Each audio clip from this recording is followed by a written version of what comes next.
Alas, there is nothing of value within this ruin, merely an ordinary cave buried beneath. Is it true that during the mythic era, our Xia Kingdom lacked formidable deities or demons?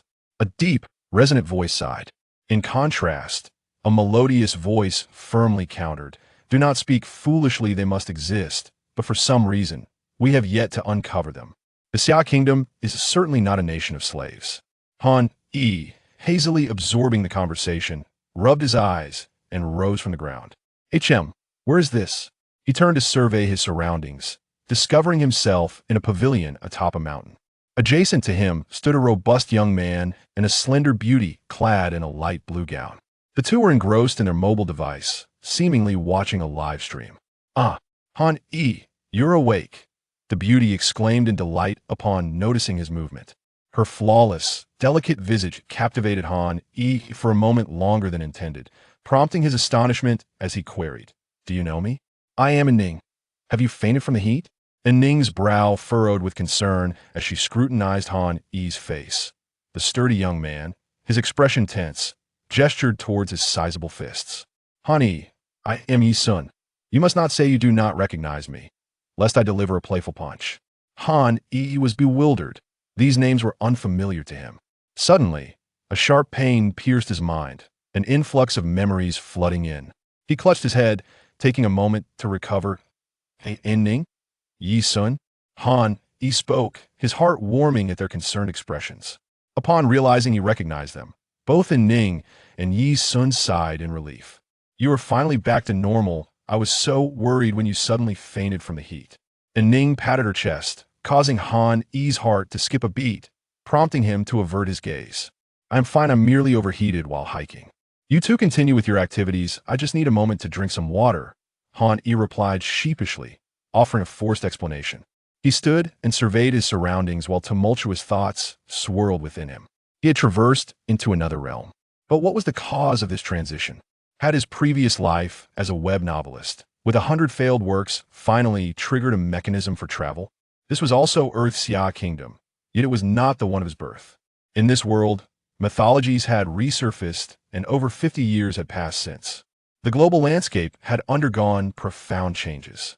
The deities and demons of ancient legends had been confirmed as real, although not in their true forms. The resurgence of spiritual energy had been the initial sign, followed by the continuous emergence of their legacies and the artifacts they wielded.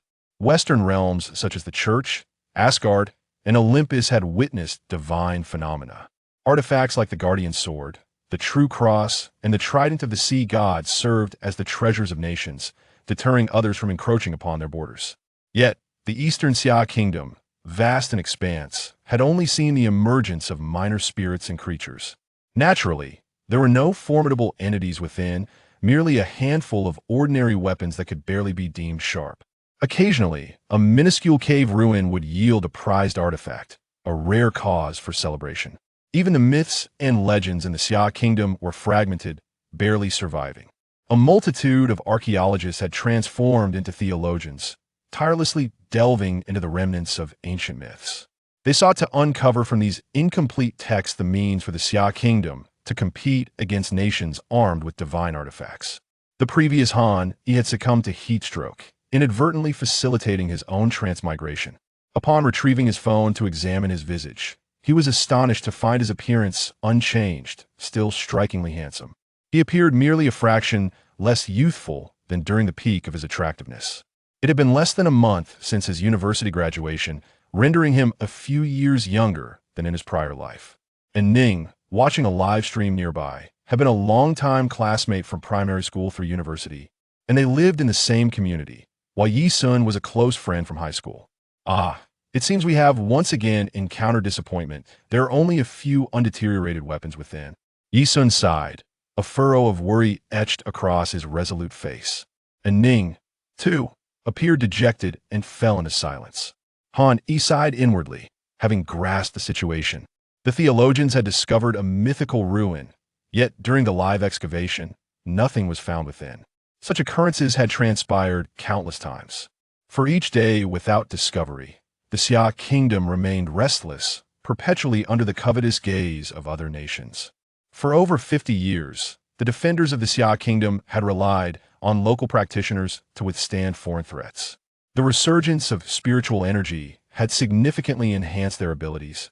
Yet in the face of divine artifacts emerging in other realms, they found themselves increasingly strained. Today, the Xia Kingdom stood on the precipice of peril. Han Yi lamented within. He could potentially complete the fragmented myths, but those artifacts, where could they be found? At that moment, a sudden chime resonated in his mind, causing his eyes to widen. Congratulations, host, you have bound to the ultimate artifact appraisal system. Han, he was elated that it was as if a pillow had arrived, just as he felt drowsy. As an experienced failed author, he was quite familiar with systems. It would have sufficed to have this sooner, sparing him from prolonged concern. He contemplated within. The name suggests its purpose, yet how does one utilize this appraisal function? Focus your gaze upon the item to be appraised, and with a mere thought, its details shall be revealed. Upon hearing the system's response, Han Yi hastily scanned his surroundings. However, he found only mundane flora and wooden tiles, devoid of any appraisal value. Let us return. I find little enjoyment in this hike, and Ning murmured at that moment. Yi Sun, lacking enthusiasm, naturally concurred. Just as Han Yi was about to suggest returning, his eye caught sight of a long-neglected bell tower not far from the mountain's peak. In his memory, it had stood for an extensive period. Yet now, Han Yi was eager to find something of value to appraise. The aged yellow bell seemed to be his target. Let us investigate over there. That bell tower appears steeped in history. In response to Han Yi's interest, and Ning replied, haven't we visited that dilapidated bell numerous times? Are you not yet satisfied? Han Yi insisted. Let us take another look. It is not far after all. Indeed, it was but 50 to 60 meters away, and Ning and Yi Sun followed Han Yi, navigating the uneven terrain. Upon reaching the bell tower, they found a copper bell, roughly half a person's height, lying on the ground, covered in rust and dust, revealing only a dark yellow hue. See, it's just as it was before, and Ning commented. Han Yi eagerly approached to employ the appraisal function. An array of information manifested before his eyes. Item name, Chaos Bell Level. Innate treasure function, capable of suppressing primordial fortune, orchestrating the operation of heavenly laws, distorting time and space, reversing yin and yang, and providing invincible defense. Once summoned, it ensures an undefeated stance. Status, sealed unsealing method. Utilize the fortune of a nation as a conduit, supplemented by quasi-saint cultivation and refined for 1,000,000 years to unseal. Han Yi stood frozen in place. Good heavens, I offer a trifling contribution, and you present a trump card? Moreover, it kindly provided the unsealing conditions. Yet those conditions, the system awaits my return tomorrow to embark on a mountain expedition, equipped with a camera. Han Yi found himself momentarily stunned by the unexpected turn of events, only to be jolted back to reality by the system's notification. Task triggered. The Chaotic Bell Option 1. Surrender the Chaotic Bell to the Divine Demonic Bureau of the Xia Nation, thereby unsealing it with the Xia Nation's 5,000 years of fortune, and in return, acquire the profound arts of the 8-9 and the foundational skills of the first transformation. Option 2. Retain it for personal use, obtaining the sealed Chaotic Bell, an indestructible tool capable of both offense and defense, a formidable weapon. Chapter 2. A national treasure in this world. The cultivation levels are akin to those familiar to Han Yi from the primordial realm. The journey of a mortal begins with refining essence into qi, transforming qi into spirit, returning spirit to void, and then merging with the Tao to ultimately ascend as a celestial immortal. These 4 stages constitute the earth immortal realm. Beyond that lies the celestial immortal, true immortal. Golden immortal, supreme golden immortal, great Luo golden immortal, and quasi-saint realms, which the people of the Xia Kingdom are still exploring. The 8-9 profound arts, as legend has it, were crafted by the 3 pure ones based on the cultivation methods of the primordial deity Pangu. Achieving the 9th transformation allows one's physical body and primordial spirit to persist indefinitely. There are even rumors that the ultimate attainment of the 8-9 profound arts may lead to the path of proving the Tao through power. Of course, for Han Yi, the notion of attaining sainthood is currently a distant dream. Upon reflection, he realized the strength of this entry-level profound art. It would undoubtedly elevate his cultivation to the realm of transforming qi into spirit, Was there even a choice? I choose the first option, to submit it to the state. Hani responded in his mind. However, the system remained unresponsive, making him understand that he needed to complete a task to receive a reward. Hani, are you all right? Came in Ning's concerned voice. Hani had been lost in thought, his gaze fixated on the yellow bell, appearing almost bewitched. I'm fine, really? There's no need to worry. It's just that upon closer inspection, I realized this bell is quite a treasure, He hurriedly replied. And Ning shot him a skeptical glance. We all graduated with a degree in theology. What value does this heavy copper bell possess? Do you truly believe it to be a magical artifact? Hani countered. This bell tower has a history of at least 1,000 years, doesn't it? And Ning nodded. Being a local of Qingzhou, she was well aware of this. In all those centuries, it has merely accumulated a bit of rust, enduring the elements without losing an ounce of its integrity. Could it be an ordinary object? Furrowing her brow, and Ning mused, I had similar thoughts, but after careful observation, I found nothing particularly special about it, other than its weight. Precisely. Its weight surpasses that of ordinary copper, indicating it is made from an unusual material. But what material could possibly be used to forge such a bell? Faced with Han Yi's query, Ning fell silent, and even Yi Sun, who prided himself on his brute strength, began to ponder. After a few moments, both shook their heads in unison. Then it settled. Trust me, let us take this bell back. We're bound to prosper, Han Yi insisted. Yi Sun remarked. If it is indeed a magical artifact, while we could keep it for ourselves, we are not cultivators. What use would it be to us? Han Yi added. Even if we cannot utilize it ourselves, we could hand it over to the Bureau of Deities and Demons. Surely, they wouldn't merely offer us a meager 500 coins and a banner in return, would they? And Ning and Yi Sun and Appo's eyes brightened at this notion. Indeed, if it is a magical artifact, might we not gain an opportunity to join a sect or the Bureau of Deities and Demons for cultivation? Yi Sun exclaimed eagerly. For ordinary individuals, the path to cultivation is fraught with obstacles. Not only must one undergo cumbersome spiritual root testing, but even upon passing, one must possess techniques and resources. Thus, the abundance of cultivators in the Xia Kingdom stems from the sheer number of people. Most practitioners are merely gifted individuals encountered by wandering masters. If outstanding talent is discovered, agents from the Bureau of Deities and Demons may even come to protect them. For Western practitioners will not allow the cultivators of the Xia Kingdom to grow unchecked, without a national treasure. Even the Xia Kingdom refrains from hosting grand spiritual root testing events, fearing that a rogue nation might wield formidable artifacts to eradicate their cultivators. But how can we possibly carry it down? And Ning frowned. They were acutely aware of the bell's weight. With Han Yi and Yi Sun's strength, they could barely lift it off the ground. Navigating the 200 or 300 meters down the mountain path seemed implausible. Hani pondered for a moment before suggesting, let us call the Bureau of Deities and Demons and ask for assistance, since we intend to submit it to them anyway. Yi Sun sighed, but we have no proof. Why would they come to help us? After a brief silence, and Ning said, let me handle it. Han Yi realized that despite her ordinary appearance, Ning's brother worked at the Bureau of Deities and Demons. This agency is the Xia Kingdom's official organization responsible for overseeing cultivators and matters related to the resurgence of mythology. Hello. Is this the Bureau of Deities and Demons in Qingzhou? And Ning spoke earnestly into the phone. We have discovered a magical artifact here that we wish to submit. But it is too heavy for us to carry. It is a large yellow bell. This was discovered by the three of us. I and another classmate are graduates of the theology program at Qingzhou University. That bell. At this point, Ning looked at Han Yi. Han Yi quickly interjected. I can confirm it.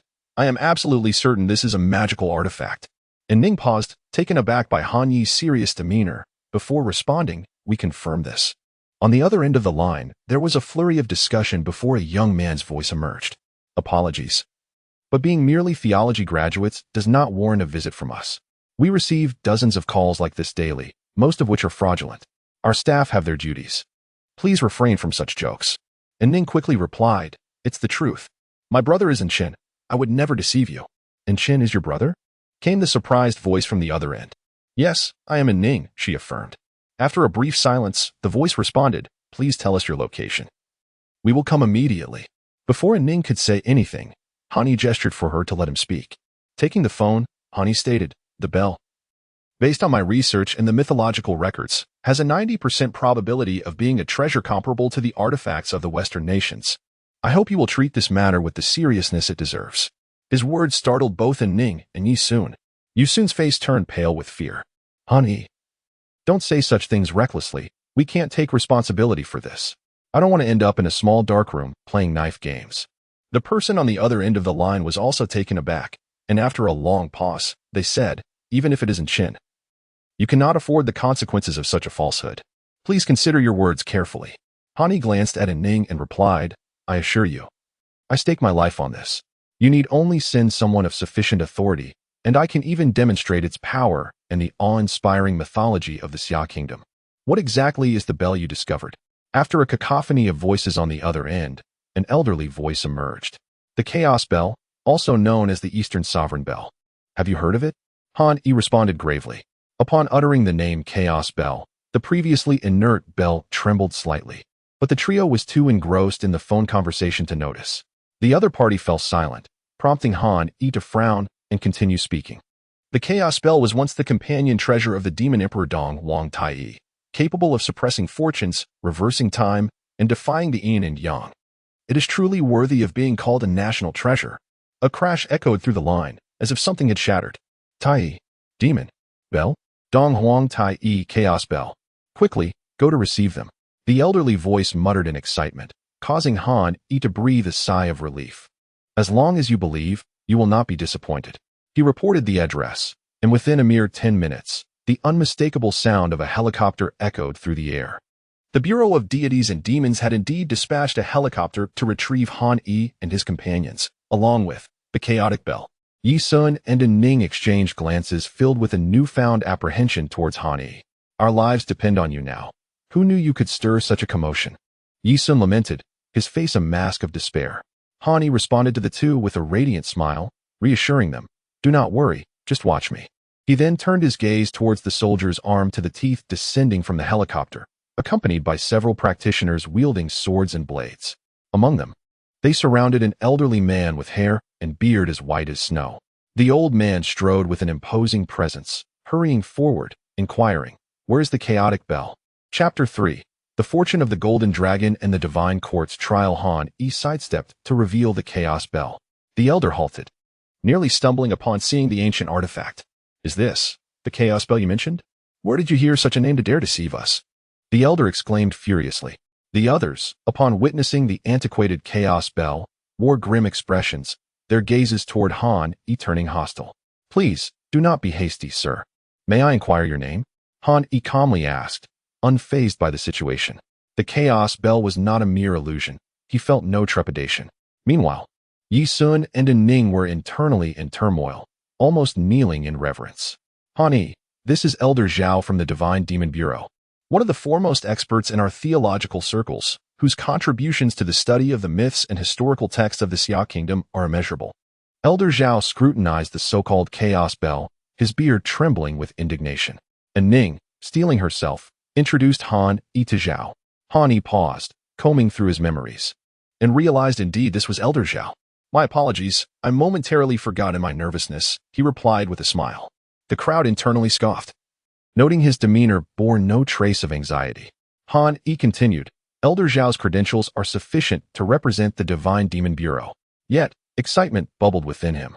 To present the Chaos Bell to the Bureau required an individual of substantial weight, and to his surprise, it was Elder Zhao, a figure of great significance. Elder Zhao, please do not be agitated. This is indeed the Chaos Bell. However, it is currently in a sealed state, and its unremarkable appearance is entirely normal. Zhao had been meticulously examining the Chaos Bell, seeking any indication of its divine nature, but found none. Disappointment washed over him. Upon hearing Han Yi's words, his eyes widened as he exclaimed, sealed? How could a divine artifact be sealed? Was it done by its master? The seal on a divine artifact is beyond our ability to break. Han Yi shook his head. I cannot ascertain how it was sealed, but it is indeed under seal. However, I possess a method to unseal it. Surely, Elder Zhao is curious to know. What? You have a way to unseal it? Speak quickly. Zhao inhaled deeply, having already labored to catch his breath within mere minutes. By harnessing the Xia Kingdom's 5,000-year fortune, we can unseal the Chaos Bell, allowing it to protect our nation henceforth. As his words fell, all present were rendered speechless. Fortune? Is that even real? Does such a concept truly exist? They whispered among themselves. uncertain yet intrigued by Han Yi's fervent assertions. 5,000 years of fortune. Do they not know our Xia Kingdom only boasts 1,000 years of history? Elder Zhao was equally bewildered. After a lengthy pause, he queried, "Fortune? Are you certain?" "I am certain, unequivocally so," Han Yi replied, exasperated. Yet, the matter of fortune troubled Zhao. Regardless of the chaos bell's authenticity, how could he possibly offer such an ethereal concept to this young man? Was this proposition merely a ruse to shield him from exposure? You doubt my words? Simply inquire with the director of the Divine Demon Bureau, and you shall have your answer. I merely require his consent to unseal the chaos bell, Han Yi continued. This statement provoked a strong reaction from Elder Zhao. His hands trembled with agitation. Before he could make a decision, a commanding voice echoed from a soldier's walkie-talkie. "Very well, I accept your terms. You are permitted to channel the Xia Kingdom's fortune. Should the chaos bell prove to be a fabrication, not only shall you suffer the backlash of fortune, but you three must also contemplate the consequences." Han Yi smiled, reassured. How to utilize this fortune was a mystery even to him. Yet he had the system at his disposal. Approaching the chaos bell, he closed his eyes. "System, unseal it." As he uttered these words, an unfathomable breeze swirled around them. A soft hum resonated, captivating the attention of all present. Was the aged yellow bell truly the chaos bell?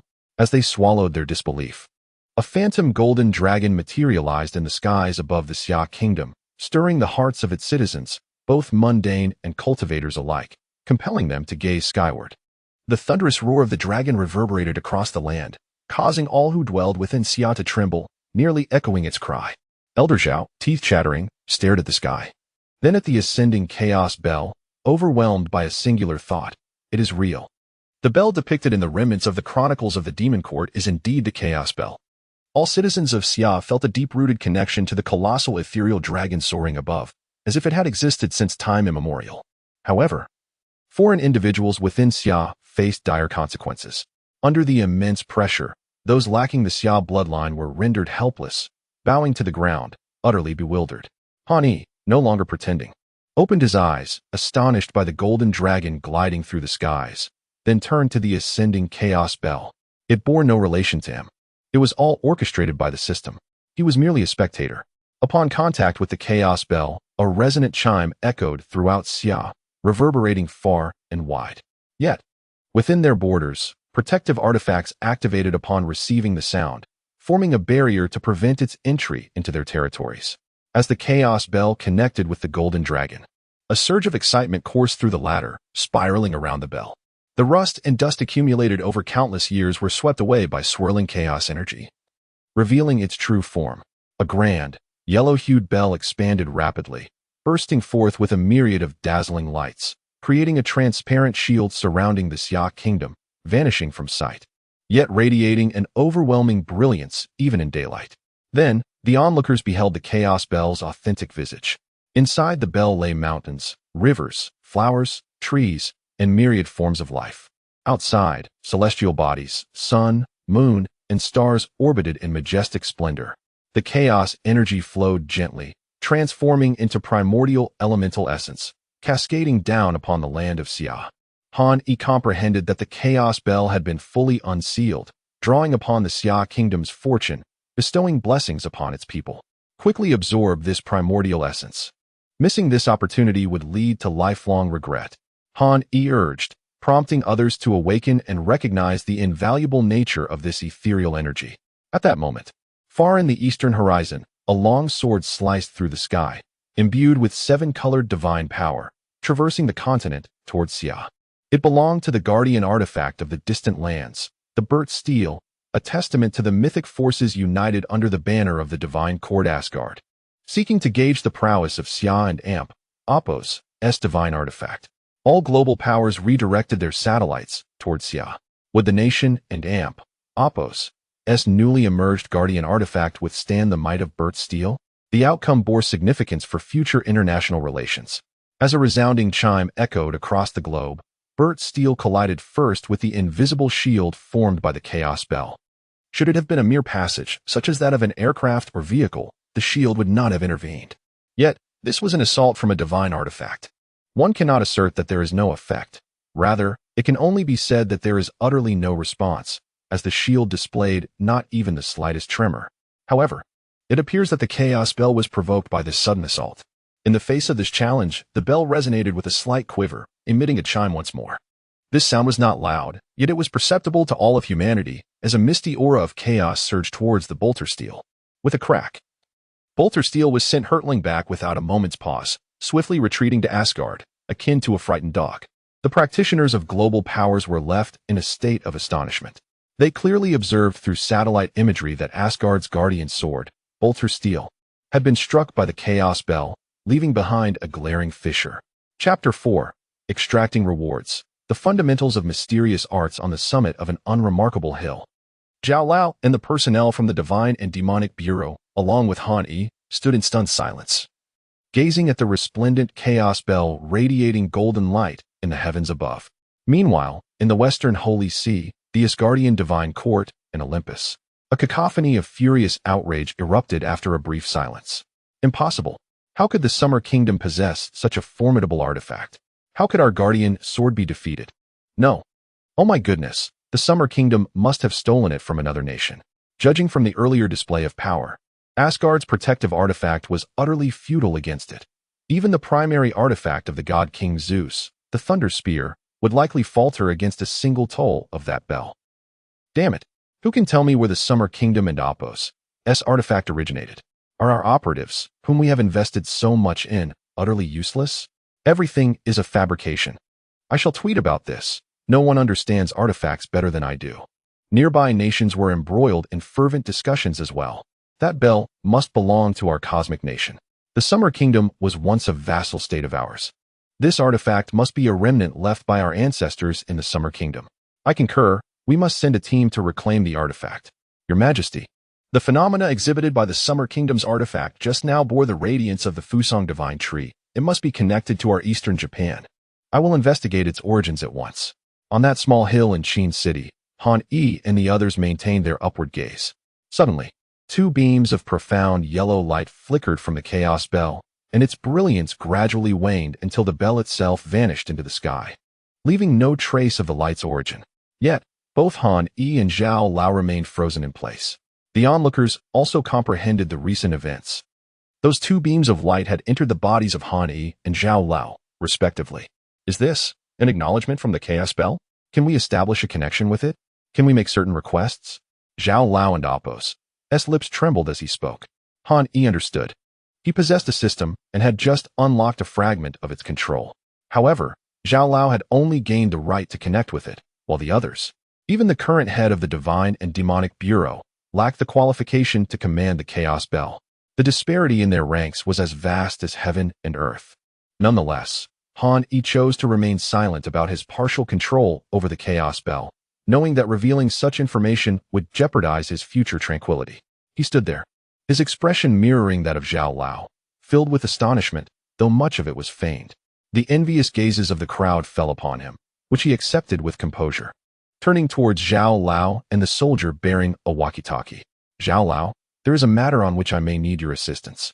Zhao Lao regained his composure and promptly replied, What is it? Regarding the connection rights to the chaos bell, I cannot transfer them. However, I can submit them to the nation to clarify my position, so the leaders of the Divine and Demonic Bureau need not worry. Zhao Lao paused for a moment before responding. That is only natural, but this matter is of great significance, and my word alone may not suffice. At that moment, a commanding voice emanated from the walkie-talkie.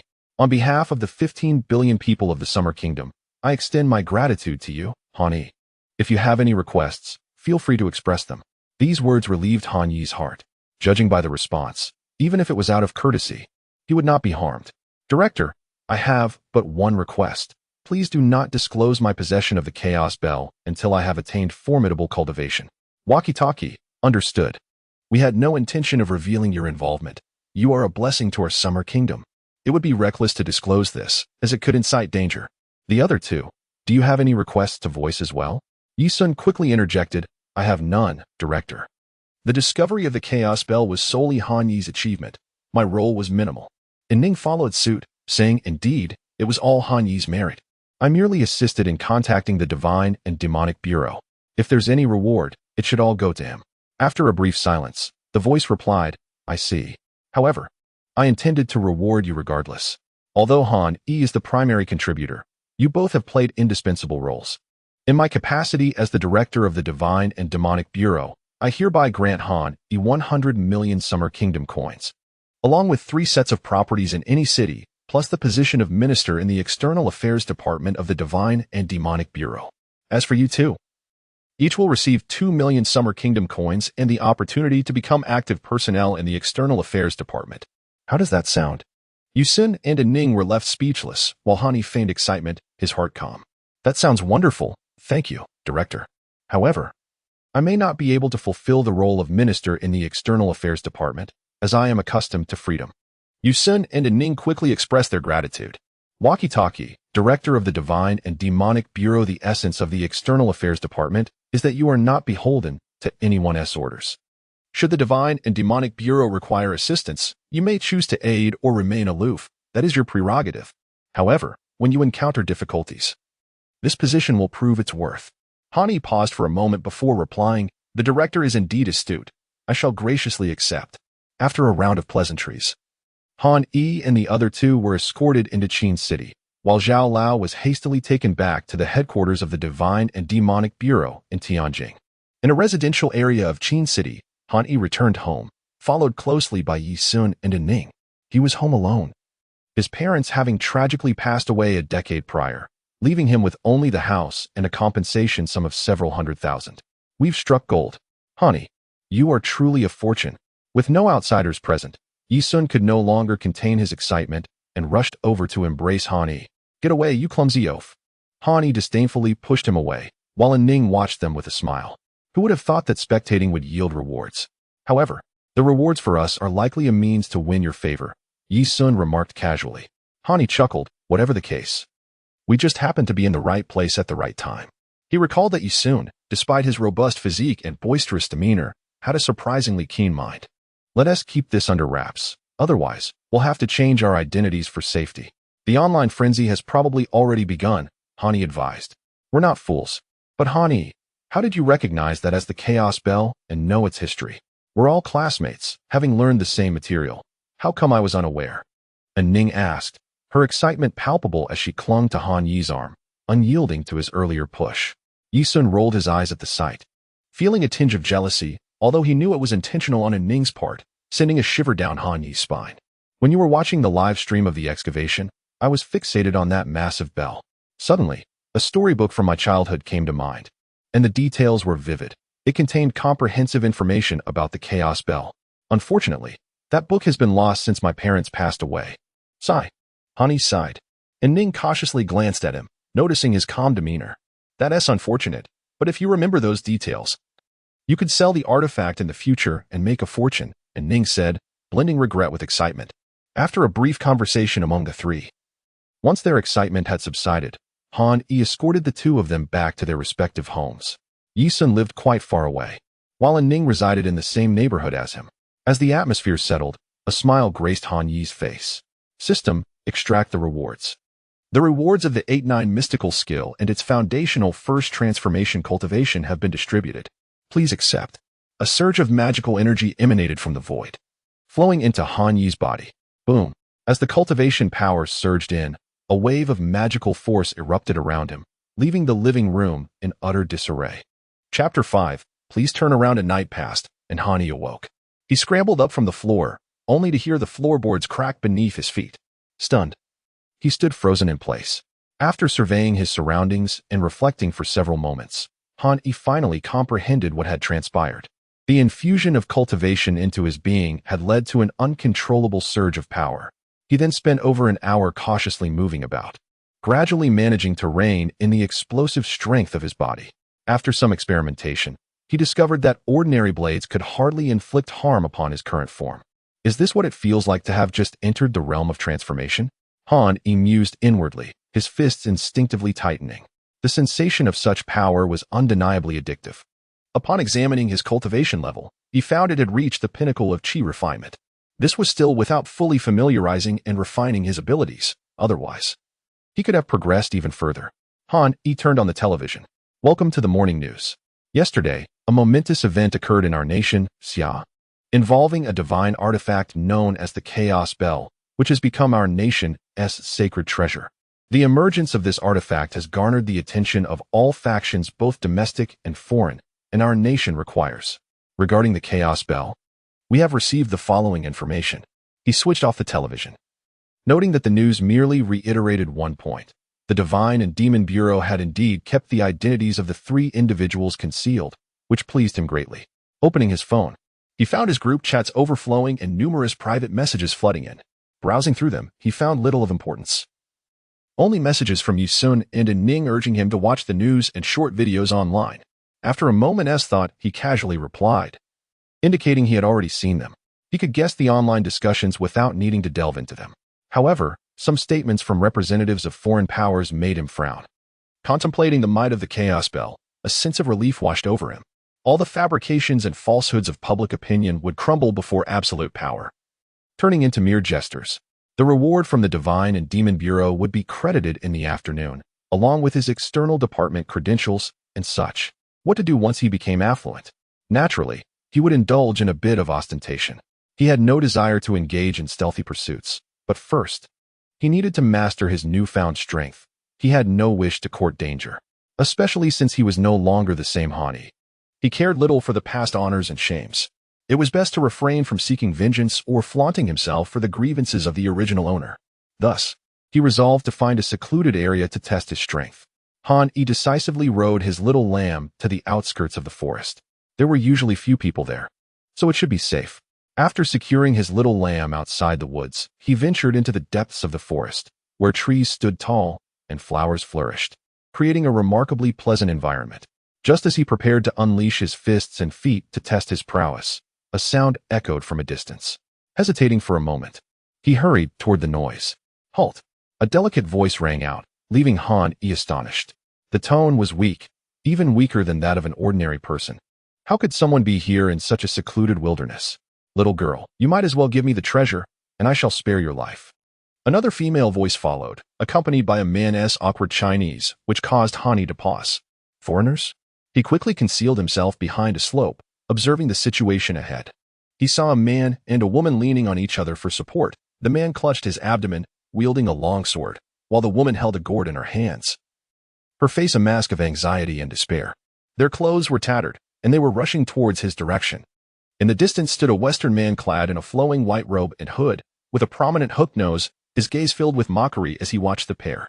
Strangely, he maintained a forward posture, remaining motionless. Just as Han-E was puzzled, the hook-nosed man stumbled slightly, regaining his composure. He began to slowly pursue the man and woman, like a cat stalking its prey. The foreigner raised his hand, and Han-E caught sight of a wand adorned with a pristine white gemstone. As the man chattered in a foreign tongue, a grayish aura surged toward the pair. Xiaoying, run. Don't worry about me. If you don't, neither of us will escape.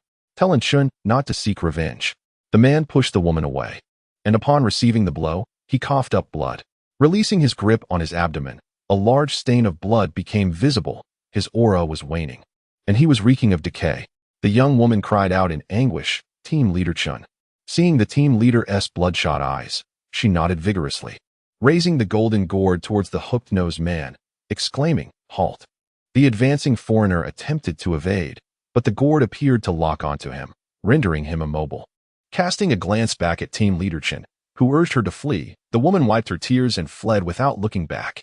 Han-E's heart raced. Friends of Enshun, were these two affiliated with the Divine and Demon Bureau? Anxiety consumed him. Should he intervene? Was his strength a match for the hook-nosed man? Was he employing magic? Han-E was engulfed in turmoil. The woman's cultivation indicated she was at the early stage of chi refinement. While the foreigner's cultivation method differed from his own, yet he sensed a comparable level of strength. Han-E dared not underestimate the situation. However, they were within the borders of Xia. If danger truly loomed, he could still utilize the Chaos Bell. Han-E narrowed his eyes, observing the approaching woman as he concealed himself. Yet, in the next moment, his eyes widened in disbelief at the sight of the gourd. Item name: Celestial Slayer Flying Dagger. Grade: Supreme Innate Spiritual Treasure. Effect: the gourd contains a white light, manifesting a small figure with facial features and wings. Its white eyes can immobilize enemies' bodies and divine powers, possessing the ability to sever celestial beings' heads. Status: half-sealed. Sealing method: feed with 1,000,000 tons of iron essence, and infuse with a vast amount of spiritual energy to unseal. Han Yi's gaze remained fixated on the gourd in the woman's embrace. He was utterly astonished. He had sensed the peculiar power she wielded to bind the foreigner, but never imagined it was due to this artifact. Mere moments passed, and the foreigner's immobilization wore off. His gaze shifted toward the woman. Just as he was about to speak, another young man appeared before them, Han Yi himself. The woman paused in surprise, but Han Yi declared, "I know Inchun. Hand over the Celestial Slayer flying dagger, or neither of us will escape." "Celestial Slayer flying dagger?" the woman exclaimed in disbelief. Noticing the energy gathering on the foreigner's wand, Han Yi wasted no time explaining. He snatched the gourd from the woman's grasp before she could fully comprehend the situation. As she stood in stunned silence, Han Yi shouted urgently, "Please turn around." The woman stared, dumbfounded, as a beam of white light shot forth from the gourd. Chapter 6. The old bachelor. As Han Yi cradled the golden gourd in his palm, uttering the phrase, "Please turn around, precious treasure," the gourd trembled slightly, emanating a soft white glow. Within that luminescence, a diminutive figure, about 7 inches tall, adorned with eyebrows and eyes, and possessing wings, materialized. Its piercing gaze immobilized a figure with a prominent hooked nose. Shortly thereafter, a beam of white light circled around the ensnared nose, resulting in a severed head rolling to the ground. In the next moment, the golden gourd retracted its brilliance and hovered before Han Yi, seemingly assessing him before swiftly entering his body. Startled, Han Yi soon realized that it had settled quietly within his dantian, causing him to exhale in relief. He sensed that the Celestial Slayer flying knife appeared to have taken residence within him. He attempted to summon it a few times, but it remained unresponsive. "Ah!" A soft cry drew a woman closer, her gaze scrutinizing Han Yi intently. "Where's my gourd?" Han Yi felt a twinge of embarrassment. "I'm not sure. It just suddenly burrowed into my body. Am I going to die?" A bitter smile crossed his face, tinged with fear. Nevertheless, this was an exaggeration. After realizing that the magical artifact had fused with his body, he felt a calmness envelop him. The real concern lay in how to explain this to the woman before him. Should he attempt to retrieve the Celestial Slayer flying knife? Han Yi shook his head internally. Such a valuable item would be misused in someone else's hands, and he himself was in need of a powerful artifact. The Celestial Slayer flying knife had fortuitously come into his possession and was now temporarily residing within him, perhaps indicating a fateful connection between them. Upon closer inspection, Han Yi noted that the woman appeared to be around 20 years old, despite her tear-streaked, dust-covered face resembling a calico cat. Her exquisite features and striking beauty could not be obscured. She now gazed at him with tear-filled eyes, as if searching for the Celestial Slayer flying knife. "This is a treasure we risked our lives to retrieve from an ancient cave. How could it possibly end up in your body?" The woman, clearly at a loss, paced anxiously around Han Yi. Suddenly, the shrill ring of a phone startled both of them. The woman fumbled to open a small brick-like device that turned out to be a mobile phone. "Hello?" She tilted her head to listen, but within moments, she burst into tears. "Oh, brethren, the captain is dead. They're all gone, and it's just me, all alone." Upon hearing this, Han Yi furrowed his brow. "Brethren? Is she talking to Inchun?" He recalled a sturdy figure with a straight posture. "We found a powerful artifact, a gourd, but we don't know how to use it. We only know it can immobilize, and we were being hunted by an enforcer from the ecclesiastical tribunal. The captain sacrificed himself to protect me, succumbing to his corrosive shackles. I thought I wouldn't escape, but then a man appeared, snatched my artifact away." Her heart-wrenching sobs resonated, stirring a sense of melancholy within Han Yi. But as he listened, he became bewildered. Wait. How could I have stolen your artifact? I was saving you. If it weren't for me, you would have died, and the artifact would have fallen into foreign hands. You clearly took it from me." The woman retorted, wiping her tears. Han Yi fell silent, noting her swollen, red eyes and shaken demeanor, choosing not to argue further. "Hand me the phone. I need to speak with Inchun," he instructed. The woman, astonished, replied, "You know brethren? I mentioned that I knew him from the start, didn't I?" "You just weren't paying attention," he said as he took the phone. "Inchun? Yes. Who is this?" "I'm Han Yi. You can't recognize my voice?" After a few moments of silence, Inchun responded, "Han Yi, how did you end up there, and why did you take our artifact?" Han Yi sighed, detailing the events that had transpired. "Thank you," came Inchun's subdued voice after a lengthy pause. "You actually said thank you? Forget it. Just send someone to collect your team's bodies. I'll explain everything in detail when I return." After ending the call, Han turned to the woman beside him. Now you know I was deceiving you. He handed the phone over to her. This bizarre place has a mobile signal. It seems it and Opos. That's not an ordinary phone. The grandeur of the Supernatural Bureau was undeniable. Shortly after, 2 helicopters arrived. One was designated to retrieve the 7 fallen comrades of Inchun's team, while the other was to escort the woman and Hani. My little lamb is still outside. Can you take it too?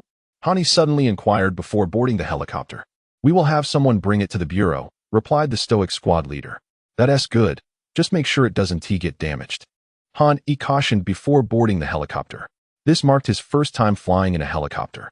He glanced at the woman who was staring blankly at the floor. Ahem. How should I address you? The woman shot him a glare and remained silent. I'm Han, a childhood friend of Inchun. I didn't mean any harm. The artifact just burrowed into my embrace without warning. She finally raised her gaze to meet his. Ji Shuiyan. A lovely name. But remember, life and death are fated. Don't be too sorrowful. Train hard. Eliminate those ecclesiastical foes and avenge your teammates. You can do this. Han raised his fist in a gesture of encouragement and continued. If you let your grief overwhelm you, the captain wouldn't be pleased, would he? Upon hearing his words, Ji Shuiyan gently shook her head, tears streaming down her face once more. Hey, don't cry. Why are you crying more now that I'm trying to comfort you? Han waved his hands helplessly. His well-meaning attempts at consolation seemed to backfire, prompting her to cry even harder. Turning away, he noticed several soldiers in the helicopter staring at him with peculiar expressions. You might want to refrain from speaking if you can't comfort people, one of the soldiers finally remarked. Is my consolation not appropriate? Han scratched his head, glancing at the soldiers. They sat stiffly, averting their gazes and remaining silent. Before long, they arrived at the Qingzhou branch of the Supernatural Bureau. As Hani disembarked the helicopter, he spotted a sharply dressed young man with a stoic demeanor, exuding an air of strength. Inchen, long time no see. Hani approached him. A flicker of surprise crossed Inchen's eyes before he turned to Ji Shuiyan behind him. Brotherin, she cried, rushing toward him. Inchen quickly intercepted her, preventing her from collapsing into his embrace. Hani observed the slight embarrassment that flashed across Inchen's face, a smirk forming within him. Could this fellow still be a bachelor at 27 or 28? Xiaoyan. A gentle female voice broke through, and Han noticed Inchen stiffen momentarily. Following the voice, a graceful, slightly mature beauty approached, her eyes filled with compassion and sorrow as she walked toward Ji Shuiyan. Chapter 7. The Chaotic Insect Clan Sister Qing. This time, Ji Shuiyan finally broke down, collapsing into the embrace of the beautiful woman. Lu Qing gently patted Ji Shuiyan's back, softly comforting her. Inchen let out a sigh of relief and approached Hani. Shall we talk? Hani shrugged and followed him to the side. How did you end up there? Why couldn't I be there? Han retorted. Inchen inquired again. Do you know that gourd artifact? Yes, it's quite impressive. Though it pales in comparison to the chaotic bell, Han admitted without hesitation. Inchen's expression shifted as he furrowed his brow, glancing at the area around Han Yi's dantian. After a moment, Han explained, I happened to come across it, heard them mention your name. Guessed it was from the Divine Demon Bureau, and snatched the gourd to save Ji Shuiyan. Little did I know that after using it once, it just surged into my dantian. Now I can't summon it, and there's nothing I can do. Han shrugged. Keep the gourd's rank to yourself. Inchen advised in a very low voice. Although surprised by Inchen's reaction, Han nodded in agreement. You remain remarkably composed. As for the gourd, consider it a favor I owe you and Ji Shuiyan. If you encounter difficulties in the future, seek me out. Inchen glanced at Han but made no promises. What? Do you look down on my goodwill? Forget it then, Han retorted, just as Lu Qing and Ji Shuiyan approached. Thank you for saving Xiaoyan. I am Lu Qing, also one of their teammates, Lu Qing said graciously. Han glanced between Lu Qing and Inchen, smiling as he replied, no need for thanks. We are all on the same side. Lu Qing smiled and nodded, but Inchen appeared somewhat tense. Sister Lu Qing, please take good care of Inchen. He is quite juvenile in terms of daily life. Han joked heartily, disregarding Inchen's glare. Han then followed Inchen to record the details of the incident. Though the gourd's rank was now classified as unknown, it could potentially be a high-grade artifact that had voluntarily integrated with Han Yi's body, but he could no longer control it. However, Han Yi could only return with the artifact under certain conditions. First, he must not attack any members of the Divine Demon Bureau. Second, if the Bureau had requests, Han Yi would need to assist in completing a task. If he found it unsuitable, he could choose not to accept, but would have 3 years to undertake tasks he deemed appropriate. Should he fail to meet either condition, the Bureau retained the right to reclaim the artifact. Han Yi was indifferent to these stipulations, viewing it as a single engagement. If faced with impossible tasks, he could simply refrain from participating. Moreover, after 3 years, would he still be restrained by the Divine Demon Bureau? Upon exiting the inquiry room, Han Yi encountered Ji Shuyan, who had now washed her face and donned a fresh outfit. The cream-colored casual pants paired with a fitted shirt exuded a lively aura, and the buttons at her chest were pulled tightly, making it difficult for Han Yi to ignore her, despite her still somewhat grim demeanor. "Oh my, such a beautiful young lady, yet she cries quite a bit," Han Yi remarked teasingly. "Humph. If you weren't In Chen's friend, I would certainly give you a beating," Ji Shuyan retorted, scrunching her nose. "Are you certain you can defeat me?" Han Yi challenged. "You rogue, scoundrel." Ji Shuyan glared at him. Han Yi was bewildered. How did she come to that conclusion? This girl's logic seemed a bit unconventional. At that moment, Han Yi had already grasped the extent of his prowess at the peak of the Qi refinement stage. And Shun was exceptionally talented and had been a focal point of nurturing by the Qinzhou branch, yet he was merely at the mid-level of Qi refinement, often referred to as the Qi refinement realm.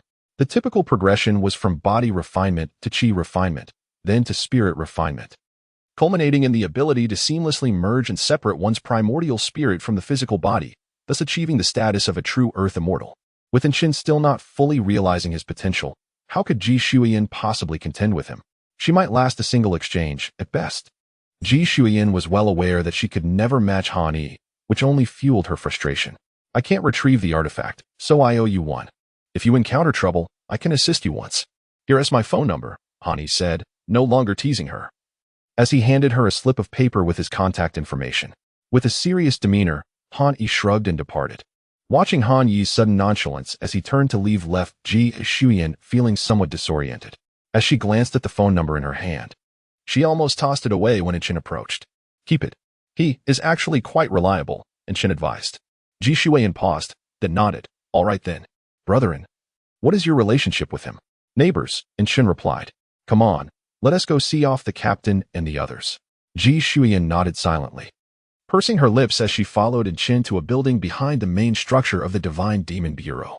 Upon returning home, Han Yi was startled by a newly triggered task notification. Task: slay the immortal exterminating flying dagger. Option 1. Utilize 100 tons of iron essence and 1,000,000 threads of celestial aura to completely unseal the immortal exterminating flying dagger. Option 2. Slay 10 members of the chaotic insect clan. Honey, what is the chaotic insect clan? I've never heard of it. The chaotic insect clan is born from chaos, devouring all things, naturally capable of sensing the realm of life. Wherever they roam, not a blade of grass survives. All life transforms into the territory of the insect clan, with only the insects able to thrive. Good heavens, what a formidable creature. How am I supposed to confront it? Are you certain you are an Indapos? Sending me to my doom? The chaotic insect clan possesses varying strengths, given your current combat capabilities. Slaying low-tier cannon fodder is still within the realm of possibility. Han Yi seized upon 2 phrases. Slay cannon fodder. Is possible. Only is possible. I'm at my wits' end, Appos. And here. Ding dong. A notification chimed, announcing a major breaking news alert. Han Yi hesitated, deciding to temporarily set aside the task options until he could make a more informed decision. Suddenly, nearly 100 ferocious beasts have appeared in the Chilean mountain range, resulting in significant casualties. Experts from the Divine Demon Bureau have urgently mobilized to contain the situation from escalating further. Ding dong, ding dong, ding dong. A series of urgent news alerts flooded in, causing Han Yi's expression to grow grave. Chapter 8. Information on the insectoid race. Han Yi scrolled through the latest news alerts on his phone, finding the information largely consistent. The monstrous entities emerging from the Chilean mountains possessed razor-sharp claws and teeth, coupled with formidable physiques, rendering ordinary humans incapable of resistance. Most of these creatures were cloaked in a thick, dark shell that ranged in hues from black to brown to purple. Even cultivators wielding sharp swords could only manage to produce a few sparks upon striking them. Han Yi felt an inexplicable sense of familiarity with these beings. Despite their colossal size, they bore an uncanny resemblance to insects. Suddenly, Han Yi's fingers slowed as he continued to peruse the news. Wait a moment, system. You can't be implying that these creatures are indeed the chaotic insectoid race mentioned in the mission, can you? Precisely. What on earth are these things doing here? I encourage the host to explore independently.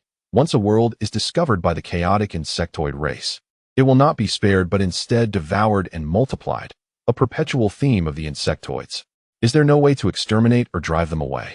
Once this world has been discovered by an insect, its coordinates are imprinted within the higher echelons of the insectoid race. You may either choose to await your demise or resist and eradicate the insectoids. The choice is entirely yours. Han Yi was left speechless, lost in thought. He faced two choices: either gather 100 tons of iron essence along with a vast amount of spiritual energy, or slay 10 chaotic insectoids to unlock his potential. The decision was not difficult, for obtaining such iron essence seemed impossible within the bounds of Xia Country. Qin City is located in the southeastern part of Xia Country, not far from the Chilean mountains. If Han Yi were to make the journey, it would take no more than 2 hours by car. Deciding to take the plunge, Han Yi resolved to give it a try, based on his previous understanding from the Divine Demons Bureau. Reaching the pinnacle of Qi transformation had already surpassed the realm of 90% of practitioners. There was no reason for the system to send him to his death, especially with the chaotic bell as his safety net. However, he needed to be prepared to rely on his own abilities, as the chaotic bell could not be used except in dire circumstances. Otherwise, the Divine Demons Bureau would soon realize that his relationship with the chaotic bell was far from simple, leading to endless trouble. Han Yi dialed Yi Sun's number. Yi Sun, may I ask you something? Don't you know a swordsmith? Are you close with him? Ah, he's all right. Are you looking to buy a sword? He forges sharp swords, the kind used by cultivators, not mere trinkets. Yi Sun replied, momentarily taken aback. I need something practical, Han Yi stated. What do you need that for? Have you already begun your cultivation journey? Yi Sun inquired. Han Yi hesitated before responding, something like that. I seem to have a talent for cultivation. Wow. The Divine Demons Bureau only provided you with the techniques a day ago, and you're already making progress? I just began sensing that energy. It will probably take me 3 to 5 more days to get started. Yi Sun expressed his astonishment, though he held no other emotions. 3 to 5 days to begin is quite impressive. Shall we meet up tonight? Han Yi suggested. Sure, see you tonight. With money in hand, Han Yi felt no urgency.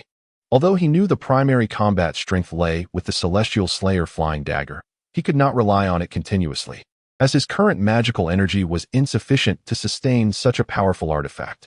The 8-9 mystical arts not only focused on enhancing magical energy, but also on physical prowess. With a robust physique combined with a suitable weapon, his combat ability would be equally formidable. That evening, Han Yi met Yi Sun at a nearby food stall. Now that you're more or less a billionaire, why are you dining here? It seems beneath your status, Yi Sun chuckled. Han Yi shrugged. What can I say? My aura hasn't quite caught up yet. The two exchanged playful banter, accustomed to the local dining scene. What about that swordsmith you know?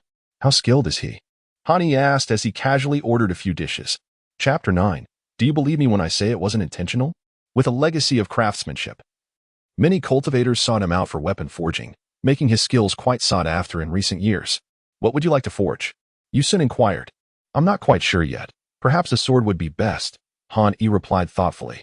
Why don't we take a look later? Yi Sun suggested. Won't it be too late? Han Yi hesitated, glancing at the already darkening sky. Not at all. He usually works late into the night, around 11 or 12. Yi Sun reassured him. Han Yi nodded in agreement. After dinner, the two took a taxi to a secluded factory on the outskirts. Such a remote location? Yi Sun explained. The distance ensures that the sound of hammering doesn't disturb the surroundings. My family owns a small factory that specializes in mass-producing weapons. Ever since the resurgence of mythology, my grandfather's generation has revived this ancestral craft. Yi Sun made a phone call, and shortly after, a young boy ran out to greet them. Brother Yi, my master is busy, but he asked me to bring you in. Ah, it's Xiaosheng. Let us go inside, Yi Sun said, clearly familiar with the boy. Following him into the factory, they could hear the rhythmic sound of hammering from afar. Ding, ding. Each strike resonated with a certain cadence, capturing Han Yi's attention and deepening his seriousness. Even the mere sound evoked a profound ambience, indicating the skill of the swordsmith. Upon entering the workshop, Han Yi finally laid eyes on the swordsmith. Next to a massive furnace stood a forge with an anvil, marked with various deep and shallow indentations. A young man, appearing to be in his mid-20s, was hammering a piece of iron, his muscular physique evident as he swung the hammer repeatedly. This was Zhao Ying, the swordsmith known to Yi Sun. After several strikes, he paused and greeted, "Yi Sun, what brings you here?" Yi Sun smiled and introduced, "This is Han Yi. You should know him. He is looking to forge a weapon." "Oh, what kind of weapon are you hoping to create?" Han Yi hesitated before responding, "A sword." Zhao Ying pondered for a moment and remarked, "A sword? You must be a cultivator." For cultivators, a sword is not particularly practical unless one possesses exceptional sword techniques. Yi Sun interjected, "Old Zhao, he might have specific requests. I've brought you a significant client." Zhao Ying chuckled, "Then what kind of sword does Brother Han desire? Let us see if I can forge it for you." Han Yi replied, "My requirements aren't too demanding. Do you have any finished products for reference?" Zhao Ying nodded. "Of course, follow me." Leading them to a storage room, Zhao Ying opened the door, revealing at least 50 weapons. Swords, sabers, spears, halberds, staffs, and polearms adorned the walls, glimmering with cold light. The sharpness of each weapon indicated that they were far from ordinary. Drawn in, Han Yi picked up a sword, swinging it casually. The blade shimmered, far surpassing that of an ordinary weapon. Satisfied, Han Yi prepared to test the sword's resilience. He gripped the hilt with his left hand, pinching the blade's tip with 3 fingers of his right hand, and attempted to bend it. With a sharp crack, the sword snapped in two. The 3 men stood in shock. "I swear, I didn't mean to do that." Han Yi attempted to explain. "It's all right. That sword was among the least durable." Zhao Ying replied, somewhat bewildered. Yi Sun picked up the severed blade, exerting his strength to bend it. His face flushed as he poured all his energy into the effort. Yet the blade only yielded a slight curve. "What is going on? Han Yi, have you suddenly become Hercules?" Yi Sun exclaimed in astonishment. Zhao Ying also tried bending the remaining piece, and it only yielded a little more than before, confirming that the issue lay not with the sword, but with Han Yi. Yi Sun handed the broken blade back to Han Yi, who tried once more. With another crack, the blade snapped again, and this time it took more effort. "This is getting ridiculous," Han Yi remarked, leaving the other 2 speechless.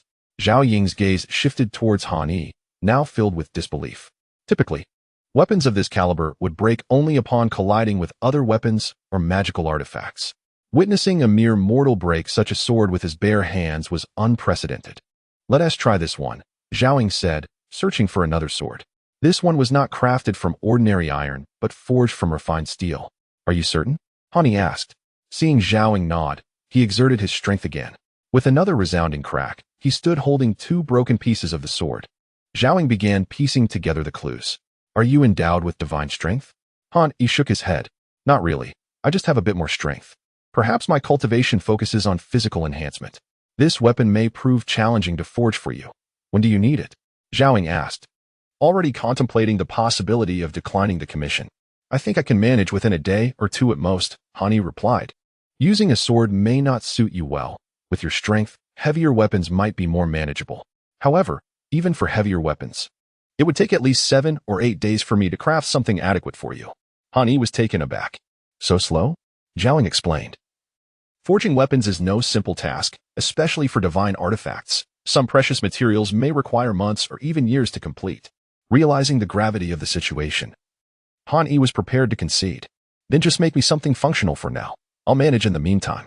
After a moment of contemplation, Zhao Ying suddenly proposed, however. There might be another option. Han Yi felt a glimmer of hope rising within him. "Actually, I have 2 ancestral weapons at home, so old that their records have been lost.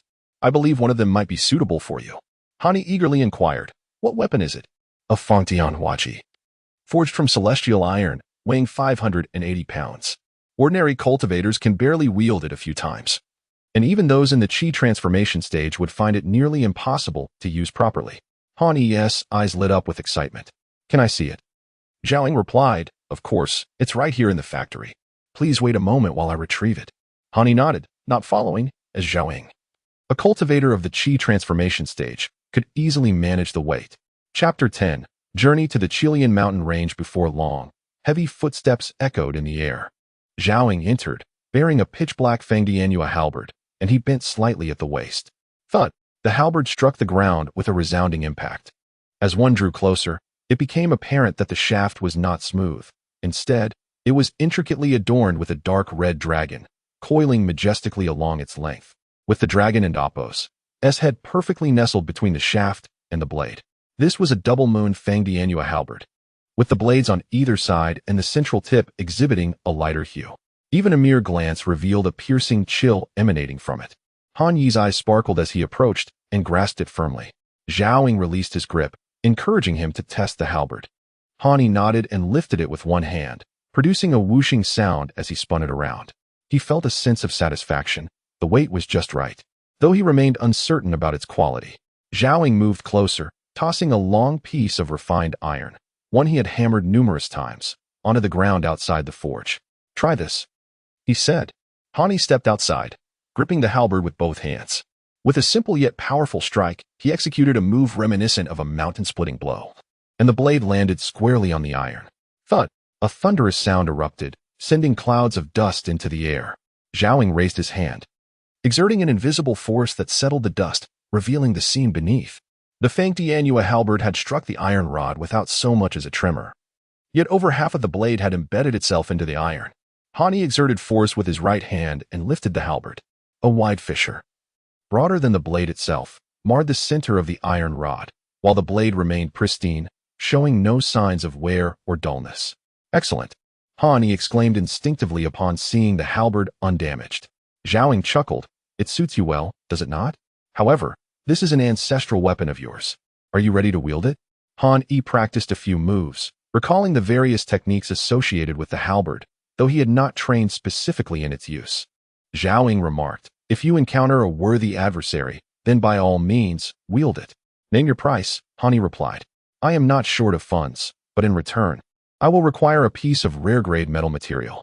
Magical artifacts possess tiers, and so too do materials, categorized as ordinary, exquisite, rare, and legendary, among others. Han Yi expressed his surprise. "You are so certain I will be able to procure rare-grade materials in the future?" "With Yi Sun and Appo's assurance, it is guaranteed." Zhao Ying pointed to Yi Sun. "That sounds promising," Han Yi acknowledged, lifting the Fang Tianyua halberd, his expression somewhat resigned. It seemed he could not return it to the system space in Yi Sun's presence. "I can help you transport it," Zhao Ying offered, seeming to sense Han Yi's discomfort. "That would be quite embarrassing," Han Yi replied. Ultimately, Zhao Ying drove a small truck to deliver the halberd back home. Upon returning, as Zhao Ying departed, Yi Sun immediately approached, wide-eyed. "Wow, you and Appo's quite formidable." I discreetly inquired with Zhao Ying, and he mentioned he is merely at the early stage of Qi transformation. Yet he claimed you surpass him significantly. Han Yi raised an eyebrow. "With connections to a national artifact, how could I possibly be inferior?" "You've essentially acquired a divine weapon for free," Yi Sun exclaimed, his gaze lingering on Han Yi's Fang Tianyua halberd. The weapon indeed exuded an imposing presence, though its weight was daunting. He could barely lift one end with all his strength. "Do you believe rare-grade metal materials are so easily found?" "They are essential for forging magical artifacts, and I wonder when I might discover any. Otherwise, I will have to overdraw my credibility with Zhao Ying," Han Yi replied. Yi Sun laughed lightly.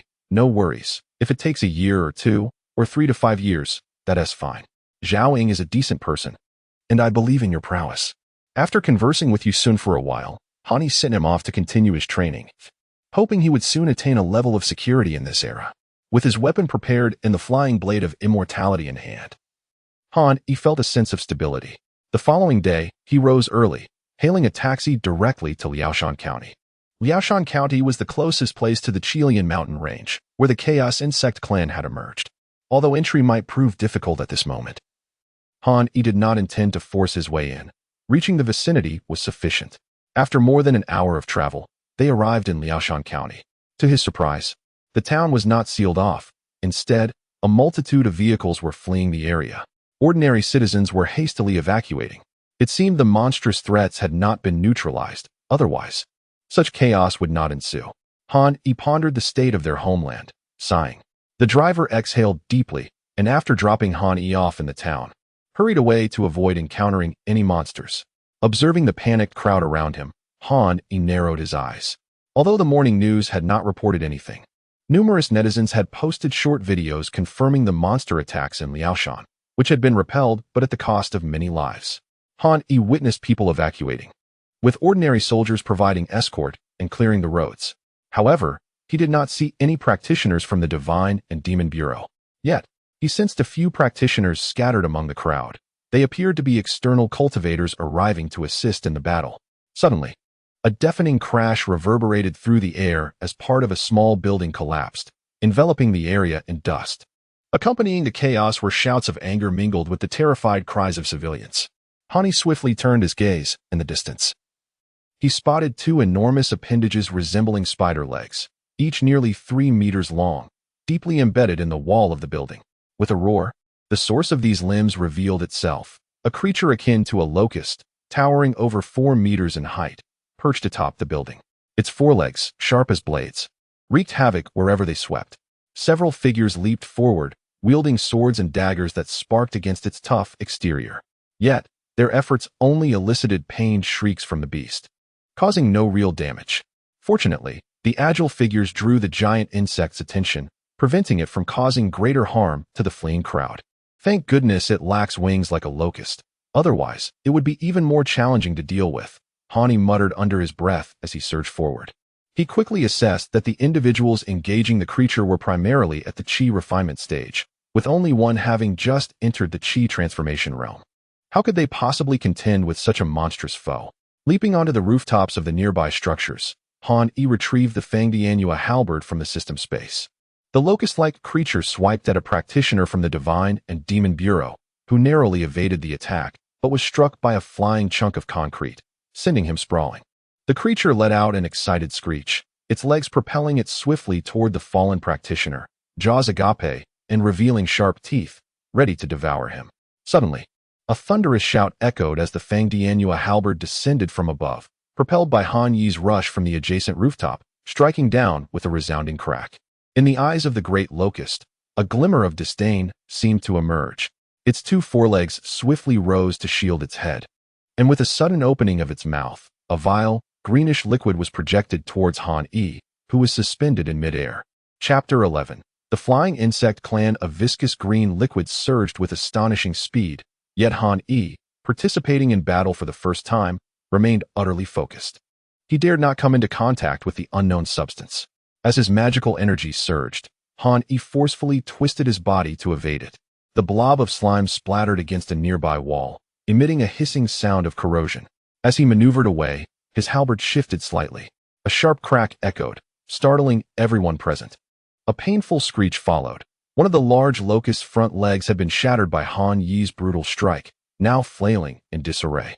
2 arrows seized the opportunity, soaring towards the locust's head, aiming directly at its compound eyes.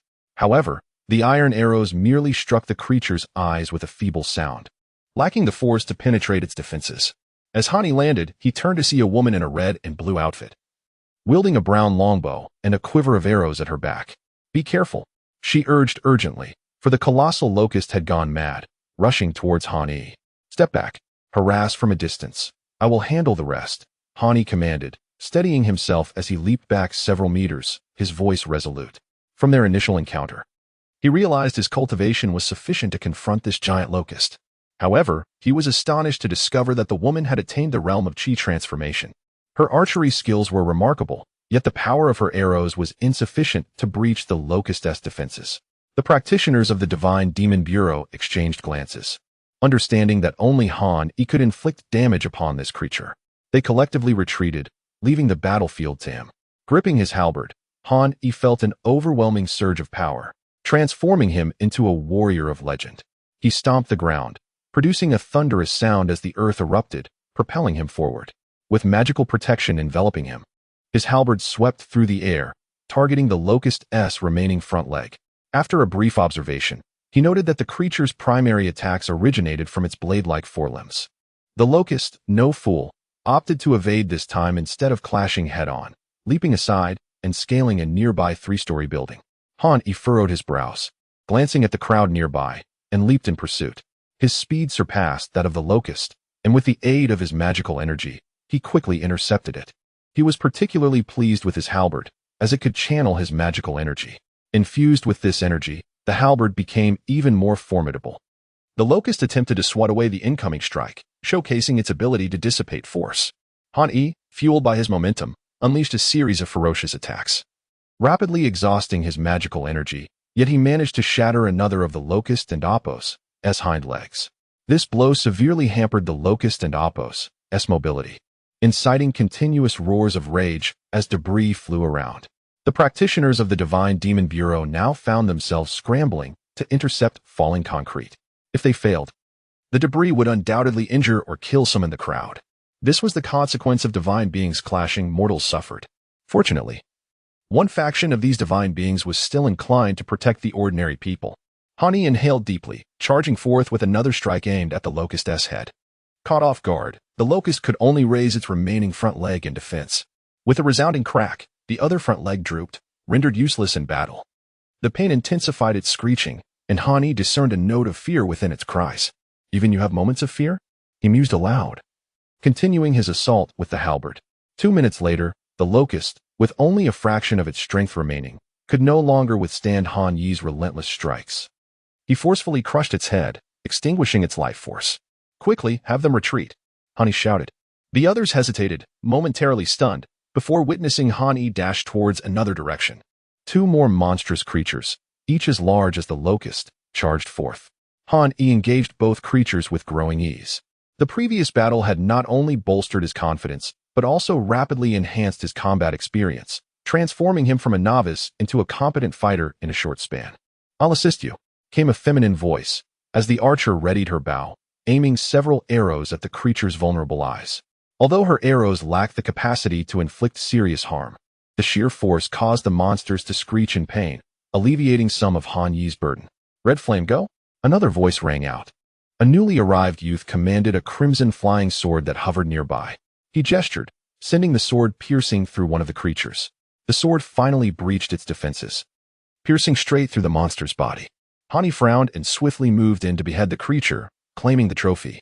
He was well aware of his mission. "Go aid the others. Leave this one to me," he called out, mindful of the approaching threats. The youth hesitated before recalling his sword and hastening towards the distant skirmishes. Han Yi swiftly dispatched the cockroach-like creature, claiming his 3rd kill.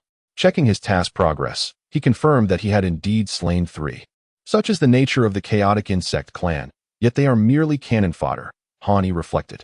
He couldn't help but marvel at how even these lesser creatures demanded extraordinary effort from human practitioners. Should the elite of the chaotic insect clan arrive, it would require experts at the level of spirit transformation to contend with them. A few more of their colossal kind, and the earth would be doomed. It was lamentable that nations continued to vie against one another, striving to seize cultivation resources on this planet. Taking a brief respite, his energy swiftly replenished as the 8-9 profound art activated automatically. He estimated that slaying 5 insects would deplete his magical energy to its limit. Thus, Han Yi chose to remain patient, recuperating while observing the battle, seeking the insects' weaknesses. Finding their vulnerabilities would greatly simplify the task of extermination.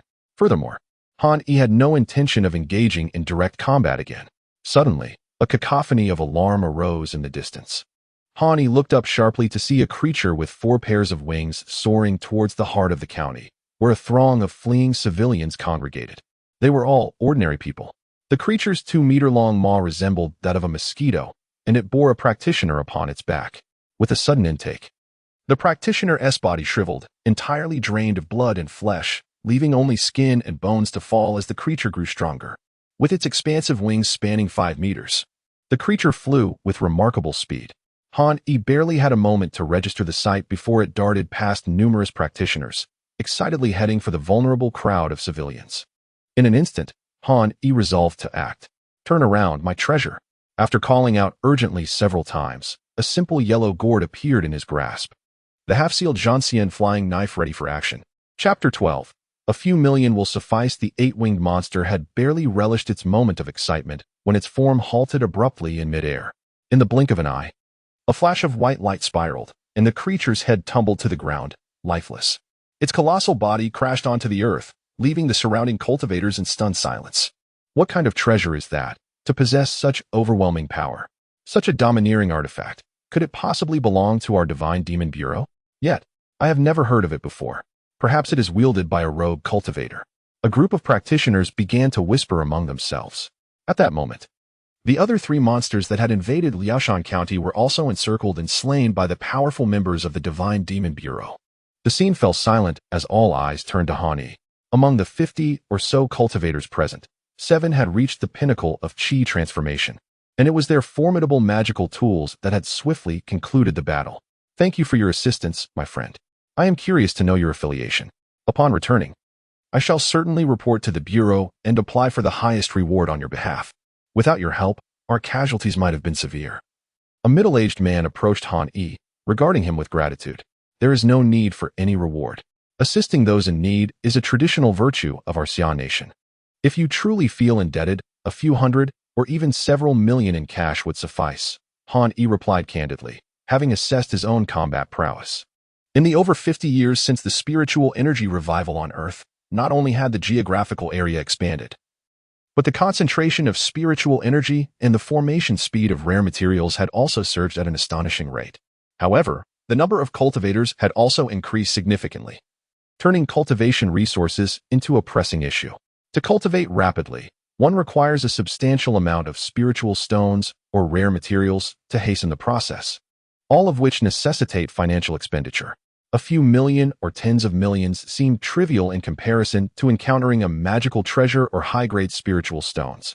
Upon seeing the astonished expressions of the crowd, Han Yi inquired, "Is that a considerable amount?" Cough, cough. Not really.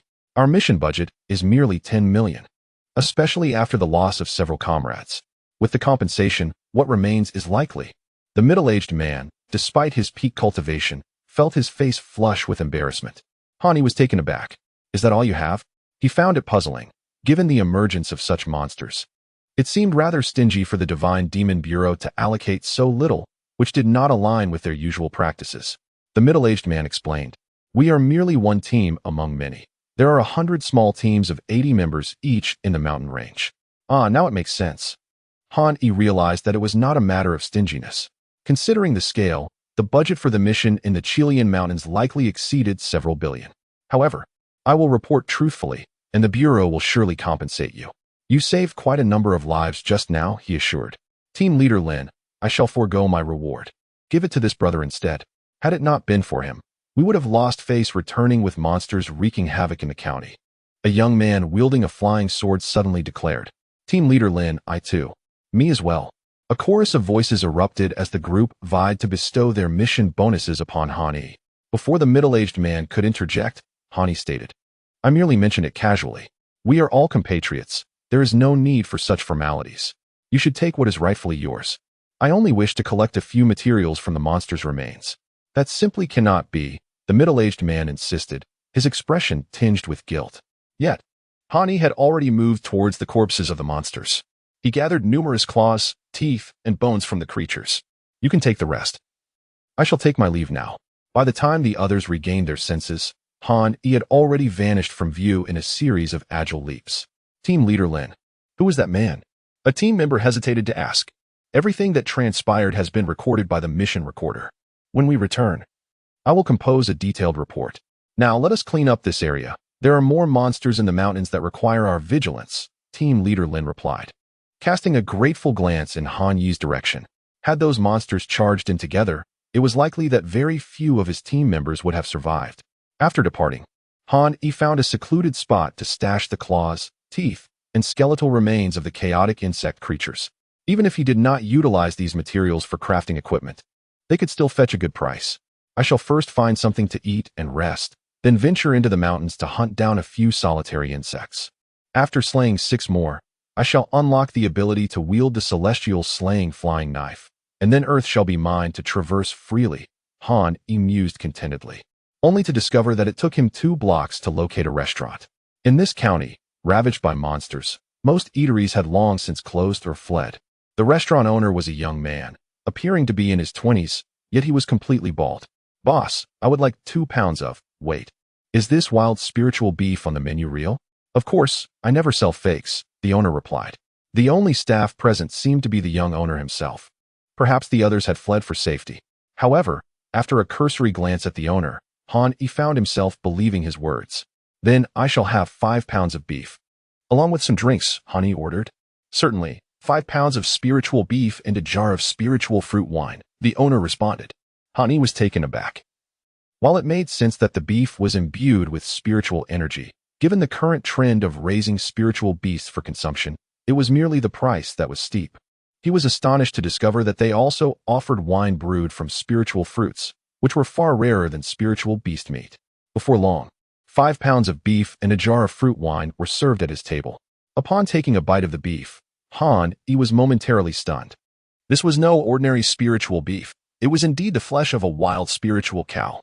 The richness of spiritual energy within the meat suggested it came from a beast at least in the mid to late stages of chi transformation. Boss, you must have hunted this beef yourself in the mountains, Han-yi remarked casually, seeing the owner seated at the counter. Indeed, if I didn't hunt for it myself, I would have to rely on others for supplies. Business would not survive otherwise, the owner replied. Han-yi nodded in understanding. He poured himself another cup of fruit wine, savoring the rich flavor as it flowed down his throat. This wine is quite delightful. Did you brew it yourself? He asked after finishing a cup. Yes, I brewed it myself. I hope the taste is satisfactory, the owner smiled, clearly pleased by Han-yi's compliment. Quite satisfactory indeed. It far surpasses any of the mass-produced wines, Han-yi declared, then proceeded to indulge heartily. After consuming 5 pounds of beef, Han-yi let out a contented burp. With his enhanced cultivation, his appetite had grown considerably. Even spiritual beast meat was nothing to him. Boss, I am ready to settle the bill. By the way, do you sell this fruit wine?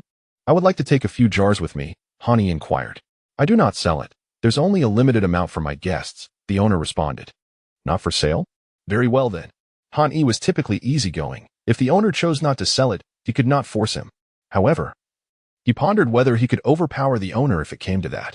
The meal cost 7,000, yet Han-yi felt it was somewhat of a bargain. Given the quality of spiritual energy in a major city, such a meal would likely cost tens of thousands. Why haven't you evacuated? It could be dangerous if monsters breach this place, Han-yi asked. Did you not stay either? If I leave, you would all be left starving. The owner casually replied while tidying up the dishes. Han-yi glanced at the time and chuckled heartily. Indeed, I shall return for dinner later. I hope you won't close too early, dear proprietor. Subsequently, he stepped outside and made his way directly into the mountains. The owner, observing the direction in which Han-yi walked, couldn't help but chuckle and shake his head. I shall await your arrival for this meal. Those creatures are far from ordinary. Chapter 13. Cooperation in slaying monsters. As soon as Han-yi entered the Chilean mountain range, he sensed an unusual difference from the outside world. The spiritual energy was remarkably unstable. However, there were no signs of powerful combatants around, which heightened his vigilance. The Fang Tian Hua Ji quietly manifested in his grasp as he continued forward, attuned to the increasingly turbulent spiritual energy. Crack! The unmistakable sound of breaking branches echoed. Han-yi turned his head and saw a streak of sword energy piercing through several large trees. A battle was occurring in the distance. After a brief moment of hesitation, he stealthily made his way over. By the time he arrived, the skirmish had concluded. A team from the Divine Demon Bureau had just dispatched a chaotic insect, but it appeared they had suffered considerable casualties and were now regrouping. Han-yi glanced over the battlefield, carefully sensing the lingering auras. There was more than one insect. The others seemed to have been drawn away. Given Han-yi's current prowess, he was still able to vaguely detect the residual energies left by the chaotic insects he had previously slain. Without disturbing the cultivators from the Divine Demon Bureau, he circled around, pursuing the scent of the insects, delving deeper into the mountains. Half an hour later, Han-yi slowed his pace. It was evident that the insects were close by. Along the way, he encountered several teams from the Divine Demon Bureau but chose not to engage, wary of stirring up unnecessary trouble. While he was meticulously surveying his surroundings, he felt a sudden awareness and turned to one side, only to find a menacing insect fixated on him. Its exterior, resembling that of a chameleon, blended seamlessly with the environment, rendering Han-yi oblivious for a moment. In the next instant, a sharp, venomous stinger shot forth from its tail. Han-yi swiftly positioned the Fang Tian Huaji before him. Clash! The stinger collided with the weapon, producing a sound akin to metal striking metal. The stinger fell to the ground, and Han-yi was jolted back a few steps, indicating the formidable strength and potency of the attack. Noticing the stinger was unscathed, Han-yi's eyes sparkled with excitement. Such strength could fetch a handsome sum. If that archer woman from earlier were to fashion an arrow from this stinger, its lethality would likely multiply tenfold. Swish, swish. 2 more stingers came flying at him. Han-yi dodged deftly and charged towards the insect. Hiss. The creature opened its cavernous maw, filled with teeth, and let out a deafening screech. Initially, Han-yi paid it little mind, but upon spotting 2 flying insects approaching from the distance, He understood the meaning behind the creature and Apos' actions. It was summoning reinforcements. With a resolve to end this swiftly, he focused on his objective. Propelled by his formidable physique, his speed surged. With the Feng Tian Hua Ji wielded with great force, he unleashed a flurry of strikes, obliterating the head of the venomous insect in mere moments. Deep purple blood splattered across the ground, and Han Yi, somewhat disgusted, used his true essence to keep the blood at bay. The two flying insects, witnessing the swift demise of their companion, let out a furious roar and dove towards Han Yi. Undeterred, he brandished the Zhan Xian flying knife. "Please, turn around." A beam of white light shot forth, spiraling around the two flying insects. With two resounding thuds, their lifeless bodies plummeted to the ground. The Zhan Xian flying knife was not merely a single-target weapon. Yet having only two foes felt somewhat wasteful. Han Yi muttered to himself, collecting the bodies of the three insects into his system space while remaining vigilant of his surroundings. He began to circulate his cultivation technique to restore his mana. Although the battle had not significantly drained him, utilizing the Zhan Xian flying knife consumed considerable energy. While he could continue to fight, Han Yi knew it was imperative to ensure he was in optimal condition for what lay ahead. 2 hours later, Han Yi returned to the edge of the mountain range. After replenishing his mana, he pressed on, soon encountering two more solitary insects. They posed no threat to him, and without deploying the Zhan Xian flying knife, he expended only a small amount of mana to successfully slay them. With this, he had completed his task. Having slain 9 insects, one more would fully unseal the Zhan Xian flying knife.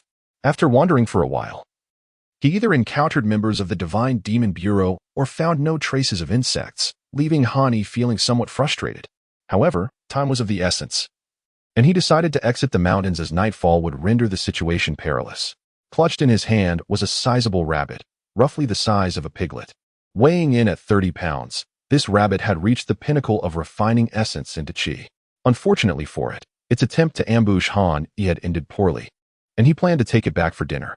Upon arriving at the restaurant, Han Yi discovered that the bald proprietor was indeed still present. "Boss, please prepare this rabbit for dinner." The bald owner regarded Han Yi with surprise but nodded in acknowledgement. "All right, just a moment." Han Yi pulled out his phone to check the trending news, his expression darkening as he read. Powerful figures from the Cosmic Nation have come to Xia Country, claiming that the mysterious bell in the sky is an artifact that has been passed down for millennia in their nation, and they seek to reclaim it. Yagyu Ivu from the Fusang Shrine stated that they also believe the mysterious bell originates from the Fusang Divine Tree and wish to retrieve the artifact. The Asgardian Divine Court and the Holy See have released statements claiming that the mysterious bell of Xia Country is stolen heritage from other nations, applying joint pressure for Xia Country to return the artifact. Enormous monsters have simultaneously appeared worldwide, strikingly similar to those in the Chilean mountain range, suspected to be of the same species. The Divine Demon Bureau is currently investigating their emergence. The Divine Demon Bureau has released a statement. The Chaos Bell is an innate treasure of ancient powerful beings from Xia Country, with a lineage spanning countless millennia. It does not belong to any other nation. Anyone who continues to slander the Chaos Bell will be blacklisted by Xia Country and permanently barred from entering its borders. Although he had anticipated such developments, Han Yi could not help but feel a surge of indignation upon witnessing the shameless declarations from those nations and factions. Even in a different world, these countries remained unrelenting. However, this time, their lofty ambitions might soon come crashing down. The announcement from the Divine Demon Bureau clearly indicated that they were no longer willing to endure, with the Chaos Bell safeguarding them. Han Yi could hardly fathom any remaining grounds for retreat. The emergence of the chaotic insect race on Earth had come without warning, and it was evident that they had manifested globally. He hoped that these nations could withstand the pressure and grant Xia Country some time to develop. Otherwise, facing the chaotic insects alone would not bode well for Xia Country. The initial wave of cannon fodder insects had already resulted in the deaths of numerous cultivators. The subsequent army of insects would undoubtedly be catastrophic. As he pondered these matters, the bald owner emerged from the kitchen, carrying a large platter with an entire rabbit. Han Yi inhaled deeply, appreciating the enticing aroma. "Your skills are impressive. Shall we dine together?" The bald owner hesitated briefly before nodding. "All right. My name is Han Yi. How should I address you?" "I can end Apos. Keep calling you and Apos, boss." "And Apos," the bald owner replied, "Lu Zhao." The meal was consumed in relative silence. The 30-pound rabbit had been reduced to about 20 pounds, and it took the two of them 20 minutes to finish. "Are you interested in collaborating to hunt monsters?" Lu Zhao suddenly inquired after they had finished eating. Han Yi was taken aback. With your strength, wouldn't you prefer to hunt alone? There are approximately 120 monsters in total, but among them, at least 3 possess combat prowess equivalent to the refining spirit returning to void stage. I cannot face them alone. Hearing Lu Zhao and Appo's response, Han Yi was astonished. How did you ascertain the number of those creatures? At that moment, I found myself in the mountains when a rift in the void suddenly materialized, unleashing a multitude of monsters. The rift vanished shortly thereafter. However, their sheer numbers compel me to flee. I harbor an aversion to dealings with the Bureau of Deities and Demons, hence. Lu Zhao fixed his gaze upon Han Yi as he spoke. Chapter 14. The Art of Flying Daggers. Upon the conclusion of L Zhao's words, Han Yi grasped his intent. He was disinclined to engage with individuals entrenched in the bureaucratic realm, preferring instead to embrace the life of a solitary wanderer. However, the implications embedded within L Zhao's discourse left Han Yi astounded. The Chaos Insect clan had traversed through fissures in the void? Furthermore, these rifts were evidently abundant across the globe. Thus, aside from the discovered ones, where might the remaining Chaos Insect clan members, concealed in remote locales, currently reside? What might they be undertaking? Han Yi's expression turned grave. L Zhao, I believe I comprehend your meaning now. I have reached the pinnacle of Qi refinement, with combat prowess exceeding the norm. Might I inquire about your specific level of cultivation? Han Yi articulated. L Zhao nodded. That is indeed a reasonable request. I am in the early stages of spirit refinement, with corresponding combat capabilities. Very well, then please share your plan. Since you have proposed this venture, you must have formulated some ideas, Han Yi prompted. Indeed, I am aware of the current location of the 3 creatures possessing spirit refinement combat strength. They are stationed separately, and if we are to eliminate them, we must do so within 2 minutes, lest we be besieged by all 3. Stationed? What do you mean? Han Yi focused intently on this crucial point. I am not entirely certain, but they remain anchored in this vicinity, not roaming about. While the ordinary insects linger on the outskirts, the 3 remain immobile at the center, and I dare not probe further. Could it be that they are guarding something of significance? Han Yi speculated. It is also plausible that they are connected to other creatures. We shall have to ascertain that once we venture in, L Zhao elucidated, sketching the mountain and Appo's entry point and the positions of the 3 spirit refinement insect creatures upon the table with water. Agreed. Let us embark tomorrow.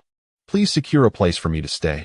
I suspect the hotels in the county are deserted at this hour, and I cannot wander aimlessly through the night. Han Yi remarked, having memorized the locations. Let us stay next door, L Zhao suggested, gesturing towards a nearby inn. Though the conditions were inferior to a hotel, it mattered little to Han Yi. Is this also yours? Indeed, it belongs to my family, L Zhao replied. Who would have thought you were a landlord? It seems you live quite comfortably, Han Yi jested. Just passing time, really. We should retire early to maintain our vigor. We shall enter the mountains at dawn.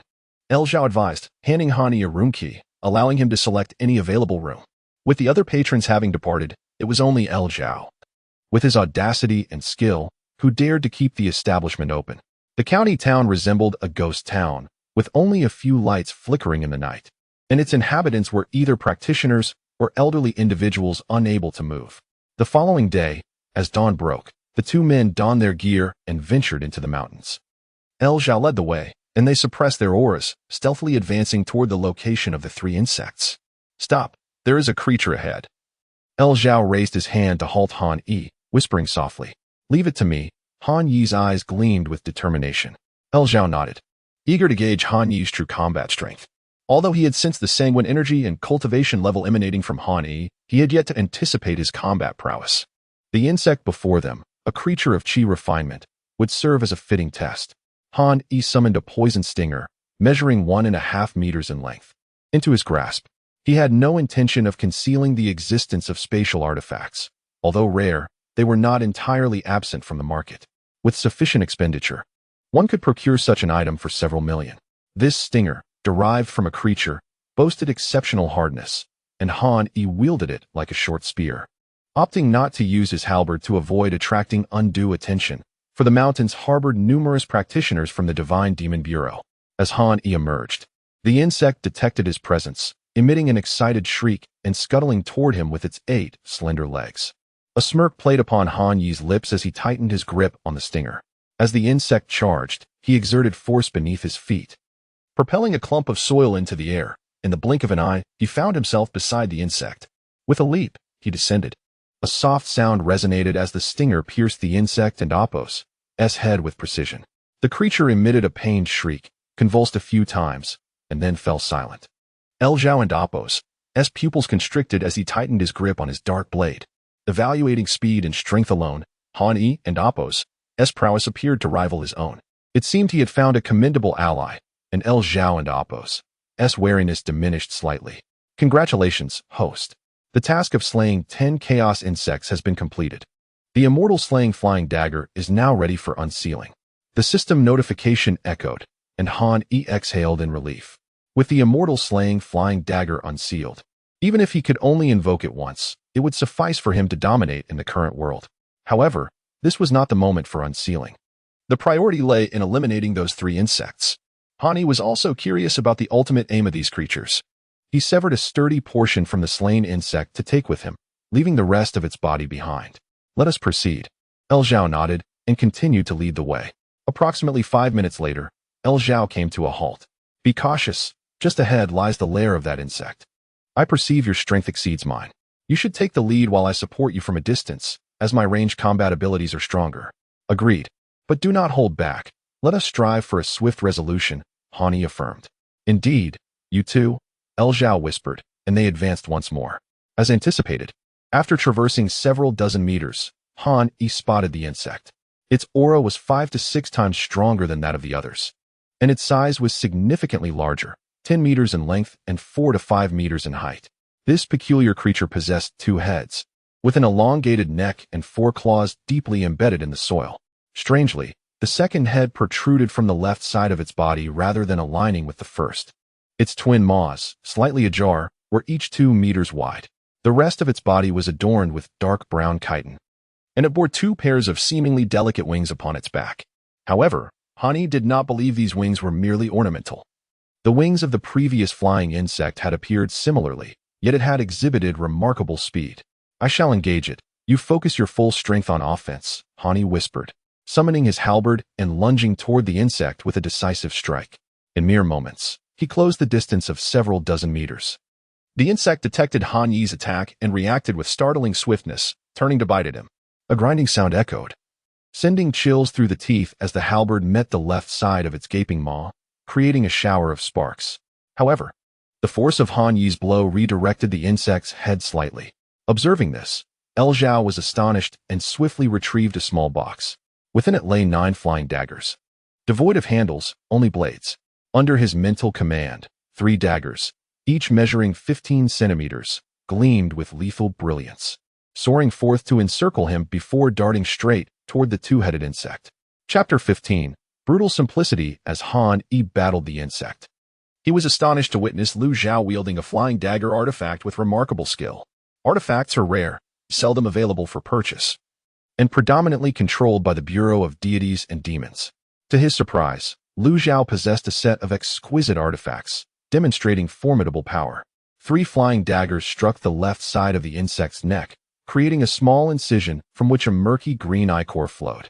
However, given the insect's massive size, this wound was merely a trivial annoyance. Agitated by the pain, the creature focused its ire on Lu Zhao, ready to retaliate. Han Yi barked an order, descend. He leaped into the air, hefting his Fong Tian Hua Ji, and brought it crashing down onto the insect's back. With a resounding crack, a significant portion of one wing shattered, and the weapon landed heavily on the creature's body, producing a dull thud. The backlash left Han Yi's arm numb, but the insect was driven back to the ground. Lu Zhao exhaled in relief and began to deftly maneuver the 3 flying daggers to inflict further wounds on the creature. True to their nature as artifacts, they proved far sharper than Han Yi's mundane weapon.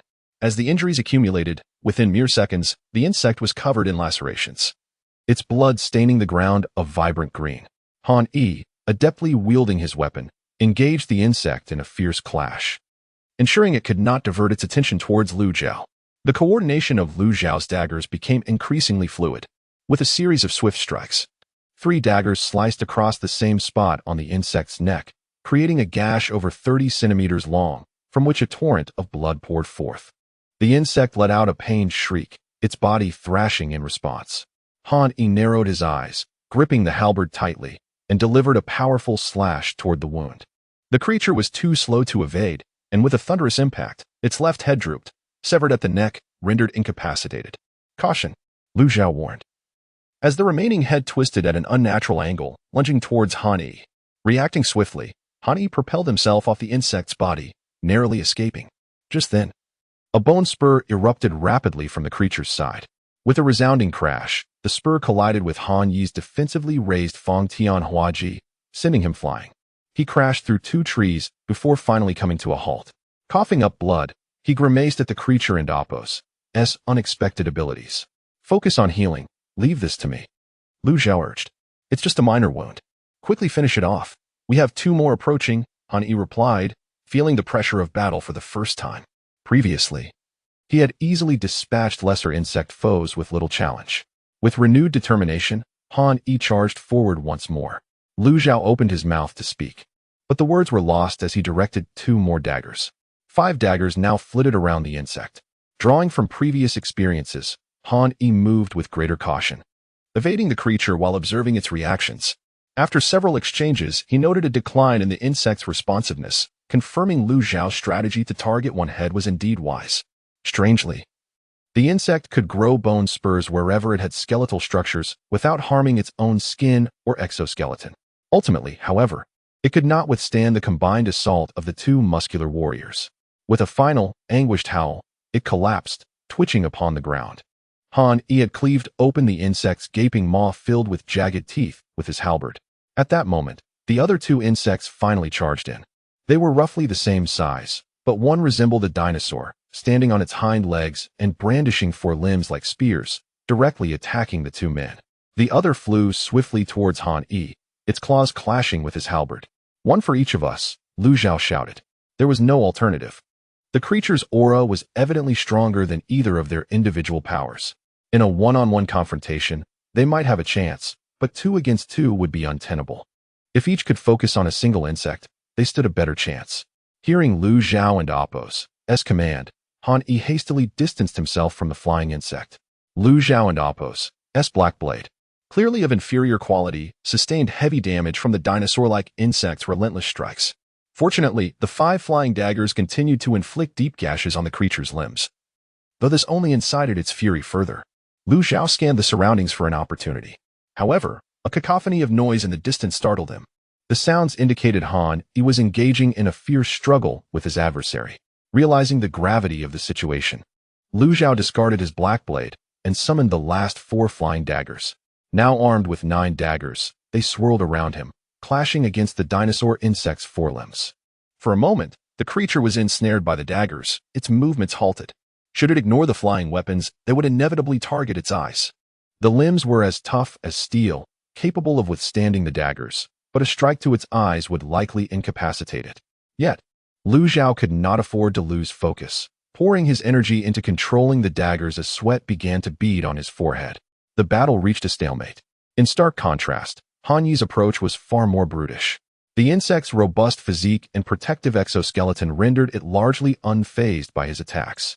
After numerous clashes, however, the creature began to falter, its 6 limbs growing numb from the impacts of the Fang Tian Hua Ji. Han Yi, seemingly tireless, wielded the halberd with relentless ferocity, striking hard against the creature's body, causing a section of its exoskeleton to shatter. With each passing minute, his impatience grew, especially as he sensed Lu Zhao's fatigue. The dinosaur insect was exhausting him, and without the benefit of the same cultivation techniques as Han Yi, this was not a promising situation. The flying insect, sensing the shift in battle dynamics, grew increasingly emboldened. But suddenly, a figure soared into the air. Han Yi hurled his Fang Tian Hua Ji like a javelin, the weapon slicing through the air. The flying insect, sensing imminent danger, desperately flapped its wings to evade. In the next moment, Han Yi, propelled by sheer force, landed deftly on the insect's back. With fists raised, he unleashed a flurry of brutal strikes upon the creature's head, the scene unfolding with raw ferocity.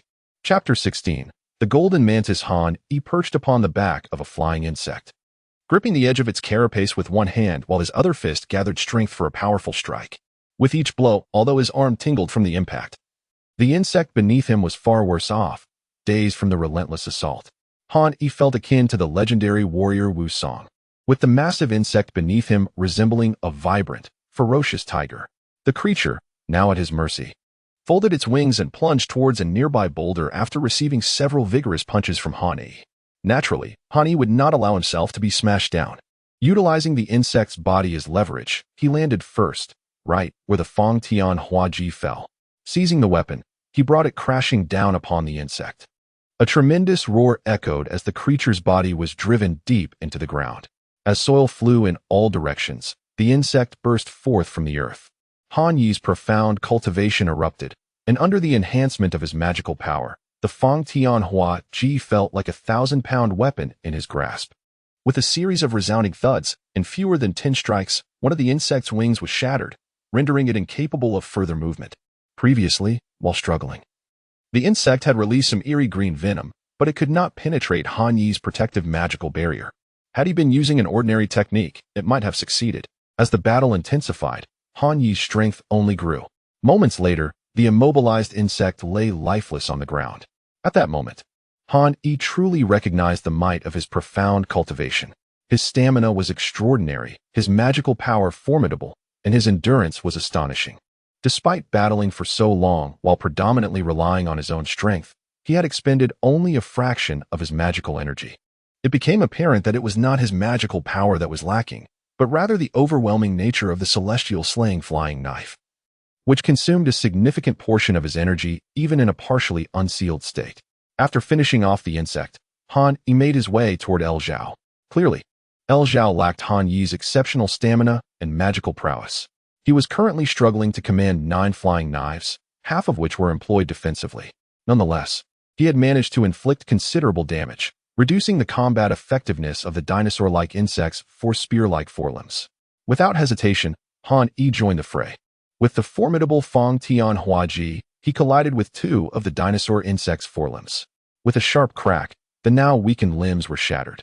In less than a minute, with Han Yi's assistance, El Zhao drove the 9 flying knives into the insect's head, eliminating it. After vanquishing the 2 insects, El Zhao wiped the sweat from his brow and remarked, "Thanks to you, we managed to overcome this challenge.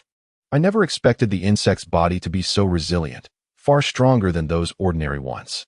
We would have taken much longer otherwise." That creature foolishly abandoned its aerial advantage to charge down. I had no choice but to respond decisively. Han Yi chuckled, yet his gaze shifted toward the depths of the forest. Given the positioning of the 3 insects, the heart of their territory lay ahead. What could possibly be there? El Zhao sheathed his flying knives. I don't and Oppos, Tino, but with the insects gone, we can investigate. The 2 pressed forward toward the central area guarded by the 3 insects. However, as they approached, Han Yi suddenly felt his heart race. Such sensations were uncommon for practitioners. A surge of intuition? A sense of foreboding? He halted abruptly. "What's wrong?" El Zhao inquired, puzzled. "Be cautious. I have an unsettling premonition," Han Yi murmured. It wasn't just Han Yi. El Zhao too sensed that the atmosphere felt off. It was eerily silent. In the wilderness, if the birds had been startled, they would have long since fled. But what of the insects? At that moment, even the sound of the wind was absent. The 2 cautiously continued forward, neither suggesting retreat. Thud, thud. They both stopped in unison. "Did you hear that?" El Zhao asked. Han Yi nodded. "Yes. What is that sound?" "I'm not sure. But it definitely was there a moment ago." They exchanged glances and advanced together. The sound grew clearer. Thud, thud. It resembled a rhythmic beating, unwavering and steady. "It sounds like a heartbeat," Han Yi exclaimed incredulously. "But such a loud heartbeat is rather terrifying, don't you think?" "I hear it too. But it seems impossible," El Zhao frowned. Soon, their eyes were drawn to a swirling mass of black and purple mist, slowly creeping from the depths of the forest. In unison, they cast protective spells around themselves. As the dark mist passed, the surrounding flora appeared to corrode as if exposed to acid, wilting and transforming into the same ominous hue. The soil beneath them seemed to transmute into something strange, emitting black vapors. They both recoiled, unwilling to be tainted by this ominous substance. The horror on their faces mirrored one another's, prompting them to retreat. Ding. Task triggered. Task name: Insectoid Matriarch. Task description: as the chaotic insectoid species breached the earthly void, they deployed a low-level matriarch at every fissure. The insectoid matriarch can alter the environment to sustain the insectoid life and can generate lower-tier insects. thus bolstering their ranks. Task Option 1. Eliminate the insectoid matriarch. Reward: 3 drops of purifying divine water. Task Option 2. Withdraw cautiously. Reward: a tome of 36 paintings from the Dongzhuangzi. Hani halted, rooted in place. His expression grave. The system's information left him with no option to retreat. The rewards intrigued him. The purifying divine water was a rare essence birthed from the only spring atop the Unzhao mountain, produced once a year. It possessed extraordinary properties for refining treasures and purifying impurities. Additionally, it had a potent ability to dispel seals. Option 1 was undeniably tempting. On the other hand, the reward for Option 2 seemed trivial in comparison. He could simply search for mysterious websites instead. He was not particularly noble. Yet allowing the insectoids to ravage and threaten humanity was not the outcome he desired. What's wrong? Zhao asked, puzzled by Han's sudden stop. In this strange situation, it's unwise to take risks. If I'm correct, this mist is designed to alter the environment for the insects. If they continue to proliferate, it could spell disaster. Zhao advised, we should withdraw and investigate the origin of this mist first. To charge in recklessly may lead to trouble. No, I trust my instincts. If these insects proliferate unchecked, the Summer Kingdom could be doomed, He declared resolutely. Zhao hesitated, silence enveloping them for several seconds before he finally said, then let us proceed together. With that, he solemnly produced an item from his robe, capturing Han Yi's curiosity, which soon turned into astonishment. Item name: Golden Mantis. Chapter 17. The Insectoid Maternal Body. Item name: Golden Mantis Scissors. Level: Supreme Postnatal Spiritual Treasure. Function: a spiritual treasure forged from the ancient ferocious beast. The Yin-Yang Crawler, which, when summoned, manifests dual crawlers to strangle enemies with unparalleled might. Status: semi-sealed. Unsealing method: refine with the ancient crawler and Apos' soul or bodily essence for a decade to completely unseal. Hani blinked, momentarily stunned by the golden antique scissors in Lu Zhao's hand. The lethality of the golden mantis scissors was formidable, rivaling that of some superior or even supreme innate spiritual treasures. However, it was currently in a semi-sealed state. Nevertheless, possessing the golden mantis scissors would mitigate the dangers ahead. Let us proceed with caution, Han Yi said, and the two continued onward. Utilizing their own magical barriers, they avoided the encroaching black-purple mist. Within this mist, their senses were considerably dulled, but fortunately their visibility remained largely unaffected. After traversing 100 meters, a slow and heavy breathing sound reached their ears, together with a heartbeat. Their expressions grew more grave. Cautiously advancing another 20 meters, they arrived at an open expanse and beheld their target. A grotesque creature lay sprawled on the ground, its body resembling a silkworm chrysalis, measuring 50 meters in length and over 20 meters in diameter. From beneath its bulk, tendrils of black-purple mist emanated, altering the surrounding environment. Notably, a large bulge along its abdomen pulsated incessantly. The two stared in astonishment, but after a few minutes, their expressions shifted to horror. The bulge elongated from the abdomen to the tail, eventually bursting forth a round, fleshy orb, slick with green and black-purple mucus, which appeared repulsive. Almost immediately, a sharp claw cleaved the orb, and a creature emerged. This colossal entity was evidently the insectoid maternal body, and the newly birthed creature was a common insectoid. The 4-meter-long insect wobbled unsteadily as it rose, ravenously devouring the orb's exterior. Its aura intensified, and its form began to visibly swell at an alarming rate. Hani and Lu Zhao exchanged glances, their eyes reflecting mutual concern. At this growth rate, it was likely that the insectoid maternal body could produce hundreds of ordinary insects within a month or two. Let us strike and eliminate this giant insect, then withdraw, Hani declared. Lu Zhao nodded, casting a glance at the golden mantis scissors in his hand. Clearly, he understood the significance of this battle and was determined not to hold back. Engage, he commanded as he summoned the golden mantis scissors. 2 golden rays materialized, intertwining and spiraling toward the insectoid maternal body. The commotion startled the maternal body, which let out a roar. Suddenly, several ordinary insects appeared, along with a formidable insect possessing the strength of the return to void stage. Responding to the maternal body's call, they charged forth to protect it. Yet, the 2 golden rays were ruthless. A faint crack echoed as 3 insects were cleaved in half. The golden rays continued their relentless assault on the maternal body. The insect of greater prowess swiftly deployed a pair of shell shields, attempting to block the incoming rays. With a resounding crash, both layers of armor were shattered, and the insect was nearly obliterated. However, the golden rays diminished in strength, leaving only a trace of power to strike the maternal body. A 3-meter-long gash appeared on the maternal body, yet, astonishingly, no blood flowed from the wound. At that moment, Han Yi had dispatched 2 insects and rushed toward the maternal body. He struck forcefully with his halberd, but a tremendous force rebounded, sending him flying. Han Yi felt helpless. The disparity in weaponry was evident. Had this been a treasure-grade weapon, enhanced by his magical power, it could have breached the maternal body's defenses. Although his halberd was commendable, it was ultimately a mundane weapon, and weight alone did not equate to effectiveness. It seemed prudent to study the nurturing techniques within his cultivation manual upon returning, seeking superior materials to upgrade his halberd. For more insects charged at them, but the strongest one had been incapacitated by the golden mantis scissors and now lay lifeless on the ground. The remaining insects posed little threat. The maternal body, though emitting fearful howls, could barely move its massive form at a tortoise's pace. Minutes passed, and the insects defending the maternal body fell to Han Yi and Lu Zhao's unyielding assault. Lu Zhao gazed at the colossal creature, a hint of resignation in his eyes. I can only utilize this treasure once, and my remaining magical power is insufficient for another activation. Leave it to me, Han Yi replied.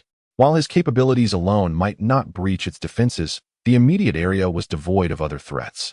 And it was time to employ the celestial severing flying blade before the nearly 100 insects summoned by the maternal body returned. Turn around, my precious, he intoned softly, and a beam of white light shot forth, severing the maternal body cleanly in two. Its massive form convulsed a few times before falling silent. The formidable defenses and regenerative abilities of the maternal body were rendered futile before the celestial severing flying blade, which annihilated both its corporeal form and essence. Whether insects possessed essence, Han Yi was uncertain, but it was clear that under the blade and Appo's might, the maternal body had no chance of survival. Lu Zhao, astonished, glanced at the celestial severing flying blade before looking at the golden mantis scissors he had stowed away. Judging by the earlier display of power, Han Yi's treasure was evidently superior to his own. It seemed he was not the only one with secrets. Having expended the majority of his magical power, nearly depleted, Han Yi swiftly stored the massive insect's carcass. Let us depart, he said, not looking back as he leapt toward the exit. He had no desire to be encircled by returning insects or to encounter the enforcers of the Divine and Demon Bureau once more. Although his magical energy was rapidly replenishing through his cultivation, it was insufficient for high-intensity combat. Congratulations, host, for completing the mission. Reward, 3 drops of pure divine water. The voice in his mind made Han Yi smile. The mission and Appo's completion was sufficient to unseal 3 treasures, which was well worth the effort. The 2 concealed their tracks, circumventing the rushing insects and the pursuing cultivators from the Divine and Demon Bureau until they reached the county town. At that moment, Liaoshan County was eerily silent, devoid of any presence in the streets, which lay desolate. The 2 stealthily returned to the inn. I owe you a debt of gratitude for this journey, Lu Zhao said as they recuperated their magical energy, having remained silent for a long while. Why so formal? Your strength is quite impressive, even exceeding my expectations. Han Yi waved dismissively. He then tossed several items onto the floor, which clattered down, revealing an assortment of insect claws, nails, and teeth. 1/2 for each of us. Lu Zhao quickly shook his head. I only need a few. You should keep the rest, as you contributed the most. Judging by the items Han Yi had discarded, they could likely fetch hundreds of thousands. Just then, a sudden bell tolled from the sky, resonating throughout the entire Summer Kingdom. They looked up and beheld the sudden manifestation of the Chaos Bell, as a mysterious yellow light surged towards the southeastern border. In astonishment, Han Yi hastily reached out to the Chaos Bell, inquiring about the unfolding events, for he had discerned a hint of annoyance emanating from it. Chapter 18. The odious aura of the Chaos Bell. The Chaos Bell, possessing its own intelligence, though not akin to human consciousness, harbors preferences. Han Yi, having access to a portion of the Chaos Bell and Appo's control, distinctly sensed its aversion. Familiar with the origins of the Chaos Bell, Han Yi pondered numerous possibilities, yet remained perplexed as to what could elicit such emotions from the bell. However, after a brief communication with it, he found himself at ease. What has transpired? The national artifact suddenly exhibiting such commotion, Lu Zhao remarked, a hint of concern evident in his tone. I cannot say for certain, but given the immense power of the national artifact, it should not pose a problem, Hani replied, shaking his head as he gestured towards the materials on the insects scattered across the ground. You should keep these. The path of cultivation is far more arduous for a solitary wanderer than for one who joins an organization. Hani remarked with a knowing smile before departing through the door. It was time for him to return, as the celestial slaying flying knife was now ready for unsealing. Lu Zhao observed Han Yi's retreating figure, hesitating momentarily before choosing silence. The materials were indeed of great necessity to him. Refining his equipment or trading them for other resources in the market would be advantageous. After all, the items in the shop were exorbitantly priced, and few were willing to purchase them. Thus, while it appeared he lacked for nothing, the financial demands of enhancing his gear were staggering. At the southeastern border of Xia country, the Chaos Bell radiated a brilliant light, swiftly descending to the ground. There, a group of individuals stood, their appearance indicating they were not citizens of Xia country, but rather from a nation known as Asan. Their attire, somewhat antiquated, set them apart. Yet they shared a singular characteristic. Their bodies were adorned with extensive tattoos. At that moment, they noticed the descending golden light above them. Suddenly, a resounding crash echoed as the golden light struck one of the individuals, reducing him to nothingness in an instant. The surrounding crowd fell into a state of severe injury, unconsciousness, or even death, while a peculiar object manifested from the vanished individual, landing upon the ground. A rusted black iron axe, which astonishingly withstood the Chaos Bell's onslaught, creating a deep crater upon impact. In the next moment, Station Xia country cultivators, drawn by the Chaos Bell and Apos' attack, arrived to witness the scene before them. They too beheld the menacing axe, which exuded an aura that commanded respect and fear. What transpired here? The national artifact unleashed an attack. Surely, there must be a reason. A young man murmured, gazing in bewilderment at the spectacle. Hold on, let me report to the headquarters, a more composed youth interjected. Within moments, his expression shifted dramatically. The headquarters has instructed us to bring the axe back, and we need not concern ourselves with these foreign cultivators. Without further elaboration, he hurriedly gathered the axe and prepared to return. The others, recognizing their leader's serious demeanor, understood the gravity of the situation and quickly followed suit, claiming the axe and retreating, leaving behind the wounded foreign practitioners. In recent years, foreign nations had flaunted their various artifacts, challenging Xia country numerous times.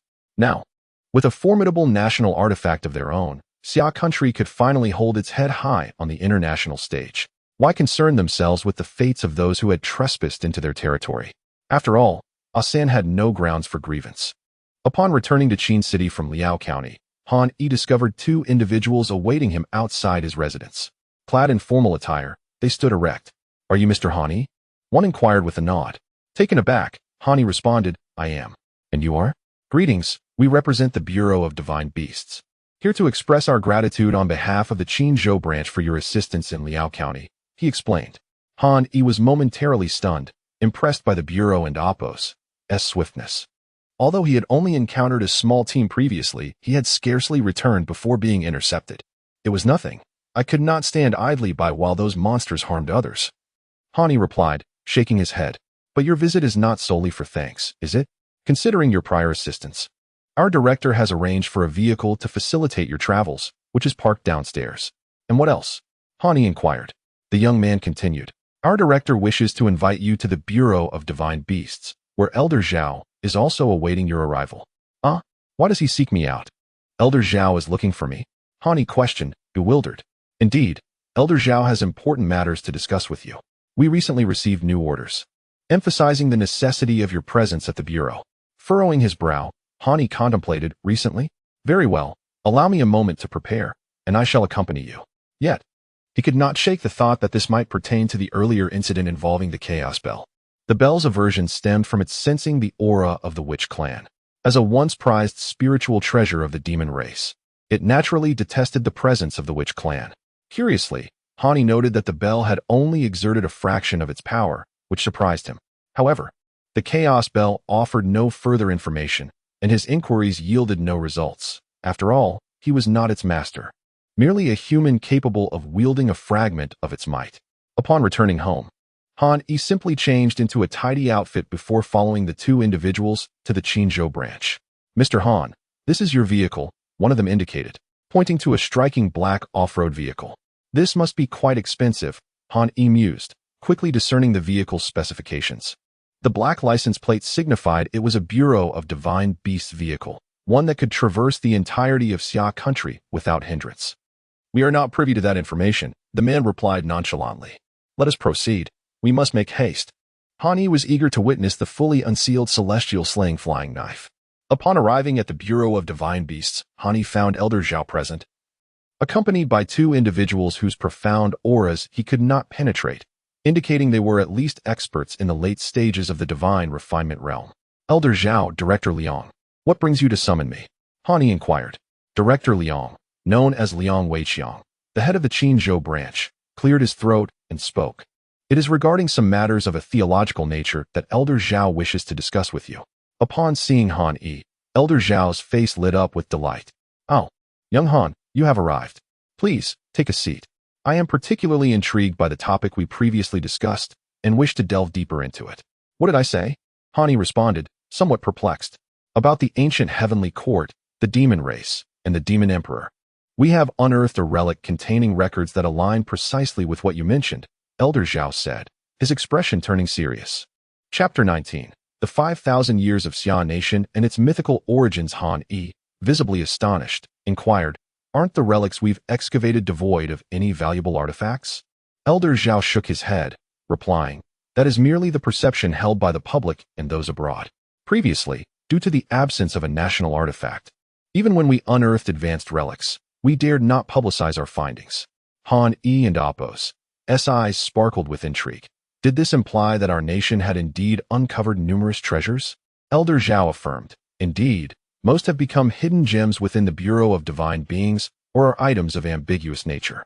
Recalling their encounter with the sealed Chaos Bell, they deduced that they might have already discovered formidable magical artifacts or even divine treasures, though the methods for their unsealing remained elusive. Han Yi felt a surge of excitement. If others could not recognize them, how could he be at a loss? Ahem. Elder Zhao, I can actually identify the Chaos Bell, all thanks to several ancient texts I have perused. Upon hearing this, Elder Zhao became animated. Young Han, what ancient texts? May I have the honor of examining them? Unfortunately, they are lost.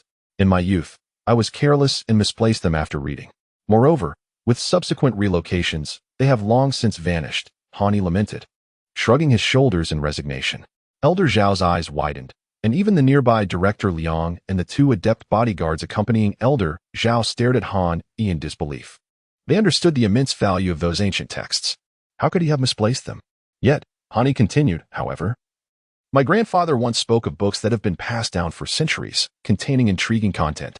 I read them multiple times, and now, as a cultivator, I can still recall their detailed contents. Elder Zhao hastily procured pen and paper. Quickly, share your knowledge. The history and mythology of our Xia nation have been obscured for over 2 centuries. We can only piece together our past from fragmented excavated information. Young Han, what you know is of utmost importance. Han Yi nodded. I understand. But there is an overwhelming amount of information, far too chaotic. It comprises millions, perhaps even tens of millions of words. How can I possibly relay it all at once? The others present were momentarily stunned. Tens of millions of words? Such a vast reservoir of information, if it were not mere fabrication but genuine ancient texts, would render Han Yi a living database. Elder Zhao appeared to ponder deeply, then swallowed hard. Based on what you know, how many years of heritage does our Xia nation possess?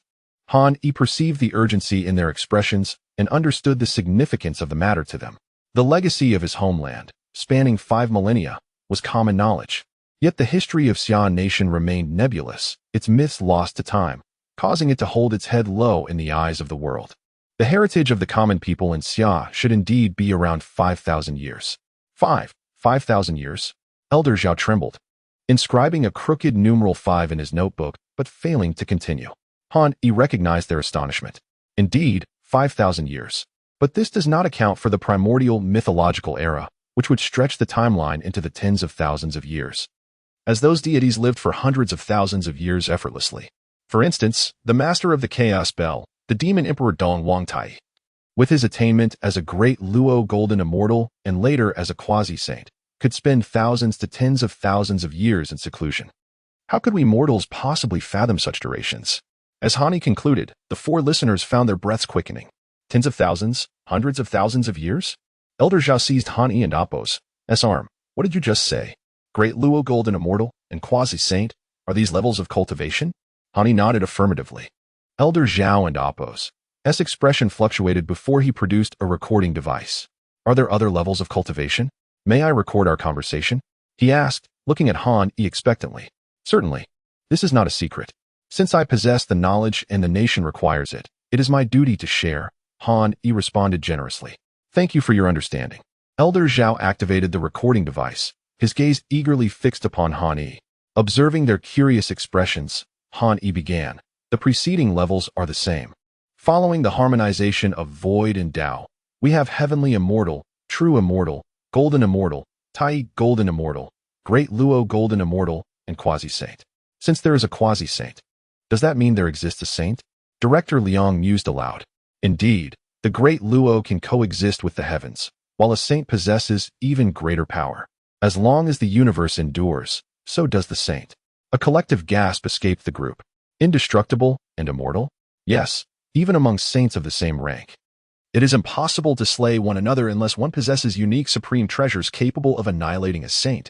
Hani confirmed their inquiries. If the universe still exists, why have saints never appeared? Elder Zhao queried.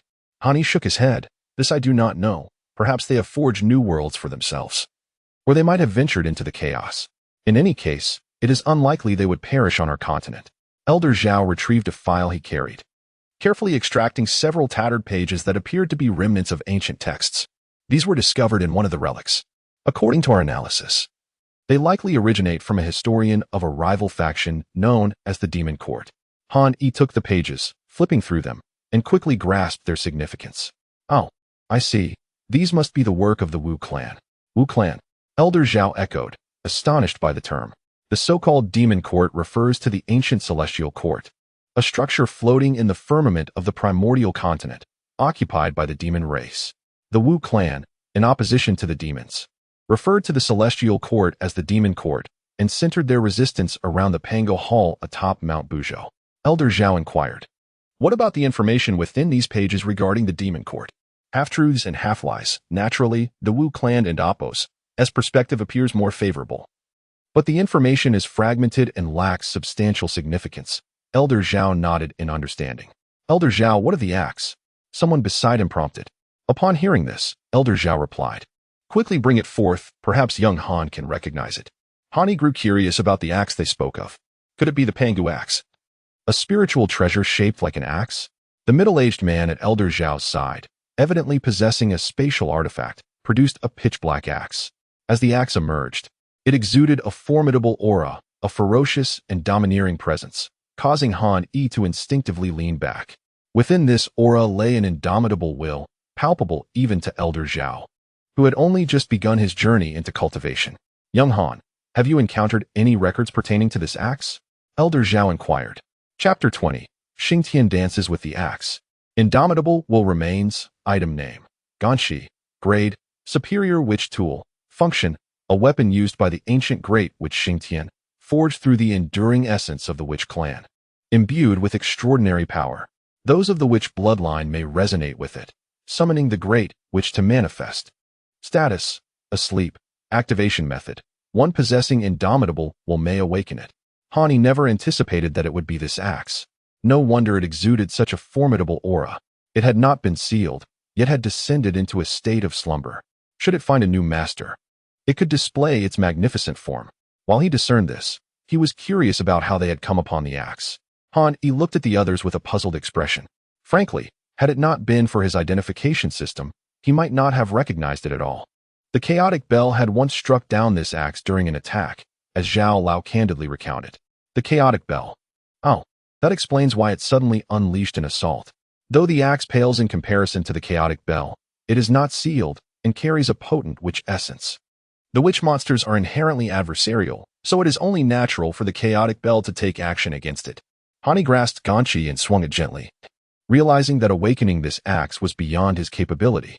This axe, known as Ganqi, was indeed the weapon of the ancient great witch Xingtian. The witch clan lacks a primordial spirit and cannot wield magical treasures, but they can utilize divine weapons, and this one is among the finest. The middle-aged man who had retrieved Ganqi was visibly excited. "Mr. Han, did you just say this axe is not sealed?" "No, it is merely in a state of slumber. It requires someone to awaken it, but the conditions are rather stringent. Only one with indomitable will may have a chance to rouse it.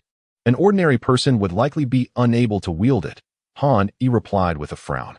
He harbored doubts about the existence of anyone with such indomitable will in this era. Humanity and Apos' disposition had deteriorated significantly since the times of the Witch Monster War, making it exceedingly difficult to find such a person. "What does indomitable will specifically entail?" The man inquired further. "I should perhaps elaborate on Xingtian and Apos' tale," Han Yi mused, suspecting that indomitable will was closely linked to the figure of Xingtian. The leaders of the witch clan were 12 in total, known as the 12 ancestor witches, beneath whom were the great witches, Xingtian being one of them. After the Witch Monster War, when the surviving witches clashed with another human tribe, the leader of his tribe, Qiyu, was slain. He then sought vengeance against the leader Huangdi, armed with a shield and Ganqi. Ultimately, he was defeated and beheaded by Huangdi, who imprisoned his severed head beneath a great mountain. However, his unparalleled courage and fervent fighting spirit allowed him to continue battling with Ganqi, using his breast as eyes and his navel as a mouth. Although he was ultimately vanquished, his indomitable fighting figure left an indelible impression on his enemies, earning him the title of God of War. After Han Yi concluded his narrative, the others stood in a daze. After a prolonged silence, their gazes fell upon the imposing black iron axe, as if they could envision the indomitable spirit of Xingtian himself, truly deserving of the title God of War.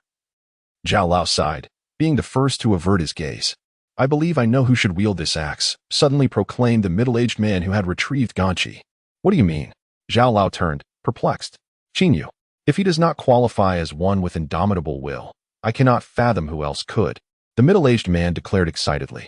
Zhao Lao and Apos' expression sharpened, and after a moment of contemplation, his excitement surged. "Indeed, how could we have forgotten about Qinyu?" Curiosity piqued Han Yi. "Who is this Qinyu you speak of?" It is important to note that indomitable will is not a mere phrase. However, Zhao Lao's countenance quickly darkened. "Alas, it is a pity." "Indeed, such a pity," echoed the two experts beside him, their expressions turning grave. Before Han Yi could voice his question, Zhao Lao interjected. "Qinyu is a remarkably talented young man from the Divine and Demon Bureau, of similar age to you. Yet he has been engaged in frontline battles. Just days ago, he encountered an unfortunate incident in the Chilean mountains. Was it during a confrontation with those monsters?" Han Yi blurted out. "Indeed. He was besieged by a dozen creatures, and his squad emerged with only him alive. We reviewed the mission records. He fought valiantly, single-handedly slaying 9 monsters with nothing but a magical blade, holding out until rescuers arrived." "And now?" Han Yi inquired.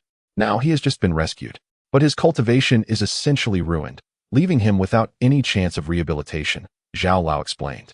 Han Yi hesitated before asking, "What was his cultivation level?" "Late stage of Qi transformation," Zhao Lao replied. "He possesses great innate strength, making him somewhat stronger in combat than other cultivators. Only at the late stage of Qi transformation. Yet he could single-handedly slay 9 monsters?" Han Yi was taken aback. In comparison to himself, he realized that without exerting himself, he could also defeat those monsters.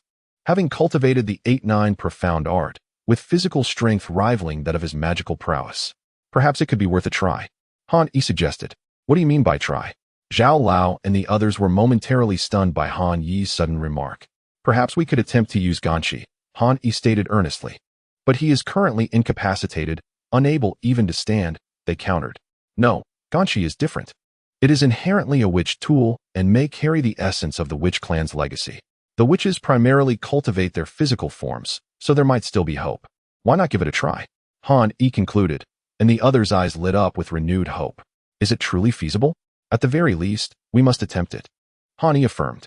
Thus, their discussion was abruptly halted as they proceeded, carrying Ganqi towards Lianyungang City, which lay closer to the Chilean mountains. Qinyu had also been taken to the Divine and Demon Bureau for treatment here. Director Liang of the Qinzhou branch could not accompany them due to pressing matters, but promised to inform them of any outcomes. Han Yi, Zhao Lao, and 2 others arrived at the Lianyungang branch. Director Zhao, what brings you here? The director of Lianyungang was taken aback by Zhao Lao's unexpected arrival. Zhao Lao chuckled wryly, realizing he had been so eager to consult Han Yi about mythological knowledge that he had forgotten to notify the Lianyungang branch. Shaolin, quickly, take us to see Qin Yu. Although Director Lin was unaware of the circumstances, he understood Zhao Lao and Amp Apos' significant status and hastily led them to Qin Yu and Amp Apos' hospital room. Upon arrival, the middle-aged man produced Ganqi. Director Lin was startled, but Zhao Lao was intently focused on Qin Yu. Xiao Qin, quickly, give this axe a try. Zhao Lao urged, handing the axe to the youth, who was bandaged like a mummy on the hospital bed. The young man merely moved his fingers, showing no further response. Han Yi took Ganqi and said, Qin Yu, this axe is a divine weapon. Channel your unyielding fighting spirit, perceive it, and call upon it. If you succeed, not only can you resume your cultivation, but you may also become an unparalleled genius. Qin Yu, along with Director Lin and the others, finally grasped the urgency behind Zhao Lao and his companions and Amp Apos' visit. Yet, could an axe truly save someone? They found it hard to believe, shaking their heads inwardly. Upon hearing Han Yi and Amp Apos' words, the youth felt a surge of excitement, and Han Yi placed Ganqi into his hands. Chapter 21. The Theologians and Amp Apos' Symposium initially immobilized. Qin Yu seemed to awaken his latent potential upon hearing Han Yi's words, reaching out to firmly grasp the Ganqi. Suddenly, a tremendous surge of vital energy erupted from the Ganqi, causing Han Yi to be forcefully pushed away. The surrounding doctors, nurses, and Director Lin, along with Elder Zhao and others, found themselves pinned against the walls, their eyes wide with astonishment at Qin Yu's transformation. The powerful aura emanating from the Ganqi, infused with the essence of the witch clan, filled the entire ward. After a moment and Apos' hesitation, Han Yi suggested, perhaps we should step outside. It appears our efforts have borne fruit. Thus, the group exited the ward, allowing Qin Yu to commune with the Ganqi in solitude. Reflecting on past events, Han Yi cautiously attempted to communicate with the Chaos Bell. You won't make any further moves against the Ganqi, will you? Minutes passed before the Chaos Bell conveyed a vague message. The past is behind us. The beings of the primordial chaos are not necessarily sworn enemies. Taken aback, Han Yi pondered aloud, what does that mean? Has something transpired in the primordial chaos? Yet, the Chaos Bell fell silent, leaving Han Yi in a state of curiosity regarding the extent to which Qin Yu could activate the Ganqi. Judging by the earlier intensity, it was evident that the process would not be straightforward. Elder Zhao and the others were visibly excited, their gazes fixed on the ward. Is Elder Zhao here? A voice, tinged with urgency, prompted everyone to turn their heads. Zhao Liruan furrowed his brow. I'm here, what is it? Elder Zhao, it's truly you. That's wonderful. Soon, theologians from Fusang and the Cosmic Nation will arrive, and I hear they are bringing along numerous students for academic exchanges. The newcomer, a middle-aged man wearing glasses, bore an expression of palpable anxiety. Zhao Liruan's demeanor darkened. What is the matter? So what if the theologians from Fusang and the Cosmic Nation are coming? Elder Zhao? I am Fang Kongji, the Dean of the Theological Institute at Lianyun University. They are coming because of the Chaos Bell. This revelation startled everyone. The Chaos Bell? That was the name of the recently announced national artifact of Xia Country. What audacity did Fusang and the Cosmic Nation possess to come to Xia Country for such a reason? Elder Zhao? It is said they possess ample evidence to assert that the Chaos Bell is not an artifact of our Xia Country. If things go awry, the international community may well apply pressure on us. Preposterous. Elder Zhao exclaimed in indignation, slamming his palm against the wall. Elder Zhao, please refrain from anger. Since they are here, I find myself intrigued. Why don't we go and see for ourselves? Han Yi interjected, drawing the attention of those present. Fang Kongji and Apos' expression soured. Who is this young man? At such a crucial moment, he shouldn't overstep his bounds. Elder Zhao raised his hand to interrupt him. Young Han, since you are also interested, let us go together. With your presence, I believe their evidence will hold little weight. Elder Zhao regarded Han Yi, a genuine smile breaking across his face. The crowd was taken aback. Elder Zhao was a leading figure in the study of historical mythology in Xia Country, and notably, he was the only one capable of communicating with the Chaos Bell. Why was he treating this young man with such regard? Who was this young individual? Could he be a disciple of a powerful faction? Han Yi sensed the escalating vital energy within the ward. It showed no signs of abating. The transformations between Qinyu and the Ganshi were likely far from a brief affair, with foreign theologians arriving for exchanges. It was imperative to ascertain what grounds they had to confront the Chaos Bell. Hearing Han Yi's words, Zhao Liruan felt reassured. Very well, let us go and see. Elder Zhao's words solidified the course of action, and while others were curious about Han Yi's identity, they dared not inquire further. As the group followed Fang Kongji out of the precinct, they drove towards the Theological Institute of Lianyan City. Upon arrival, Han Yi furrowed his brow at the overwhelming crowd. This was unusual. A university typically housed only several thousand students, yet the sheer number present suggested something significant was unfolding. Upon closer inspection, Han Yi noticed many individuals wielding cameras and microphones. The presence of so many reporters hinted at a forthcoming spectacle. As thoughts raced through his mind, Han Yi silently followed Elder Zhao and the others into the university's playground, which was already filled to capacity. On the podium, 2 rows of tables were arranged in a V shape, with one side clearly occupied by non-Xia nationals. An elderly man caught sight of Elder Zhao and his companions, his eyes lighting up with an insidious grin as he rose to his feet. "Ah, Zhao, what a surprise to see you here. This is quite delightful." His stammering accent, amplified through the microphone, seized the attention of the entire assembly, silencing the previously bustling crowd. Around 50 to 60,000 people now focused intently on Elder Zhao and the individuals at the podium. Han Yi cast a discreet glance at the 13 figures on stage, divided into 2 groups, presumably the theologians from Fusang and the Cosmic Nation. The senior figure, likely of Fusang descent and evidently acquainted with Elder Zhao, was none other than Yamada Kosaka. "Park Jinsung, how unexpected to see you here." Elder Zhao snorted softly, leading Han Yi and the others to take their seats opposite them. "It is indeed Elder Zhao. Who would have thought our institute would invite you? This bodes well. Let us not rejoice too soon. I have heard that these 2 individuals are among the foremost theologians in the world, well-versed in the history of our Xia country." A hushed murmur spread among the audience, and Han Yi frowned at the discussions. Did even their own people lack faith in their nation's history, opting instead to believe foreign accounts? Had the situation in Xia country deteriorated to such an extent? A few days prior, the sudden emergence of the national artifact, the Chaos Bell, had prompted hopes for celebration. However, after investigation, it was discovered that the Chaos Bell had never been present in Xia country. Rather, records related to it were found within Fusang itself. Yamada Kosaka's voice suddenly broke the silence, causing the expressions of those present to turn frigid. "The Chaos Bell has never appeared in the historical records of Xia country. You should be aware of this, Zhao. What is your explanation?" "Indeed, the Chaos Bell has appeared in our historical accounts thousands of years ago. We shall present our evidence shortly. Does Xia country possess any detailed records?" Park Jinsung adjusted his glasses and added, continuing the discourse. Chapter 22. "I am willing to offer my life for the right name." Han Yi observed Zhao Lao across from him with a cold gaze. Zhao Lao spoke up, demanding, "Produce your evidence." He remained unfazed, for only he and Han Yi understood the true might of the Chaos Bell. However, he had only grasped a fraction of its power. Had he comprehended as much as Han Yi, he would have undoubtedly become arrogant. The Chaos Bell was an invincible entity on Earth. Although his knowledge was limited, he recognized that the Chaos Bell's ability to interact with the auspicious golden dragon of the Xia Kingdom could not possibly be as simplistic as the 2 had suggested. "It appears you are determined to press on despite the warning," Yamada Takasaka remarked, invoking a common saying from the Xia Kingdom, as he produced a series of documents, including several images. Behind the playground, a projection wall had already been erected. The journalists had their cameras trained on the display. Yamada Takasaka began to explain. "This image depicts our Fusang divine tree alongside the 3-legged firebird, and this other image illustrates the firebird utilizing the Chaos Bell. Upon closer inspection, the Chaos Bell resembles the one seen in the Xia Kingdom, with not a single detail amiss. It was unearthed from our Fusang ruins."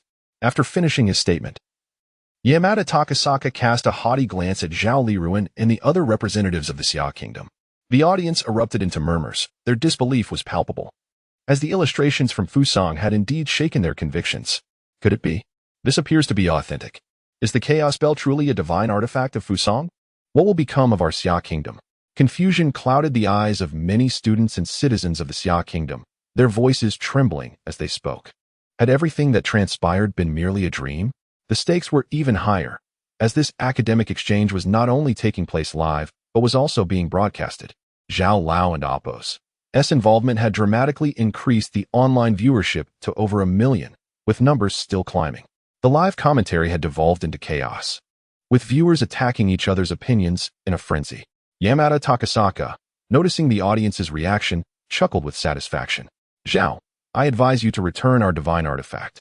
Such a powerful relic as the Chaos Bell can only be rightfully possessed by us in Fusang. Perhaps, in doing so, you may find yourselves protected by its might." Beside him, Park Jin-sung's expression shifted subtly at these words. Yet, after a moment of hesitation, he chose to remain silent. If Fusang truly emerged victorious, it would not bode well for his cosmic nation. Observing Zhao Liruan and Amp Appo's calm demeanor, Park Jin-sung resolved to wait and see, signaling his team to refrain from disputing the ownership of the Chaos Bell. After absorbing Yamada Takasaka's claims, Zhao Lao gently shook his head with a sigh. This reaction startled all present, including those watching the live stream. Could it be that the Chaos Bell was not a divine artifact of the Xia Kingdom? Yet, soon after, the audience witnessed Zhao Lao smiling at Yamada Takasaka and Park Jin-sung, a derisive smile akin to that of someone observing a jester. Before they could respond, Zhao Lao suddenly turned to Hani. "Young friend Han, you are far more knowledgeable about the Chaos Bell than I. I humbly request you to clarify its true nature. I hope you will not decline." The entire audience fell silent. Viewers in the live stream were equally taken aback. What? Zhao Lao claimed that this young man was more knowledgeable than him? Yamada Takasaka, Park Jin-sung, and their respective followers erupted into laughter, as though witnessing the most ludicrous spectacle. This is too amusing.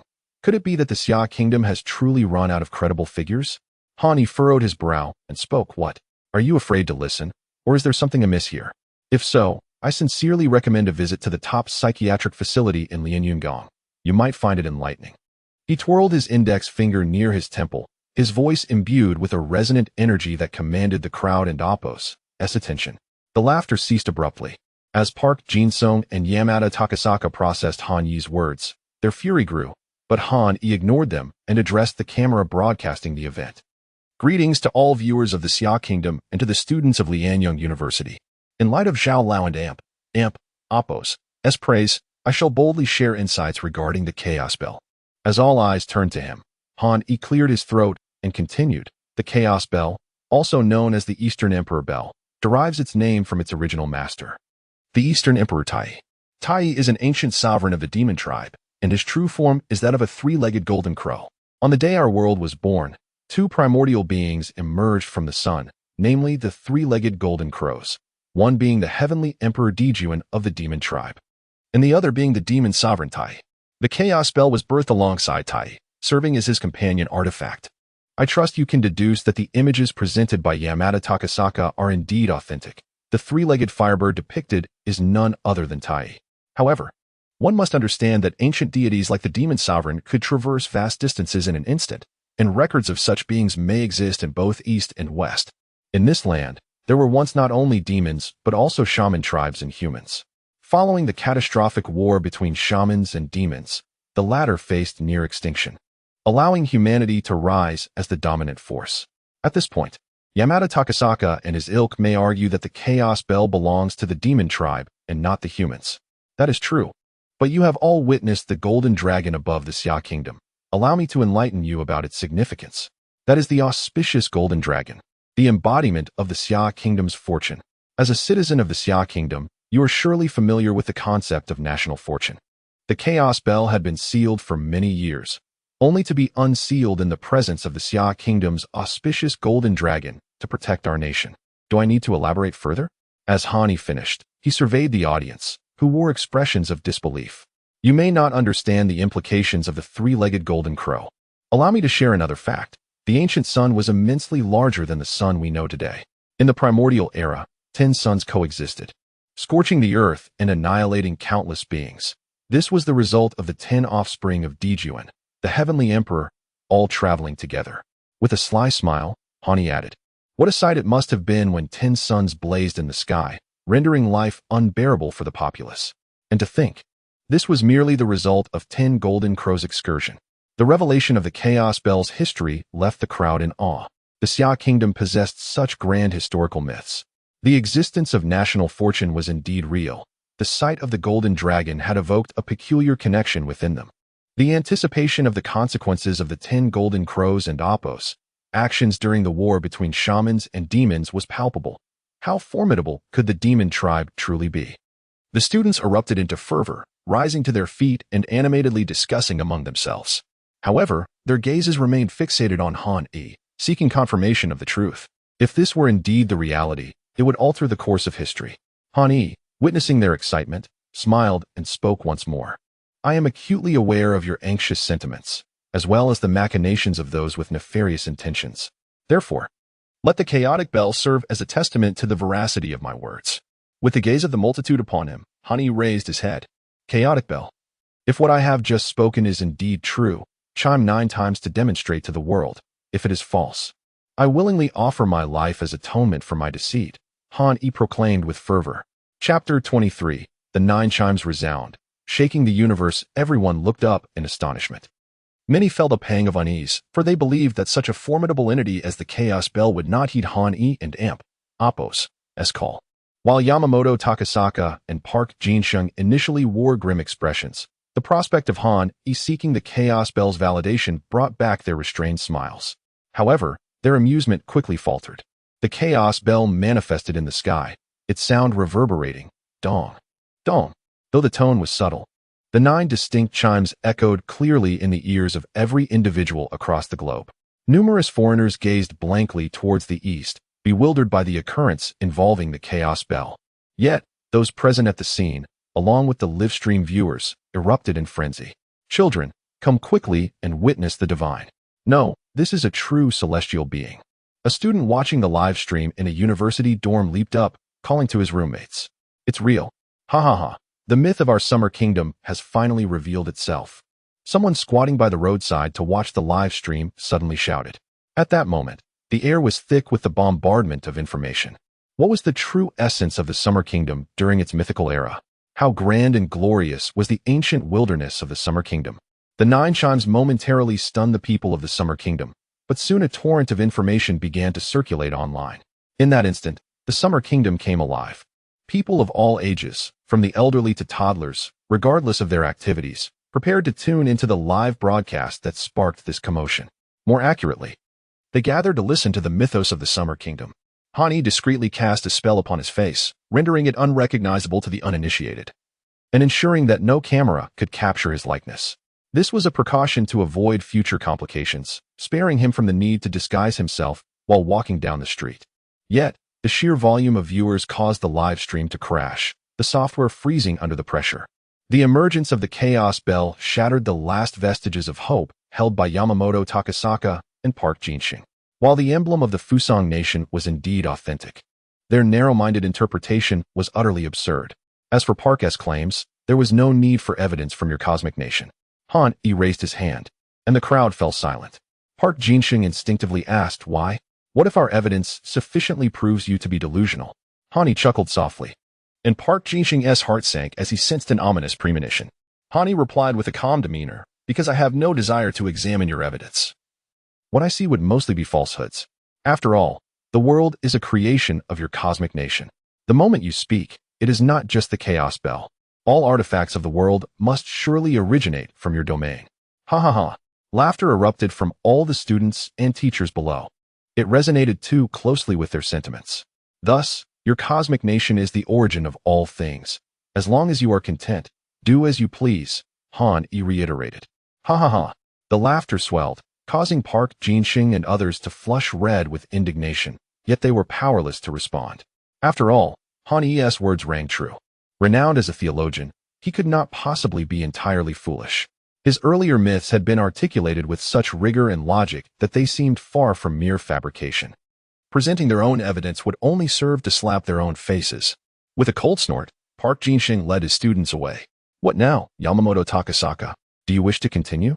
Perhaps I should enlighten you about the ancient practitioner Su Fu of the Summer Kingdom? Yamamoto Takasaka, initially poised to retort, froze upon hearing Su Fu's name and Han Yi's words. His eyes widened, and he could only make incoherent sounds. A middle-aged man behind him changed color and quickly ushered Yamamoto Takasaka and his students to follow Park Jinsheng's retreat.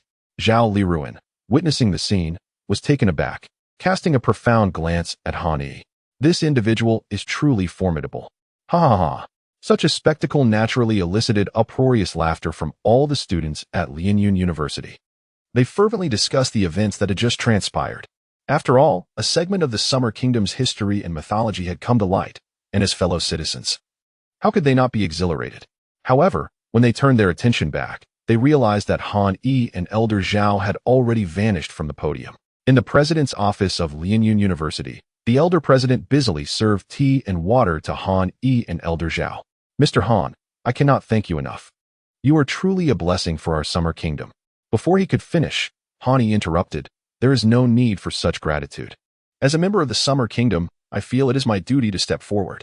Elder Zhao has also assisted me greatly. The elder president immediately turned to Elder Zhao. Indeed. Elder Zhao is truly a master of theology. This time, we have avenged our Summer Kingdom's honor against those who dared to covet the Chaos Bell. Elder Zhao blushed slightly. In truth, it was Han Xiaoyu who conducted the research. I was merely an observer. Seeing the conversation veer into triviality, Han Yi quickly interjected, "We cannot afford to linger any longer. Many will come to Lianyun University.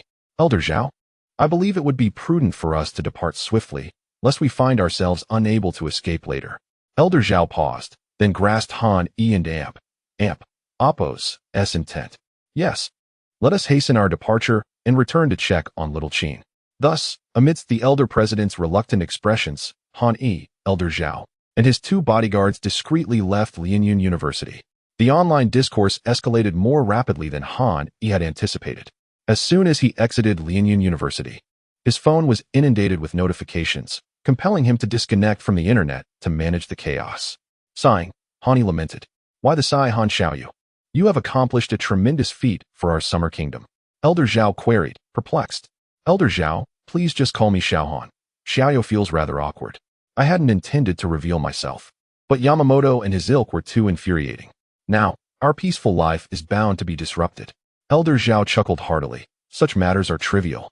Completing the mythos of our Summer Kingdom is paramount." Han Yi glanced at Elder Zhao, resignedly stating, "That task cannot be accomplished overnight. The historical myths of the Summer Kingdom are likely far more intricate and expansive than we imagine. Let us do our best. Why don't we first discuss the ancient adept Su Fu of the Summer Kingdom?" Han Yi sighed. "I had a feeling. However, I believe it is best to wait until my strength improves. At that point, I can create jade tablets for information storage, allowing me to convey everything I know in one go." Information storage jade tablets?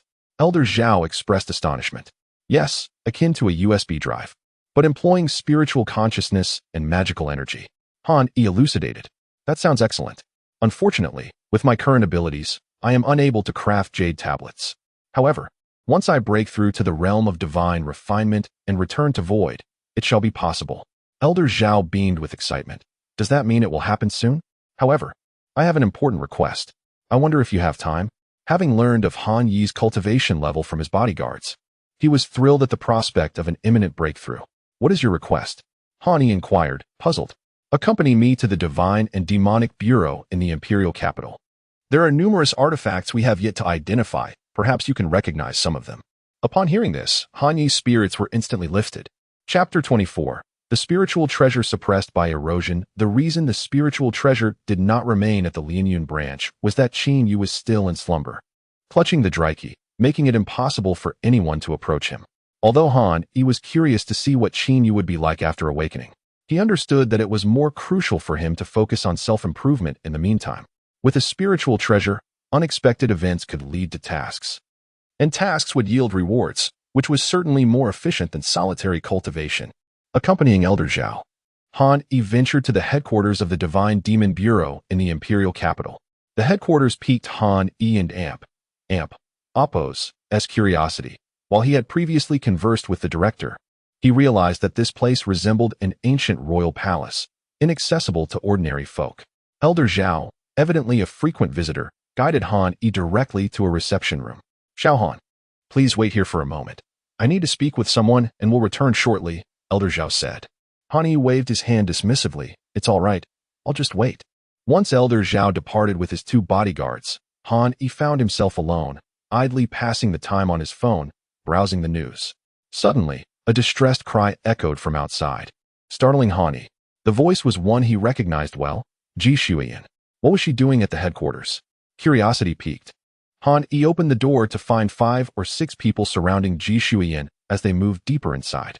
Unfamiliar with the layout, he was unsure of their intentions. Hey, Ji Shuiyan, what are you doing here? What is that on your arm? It looks like a snake, Han Yi exclaimed. Ah. Upon hearing Han Yi and Apos' remark, Ji Shuiyan vigorously shook her right arm.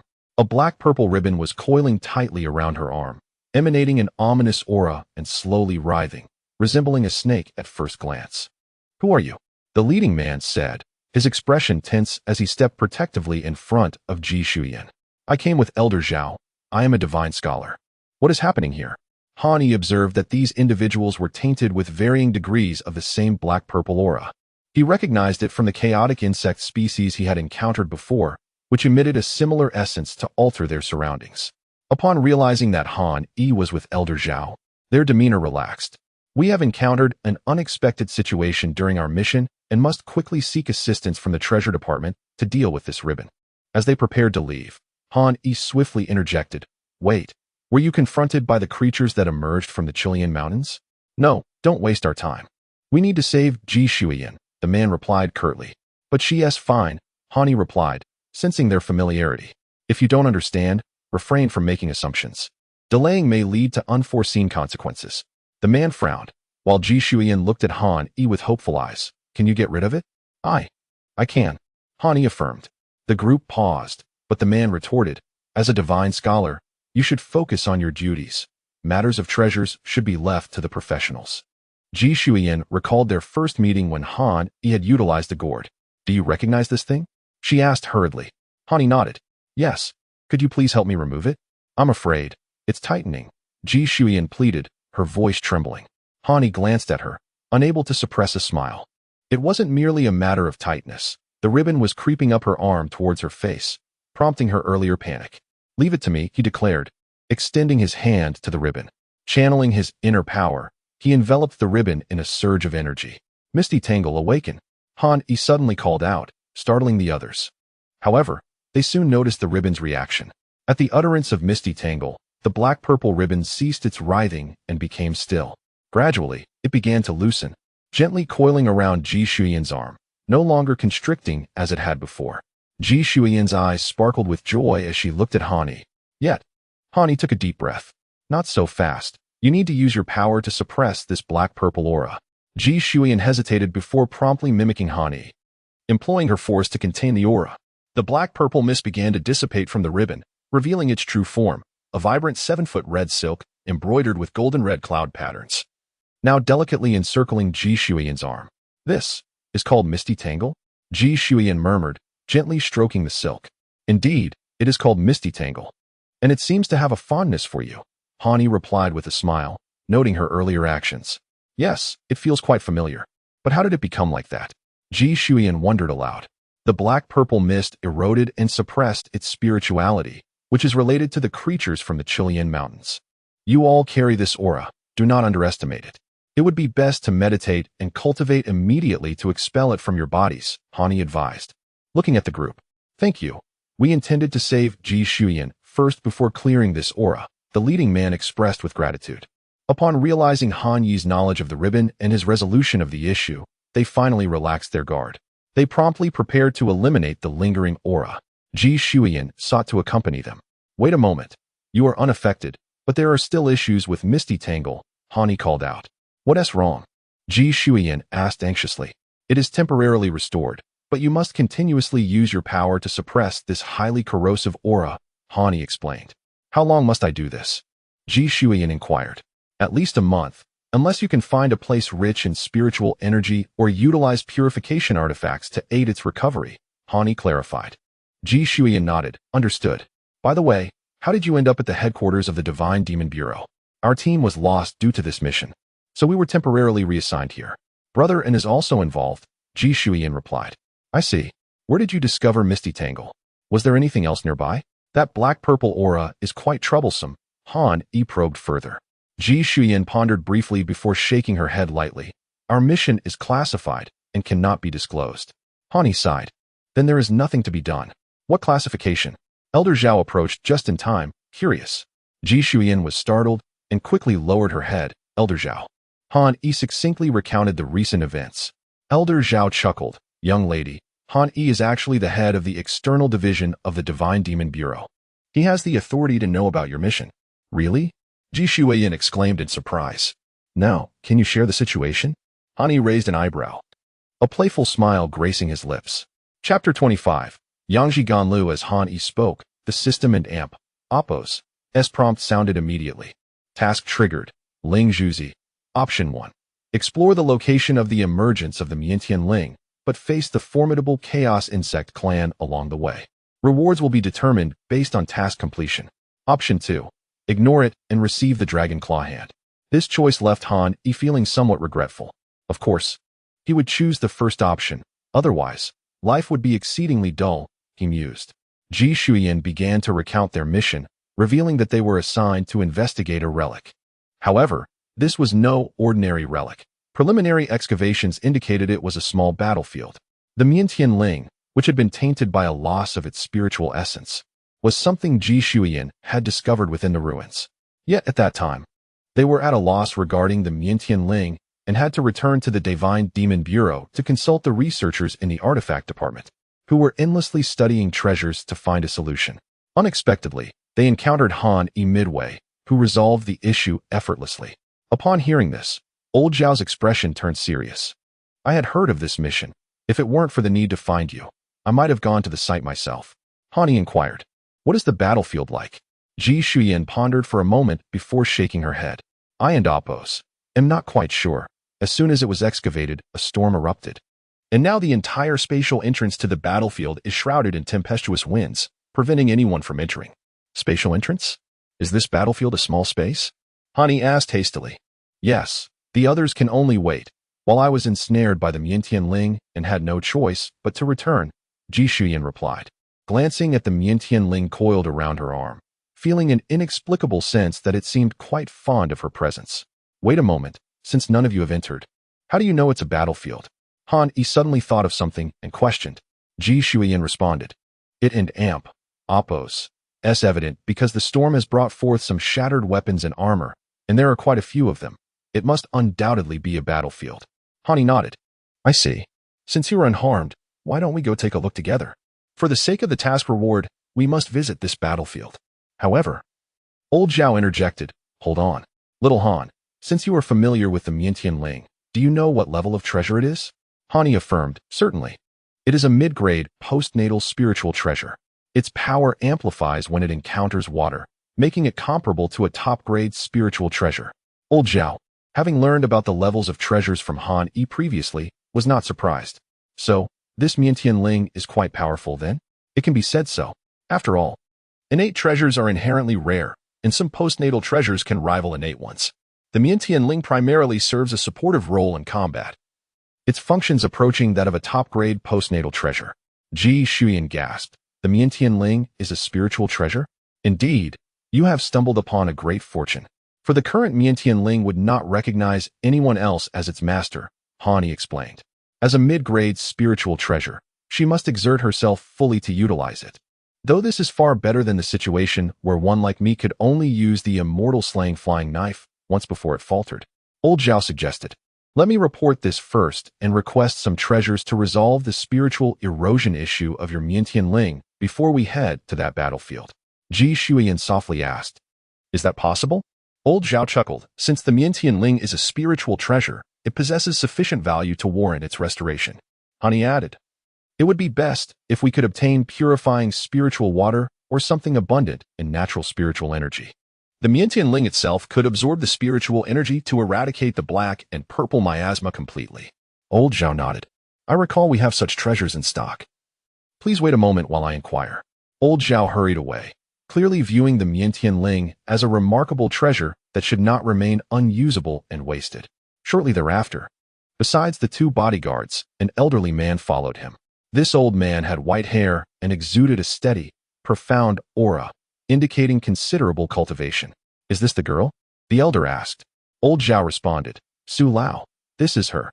The red silk on her arm is the spiritual treasure, but it cannot be used. Any attempt would risk it becoming a malevolent object. The elder scrutinized the Miantian Ling with keen interest. A splendid treasure, he remarked, sensing its aura. He then produced a small vial from his sleeve. This is the last of it. Use it sparingly. His tone was laden with reluctance as he handed it to Ji Shuiyan. Bewildered, she looked to Han Yi for guidance. Just let a drop fall on the Miantian Ling. Han Yi instructed. Ji Shuiyan promptly complied. Indeed, the emerald liquid dripped from the vial onto the Miantian Ling, which eagerly absorbed it. After 7 or 8 drops, Ji Shuiyan paused. Why have you stopped? The elder inquired urgently. It says it's had enough, Ji Shuiyan replied, glancing at the Miantian Ling. The previously suppressed aura of the Miantian Ling began to unfurl, prompting Han Yi to smile. Now, this is the Miantian Ling we know. The feeble state it was in earlier was hardly befitting a spiritual treasure. Ji Shuiyan quickly stood and ran outside the building to the open space. The Miantian Ling suddenly expanded, nearly blotting out the sun, casting a shadow over the entire 30-story headquarters of the Divine Demon Bureau, enveloping it completely. Seeing this, the elder hastily summoned his magical power, exclaiming, "All personnel of the Divine Demon Bureau, remain calm. We are testing the treasure." His voice resonated throughout the headquarters, helping to quell the panic among the crowd. Ji Shuiyan stood in awe, watching the Miantian Ling dance in the sky, unsure of what to do. The Miantian Ling seemed to be expressing itself, stirring the clouds nearby in a chaotic manner. Suddenly, as if sensing something terrifying, it swiftly retracted and gently settled on Ji Shuiyan's shoulder. It appeared completely restored. That Yangji Ganlu was indeed a marvelous substance. Though it seemed the Miantian Ling had been startled by the chaos bell during its spirited display. Han Yi chuckled, clarifying the situation for Ji Shuiyan. Su Lao was astonished, casting an admiring glance at Han Yi. Young man, your insight is impressive. You possess considerable knowledge of historical myths and can even identify this Yangji Ganlu. Quite remarkable. Han Yi modestly replied. It's merely good fortune. Su Lao, please refrain from flattering me. He then turned to Ji Shuiyan. Hurry and acknowledge it as your master. The Miantian Ling is now in perfect condition.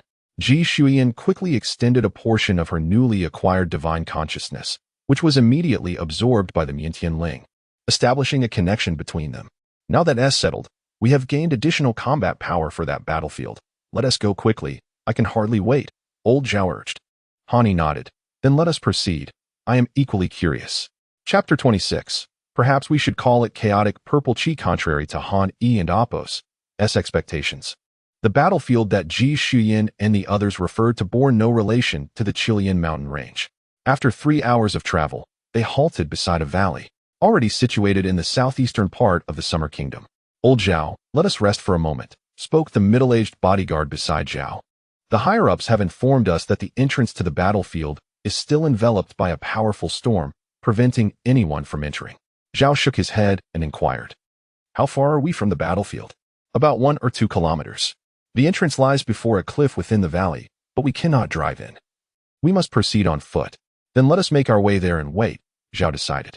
The bodyguard expressed concern for Zhao and Apos' health, given his advanced age and previous status as an ordinary person. However, after the last encounter with the chaotic bell, which had granted them a modicum of contact rights, Zhao's body had undergone transformation. After the baptism of the chaotic bell, he was now able to cultivate, his physical strength considerably enhanced. This was also why they were not surprised by Han Yi's sudden embarkation on the path of cultivation. The group, all cultivators, moved swiftly, arriving at the valley in no time. Outside the valley, a considerable number of soldiers stood guard, encircling the area. Within the valley, numerous individuals were present, members of the Divine Demon Bureau, most adorned with the Bureau and Apos' distinctive shoulder insignia, a symbol of their affiliation. Han Yi scanned the surroundings, noting that there were no fewer than 200 individuals, many of whom possessed formidable strength. Nearly 50 matched his own cultivation level, while 11 or 12 appeared to have attained the realm of divine refinement, surpassing his abilities. Among them, 3 or 4 emanated a presence that suggested they were stronger than Zhao's bodyguards. The arrival of Han Yi and his companions drew the attention of those present. However, their identities were undoubtedly verified, and thus there was no sense of tension. The crowd was taken aback. One was old Zhao, a heavyweight in the Divine Demon Bureau, and the other was Han Yi, a young man who had just gained nationwide fame. While ordinary people might not recognize him, Cultivators within the Bureau were familiar with internal documents. Prior to today's academic exchange, they had no knowledge of Han Yi. However, after the event, it was impossible for any cultivator in the Summer Kingdom to remain unaware of him. Is that old Zhao? And Han Yi? What brings them here?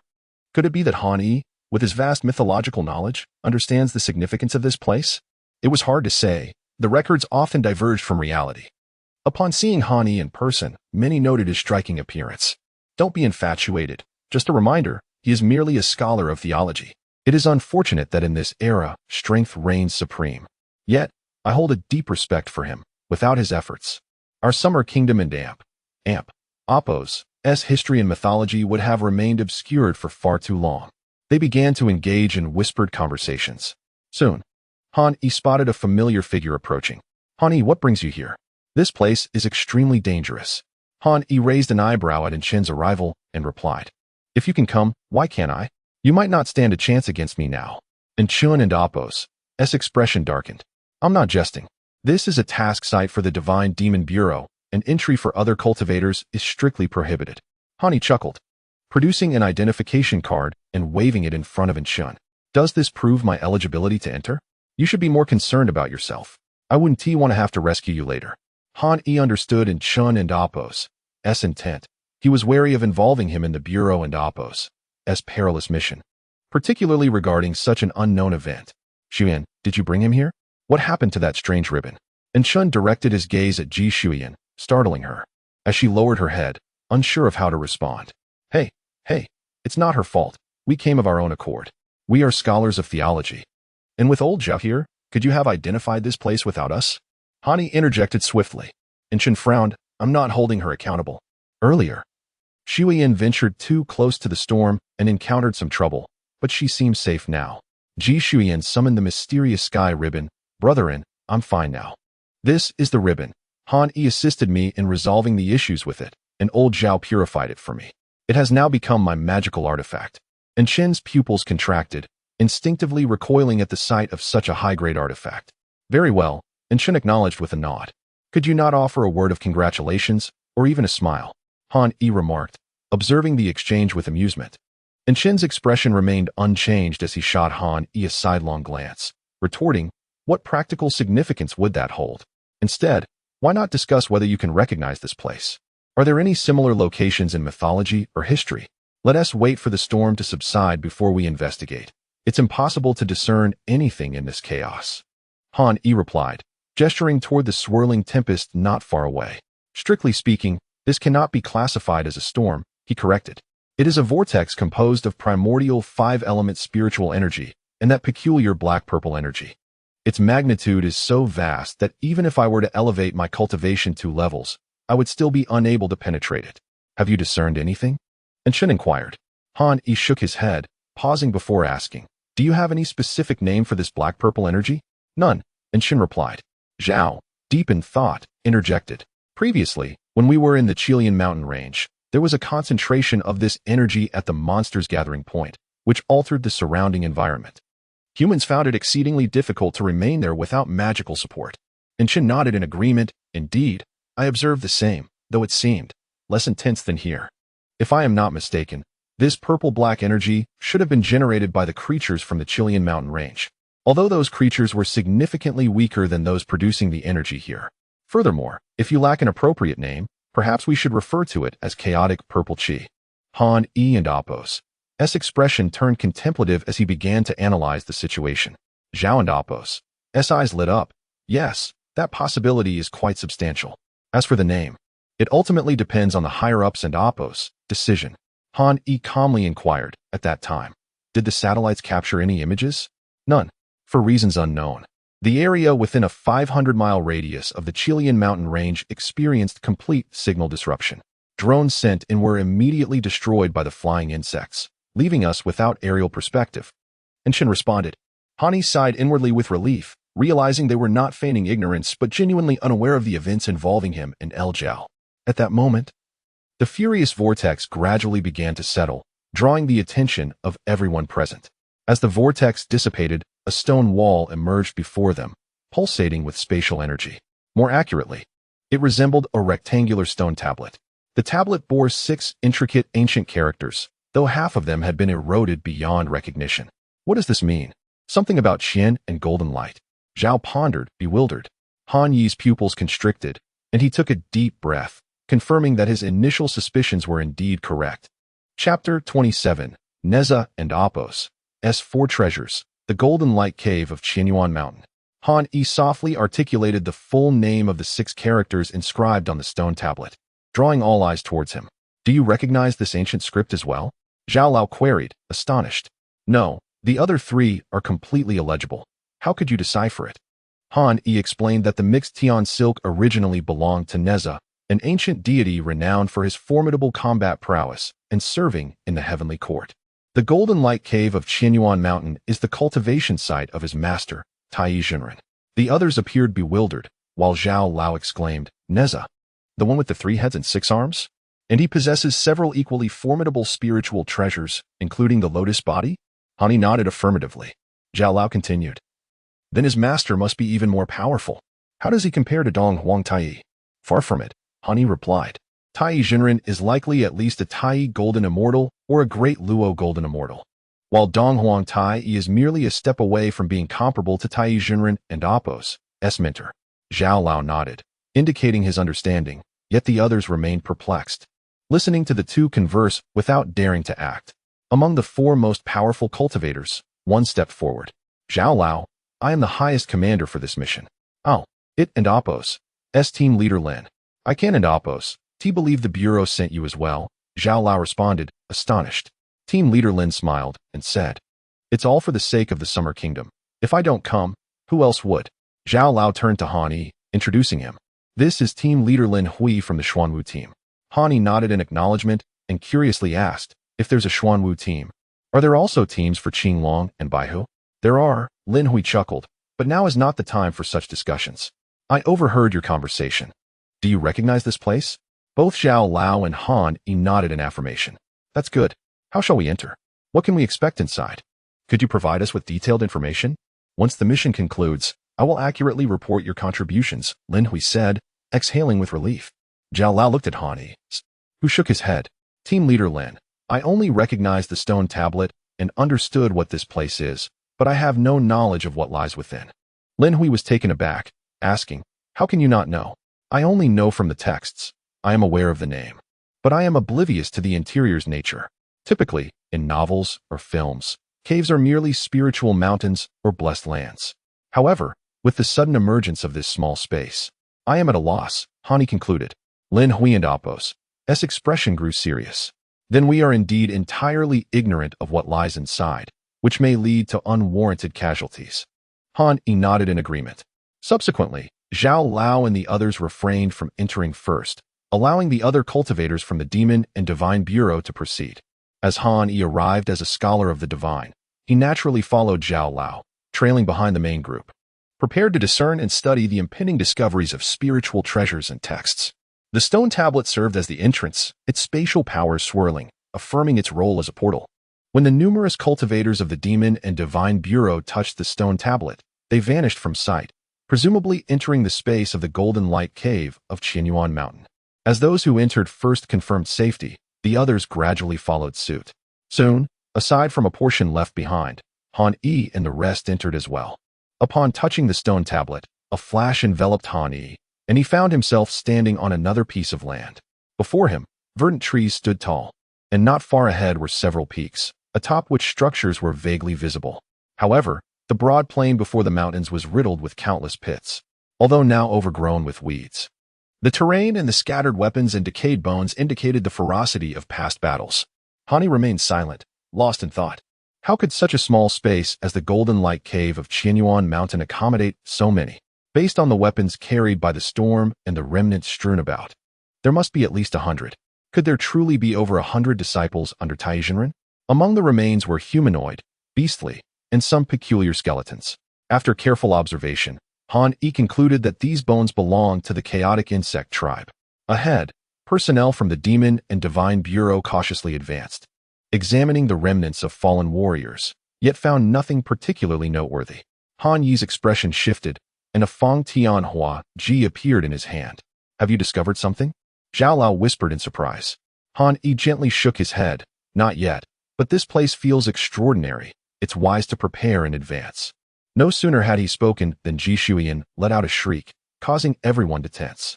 She was suddenly lifted into the air, the mixed Tian silk billowing like a canopy above her. Whoosh! Several sounds sliced through the air, drawing everyone's attention.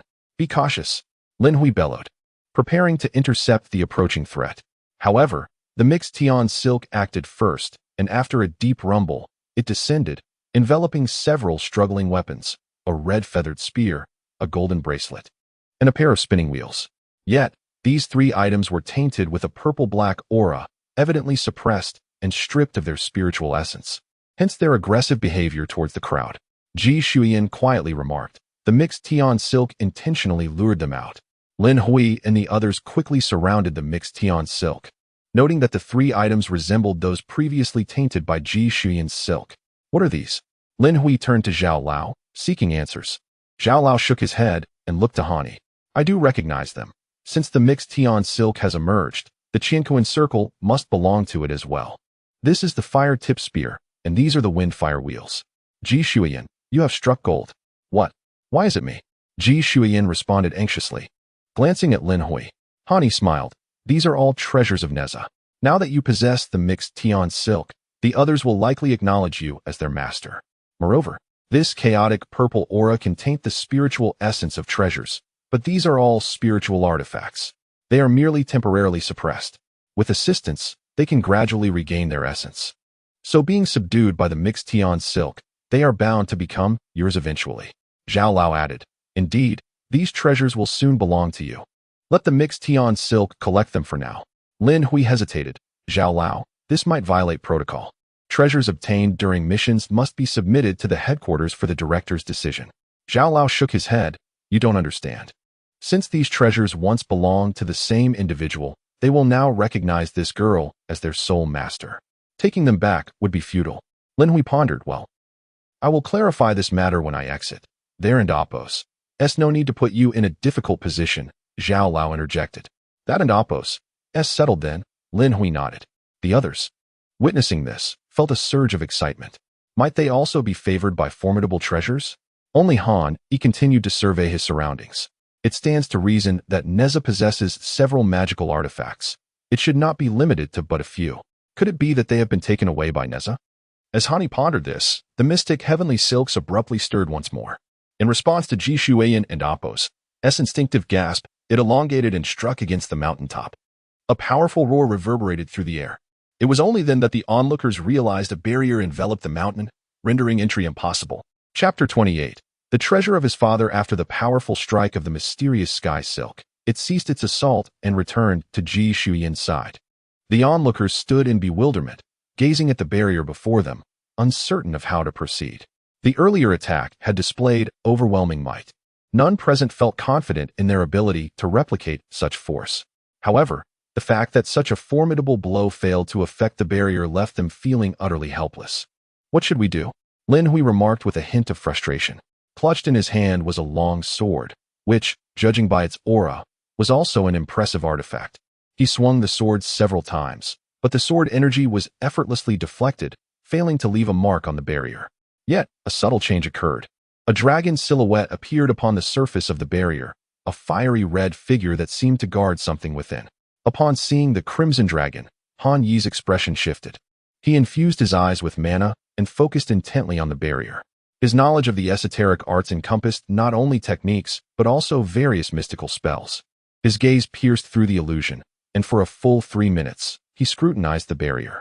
Han Yi and Appos' perception transformed.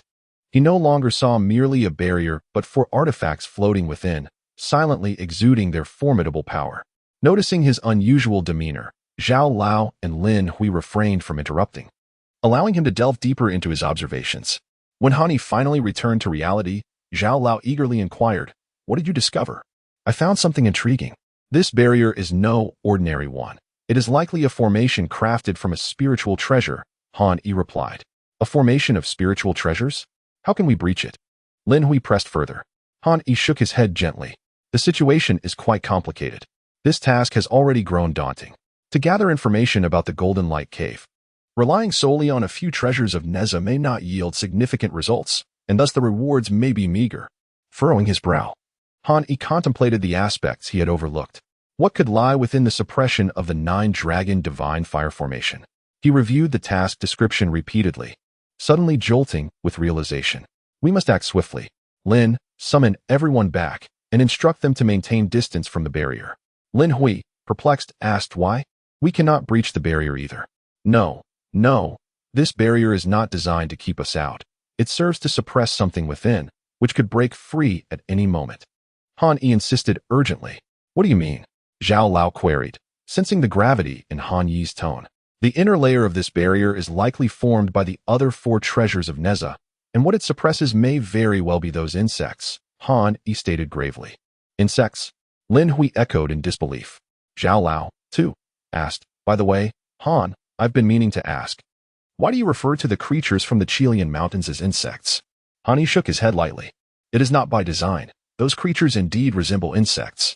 Have you not noticed? Their physical characteristics closely align with those of insects, merely magnified to an extraordinary scale. Zhao Liruan nodded in agreement. That makes sense, but such a massive size is hardly reminiscent of insects. Upon hearing this, Lin Hui remarked, are you suggesting that the creatures from the Chilean mountains could be considered insects? Yet, with their strength, they surely cannot be contained by these treasures, can they? He had witnessed the might of the mysterious sky silk and wondered how such powerful treasures could be utilized against them. Han-E gently shook his head. It is not so simple. If Neza himself were to arrive, a mere breath could subdue those creatures.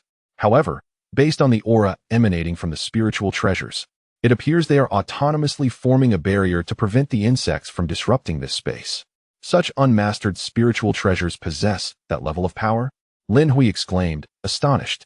They may be even more formidable, but it seems they have encountered some form of obstruction, diminishing their power significantly. For instance, had Neza wielded the mysterious sky silk, it could have stirred a tempest in the sea, Han-E explained. Understanding dawned upon Lin Hui. I see, but how do we gain entry? Han-E pondered for a moment before responding. We could either avoid disturbing this formation, relying on these treasures to maintain the suppression for decades, or even centuries. Or you could seek out even more powerful artifacts to prepare for a confrontation with the insects. More powerful insects? The nearby audience was left speechless. Could the divine demonic bureau truly possess treasures of such caliber capable of suppressing creatures of the magnitude represented by the mysterious sky silk? It seems we will need to deploy the artifact meant for suppression. Lin Hui sighed and produced an item. The gathered crowd looked on with curiosity, as Han-E and the others awaited what he would reveal. In Lin Hui's palm rested a golden, 7-layered pagoda, its height merely a foot. By the heavens! Is that the 7 treasures pagoda? Han-E blurted out instinctively, recognizing its renown. Mr. Han, are you familiar with this artifact? Lin Hui asked in surprise.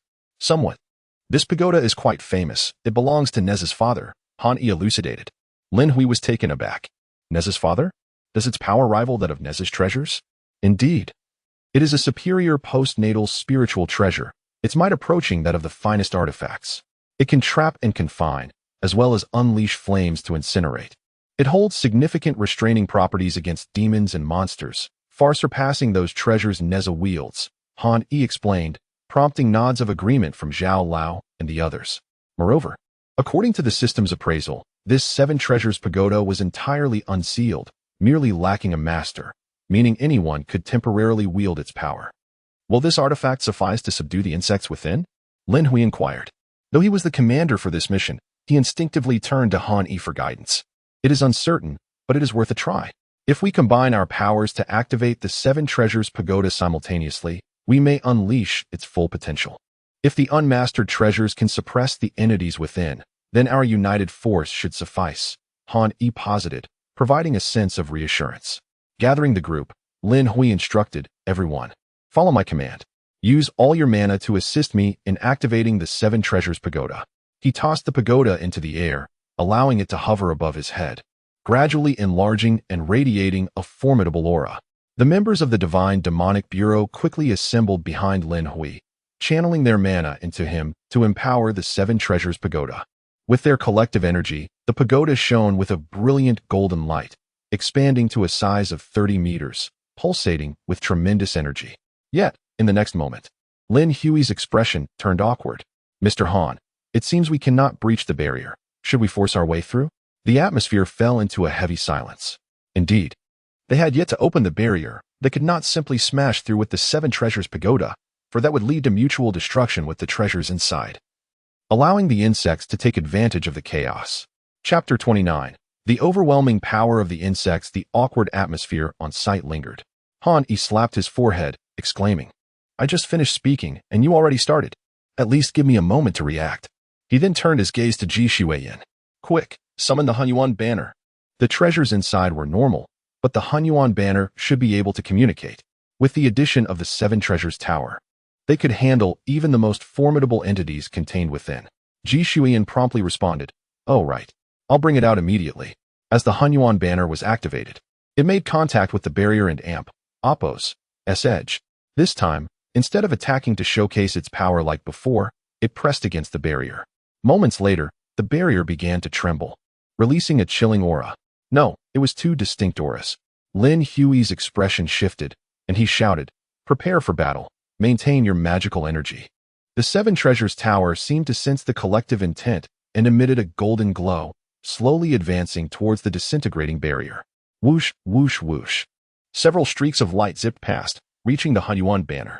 The formation collapsed entirely. Ji Shuiyin cautiously observed the flying treasures, unsure of what to do.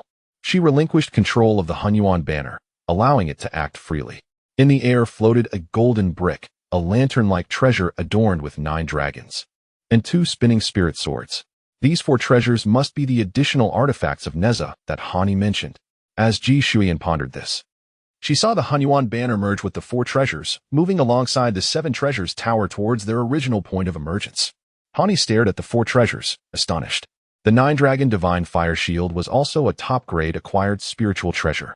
No wonder it was able to independently construct such a formidable barrier with the assistance of the other 3 treasures. The golden brick was of medium quality, while the yin-yang twin swords were merely inferior spiritual treasures. Once the formation was dispelled, the true visage of the central area was revealed. Unlike the picturesque mountains and ancient architecture seen from the outside, the center now revealed only a patch of black-purple land, with chaotic purple energy escaping its constraints. At that moment, the 7 treasures tower and the 9-dragon divine fire shield arrived in unison. Boom! The 9-dragon divine fire shield initiated the first strike, unleashing true fire that distorted the surrounding space. However, 2 roars erupted from within as a mass of sickly green slime shot forth, colliding with the true fire. Holding its ground surprisingly well, Han Yi was left dumbfounded. What on earth was that? Soon after, the 7 treasures tower unleashed a fierce inferno that engulfed the area. Yet a dense chaotic purple energy countered the flames, pushing them back. The Hunyuan banner and the other treasures did not remain spectators. They joined the fray. 2 enormous shadows captured everyone's attention. One was a colossal centipede-like creature with 2 heads, towering over 10 meters, its massive form swarming with countless writhing claws. The other resembled a crab, yet its body was a large green mass, protected by a thick, hard shell, spewing forth sickly green slime. The chaotic purple energy exuded from the double-headed insect was exceptionally potent, suppressing the flames released from the 7 treasures tower. However, with the support of 200 people's magical energy, the 7 treasures tower held its ground. Meanwhile, the 9-dragon divine fire shield was facing significant challenges. The newly emerged crab-like creature advanced relentlessly, its claws striking the golden brick with a thud, yielding no effect. The yin-yang twin swords had no impact either, desperately seeking vulnerable spots like its eyes.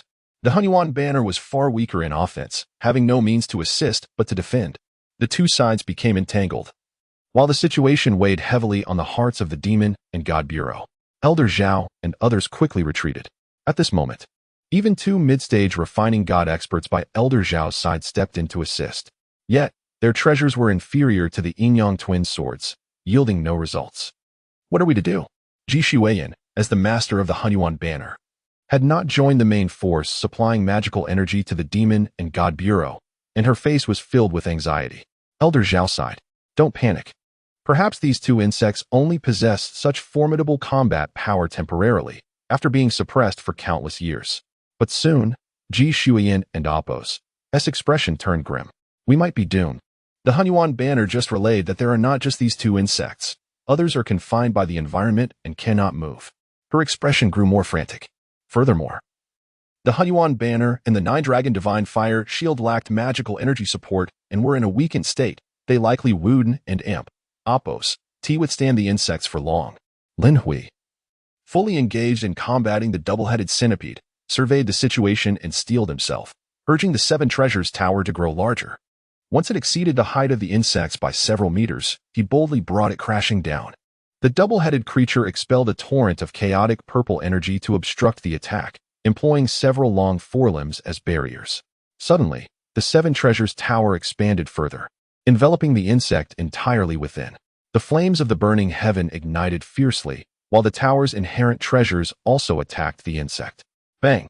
The towering Seven Treasures Tower, nearly 100 meters tall, crashed down, and its roar reverberated through the air. The tower shook violently, clearly struggling to contain the insect. Lin Hui and the others turned pale, their magical energy depleting rapidly. Meanwhile, the crab-like insect, witnessing this scene, became frenzied, launching an assault on the Nine-Dragon Divine Fire Shield and others. One swipe sent the Yin-Yang twin swords flying hundreds of meters away, crashing to the ground. Without subsequent magical energy support, the spiritual treasures, which had constructed formations for many years, could not autonomously absorb enough spiritual energy to compensate for their losses. Now, depleted of energy, they could only watch. Only the Nine-Dragon Divine Fire Shield, supported by the Hunyuan banner, gradually retreated, buying time against the insects approaching the Seven Treasures Tower and Lin Hui and Oppos' group. Ji Shuiyan poured all her magical energy into the Hunyuan banner to aid in the battle. Elder Zhao, filled with anxiety, found himself powerless, having only just embarked on the path of cultivation. Hani sighed. Under Elder Zhao and Oppos' astonished gaze, he produced the immortal-slaying flying knife. The golden gourd puzzled Elder Zhao. Please, turn around, my treasure. Fearing unforeseen circumstances, Han immobilized all his magical energy, invoking the immortal-slaying flying knife to unleash his most potent strike. The immortal-slaying flying knife shot forth a beam of white light, momentarily halting the crab-like insect in its tracks. But it was only a fleeting pause, as it slowly began to move its claws. Chapter 30. She is the reincarnation of Neza in the briefest moment. A brilliant white light circled the massive head of the insect. Gulu. In the astonished gazes of Zhao Lao and Ji Shuiyan, the formidable crab insect lost its vitality, succumbing to death.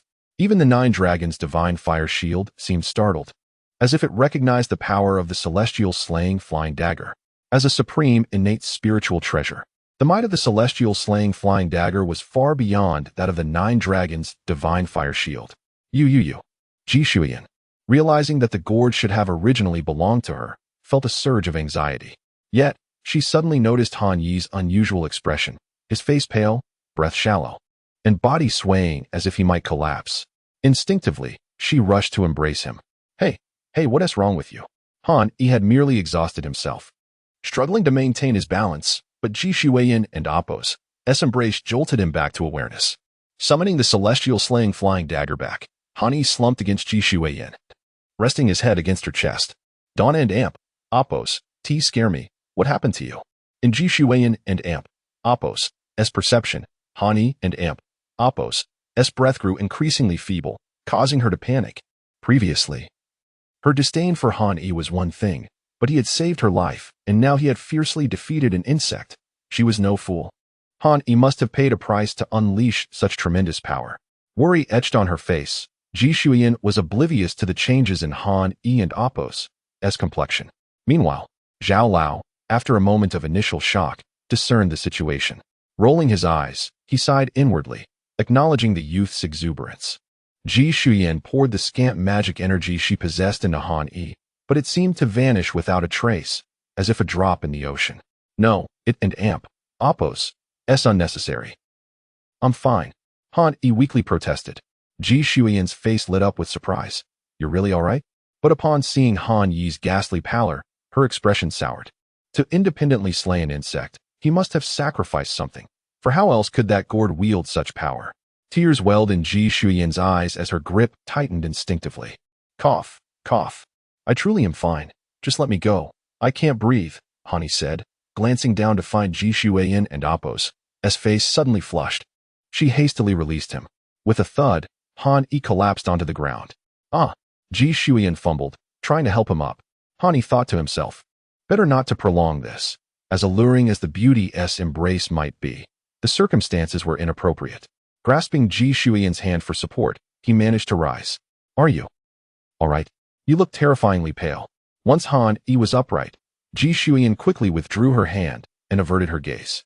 Han Yi gently shook his head and whispered, in the future, please don't be so reckless. I only experienced significant exhaustion. There is no imminent danger to my life. If you keep holding me like that, I might suffocate. You rogue, Ji Shuyan murmured, her cheeks flushing as she glared at him. Han Yi chuckled, choosing not to utter any further words that might embarrass her. Xiao Han, are you truly fine? Zhao Lao's concerned voice broke the awkward tension between the two. I'm all right. Just need a few days to recuperate, Han Yi replied, then shifted his gaze to the remaining insect. The 9 Dragons' divine fire shield had emerged from its previous battle, assisting the 7 Treasures Tower, which was on the verge of incinerating the trapped insect. Approximately 10 minutes later, the insect's shrill screams gradually faded into silence. Lin Hui promptly halted everyone, continuing to channel magic energy into himself as he stored the 7 Treasures Tower. At this moment, many cultivators from the Divine Demon Bureau were coughing blood, their spirits languishing. They had expended every ounce of their magic energy in the struggle against the insect. And upon its death, they suffered a backlash, though thankfully not too severe. Ji Shuyan hurriedly assisted the injured cultivators, helping them to sit and recover. She and Zhao Lao were the only ones unscathed. It would be inappropriate to ask Zhao Lao to help. Lin Hui and In Chen quickly turned their attention to the remaining insect, then glanced at Han Yi. Is this the power of that treasure? I feel like I lost out on a deal. In Chen mused softly. Han Yi shrugged, not quite yet. This is the power I can unleash only at the cost of my life.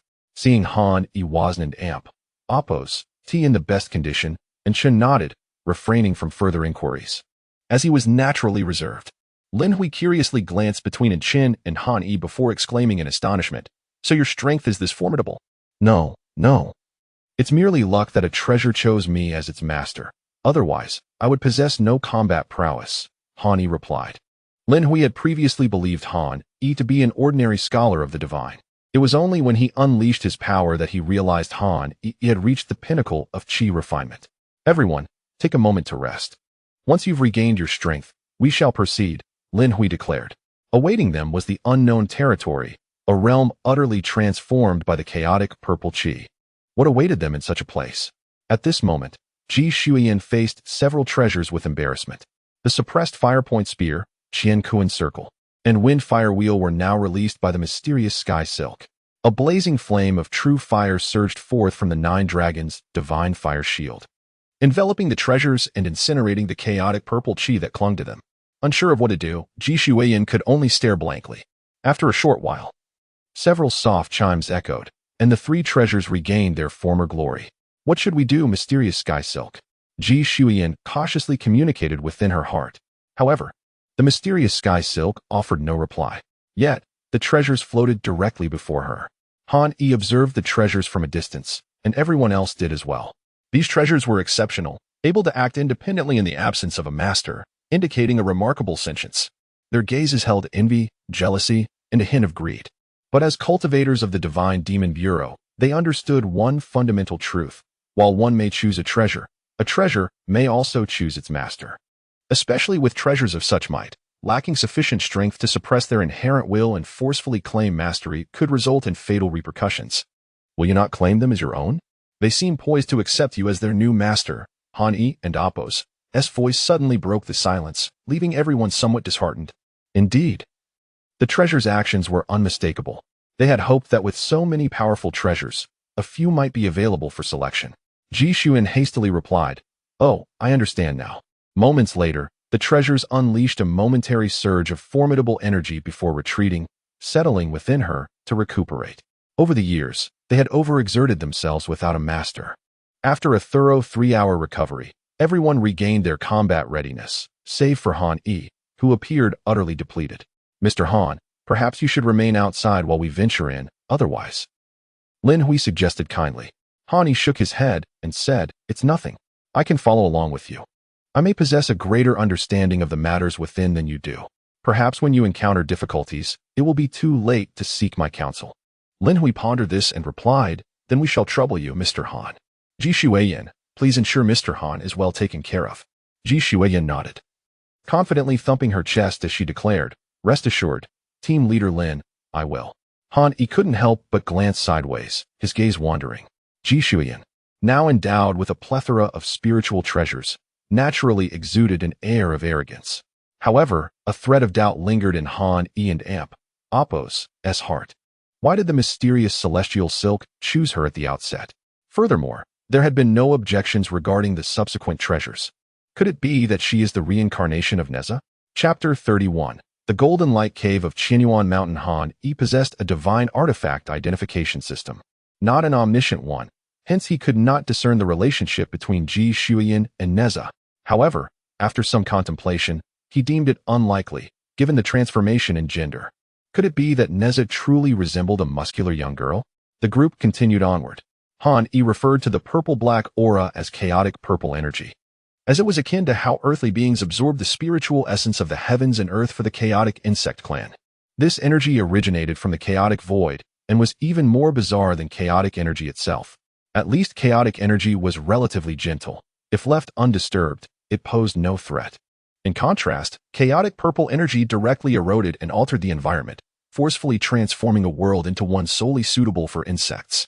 In truth, chaotic energy was of a much higher level than chaotic purple energy. Those beneath the realm of Deluo Golden Immortal could not survive in chaos.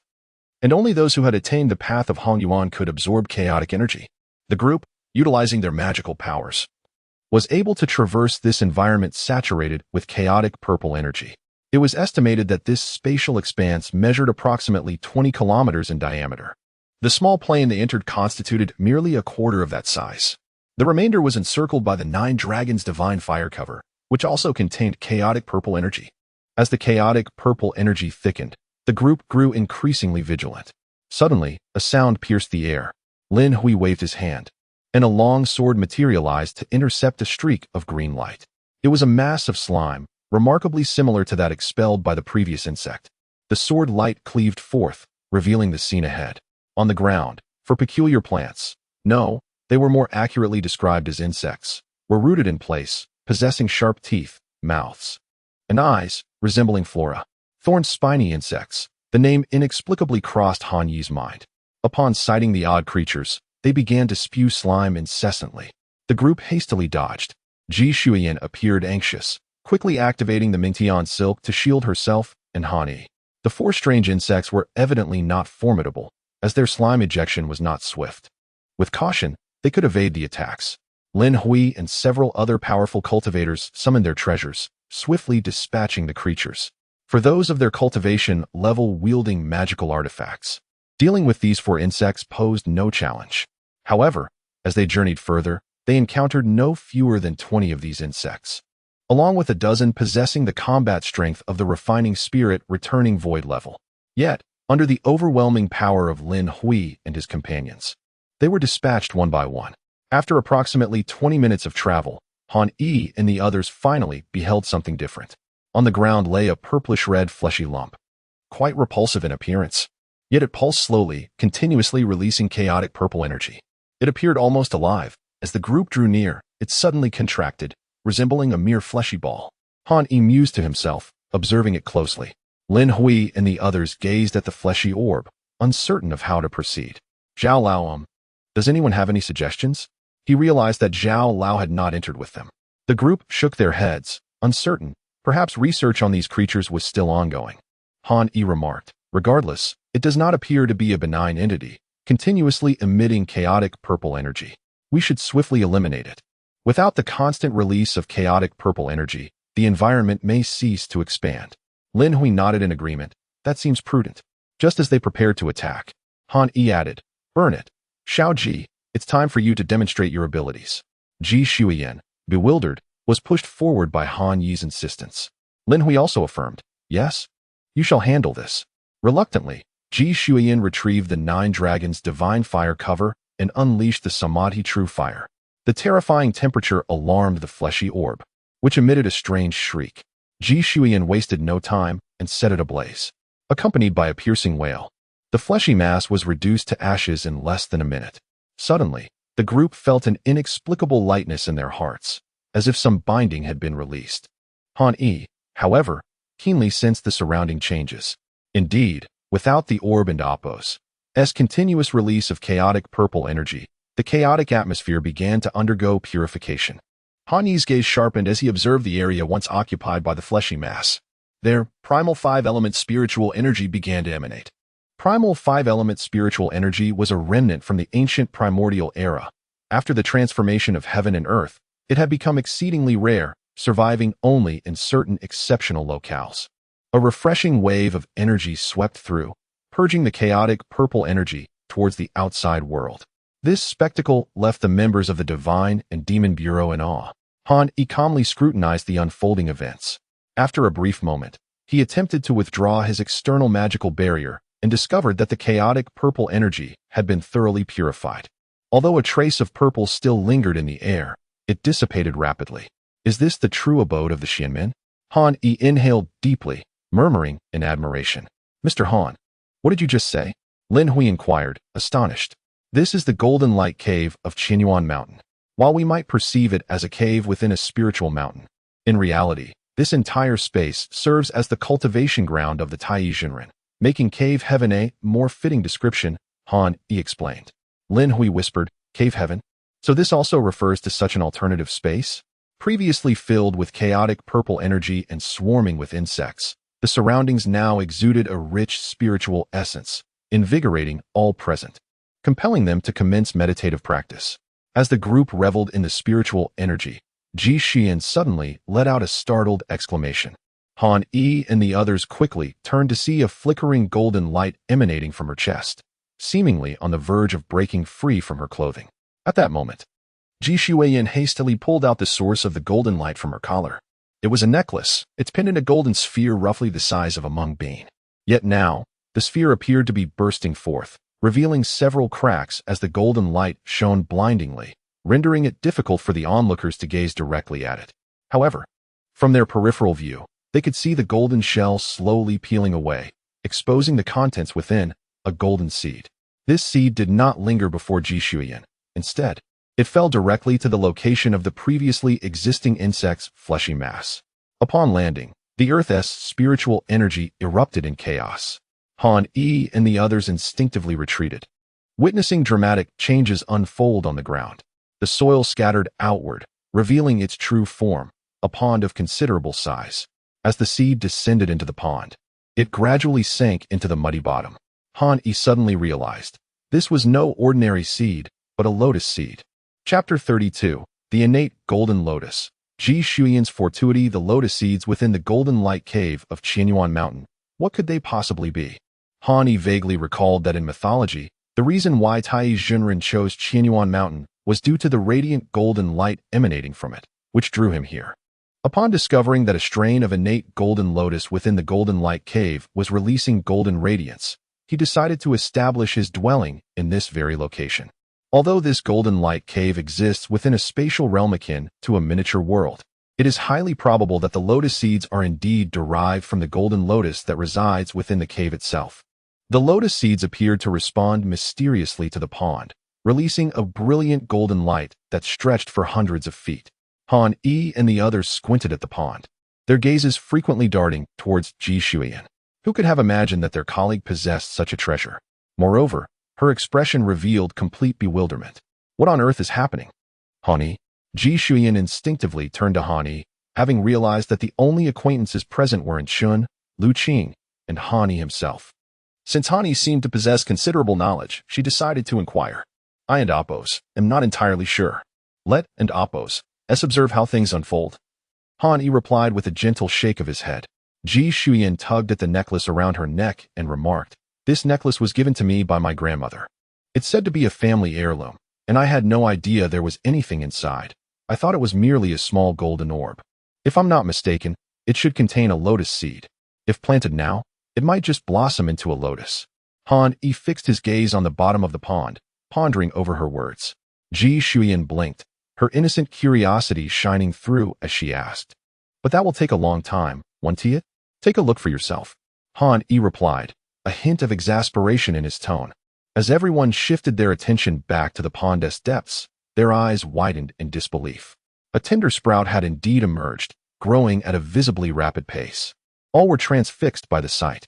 Bathed in golden light, within just 5 or 6 minutes, a lotus had taken form, and a flower bud had already appeared on the water's surface. The lotus began to unfurl. With a few rustling sounds, 8 magical artifacts materialized around Ji Shuiyan.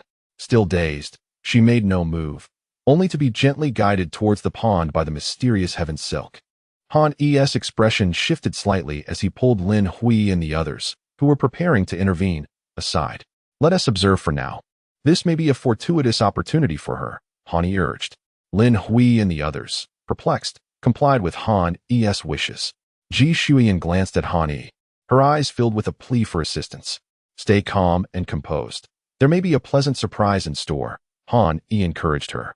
Upon hearing Han Yi and Appo's voice, Ji Shuiyan felt a wave of reassurance wash over her. What is this? Zhao Lao's voice suddenly emerged. He had observed the chaotic purple energy dissipating outside and hurried over with his 2 bodyguards. This is the golden lotus that was used to sculpt Neza, Han Yi responded. Zhao Lao was taken aback and, upon surveying the scene, began to realize the significance of the moment. This girl has encountered an extraordinary opportunity. He marveled. Han Yi had previously mentioned that Neza had used a lotus flower to reconstruct his body, rendering him impervious to toxins and malevolent forces, a truly remarkable feat. As Zhao Lao spoke, the fully bloomed golden lotus in the pond seemed to possess awareness, directly releasing golden light that enveloped Ji Shuiyan's entire being.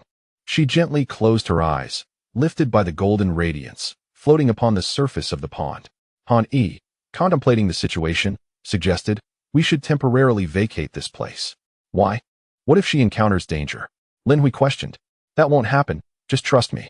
By the way, Lu Qing, you can remain here to wait for her. The rest of us should step aside," Han Yi instructed. Zhao Lao quickly echoed his sentiment. "Lin, we should indeed step back," he affirmed. Lin Hui, momentarily taken aback, though confused, began directing the team from the Supernatural Bureau to retreat. Lu Qing and Enchun approached Han Yi. "What is going on?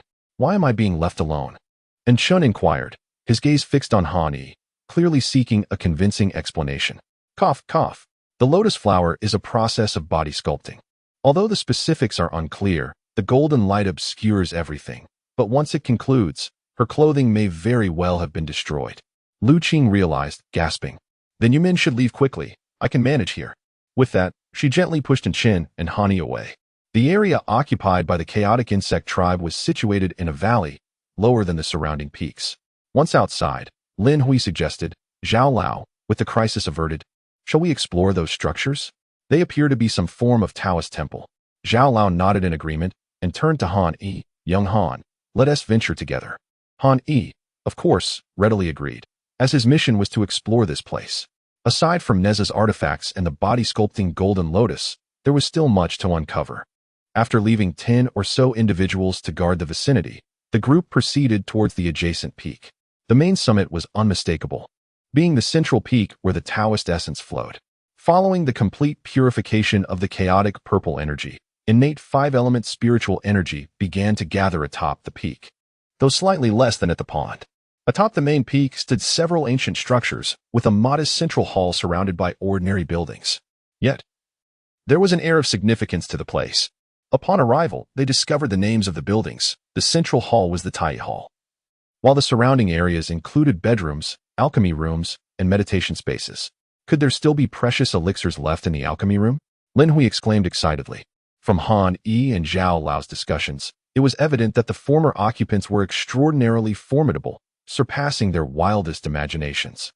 If they could find even the most mundane elixir, it would be akin to a celestial potion for them. Unfortunately, as they pushed open the doors to the alchemy room, they found nothing but some ceramic vials. All other elixirs had long since turned to dust. Even so, it was remarkable that the structure remained intact amidst the ravages of chaotic purple energy. What? Is this bamboo scroll? Could it possibly contain records of alchemical techniques? Zhao Lao queried, holding a scroll that appeared to be made of an extraordinary material. Han Yi quickly leaned in to inspect. The ancient characters inscribed upon it sent a jolt of excitement through him. The Tai alchemical manuscript, indeed. This is a true treasure, left by an exceptionally powerful immortal. It documents authentic alchemical techniques.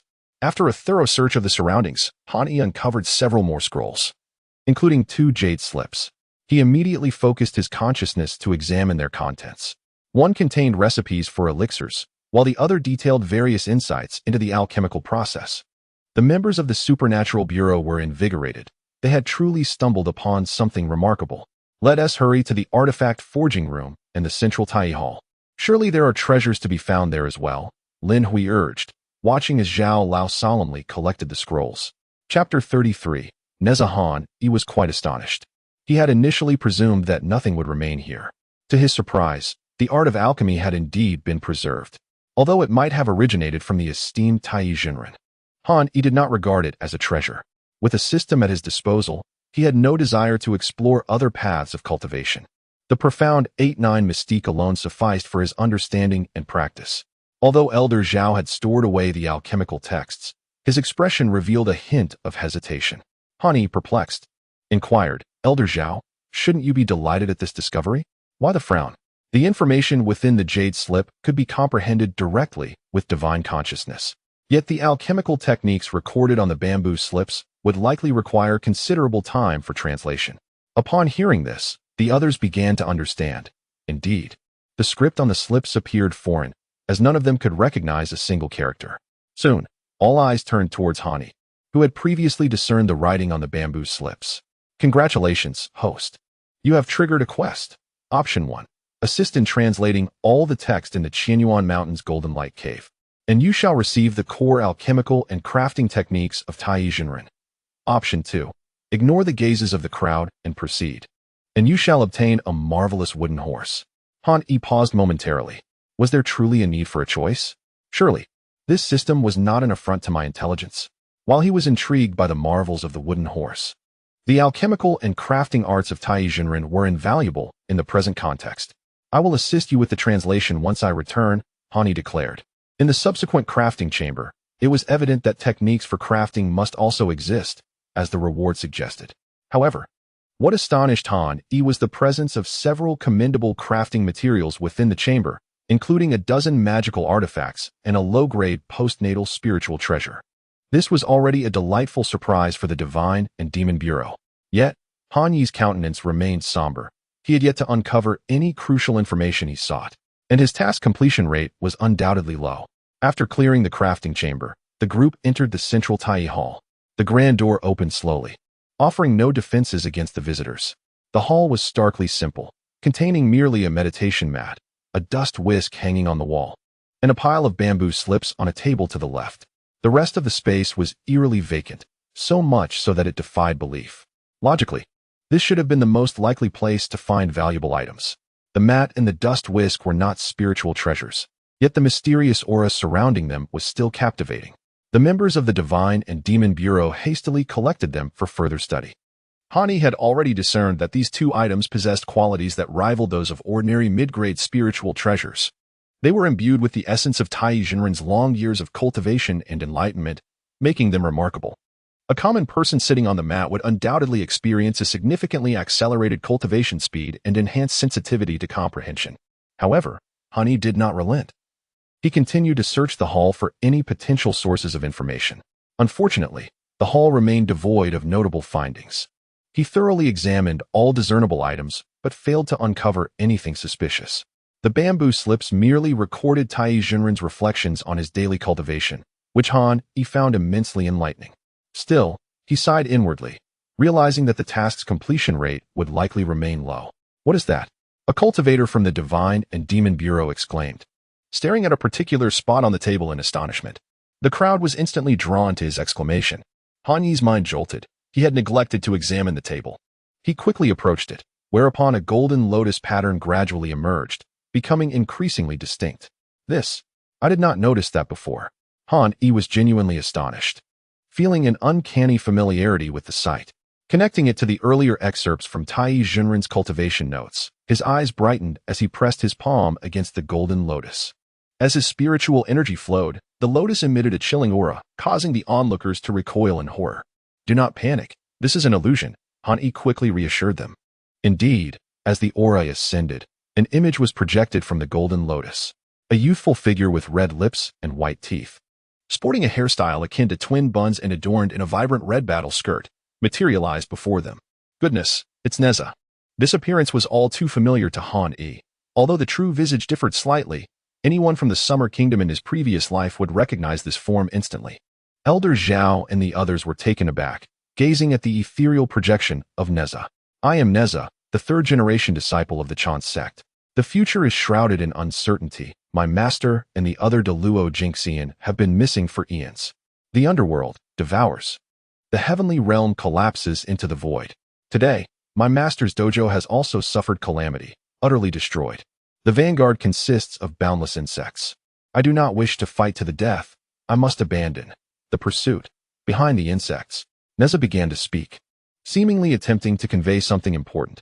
However, much of his message appeared to be obstructed, failing to transmit fully. Yet, the fragments Han Yi heard were sufficient to leave him astounded. Elder Zhao and Lin Hui, along with the others from the Divine and Demon Bureau, merely grasped the gist. But they listened intently, as this was their first encounter with a celestial being from the Summer Kingdom. Moreover, Han Yi had informed them that he was an ancient deity. What does all this mean? I am uncertain.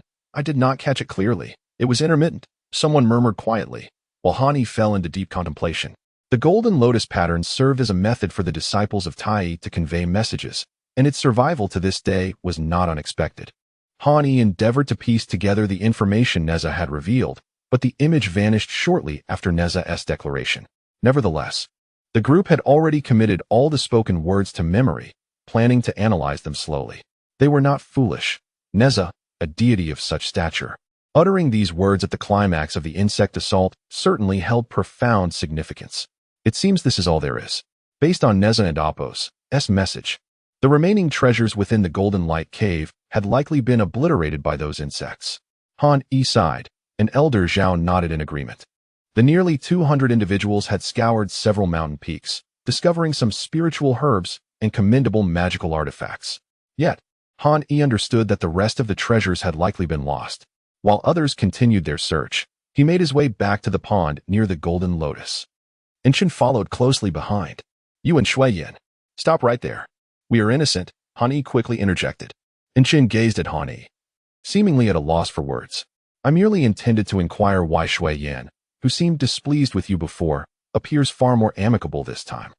Han Yi adopted a contemplative expression, and after a brief pause, he replied, perhaps it is due to my charm, personal allure, something you may not comprehend. Inchen promptly fell silent, choosing not to pursue the topic further. At long last, the golden light emanating from the pond began to wane. Han Yi grew curious. Since Ji Shui Yin had a physical form, what transformation would occur now that the golden lotus had drawn her in? Chapter 34, A Ning Before Long. Lu Qing emerged with Ji Shuiyin. At that moment, Ji Shuiyin was adorned in a qipao, revealing the exquisite figure that had been concealed beneath her usual loose garments. The stark contrast in her demeanor left Han Yi utterly astonished. Clearly, this attire could not be her own. It must belong to Lu Qing. Ji Shuiyin's cheeks flushed with a hint of embarrassment, yet her gaze instinctively sought out Han Yi. Han Yi, what just happened to me? Why did that golden lotus merge with my body? I feel so light now. Is there any danger? She turned to Han Yi, the one most likely to have the answers. Han Yi replied uncertainly, it is possible that the golden lotus has merged with you, altering your physical constitution. The specifics will require your own experience, but there is certainly no danger involved. Is that truly the case? Ji Shuiyin inquired with surprise. Yes, indeed. It seems you may now possess extraordinary talent, Han Yi affirmed. After his words, Ji Shuiyin shook her head dismissively. I hardly qualify. There are so many others. The past is behind you. The future holds different possibilities. It all depends on your own endeavors. Han Yi interjected earnestly. Ji Shuiyin stared at Han Yi's face, nodding in a daze. Could it be true that she was an extraordinary talent? Previously, she had merely been a girl with a modicum of cultivation talent, always trailing behind others, lacking any sense of presence. She glanced around at the others, their faces awash with envy and some tinged with jealousy. Quickly, she concealed her confusion and declared, I will work hard to cultivate and see if it truly is as you say. Han Yi nodded. Now that your matters here are concluded, our excavation of the ruins is likely coming to an end as well. Lin Hui stepped forward. Mr. Han, Might I inquire if you would be interested in joining our Divine and Demon Bureau? With your abilities, it would be a disservice to remain merely a scholar. Han Yi pondered briefly before showing him the credentials of the external department of the Divine and Demon Bureau. That one TB necessary. Lin Hui was taken aback, quickly responding, I see, then we shall not impose further. You and Elder Zhao may leave whenever you wish. We have some follow-up tasks to complete. Han Yi nodded and cast a glance at Elder Zhao. Let us return. I am quite curious about the contents of the bamboo slips. As Han Yi and his companions departed the small space, the remaining members of the Divine and Demon Bureau continued their subsequent work. Han Yi undertook the translation of all the bamboo slips obtained from the Golden Light Cave. This work could only be completed within the Divine and Demon Bureau. Otherwise, even if Elder Zhao trusted him, the other personnel would not allow him to take such vital materials back alone. After a full day of translation, Han Yi felt mentally drained. The content within the slips often resulted in ambiguities upon translation, and he had to find a way to render it comprehensible. Upon completion, the task rewards were promptly dispensed. The alchemical and forging techniques were inscribed within his mind. Subsequently, Han Yi bid farewell to Elder Zhao and the others, returning home directly. Upon his arrival, there was a knock at the door. Who is it? Han Yi inquired casually, opening the door to find Ning standing there, vibrant and lively. She wore a white long t-shirt on top and incredibly short shorts below, and had Han Yi not had keen eyesight, he might have mistakenly thought she wasn't wearing any pants at all. Where are your eyes wandering? And Ning said, visibly displeased. As she entered and tossed the fruits she was carrying onto the coffee table, Han Yi hastily explained, Sister, with you dressed like this, it's only natural for a normal man to look. Not looking would be abnormal. Is that so? But I've never seen you look so brazenly before, she retorted. That's because Han Yi coughed, nearly revealing that the previous Han Yi had been too timid to appreciate the beauty before him. I saw your live stream earlier. It was impressive, and Ning's bright, sparkling eyes were fixed on Han Yi, making him feel somewhat bashful. What is so impressive?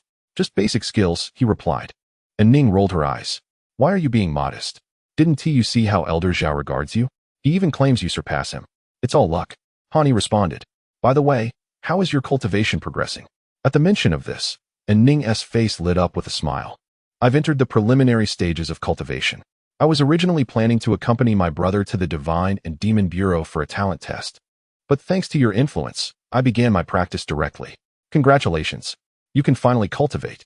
I hear that after cultivating, one's skin improves and one becomes increasingly beautiful. Han Yi remarked. Really? I've never heard anyone say that. And Ning said, surprised. Trust me, in some time, you'll notice that the men who trail behind you will multiply, he teased. And Ning shot him a sidelong glance, displeased. And what do you think? Am I already becoming more beautiful?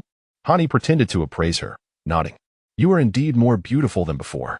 However, upon hearing this, and Ning pouted, fixing her gaze on Han Yi. So you're implying that I wasn't beautiful before? While noticing Han Yi's expression of utter helplessness, and Ning suddenly chuckled softly and lowered her voice. Han Yi, I've noticed that since you revealed the Chaos Bell, you've changed a lot, to the point of making me feel somewhat unfamiliar with you. Han Yi felt a pang in his heart and sighed. People must grow. One cannot remain childish forever indeed. In Han Yi's heart, the previous version of himself was undeniably immature. Immature? And Ning murmured, then rose to gaze out the window. Our summer country also has a chaos bell guarding us, and it's quite powerful. You've truly improved, Han Yi. I'm glad to see you stepping out of your inner self. After speaking, and Ning turned and opened her arms, beaming at Han Yi. Han Yi was momentarily taken aback, smiling as he embraced her. He vowed internally that it was a purely innocent hug. And Ning's cheeks tinged with red as she sat down, taking out an orange, her gaze fixed intently on it. I'm preparing to go to the Qingzhou branch of the Divine and Demon Bureau, she suddenly announced, breaking the silence.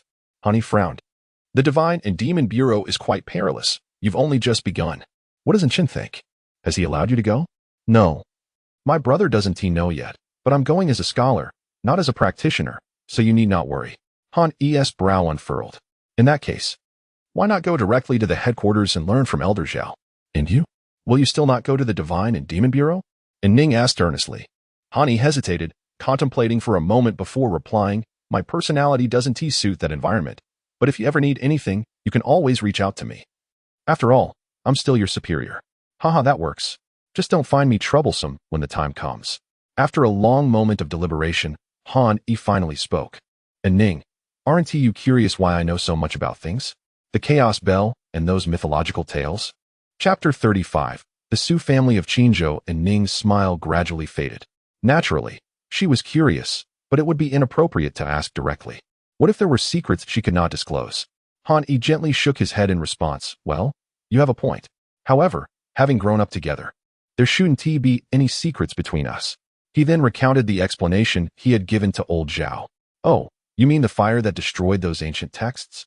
And Ning clearly remembered the incident from their childhood. Han Yi nodded. Yes, fortunately, my memory is quite good, and I managed to retain the important parts. It turned out to be a myth of our Xia nation. They both reflected on the past for a moment. Since Han Yi discovered and unsealed the Chaos Bell, he had noticed in Ning's curiosity. Yet, she remained silent, which puzzled him. Although what he had said wasn't entirely true, it at least reassured Ning. From their earlier conversation, it was evident she was concerned about him. After confirming that Han Yi was calm and there were no unexpected developments, she finally felt at ease to leave. Han Yi then began his cultivation. It wasn't until midnight that he quietly left the community. He ventured into the outskirts, heading toward a few mountains. System, if there are any anomalies during the unsealing, can you conceal them? Han Yi inquired, holding the Celestial Slayer flying knife. Yes, instantly relieved. Han Yi thought that if another anomaly like the Chaos Bell occurred, even if it was less severe, the consequences could still be troublesome. Thus, he proceeded to unseal the Celestial Slayer flying knife, extracting the previous task rewards and directly activating it. He watched the Celestial Slayer flying knife warily as golden light emanated from the gourd atop it. The brilliance grew stronger but was confined within a radius of about 10 meters, invisible to outsiders. Aside from the intense fluctuations being intercepted by the system, the knife displayed no other anomalies, allowing Han Yi to breathe a sigh of relief. The gourd, which had appeared somewhat antiquated and worn, now looked new, radiating a golden hue. The signs of age had vanished, yet its ancient and profound aura was even more pronounced. Han Yi sensed the full power of the Celestial Slayer flying knife after its unsealing and couldn't help but smile. He no longer worried about exerting too much force or losing control over its power. After the full unsealing, Han Yi could manipulate the knife at will, adjusting its attack strength according to his own magical energy. Previously, each use drained a significant portion of his energy, making it challenging to muster a second strike. Now, however, he could attack freely, controlling the intensity of his input. After a brief experimentation, Han Yi's smile widened uncontrollably. In his earlier attempt to slay that creature, he had infused nearly 80% of his magical energy into the strike, which was indeed powerful but only effective once. Now, after testing, he found that using merely 1/5 of his energy could yield a similar attack. With excitement, he returned home. As dawn approached, Han Yi was startled awake by a knock at the door. Frowning slightly, he scanned the area with his spiritual sense and was surprised to find that he did not recognize the visitors. Mr. Han, good morning, a middle-aged man greeted him, flanked by two young men. One of the youths wore an expression of discontent, while the other stood with an air of indifference. Taken aback, Han Yi asked, "Who are you?" "Allow me to introduce myself. I am Su Maoqing from the Su family of Qinzhou, and these are my two nephews, Su Jingfeng and Su Jinglin." Su Jingfeng nodded in acknowledgement, while Su Jinglin merely snorted and cast a disdainful glance at Han Yi. Seeing this, Han Yi chuckled lightly. "Mr. Su, it seems your nephew is rather reluctant to be here. If he is so displeased with me, what brings you all to seek my assistance?" Naturally, he was aware that the Su family was one of the top 3 families in Qinzhou and a lineage of cultivators. Their visit likely indicated something of significance. "Mr. Han, you jest. It is only natural for young people to have their own opinions. Please forgive him," Su Maoqing replied, turning to Su Jinglin. "Show some respect to Mr. Han. Otherwise, your cultivation resources for next month will be deducted." Su Jinglin appeared displeased, but dared not voice his thoughts, remaining silent. Su Maoqing then continued, "Mr. Han, may I inquire about your knowledge of ruins?" Han Yi shook his head. "Not much, but as far as I know, the official Demon and Divine Bureau conducts the excavations of ruins, correct?" "That is indeed the case, but many ruins are also controlled by cultivation families and sections. These ruins may not be extensive, yet they often contain genuine treasures." Han Yi was astonished. So, civilian forces also possess numerous ruins? His surprise stemmed from the fact that the ruins broadcasted live were all under the purview of the Demon and Divine Bureau. Of course, this is not common knowledge among ordinary people. The relationships between our various factions and the Bureau are quite complicated, making it difficult to explain succinctly. But that is the reality. What is your purpose for coming here, then? Hani inquired. The Su family has recently discovered a ruin and excavated numerous items, all from the surface level. However, we hesitate to delve deeper for fear of damaging the site. Thus, we wish to request your assistance, Mr. Han. And we are prepared to offer generous compensation. Hani frowned. Surely there are many who are more experienced than I in excavating ruins? Why seek out someone as young as myself? Yet Su Jinglin interjected, we are extending our respect to you. And you should slap Su Maoqing's face flushed with anger as he struck Su Jinglin, interrupting his sentence. Hani couldn't help but smirk at the sound. That was quite a resounding slap. Our Su family also has several experts assisting the Bureau during the excavation of the mysterious space ruins. While they could not partake in the core secrets, they still gleaned some information about the events that transpired outside. Su Maoqing explained to Hani. Understanding dawned on Hani. Ah, I see. I am curious. What exactly is your compensation? Monetary rewards are of little use to cultivators. So we have decided to offer you 1/10 of the treasures discovered by Mr. Han, Su Maoqing stated. Han raised an eyebrow. 1/10? Mr. Han, ruins and secret realms are exceedingly rare, especially the one we have discovered, which may rival the scale of those excavated by the Bureau. The Su family has invested considerable resources to obtain the excavation rights. Offering 1/10 is already quite generous. 3/10, or we shall decline, Hani replied, causing the expressions of the three members of the Su family to shift dramatically. Chapter 36. The mysterious egg. A 30% division was evidently unacceptable for the Su family. 30% is excessive. I fear I cannot acquiesce to your request, Su Maoqing remarked, his expression darkening after a moment of contemplation. Then let it be. The stronger the relic, the greater the peril. Without sufficient benefit, I shall not take that risk, Han resolutely declined. Su Maoqing and the others did not even step inside. The conversation had concluded. Su Jinglin wished to say more. But with Han having closed the door and Su Maoqing's displeased demeanor, he dared not utter another word, lest he provoke a slap. 30%, Mr. Han. I lack the authority to decide this matter. We shall deliberate upon our return and disturb you again. Su Maoqing spoke through the door before leading his companions away. Han merely smiled upon hearing this and settled into the living room. Task: Spirit Pearl. Task completion: 42. Task reward: Mysterious egg. This was the record of the previous task. As he flipped his hand, an object appeared in Han Yi's palm. An oval egg adorned with faint golden patterns caught his attention, leaving him somewhat astonished. The egg's description contained merely 4 words, mysterious egg, which left him feeling rather helpless. However, the system could hardly bestow upon him an ordinary egg, so he would have to wait until it hatched to discern what it truly was. Ever since he retrieved the egg, he sensed a connection between himself and the being within.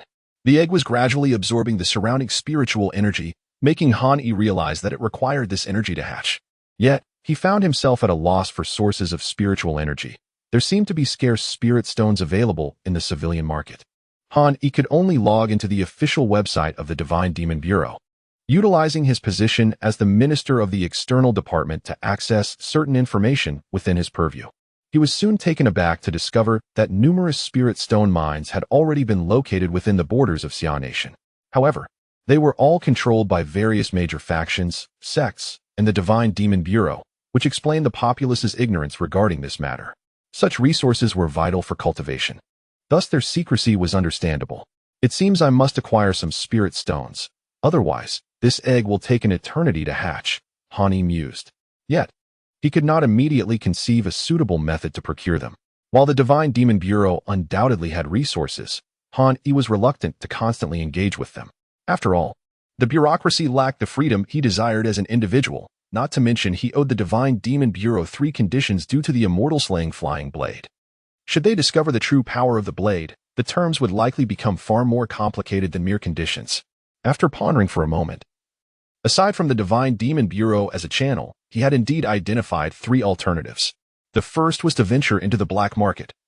Where a limited supply of spirit stones circulated, it was likely that someone had access to spirit stone channels, and with sufficient funds, acquisition was still possible. The second option was to align himself with a prominent family or major faction, as most large companies tended to recruit loose cultivators and offer cultivation resources in exchange for completing specific tasks. The third was to accept bounty missions, which were tasks posted by individuals or factions, many of which offered spirit stones as rewards. Having previously encountered too few spirit stones, he had always assumed that they were scarce and primarily produced within relics. Today, he learned that numerous spirit stone veins had already been unearthed, indicating a significant presence of spirit stones. The bounty network was public, comprising only tasks that had undergone a vetting process, devoid of those involving murder or revenge. However, he suspected that where there was light, shadows also lurked, though he was currently unaware of them. As he logged into the bounty network, he was taken aback to see a task posted by the Su family of Qinzhou. They sought cultivators at the Qi transformation stage and above to participate in the development of a relic, offering 100 low-grade spirit stones to each participant, with additional rewards based on contributions. To earn 100 low-grade spirit stones merely for participating? He recalled the previous invitation from the Su family, realizing they possessed a considerable amount of spirit stones. However, having already declined their offer, he found himself in a predicament. He began to search for tasks from other factions, hoping to procure spirit stones or other treasures abundant in spiritual energy. Yet, after perusing the options, he found no tasks that offered a favorable cost-to-benefit ratio. Either the rewards were too meager to justify his efforts, or the rewards were adequate, but his own strength fell short. Gazing at the egg resting on the sofa, he murmured, "Aside from spiritual energy, what else do you desire?" Alas, it was merely an egg, not yet hatched, and thus incapable of comprehending Han Yi's words. However, mere minutes later, a knock echoed at the door once more. Han Yi and Apos' consciousness immediately detected the presence outside, the very Su Maoqing and his companions who had departed not long ago. What brings you back? Have you accepted my proposal?" Su Maoqing hurriedly replied, 30% is too much. After conferring with my family, we can only offer 20%. The remaining 10% can be compensated with tangible assets from the real world. Money, houses, cars, anything will suffice. Hani secretly chuckled within, but his expression suddenly turned grave. 20%? Given that you possess intelligence regarding the prior relic, you should understand the significance of a learned scholar in exploring such sites. Setting aside the potential dangers and casualties, the valuable ancient texts and artifacts that you might overlook could easily be discarded as refuse in my absence. Should you miss out on a powerful spiritual treasure, it could far exceed the 30% you initially proposed. If I were to uncover an additional item, your gains would be substantial. Su Jinglin interjected, "We have other scholars traveling with us, including professors with decades of experience in theology. They are merely ordinary hires. You were simply fortunate enough to have encountered that previous relic. Why should you alone receive such a large share? Oh, since you believe my success is merely a stroke of luck, pray tell, why are you not the ruler of the Su family? Why is it that your family seeks me out?" Hani retorted, extending his hand to shut the door. Su Maoqing swiftly blocked him. "Mr. Han, we come with sincerity. If it were any other faction, they would hardly concede even a single %. However, 2% is truly the maximum share I can negotiate. Do you have any alternative conditions we might discuss?" Hani furrowed his brows in contemplation, while Su Maoqing shot Su Jinglin a glare, urging him to remain silent. After a prolonged pause, Han Yi finally spoke. 20% will suffice, but you must additionally compensate with spirit stones. To engage my services, an advance payment of 500 premium spirit stones is required. Should I independently identify a low-grade spiritual treasure, you will add 100 premium spirit stones. For a medium-grade treasure, the cost will be 500 premium spirit stones, with each increase in grade multiplying the cost by 5. 1,000 premium spirit stones? The Su family can scarcely expend that much in a month, Su Maoqing responded, his face instantly contorting with difficulty. Chapter 37. Little Gold Hani observed Su Maoqing and Apos' hesitation and remarked, "What is the matter? Don't tell me your Su family cannot afford this. Given your family and Apos' stature, a few thousand top-grade spirit stones should pose no significant challenge, right? Well, our Su family cannot produce such an amount all at once." Su Maoqing replied with a bitter smile. "Then it appears your sincerity is lacking. It seems you do not comprehend the value between magical artifacts and spirit stones." Hani said, preparing to close the door once more. "I agree," Su Jingfeng, who had remained silent until now, suddenly interjected, leaving everyone momentarily stunned. "Xiaofeng, don't speak recklessly," Su Maoqing quickly admonished. However, Su Jingfeng shook his head, asserting, "Second uncle, I believe my father and grandfather will not blame us for this. He is worth this price. Han Yi regarded Su Jingfeng with interest. This youth, of similar age to himself, exhibited a composure far surpassing that of Su Jinglin. Furthermore, his words resonated well with Han Yi. Agreed? Then let us be straightforward. First, pay 500 top-grade spirit stones. And then inform me when we shall depart for the ruins. I will make the necessary preparations in advance. Su Maoqing opened his mouth, but could only helplessly retrieve 500 top-grade spirit stones from his spatial ring, placing them in the living room. After both parties exchanged contact information, Han Yi politely ushered the three out of his home. Elder brother, aren't you being a bit impulsive? 500 top-grade spirit stones is no trifling sum, and we will have to pay even more thereafter. Su Jinglin expressed his dissatisfaction. If the prior information is not false, then he is indeed worth this price. Otherwise, missing even one magical treasure would far exceed the loss of 500 spirit stones, Su Jingfeng replied solemnly. Su Maoqing hesitated before stating, Xiao Feng makes a valid point. Xiao Lin, be more cautious in the future.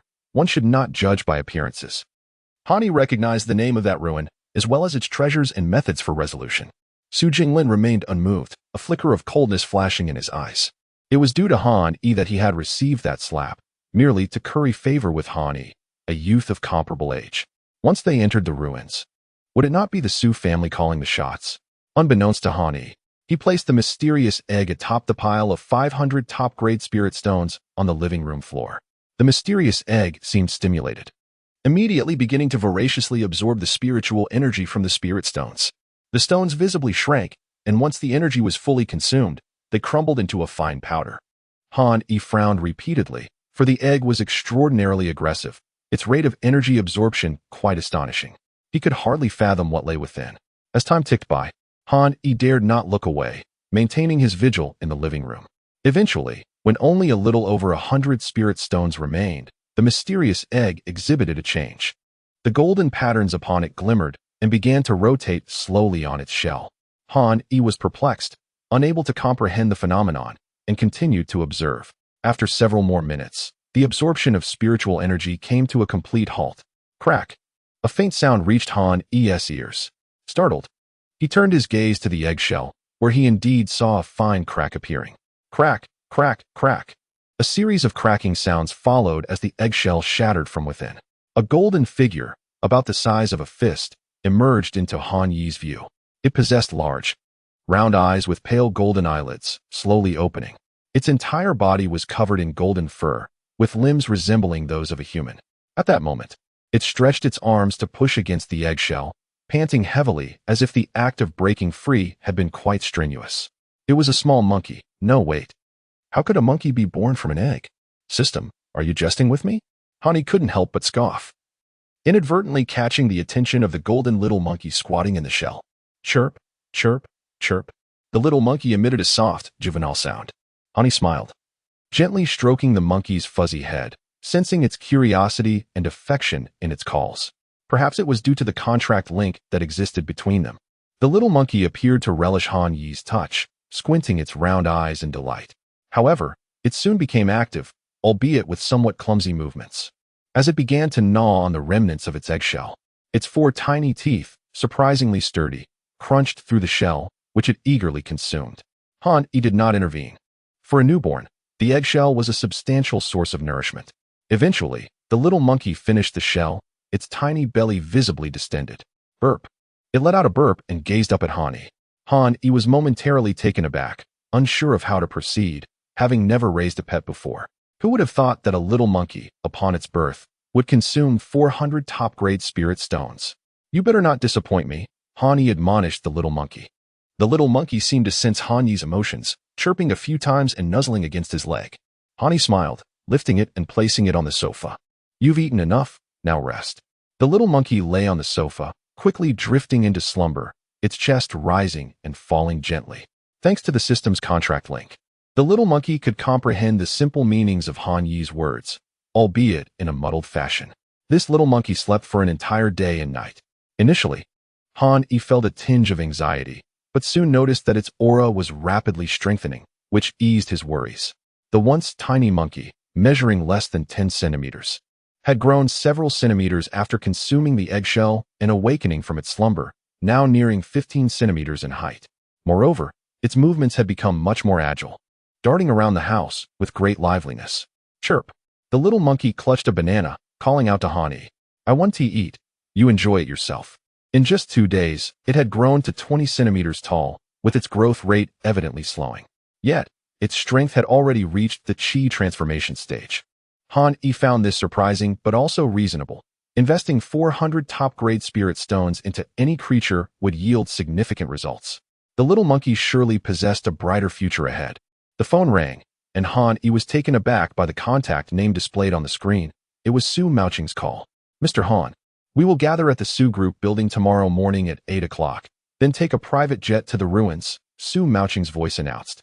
Marking the commencement of their journey, Han-Yi replied, "All right, I will be there on time." After hanging up, he glanced at the little monkey bouncing on the sofa, and a headache began to form. I should give you a name. From now on, you shall be called Little Gold. Tomorrow, you will accompany me to see the world." Han-Yi gently cradled the golden little monkey, speaking softly. Chapter 38. Unfounded Hostility. Arrival at the ruins the following day. Beneath the Su family group's towering edifice, Han-Yi leisurely rode his little lamb, having opted not to take the off-road vehicle provided by the Bureau of Deities, as the location was not far. Upon spotting Han-Yi, Su Maoqing's anxious expression instantly transformed into one of delight as he approached. "Mr. Han, you have finally arrived." Han-Yi parked his little lamb and glanced at his phone before responding. "What is the hurry? Wasn't he agreed upon for 8 o'clock? Look, I am precisely on time." Su Maoqing, noticing the time on Han-Yi's phone, which read exactly 8 o'clock, offered an awkward smile. "Right on time. Shall we set off immediately?" Han-Yi surveyed the crowd ahead in surprise. "Have all your people arrived?" "Indeed, they have gathered, awaiting your arrival, Mr. Han." Han-Yi nodded. "Very well, let us depart." The group observed Han-Yi with a mixture of curiosity, most regarding him with intrigue, yet a few cast unfriendly glances as he approached. Han-Yi found it perplexing. He had not done anything to warrant such hostility. However, he soon discerned the reason. The majority of those present were recruited cultivators, tasked with safeguarding the expedition to the ruins in exchange for fixed remuneration. The few so-called theologians regarded Han-Yi, a fellow theologian enjoying special privileges, with a degree of animosity. Han-Yi was not merely a theologian, he was also a formidable cultivator. He caught snippets of the hushed conversations around him and was taken aback. How did they know he would claim 20% of the spoils? Were there individuals from the Su family dissatisfied with him? The expressions of Su Maoqing and Su Jingfeng revealed nothing, and since Su Jinglin was not present, Han-Yi could not confirm his suspicions. Nonetheless, he pondered why he should care about the opinions of this unruly mob and soon felt at ease. "Mr. Han, is this your pet?" Su Maoqing inquired, having noticed the little golden creature perched on Han-Yi's shoulder. Although its size had increased slightly, it still resembled a small monkey. "Yes, is that a problem?" "Not at all," Su Maoqing quickly replied. "It's just that during the exploration of the ruins, we want to be able to look after your pet. You will need to ensure its safety. It should be fine as long as it doesn't wander off." "That's no issue. It won't stray," Han-Yi assured him. "Now, let us board. The transport helicopter is ready." Leading the group, Su Maoqing navigated around the building to a vast helipad where 3 transport helicopters were just starting up, their rotors creating a deafening roar. "Mr. Han, we will take this one." The larger helicopters accommodated the 50 or 60 cultivators, while the smaller one housed Su Maoqing, several members of the Su family, and Han-Yi along with the other theologians. Apart from Han-Yi, there were 4 other theologians, 2 elderly men and 2 middle-aged individuals. However, these 4 seemed unfamiliar with one another, exchanging only brief greetings before lapsing into silence once securely strapped in. Han-Yi, too, remained quiet. Though he noticed a peculiar detail, the helicopter had no windows, rendering the outside world invisible, illuminated only by the interior lights. Furthermore, a barrier seemed to impede his spiritual sense from extending beyond the craft. Reflecting on this, Han-Yi concluded that the Su family intended to keep the location of this operation confidential. After approximately 2 hours, the helicopter finally descended. Han-Yi was astonished. This distance was considerable, and it seemed the Su family had managed to compete with the local affluent families and sections. Upon disembarking, Han-Yi found himself amidst a mountainous terrain. The helicopter had landed on a cleared patch of land within a small valley, beside a magnificent waterfall that left him momentarily awestruck. The nearly 100-meter-high cascade was an imposing sight that stirred the soul. Why had he never encountered this waterfall online? It made no sense. Suddenly, the realization dawned upon him. It was likely that this location had once been home to a modest waterfall, perhaps just a few meters high, but had transformed into this grand spectacle due to the expansion of the earth itself. All the disembarked cultivators and theologians were surveying their surroundings, and indeed, none recognized the place. Attempts to use their phones for navigation proved futile. There was no signal to be found. This was not the doing of the Xu family. It was simply the nature of the environment. This area marked the periphery of the ruins, where all electronic devices lost connectivity. Xu Maoqing, being the second in command of the Xu family, was in full charge of this expedition. There were also numerous Xu family cultivators present at the ruins. Xu Maoqing continued, centered here, within a 10-kilometer radius, lies the entirety of the ruins. The purpose of gathering everyone is to uncover the treasures buried within. Each item, regardless of whether it is ultimately deemed valuable or worthless, will earn you a commission of 100 low-grade spirit stones upon submission. Xu Maoqing outlined the rules, primarily emphasizing the prohibition against hoarding items from the ruins. Hani grasped the situation. The cultivators were permitted to explore freely, as long as they reported any suspected treasures to the Xu family. The Xu family's designated collectors would reward 100 low-grade spirit stones on the spot, irrespective of the final assessment of the items. A 10-kilometer radius explained the absence of signal, while it was not a spatial secret realm like the previous Golden Light Cave. This ruin undoubtedly possessed a barrier that had only recently been breached. Mr. Han, let us proceed together. We are entirely in the dark about this ruin and can only rely on a few theologians to discern any clues that may aid in its exploration, Xu Maoqing remarked, treating the theologians with a level of deference befitting scholars. It should be noted that only a handful of individuals in Xia country were recognized as theologians. Hani, aware that he had not heard of the names of those present, remained prudent and chose not to create unnecessary animosities, opting instead to listen quietly. Director Xu, which locations within the ruins exhibit the most pronounced remnants? Perhaps we should investigate them to ascertain the nature of this place, an elderly man proposed. Xu Maoqing replied, certainly. Please follow me. Beneath the waterfall flowed a river that seemed to stretch endlessly. Following the river downstream for a short distance, they arrived at a high platform, approximately 20 meters above the water. Xu Maoqing stood atop the platform, pointing out the two most conspicuous features in the vicinity. One was the towering stone pillar adjacent to the waterfall, surpassing even the mountain peaks. And the other was the platform itself. Here, at this elevated location, aside from the nearby mountains, it is the highest point. At the very summit of this platform, there exists a stone pit.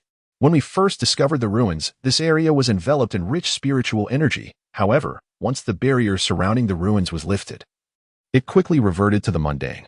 I wonder if any of you can discern anything from this.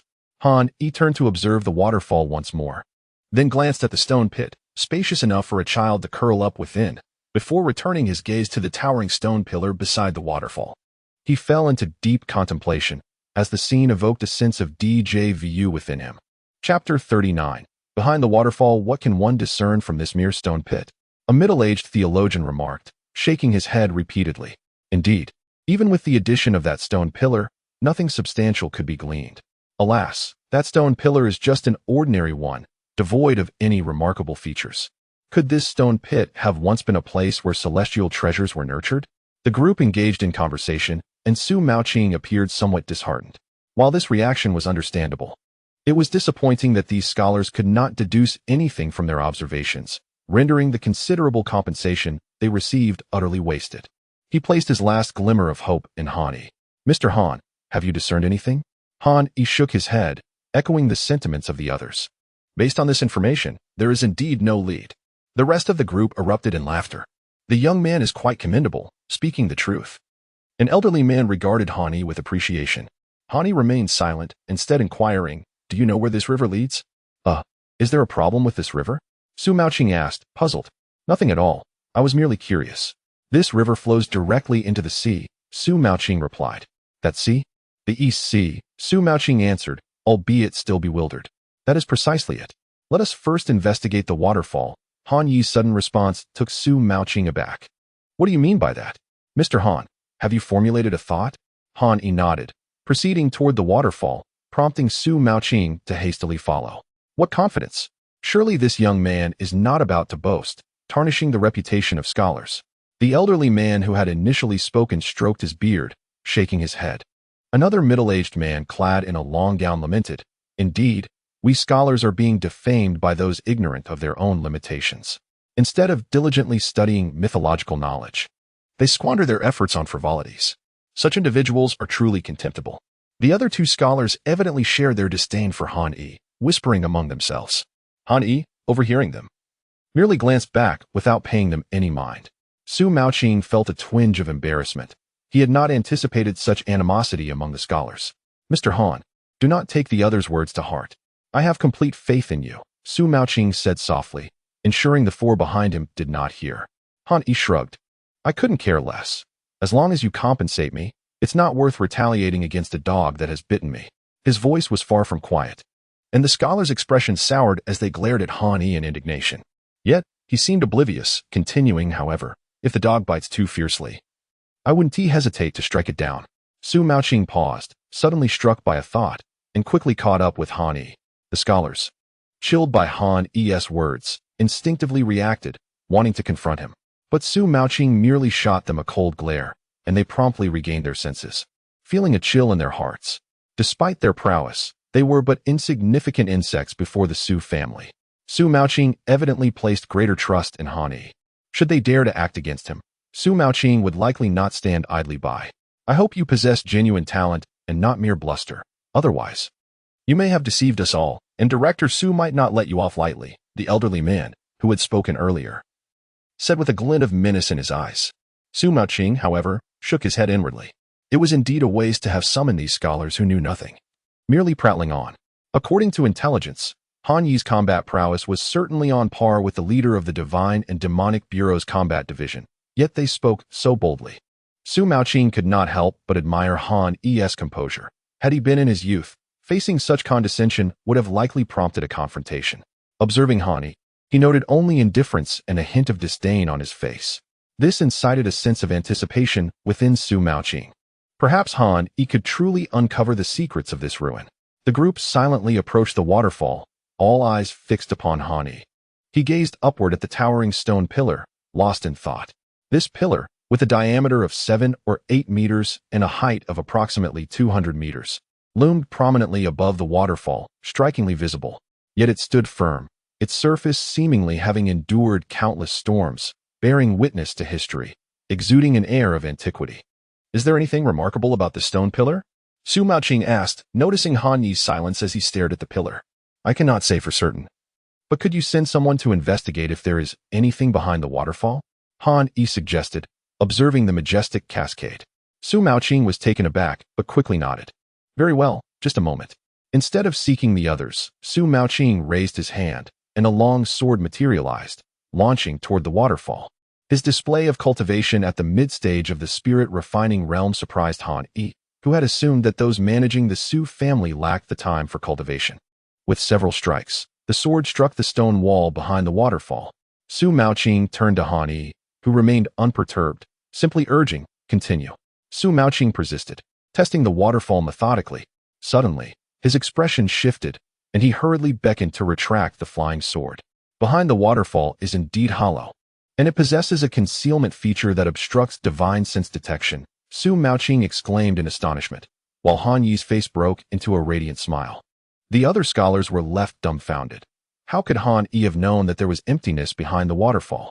Yet, despite their efforts, they could not deduce its significance from any mythological lore. "Mr. Han, have you discerned what this place is?" Su Maoqing asked eagerly, his excitement palpable. It seemed that seeking Han Yi's insight had indeed been a wise choice, as he had identified the key location. The area behind the waterfall must be an essential part of this ruin. Otherwise, it would not have been concealed behind such a mysterious cascade. "That seems likely, but I require further verification," Han Yi replied, his words igniting Su Maoqing's enthusiasm. The Su family had possessed this ruin for several days without any leads, failing to uncover anything of use. Yet Han Yi had pinpointed a location that had eluded them all, and it appeared he had a strong inkling of its significance. This discovery would undoubtedly expedite the exploration of the ruin. Su Maoqing crushed several talismans.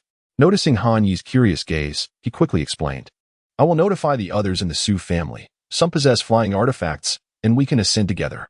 Han nodded. Very well. Without the flying artifacts, they would have to climb the cliffs beside the waterfall in segments. Chirp, chirp, chirp.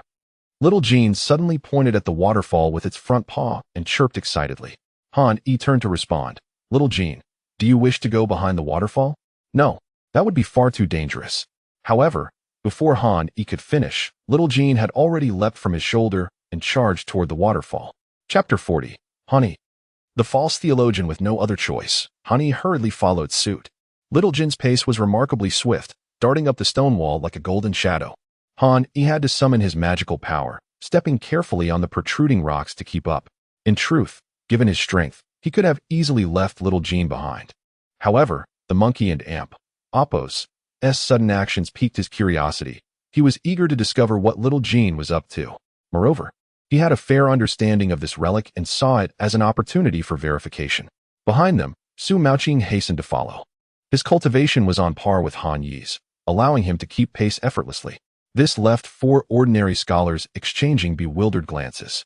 Sensing Su Maoqing's arrival, Han furrowed his brow and quickened his steps, catching Little Jean just before it leaped into the cave behind the waterfall. Su Dong, I apologize. The little monkey is rather unruly. Upon seeing Han halt, Su Maoqing reached for a rock to steady himself. It's fine, little monkeys can be mischievous. Since we have arrived here, why Don and Apos? Till we go in and take a look? He suggested. Han pondered for a moment before responding. Very well, let us proceed. Through their contractual bond, Han calmed Little Jean, instructing it to remain patient. The monkey grasped Han Yi's clothing, chirping a couple of times before settling quietly in his embrace. The two continued upward, and when they reached a distance of about 100 meters, they simultaneously leaped into the waterfall. With their magical protection, they remained dry. Upon landing, the sight before them was breathtaking. A vast cavern unfolded, with their landing point on a wooden bridge connecting to the entrance of the cave. Shall we go in? Su Maoqing inquired. Han nodded in agreement. They advanced slowly, and upon reaching the cave entrance, they spotted a stone tablet to their right. It bore 2 lines of text. Mr. Han, do you recognize these characters? Su Maoqing asked. Han felt a surge of excitement within, though his expression remained composed as he replied, I do. With Su Maoqing's anticipation mounting, Han slowly articulated. The blessed land of Flower Fruit Mountain, the celestial cave of Water Curtain. Indeed, this place was as he had envisioned. Water Curtain Cave, the domain of Sun Wukong, who could maintain their composure upon encountering the legendary Water Curtain Cave after growing up watching Journey to the West. Flower Fruit Mountain. Water Curtain Cave? So, where exactly is this? Su Maoqing murmured. Han solemnly stated, this is indeed Flower Fruit Mountain, renowned as the ancestral vein of the 10 continents and the birthplace of the 3 islands. Mr. Han truly knows this place? What deities or demons might reside here according to mythology? Su Maoqing asked eagerly, his heart racing with excitement. The mere expression and demeanor of Han, coupled with those 2 phrases, had already illuminated the extraordinary nature of this location to Su Maoqing. His current inquiry was merely to seek confirmation. Indeed. And this deity was once my idol. Han inhaled deeply before continuing. He is the great sage equal to heaven, Sun Wukong, later known as the victorious fighting Buddha. Great sage equal to heaven, Sun Wukong? Su Maoqing echoed as his gaze turned fervent, directed toward the cave's interior. The mere mention of that title sent shivers of excitement coursing through him. He failed to notice that Han Yi's tone had deepened slightly when mentioning the title of victorious fighting Buddha. Mr. Han, shall we enter? Or should we wait for some experts to join us? Su Maoqing inquired, having already regarded Han as their guiding beacon. Of course, we should enter, but Su Dong. Do not be disappointed, Han replied. What do you mean? Su Maoqing asked. Han explained, it is not that I harbor any negative intentions. It is primarily because the great sage equal to heaven was born a stone monkey. He had numerous demons and monsters under his command. And while he himself is extraordinarily powerful, it is likely that this cave does not contain artifacts like other locations. Su Maoqing fell silent, taken aback. Why? Because he himself possessed very few treasures. The armor he wears could be counted as one, and the weapon as another, but beyond that, there is little else. Han shrugged. Su Maoqing was momentarily dumbfounded. What? After all the arduous efforts to discover a grand relic, only to be told that it may lack treasures? Is it truly so? He asked, refusing to give in. Han contemplated before responding. I do not wish to dampen your spirits.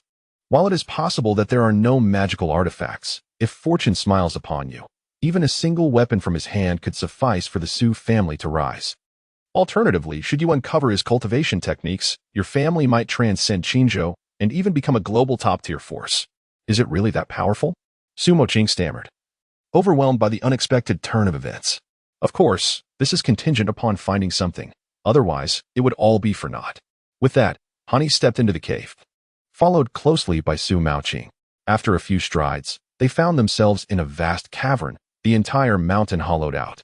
Not only that, but there were stone bowls, tables, steps, and various flora and fruit trees scattered throughout. At the center stood an ancient, timeless stone throne. Su Moqing was left speechless, frantically examining his surroundings, picking up item after item, only to ultimately set them down in disappointment. How could this be? Everything is merely made of ordinary stone. Let us search further. Perhaps we might find weapons used by his monkey descendants. Those could be exceptional magical treasures, Han Yi suggested, blinking in a manner that seemed to offer solace. He had a point. The weapons wielded by the monkeys and demons of Flower Fruit Mountain were indeed procured by Sun Wukong from the Dragon Palace of the East Sea. So they were unlikely to be subpar. Yes, there must be other treasures. This relic is so vast, we are bound to find something. Su Moqing regained his composure and quickly calmed his emotions. His reaction was understandable, as the Su family had invested heavily in this expedition. Just then, footsteps echoed from outside. The two turned to see the rest of the Su family members approaching, including the brothers Su Jingfeng and Su Jinglin. Second uncle, did you discover anything? Su Jinglin inquired eagerly. Su Jingfeng turned to Han Yi. Mr. Han, have you discerned what kind of relic this is? Su Moqing interjected, reiterating Han Yi's previous statements, leaving the Su family members momentarily stunned. Is it true that the relic may contain few treasures? It cannot be. How could it be merely an empty relic? Hurry, search. There must be more to it. Han Yi must be fabricating tales. He is a false theologian. Su Jinglin shouted, refusing to accept the notion. Su Jingfeng seized him. His expression icy. Be silent. If you continue to speak recklessly, you will never step out of the Su family door again, I assure you. Su Jinglin, incredulous, stammered, brother. Speak again, and you will return, Su Jingfeng warned, his gaze unwavering. The others in the Su family fell silent, unwilling to interject. Xiaofeng, let us first hear what Mr. Han has to say. Su Moqing intervened, preventing any further discord between the brothers. Su Jingfeng turned swiftly, addressing Han Yi. Mr. Han, I apologize for my brother's earlier behavior. He is new to society and lacks the proper manners. Please do not take offense. Han Yi raised an eyebrow, astonished as he glanced at Su Jingfeng. From their previous conversation, he realized that these two were indeed the sons of the Su family's eldest, the legitimate heirs of the Su group. He then turned his gaze outside and spoke. It matters not. Having accepted your remuneration, I shall certainly fulfill my obligations. As I made my way here, I did indeed stumble upon a treasure. Since you of the Su family are so eager, let us proceed to examine it. Chapter 41. The Rui Golden Cudgel. Given Su Jinglin's prowess, Han Yi was certainly unconcerned. Whether they would seek out the Su family to retaliate against him was not a matter for Han Yi to ponder. Should they dare to act thus, he would not be blamed for his ruthlessness. At this moment, it was imperative to secure his share of the earnings and spirit stones first. Han Yi, accompanied by others, exited the water curtain cave and arrived outside the waterfall. He leaped down directly, using his magical power to cushion his descent and landing steadily on the ground. Before them loomed a towering stone pillar, reaching a height of 200 meters. The pillar appeared rather ordinary, yet its elevation was awe-inspiring. Mr. Han, could this possibly be the treasure you mentioned? One inquired. Han Yi responded, do you recall what I told you earlier? This is the weapon of the Monkey King. What? Such a colossal weapon? How grand must he himself be? Is the Monkey King a giant? That's quite preposterous. The members of the Su family gazed in astonishment at the stone pillar, sharing their thoughts. Su Jinglin opened his mouth to interject, but fell silent upon receiving a stern glance from Su Jingfeng. Mr. Han, could you elaborate a bit more? Su Jingfeng asked. Han Yi nodded. This is a Rui weapon, which can change size at will. Indeed, high-grade magical artifacts generally possess this ability. But this particular weapon exemplifies its application at the pinnacle. A Rui weapon? I see. However, how do we acquire it? Su Moqing, suppressing his excitement, queried. Han Yi had just mentioned that this weapon could elevate the Su family to prominence. Han Yi smiled. It is right here. It merely depends on the capabilities of your Su family. As far as I know, this is a supreme postnatal spiritual treasure, immensely powerful. As for the appraisal fee, I can offer you a discount. 10,000 spirit stones will suffice. The Su family members were momentarily taken aback, gazing blankly at Han Yi, unsure of how to respond. After a brief, awkward silence, Su Jingfeng spoke, Mr. Han, 10,000 spirit stones exceed our Su family's annual expenditure. At present, we might not be able to gather that amount. If possible, we can arrange for installment payments. Han Yi nodded. That is acceptable, as long as you pay. However, delaying for 10 or 8 years is out of the question. Su Jingfeng replied, of course, the Su family has a measure of credibility. However, Mr. Han, regarding this weapon. Han Yi interjected, first, let us remove some of the outer rock to examine it. The Su family members paused for a moment before quickly responding, with several stepping forward to act on the stone pillar. They possessed decent magical tools, making the task of shattering the rocks quite manageable. The pillar remained steadfast as layers of the outer rock were chipped away. Clang when a flying sword struck, it produced a sound akin to metal clashing, startling everyone as they turned their attention to the source. Within the rock, they discerned a dark golden metal. Han Yi approached and activated his appraisal technique.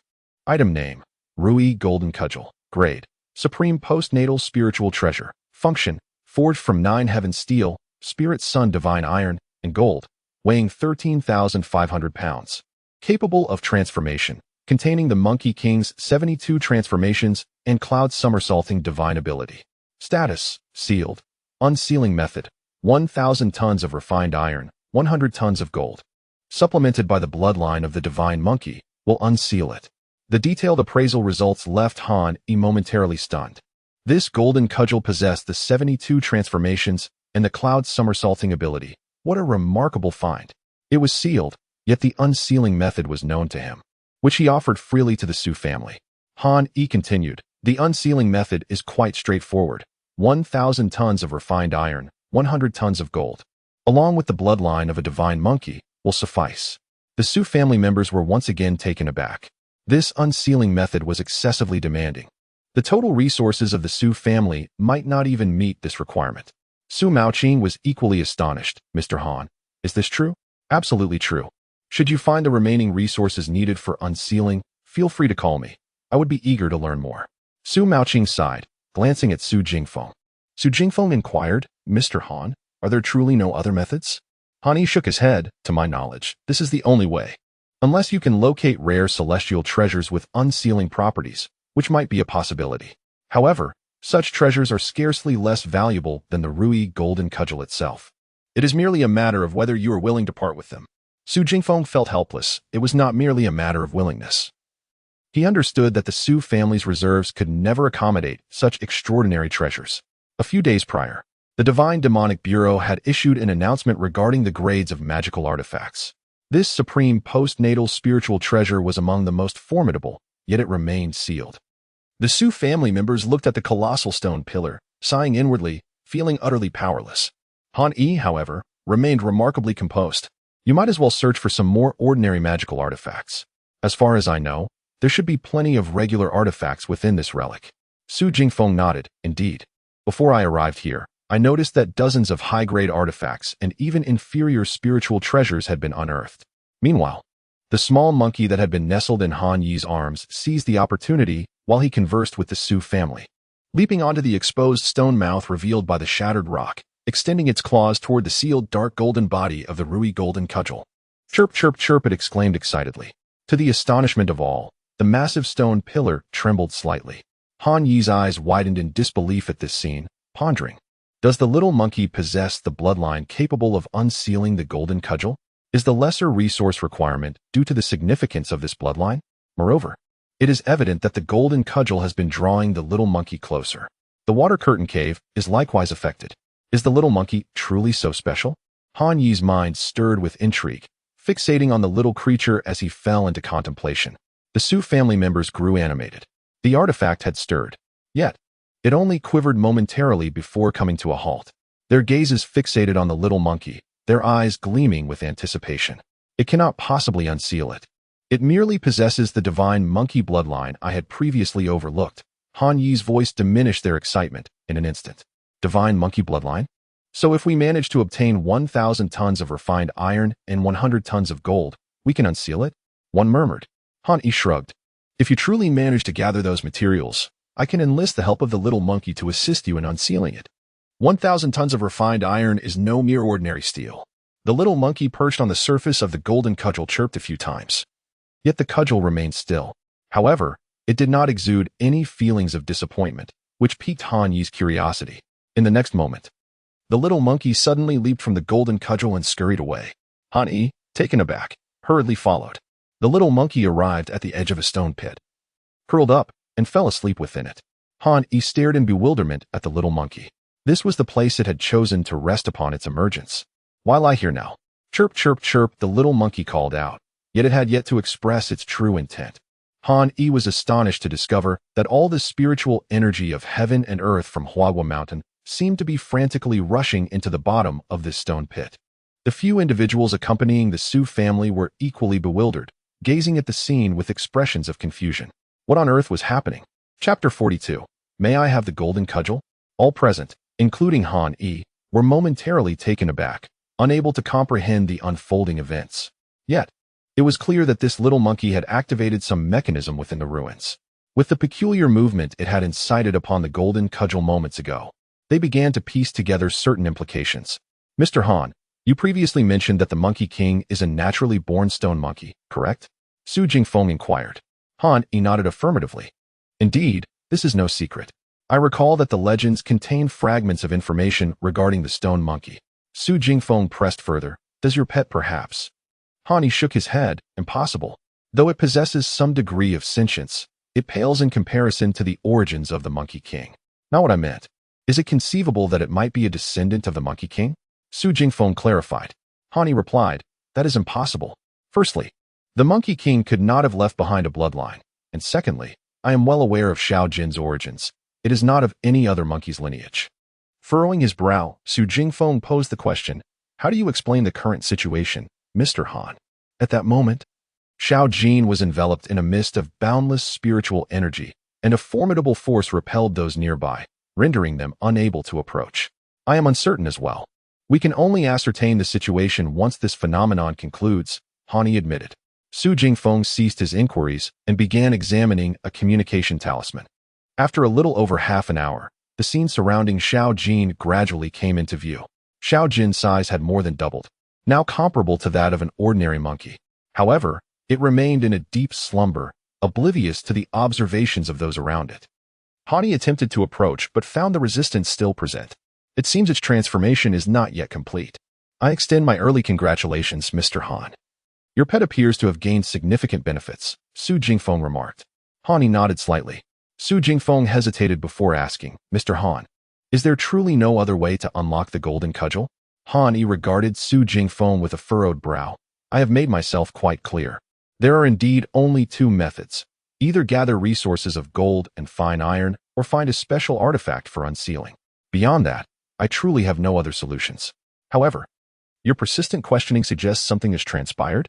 Sighing, Su Jingfeng responded, Indeed, over the past hour, we have virtually scoured the ruins.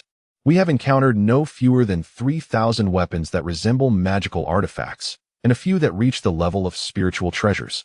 Yet we found nothing related to the legacy of the Monkey King. Understanding dawned on Han Yi. The legacy resided within the golden cudgel. How could it possibly be found elsewhere? What of the inheritances or spells of other demons? He inquired. Su Jingfeng replied, We have indeed discovered many, including the techniques of various leaders like the Chaos Demon King, which far surpass the cultivation methods available on the market. Contemplating this, Han Yi mused, by that reckoning, the value of the items obtained from these ruins should outweigh the costs incurred in pursuing them, correct? Su Jingfeng paused for a moment, then nodded in agreement. Only 3,000. Han Yi continued, You must not have searched thoroughly. Continue your quest. There are surely many more divine weapons within these ruins. The Su family members felt somewhat reassured. Despite the inability to unseal the treasures, they were grateful not to have suffered a total loss. Han Yi's gaze lingered on the slumbering Xiao Jin, reflecting on the monkey's earlier actions, lost in thought. As Xiao Jin remained in slumber, the formidable resistance persisted, prompting the Su family to silently await the culmination of its transformation. Regrettably, Xiao Jin had only grown in size, now approximately 1 meter tall, and its aura had intensified, showcasing a cultivation level of qi refinement. However, the onlookers, all at least at the same cultivation level, were not particularly astonished. At last, amidst their anticipation, Xiao Jin slowly opened its eyes. In a fleeting moment, the spectators discerned a glimmer of gold within its gaze. It vanished as quickly as it appeared, yet it left a profound impression etched in their minds.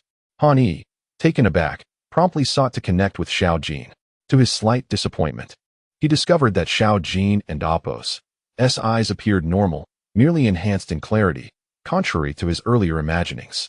Upon spotting Han Yi, Xiao Jin chirped joyfully and leaped onto his shoulder. Han Yi chuckled, chiding, "You've grown so much. I can't carry you around all day. Get down." Xiao Jin, realizing its newfound size, gleefully hopped down, chattering excitedly around Han Yi. It then pointed toward the golden cudgel. "You want that?" Han Yi interpreted its intentions, exasperated. The Su family members exchanged bewildered glances. A small monkey desiring the golden cudgel, could it possibly be the reincarnation of the Monkey King? Yet, this little creature bore no resemblance to the formidable and awe-inspiring Monkey King Han Yi had described. Xiao Jin continued to chirp anxiously. Han Yi could only lead it to the golden cudgel. "It is right here. If you wish to have it, you must retrieve it yourself." The Su family stood still, curiosity piqued as they observed the unfolding scene. Xiao Jin leaped up, eagerly touching the dark golden surface of the cudgel, calling out in urgency. Yet, the golden cudgel remained unyielding. Ultimately, it turned to Han Yi, calling out in desperation. Chirp, chirp, chirp. The sound was rife with pleading and urgency. Han Yi, feeling helpless, spread his hands. "You're calling out to me, but I cannot retrieve it for you." Disappointment washed over the Su family, who had hoped to witness whether this extraordinary little monkey could indeed rouse the golden cudgel. Xiao Jin's cries grew increasingly mournful, prompting Han Yi to furrow his brow with concern. He approached and scooped Xiao Jin into his arms. "Xiao Jin, do you truly desire this golden cudgel?"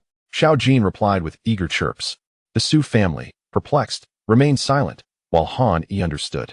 Xiao Jin conveyed a profound and inexplicable attraction, an almost frenzied desire to possess the golden cudgel. "What is it in the water curtain cave that draws you?" Han Yi questioned.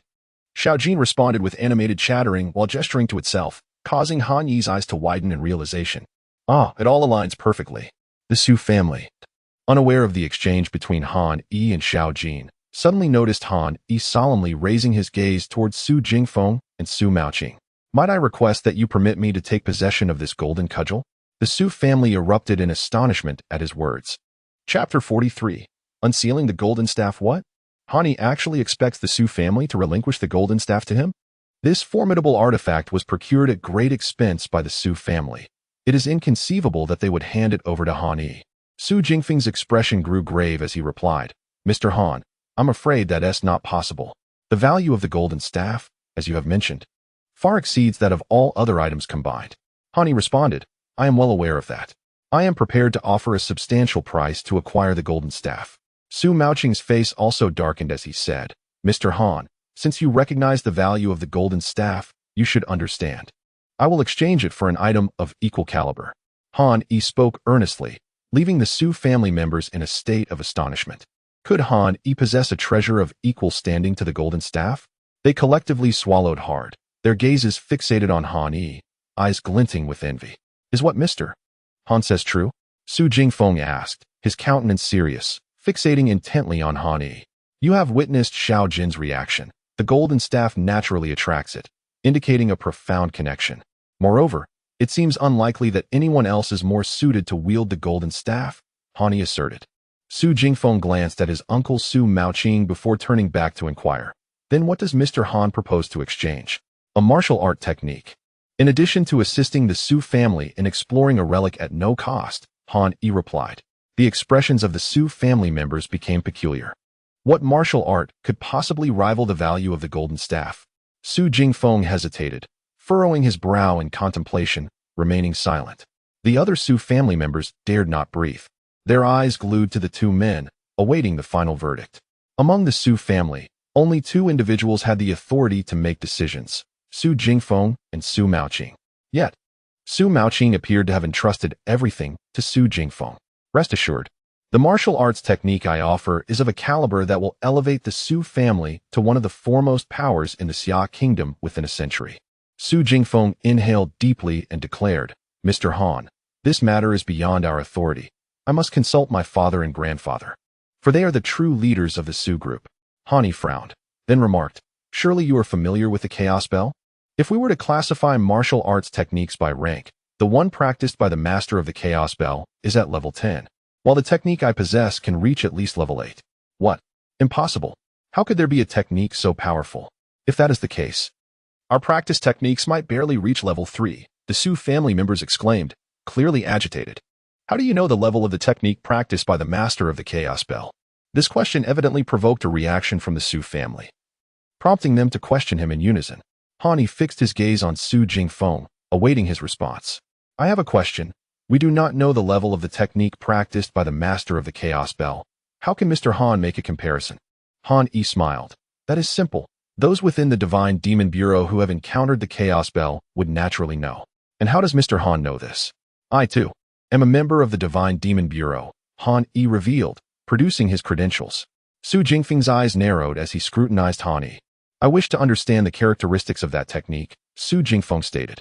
Han nodded, certainly. To be precise, this is a divine ability known as the 72 transformations of the Earth Fiend.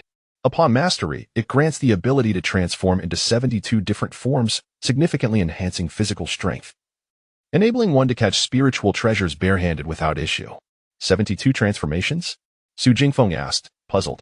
Han explained, it allows one to transform into plants, animals, even buildings, and other people, not an illusion, but a complete metamorphosis, with even the aura becoming indistinguishable. The breaths of all the Su family members quickened at this revelation. This transformative art seemed utterly extraordinary. They had only heard of techniques that could momentarily conceal one's form or create visual illusions. But this was the first time they had heard of a technique that allowed for a complete transformation into another entity. Mr. Han, if what you say is true, coupled with the offer of free assistance in exploring the relic, I believe I can consider this, Su Jingfeng said earnestly, primarily because he was not afraid of being deceived by Han. Even if Han wielded a powerful artifact, he could only use it once or twice. While the Su family had over 100 experts with superior cultivation than Han. However, whether in combat or not, Han prowess was evidently not that of an ordinary practitioner. Yet, the sheer number of Su family members could easily overwhelm Han. Should that fail, they could always summon the formidable figures from the Su family's rear mountains to reclaim everything. The most critical factor was Han himself. He had previously recognized the relic from the Divine Demon Bureau and was familiar with the treasures within. He had also identified this relic, knowing its owner and the weapons involved. His abilities were enough to drive other major powers to frenzy. To oppose Han, he would be unwise. If he were deemed an enemy, he must be eliminated immediately, lest the Su family face his wrath. After a long silence, Su Jingfeng finally spoke. I have made my decision. I agree to this transaction, and I hope the Su family can forge a friendship with Mr. Han. As for the 20% we gain from this endeavor, we will still offer it to you, Mr. Han. I hope you can overlook my brother's earlier offense. I will ensure he is reprimanded. Han regarded Su Jingfeng with surprise, a smile breaking across his face. Well done, you possess great resolve. As for Su Jinglin, I will overlook the past transgressions in light of your brother's standing. The Su family members gazed at Su Jingfeng in astonishment, seemingly unable to believe he would make such a decision. Su Maoqing observed Han Yi's retreating figure towards the golden staff, contemplating thoughtfully. Brother, Su Jinglin whispered. It is fortunate that Mr. Han is not holding a grudge. Remember this, there are greater powers beyond the heavens and individuals beyond humanity. You must exercise caution. Once you step beyond the gates of the Su family, the outside world is far more intricate than you can imagine. Should you provoke trouble, do not expect leniency from me, nor from our father and others. Su Jingfeng admonished his younger brother sternly. Su Jinglin trembled slightly, responding softly, I understand. Su Jingfeng nodded. You possess great talent. Focus on your cultivation. I will provide ample resources. The future of the Su family relies on you. With that, Su Jingfeng turned his attention to Han. Han disregarded the astonished Su family members behind him and approached the golden staff, with Xiao Jin by his side. Sigh. I have exhausted all my luck to acquire this single drop. I have hesitated to use it myself, but ultimately, it must be entrusted to you. Han sighed, gazing at Xiao Jin. Everyone was bewildered, and Su Jingfeng squinted, contemplating Han Yi's intentions. He surely had a means to unseal the staff. Amidst the confusion, they witnessed Han Yi delicately retrieve a small porcelain vial and hand it to Xiao Jin. Xiao Jin, there is but a single drop of pure spirit water. Be cautious. If it is lost, the golden staff will remain here for eternity. For your sake, I have relinquished my most guarded divine ability. I stand to lose greatly. Han Yi remarked. Xiao Jin, filled with excitement, cradled the porcelain vial in its claws and brought it to the exposed section of the golden staff. With the curious and astonished gazes of all present upon him, Xiao Jin poured the milky white liquid onto the golden staff. Chapter 44. Waiting for me to return home and copy the secret manual. The Su family members stared blankly at Han Yi after he finished speaking, exchanging perplexed glances. Had he not just claimed that he was unable to unseal the golden cudgel? What was happening now? Their attention, however, was soon drawn to the porcelain vial in little Jin and Appo's hand, as a drop of milky white liquid fell onto the surface of the golden cudgel. It seemed to activate some mechanism. A series of cracking sounds echoed, leaving everyone astonished. They watched as the outer layer of the celestial stone pillar shattered, pierced by beams of golden light. Startled, little Jin leaped back to Han Yi's side. Han Yi raised a magical shield to protect them from the falling debris. Gradually, the true form of the golden cudgel revealed itself to the onlookers. Rays of dawn-like light surged skyward, causing the entire relic to tremble. The Su family members were filled with awe and terror, while Han Yi remained composed, fully aware that the unsealing of the golden cudgel would not be a subtle affair. He was merely slightly astonished. This golden cudgel was likely far more than the mere 13,500 pounds it was reputed to weigh. The unsealing of the Chaos Bell had sent shockwaves around the world, and the unveiling of the immortal slaying flying knife would have attracted considerable attention were it not for the system's suppression. The golden cudgel possessed immense power, and even if the commotion was muted, it could hardly be insignificant. Countless rays of light enveloped the entire relic. Han Yi vaguely heard a cracking sound, indicating that the barrier outside the relic had been completely shattered. As the rocks crumbled away, the essence of the golden cudgel became fully visible to the crowd. It measured over 200 meters in length, with golden ends and a middle forged from dark iron, gleaming with a metallic luster. Inscribed upon it were the words Rui Jingu Bang, along with dragon and phoenix motifs, all radiating a brilliant light. Han Yi sensed that the commotion caused by the golden cudgel could be perceived by people within a radius of several hundred miles. Yet, in the next moment, the expressions of the onlookers changed in unison. After its unsealing, the golden cudgel rapidly shrank down to a mere 2-meter-long stick. As it fell, a chilling purple-black mist began to rise from the region beneath the celestial pillar, spreading ominously in all directions. The Su family members were not foolish. They immediately recognized the nature of this phenomenon. Han Yi's expression turned grave as he gazed at the golden cudgel. To his surprise, the golden cudgel made no movement. The radiant light dissipated, merely shielding itself from the encroaching chaotic purple energy. How could this be? Why is there such an intensely corrosive mist here? Someone from the Su family shouted in terror. They watched in horror as the ground beneath them transformed into a patch of black and purple soil. Exuding an extremely sinister aura, they instinctively retreated. At that moment, however, little Jin darted forward. Now its cultivation was nearly on par with Han Yi's, and in the chaos, Han Yi was unaware of little Jin's actions. By the time he realized what was happening, little Jin had already leapt beside the golden cudgel and grasped it in its tiny paws. The golden cudgel seemed to respond to the stimulus, trembling violently. Han Yi was about to intervene when he paused, reasoning that little Jin must have its reasons for wielding the golden cudgel. As he pondered this, little Jin let out an excited shriek and began to swing the golden cudgel as if its formidable weight were non-existent. Han Yi and the others watched, dumbfounded, as little Jin executed a flawless display of staff techniques. No, it was as if the golden cudgel were guiding its movements. As Han Yi observed, he sensed something was amiss and quickly identified the problem. Little Jin, appearing flustered, was using the golden cudgel amidst the swirling purple mist, generating waves of magical energy. With a final swing, the golden cudgel struck the ground with tremendous force. A pure, overwhelming power erupted from the golden cudgel, devoid of any demonic energy, yet incredibly domineering. The entire relic trembled as if it had experienced an earthquake of magnitude 8. Han Yi and the others struggled to maintain their balance, watching in astonishment as the chaotic purple mist was instantly dispelled by this strike, even causing rumbling sounds to emanate from the ground below. which had been releasing chaotic purple energy. After a brief moment, no trace of chaotic purple mist lingered. Little Jean was sent flying by the rebound force, still clutching the golden cudgel tightly. Suddenly, several golden red beams shot forth from the water curtain cave. Hani smiled, unable to contain his joy. The set of armor worn by Sun Wukong had been hidden within the water curtain cave, and it was now activated by the aura of the golden cudgel and Little Jean. The golden chainmail, the phoenix-winged crown, and the lotus silk cloud shoes seamlessly attached themselves to Little Jin's slight form, perfectly fitting it. Little Jean landed steadily, gazing in bewilderment at the armor adorning its body, then looked back at the golden cudgel in its grasp. It chirped excitedly, turning to Han Yi. Han Yi nodded approvingly. "It's all yours now. Take good care of it." The Su family members stared in astonishment at Little Jin's transformation. This was an extraordinary change. "Mr. Han, you previously stated that there was no other way to unseal the golden cudgel?" Su Jingfeng raised his hands in a gesture of helplessness, his tone steeped in frustration. "I did mention that a powerful treasure could achieve the unsealing.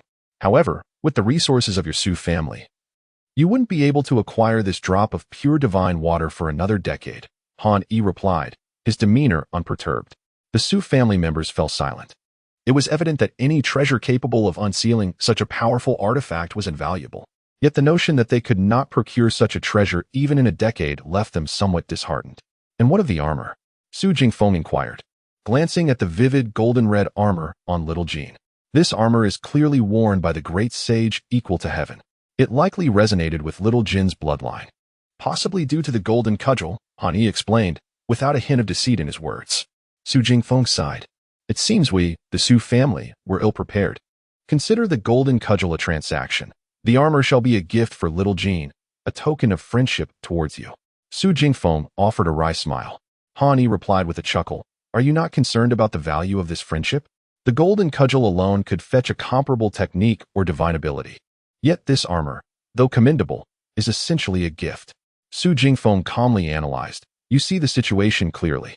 As for the earthly fiend and Apos S72 transformations, I shall organize it upon my return and deliver it to you." Su Jingfeng was taken aback. "No secret manual?" Han Yi pointed to his head. "None. It's all right here." Little Jean suddenly chirped again. Han Yi was momentarily taken aback, looking at Little Jean. After a series of gestures, Little Jean finally conveyed its meaning. It indicated that through the golden cudgel, it could sense several other powerful treasures within the relic, and since it had benefited from this trip, it would assist the Su family in locating them. The expressions of the Su family members softened slightly. A treasure of such caliber being grasped by a monkey was hard for them to accept, yet they had no choice but to acquiesce, preparing to await Han Yi's techniques and secrets. A formidable treasure may be wielded by but a single individual. Yet the mystical arts and spells can be cultivated by every member of the Su family. Chapter 45. Lingbao Street. Xiao Jin borrowed the golden cudgel and discovered several low-grade spiritual treasures, all previously wielded by monster leaders, far superior to the weapons used by lesser demons. The Su family felt a sense of relief as they accepted the spiritual treasures and returned with Han Yi. The remaining cultivators they had recruited were compensated with spirit stones according to the treasures they had found, after which they were transported away. Of course, with the disappearance of the barrier concealing the hidden ruins, the location was instantly exposed. However, the Su family remained unperturbed, as the most formidable items had already been taken by Han Yi, and the remaining treasures had been uncovered. Following Han Yi's suggestion, they planned to transform the site into a cultivation haven. After all, Wagwashan was a spiritual mountain, incomparable to ordinary places. This revelation from Han Yi significantly diminished some of the hostility the Su family held towards him. "Uncle, what if we relocate the entire Su family here?" Su Jingfeng asked Su Maoqing upon returning to the Su group. "Xiao Feng, this decision rests with you, as the Su family will eventually be in your hands. Do you find Han Yi's proposal credible?" Su Jingfeng pondered. "I intend to take a gamble. Since Wagwashan was able to nurture a being like the great sage equal to heaven, even if our Su family descendants lack talent, cultivating here would naturally provide them a much higher starting point than other practitioners. Furthermore, the phrase the ancestral veins of the 10 continents, the dragon veins of the 3 islands, was spoken by Han Yi with admiration." Su Maoqing remained silent for a moment before responding. "From my observation at that time, it seemed unintentional, suggesting that Wagwashan is inherently a spiritual land." "I concur," Su Maoqing continued. "Xiao Feng, Pursue your thoughts. I shall support you. Han returned home with Xiao Jin, who would undoubtedly keep the golden cudgel safe. Although it had not yet recognized its master, it could still change size at will. As for the armor Xiao Jin wore, he delighted in it, so Han allowed him to keep it on. Xiao Jin, share the Earth Demon S72 transformations and the Somersault Cloud through our contract link. This is crucial for obtaining the golden cudgel, for otherwise the Su family would be driven mad without the manual, Han instructed. Xiao Jin nodded enthusiastically, clearly understanding the previous transaction. After 2 hours, Han comprehended the manual in its entirety and transcribed it in Xia language. The following day, Han contacted Su Jingfeng, and they met at a high-end restaurant. Is Xiao Jin not afraid of attracting attention while in armor? Su Jingfeng inquired, observing the little one sitting beside him, adorned in golden armor and a purple gold crown. If you were unaware of the armor's value, would you recognize it as a treasure now? Han countered, leaving Su Jingfeng momentarily speechless. Upon closer inspection, he realized that the armor emitted no aura, appearing completely ordinary. Ah, so this armor can conceal all its energies, he mused. Without further ado, Han produced the manual. This is the Earth Demon S72 transformations, but I must caution you. Do not disclose this information, for the Su family would be unable to protect themselves. Su Jingfeng solemnly accepted it, storing it in his magical artifact. I fully understand. Since they were together, they decided to have lunch. After their meal, Su Jingfeng suddenly spoke. Honey, do you have any plans for the afternoon? Han waved his hand dismissively. We are peers, so there's no need for formalities. Just call me by my name. I have no engagements this afternoon. Su Jingfeng explained. A friend of my grandfather is celebrating a birthday, and he has asked me to prepare a gift. I am at a loss for what to give, so I plan to visit Lingbao Street to see if anything suitable is available. Han understood. Oh, you wish for me to accompany you? Honey, you are quite knowledgeable. I would appreciate your advice to avoid purchasing counterfeit items, Su Jingfeng requested. Of course, I am also eager to go. Though I have been busy and lack the time, Han replied with a smile. Su Jingfeng chuckled. Then I shall trouble you once more. Han smiled. I speak truthfully. Although I have acquired much knowledge, I have yet to apply it practically, so this is a perfect opportunity. Lingbao Street was essentially the former antique street. However, since the resurgence of spiritual energy over 50 years ago and the manifestation of deities and demons, antiques had lost their allure. What could compare to spiritual treasures? Over time, the antique street transformed into Lingbao Street, where vendors began selling spiritual artifacts. Yet, discerning buyers remained crucial, as most artifacts that had not been unsealed or recognized would not reveal their true power or functions. Some even adopted gambling rules, wagering on spiritual treasures, which became exceedingly popular. After all, these artifacts were excavated from ruins. If one could successfully unseal or activate them at home, they would possess incredible treasures, leading to substantial profits. Conversely, if they were worthless, one would have to accept their loss. Naturally, most artifacts were subpar, designed to confuse buyers' judgment. Upon arriving at Lingbao Street, Han was astounded by the lively atmosphere. The once quiet antique street was now bustling, as everyone sought to acquire powerful artifacts.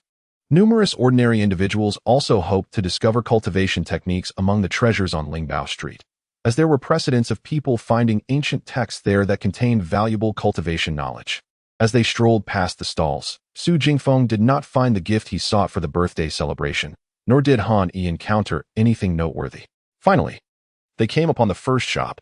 The proprietor, a middle-aged man in a Zhongshan suit, appeared quite refined. What can I assist you with today? The shopkeeper inquired. Su Jingfeng replied, let us first see what you have in store. We offer top-grade artifacts sourced from ancient ruins, spiritual pearls from the depths of the Eastern Sea, and the middle-aged shopkeeper began an elaborate pitch. However, Han was aware that ruins lacked any classification of quality, and the shopkeeper was clearly attempting to deceive them. Both men disregarded the shopkeeper's words and continued to survey the items on display, searching for anything of value. After inspecting the shop, Su Jingfeng noted that the artifacts appeared authentic. Turning around, he saw Han staring intently at a staff in the corner. The staff seemed unremarkable, resembling a plain black rod. Han recognized it as the demon-subduing staff of the Sand Monk. What is wrong with this staff? Su Jingfeng asked curiously. Nothing. It simply looks quite imposing. It would make an excellent display piece on a weapon rack, Han replied. The shopkeeper, growing anxious, interjected, Dear customer, This is not just any staff. I acquired it at great expense. Han glanced at him, weighing the staff in his hands, and remarked, The quality is commendable. It appears to be crafted from fine materials. I shall take it for 300. It would be a splendid addition to my weaponry collection. Chapter 46. Is it really so easy to snag a bargain? 300? How could that be possible? The shopkeeper's voice rose several degrees. Su Jingfeng also felt it was a bit excessive and remarked, given the craftsmanship, it should be worth more than 300, if you truly fancy it. I'll let it go for 500. Han pondered for a moment and replied, 500 seems a bit steep. However, if you're genuinely gifting it, I wouldn't mind, since it won't cost me anything. Upon hearing this, the shopkeeper's expression darkened. 500 won't do. Could you two offer a bit more? Su Jingfeng asked. Then, what do you propose? The shopkeeper raised his hand, spreading 5 fingers. 5,000. Su Jingfeng inquired. No, 50,000. I spent over 40,000 to acquire this. I must at least see some return. Han tugged at Su Jingfeng, muttering, Forget it. I was merely intrigued by this staff, but at such a price. I'll pass. Just as they were about to leave, the shopkeeper became anxious. Wait, how about 40,000? I'm selling at a loss. This might just be an extraordinary artifact that's been hidden away. Han turned back, casting a look at the shopkeeper. I'll double your offer, 1,000. This item's cost price is merely a couple of hundred. This is a favor. Otherwise, I wouldn't oppose to even part with 1,000. Seeing the shopkeeper remain unmoved, Han shrugged and began to walk away. The shopkeeper sighed and hurried after them. All right, 1,500. I'll sell it, the shopkeeper said with a grimace. In truth, this item had become more of a display piece, gathering dust in the corner of the shop, with no one showing interest. He couldn't fathom why this young man found such a dark and unremarkable object so appealing, insisting on purchasing it for his collection. Missed this chance, and there might not be another. The shopkeeper resigned himself to a small loss, ready to part with it for 1,500. Han glanced at the shopkeeper and said, Then it's 1,500. Su, please pay up. Su Jingfeng had no qualms about the sum and promptly settled the payment. Han stowed the item away, took a brief look around the shop, and remarked, Let us go. Nothing else here catches my eye. Su Jingfeng did not inquire further and followed Han out. Once they had distanced themselves from the shop, Su Jingfeng curiously asked, Han, what was the significance of that staff? It's an artifact, Han replied. Su Jingfeng's eyes lit up. What a bargain. An artifact for 1,500. The shopkeeper must have thought it was just a common iron rod. It should be a mid-grade, postnatal spiritual treasure. Han continued.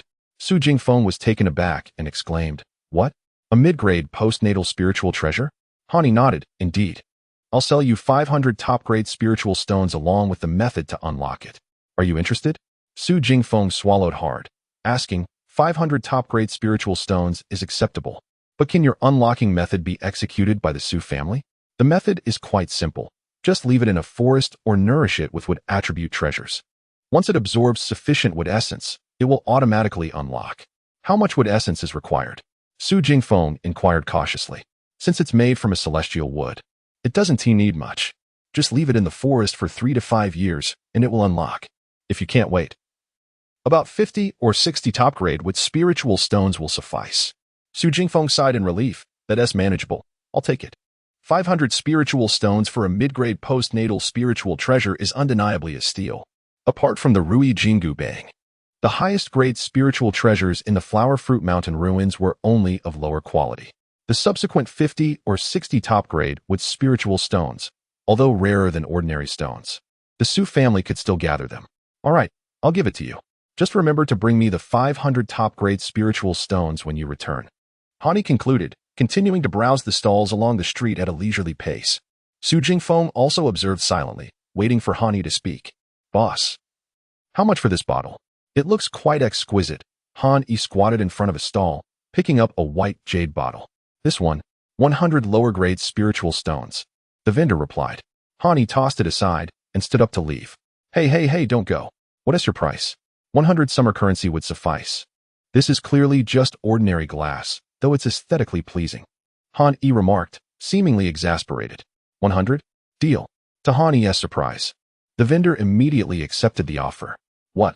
Are you trying to swindle me? Han instinctively retorted. The vendor replied, I'm not swindling you. I set the price. You negotiate. It's all above board, and everyone can see. A few onlookers cast curious glances their way. Hani relented. All right, fine, I'll accept it for 100. And this hairpin for 50 more, or else I'll just back out and embarrass myself. I don't want the bottle anymore. The young vendor glanced at the hairpin, feeling pleased, and promptly took it. 150, take it or leave it. I barely make any profit off you stingy folks. Hani happily took the 2 items. After leaving, Su Jingfeng quietly asked, are these 2 treasures as well? Mediocre, just 2 artifacts, rather lackluster. The hairpin can be used as a flying needle, while the bottle, despite its lack of offensive capability, is quite suitable for storing spiritual herbs and liquids, Hani explained. Su Jingfeng inquired, what are their grades? One is a top-grade artifact, and the other is a superior-grade artifact. Su Jingfeng was left speechless. Is it really this easy to snag a bargain? He had no idea that Han-Yi possessed an artifact appraisal system, allowing him to discern the true nature of items at a glance. Su Jingfeng felt a tinge of envy, wishing he had such abilities. Otherwise, the rise of the Su family would be imminent. Han-Yi, could you assist in finding a gift for a birthday banquet? It doesn't need to be extravagant. Something similar to this bottle will suffice. Han-Yi nodded, sure. Let's South check out the place up ahead where they gamble for artifacts. Su Jingfeng agreed with a nod. Gambling for artifacts had become a commonplace business in this era, with many vendors engaging in it to varying degrees. However, to rent an entire courtyard dedicated to artifact gambling signified that this establishment wielded considerable influence. Treasure Pavilion? A splendid name, Hani casually remarked as they entered. Upon stepping inside, they were greeted by a multitude of black boxes displayed in the courtyard, each marked with a price tag. Hani glanced around and noticed that some boxes contained artifacts, while many housed ordinary ironware, even household kitchen knives. The boxes were made from a special material that blocked spiritual awareness, forcing everyone to rely on intuition to guess the contents. Watching others open a few boxes, Hani mused, isn't this just like opening blind boxes? The shopkeeper clearly wouldn't place anything valuable inside. But the next moment, Hanyi's eyes widened as he spotted a box, walking over to it. Inside, he saw a golden circular coin with a pair of wings. Item name, falling treasure coin. Just as he bent down to grab it, a hand suddenly seized his wrist from beside him. Kid, you'd best look for another box. I have my eye on this one too. Han-Yi furrowed his brow and turned his head to glance at the youthful man beside him, who wore a cheerful smile, and at the woman nestled in his embrace, beaming with delight. Chapter 47. Lingya and Wei Linfeng. It is difficult to discern the natural beauty of a woman without makeup. However, after a heavy application of cosmetics, she is merely passable. Han-Yi found himself perplexed. Had he not maintained a sufficiently low profile? Why was he still entangled in such melodramatic affairs? The woman in question was a familiar face, his university classmate. Akin to Li Yin, she was just as unsavory. Wang Xuerong? What is wrong with you? Can't you find your own box? Wang Xuerong disdainfully glanced at Han-Yi and remarked, oh, it is our academic prodigy Han-Yi. But what good is being a prodigy if you merely end up working for others? Have you seen my companion, Jin Gongzi? He is a manager at the 4-star group of the Cosmic Nation, far beyond your humble status. Better release the box quickly unless you wish to invite trouble. Beside her, Jin Changhao smirked. So it is you, Xuerong. I heard you pursued her throughout university. What a devoted admirer you were, weren't you? Wang Xuerong's gaze shifted. Indeed, Jin Gongzi, he was quite the sycophant. But how could I ever entertain someone like him, an orphan with deceased parents? I could never accept his advances. Who would have thought he would become so indignant that he nearly struck me? As she spoke, Wang Xuerong nestled closer to Jin Changhao, feigning fear of Han-Yi. The commotion drew the attention of many in the treasure pavilion, who curiously turned to observe. Su Jingfeng furrowed his brow and was about to speak when he noticed the darkening expression on Han-Yi's face, prompting him to halt. Wang Xuerong, is that indeed your name? Han-Yi stepped forward, his expression devoid of emotion as he fixed his gaze on her. Before she could respond, he continued, I recall you as the queen of the bar street across from our campus, surrounded by numerous admirers. Yet, I underestimated your ambition. You have expanded your business overseas, sparing the promising youth of our nation from your clutches. I must admit, I appreciate your patriotic sentiment. However, your nightly fees of 700 to 800 were beyond my means as a mere student. Not to mention, I found your services rather overpriced. Furthermore, regarding your claims of me pursuing you, the entire seminary was privy to that tale.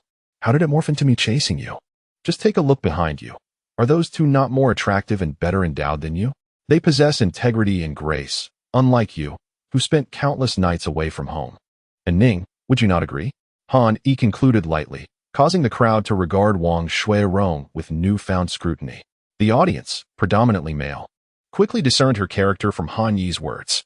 Behind her stood two stunning beauties, one tall and exquisite in a white short-sleeved top and light blue skirt.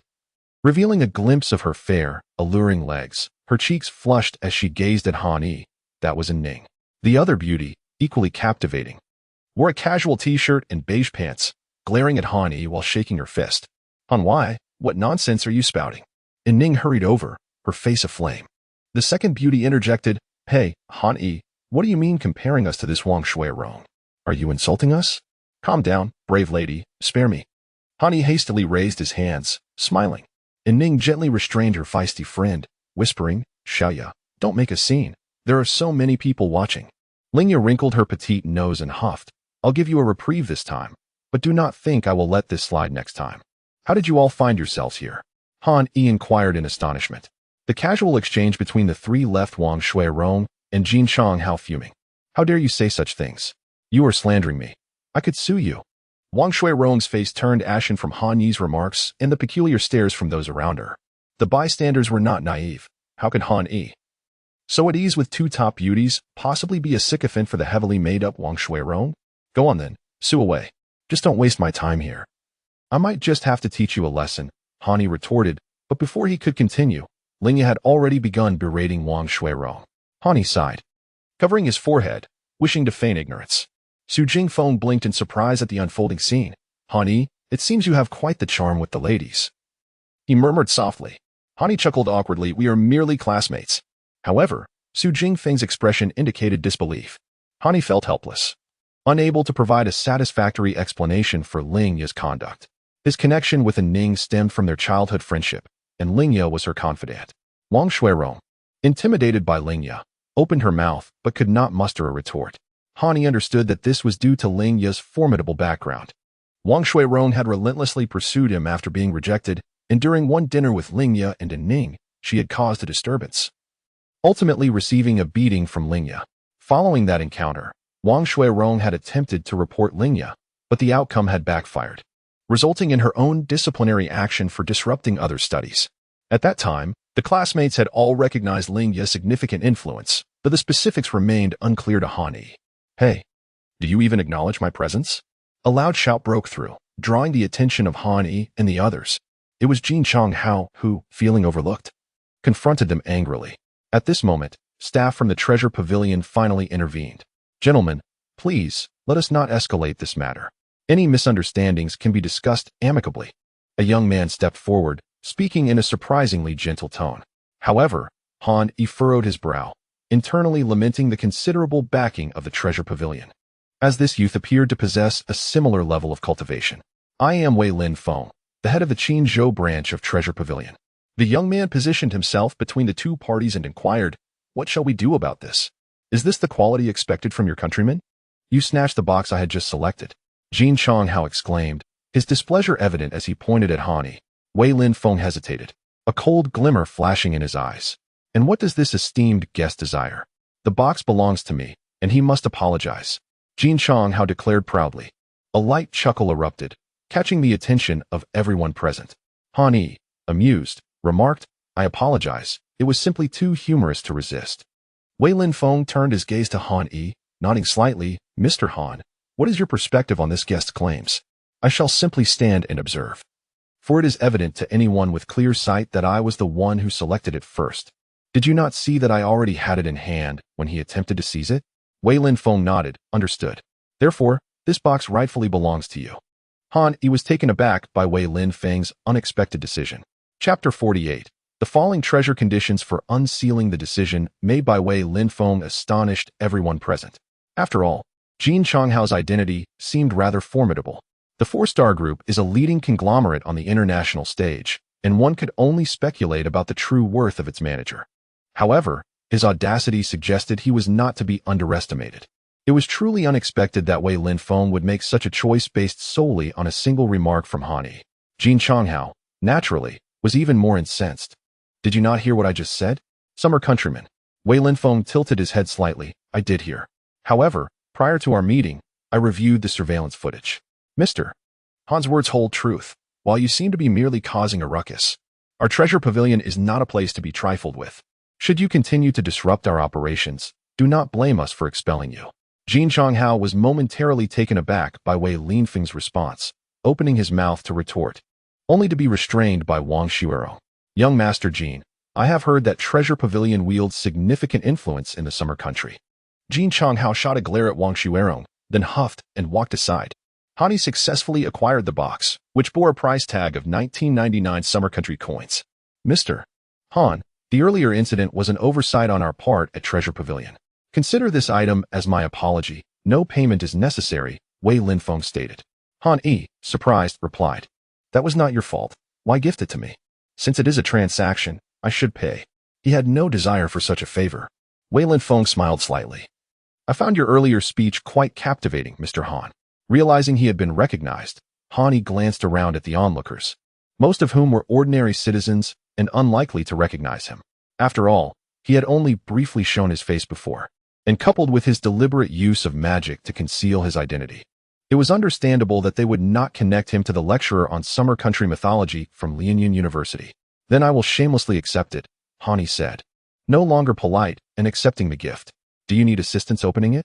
Wei Linfeng inquired. This special box was not easily opened, but Treasure Pavilion certainly had the simplest method to do so. Yes, that would be helpful. Su Jingfeng looked curiously at the box, with a Ning sharing his intrigue. They were all eager to see what lay within. The surrounding onlookers also turned their attention, especially since the box had caused quite a stir moments ago. Not far away, Wang Xuerong glared resentfully at Jin Changhao, who was also watching the scene unfold. Wei Linfeng took the box and placed it on a stone platform, casting a few incantations. The top of the box slowly opened from the center. What seemed to emerge was merely a coin, albeit one with wings, which looked rather intriguing. It was a pity that it exuded no aura of a magical treasure, appearing to be an ordinary object. The crowd buzzed with speculation, and Su Jingfeng frowned. Had Han Yi truly miscalculated this time? It made sense. The contents of the box were obscured even to the senses, so it was understandable for Han Yi not to know what was inside. Han Yi stowed away the falling treasure coin, smiling. It appears rather decent. Subsequently, he infused a touch of magical energy, causing the falling treasure coin to levitate in the air. The crowd was astonished. This seemingly mundane coin was indeed a magical artifact. It could barely be considered a magical tool, a good omen for the start of their venture. Han Yi chuckled. It seems this coin is a rather fine magical treasure, and I am quite fond of it. I am certain more splendid items await us. Let us continue our search. Lingya rolled her eyes, pulling a Ning along. This fellow remains as dense as ever. Come, and Ning, let us explore on our own. She turned back to Han Yi. We shall compete later to see who finds the most valuable item. Without a moment's hesitation, Han Yi replied, very well, let us compare our findings later. Lingya shot him another exasperated glance, dragging the hesitant and Ning away into the main hall of Treasure Pavilion. Mr. Han, would you like to enter the main hall? Outside, there are only minor items. The true treasures lie within the hall, Wei Linfeng suggested. Han Yi waved his hand dismissively. No need to concern yourself, Manager Wei. We shall explore on our own. Wei Linfeng nodded. May you discover the treasures that resonate with you. He then retreated to the back office. As the head of the entire Treasure Pavilion, he could not focus solely on Han Yi. Come, let us see if we can find something suitable for a birthday gift, Han Yi said, moving forward, with Su Jingfeng hastily following. Yet, Han Yi's nonchalant demeanor puzzled Su Jingfeng. How could he remain so composed after unveiling a seemingly useless magical artifact? Upon reflection, Su Jingfeng recalled how cautious Han Yi had been while accepting the artifact earlier. The demon-slaying staff sold to him previously had been dismissed by Han Yi without a second thought. Was it possible? Su Jingfeng regarded Han Yi's retreating figure with newfound respect, realizing he had underestimated Han Yi's capabilities. He chose to remain silent, trailing quietly behind Han Yi. As they walked, Han Yi suddenly paused, exclaiming softly, and reached for a box. Stop. That is the box I have my eye on. A petulant voice interrupted, causing Han Yi to frown. This individual, who had followed him earlier, was clearly seeking trouble. Jin Changhao reappeared, entwined with Wang Xuerong. Are you seeking death? Han Yi and Appo's expression turned icy. Previously, he had chosen to overlook the commotion caused by Treasure Pavilion, but should it happen again, his patience would wear thin. The renewed conflict between the two drew the interest of the surrounding crowd, and Wei Linfeng, sensing the commotion, stepped out with a stern expression. Since we both desire this box, why not engage in a bidding war? The highest bidder takes it. What do you say? Jin Changhao suggested, casting a sidelong glance at Han Yi. Han Yi remained silent, yet his mind was racing with thoughts on how to eliminate Jin Changhao. Meanwhile, Jin Changhao lifted his head and let out a brazen laugh. What's the matter? Are you afraid? Han Yi's gaze shifted as an idea struck him. He retorted defiantly. If it's a bidding war, then let it be. I'm not afraid of you. Su Jingfeng was taken aback. This wasn't typical of Han Yi, who was usually so composed. How could he be provoked into such a response? However, when it came to a contest of wealth, even if Han Yi lacked resources, he did not regard it with concern. Chapter 49. The hemp rope. As Su Jingfeng was lost in thought, Han Yi glanced at the price tag on the box and began bidding. 30,000 Xia Kingdom coins, he stated, fixing a cold gaze on Jin Changhao. Wei Linfeng was also taken aback. He had just arrived, and these two had already commenced their bidding war. It was too late to intervene now, as that would only embarrass both parties. He noticed the box was priced at 15,000. The contents appeared quite impressive, likely a magical artifact. Their bidding quickly drew the attention of all present, and Ning and Lingya, unable to focus on selecting boxes, rushed out. Jin Changhao sneered. Is that all you can bid? I bid 100,000. Han Yi's expression remained unchanged as he countered 200,000, 300,000, 500,000, 1 million. The manner in which they were bidding left everyone astonished. They glanced at the price tag, confirming it was indeed 15,000. Given the nature of their bids, one might think the starting price was either 150,000 or even 1 million. Seeing Han Yi's unflinching demeanor, Jin Changhao disdainfully shot him a glance and continued. I bid 2 million. Han Yi frowned. 3 million. 500 inferior spirit stones. Jin Changhao grinned. This revelation stunned the crowd. A gasp echoed as they realized the implications. One inferior spirit stone was worth 10,000 in market value. Thus, 500 stones amounted to 5 million Xia Kingdom coins. In this era of cultivation, only cultivators could use spirit stones as currency, while the money of ordinary people had depreciated significantly in the eyes of cultivators.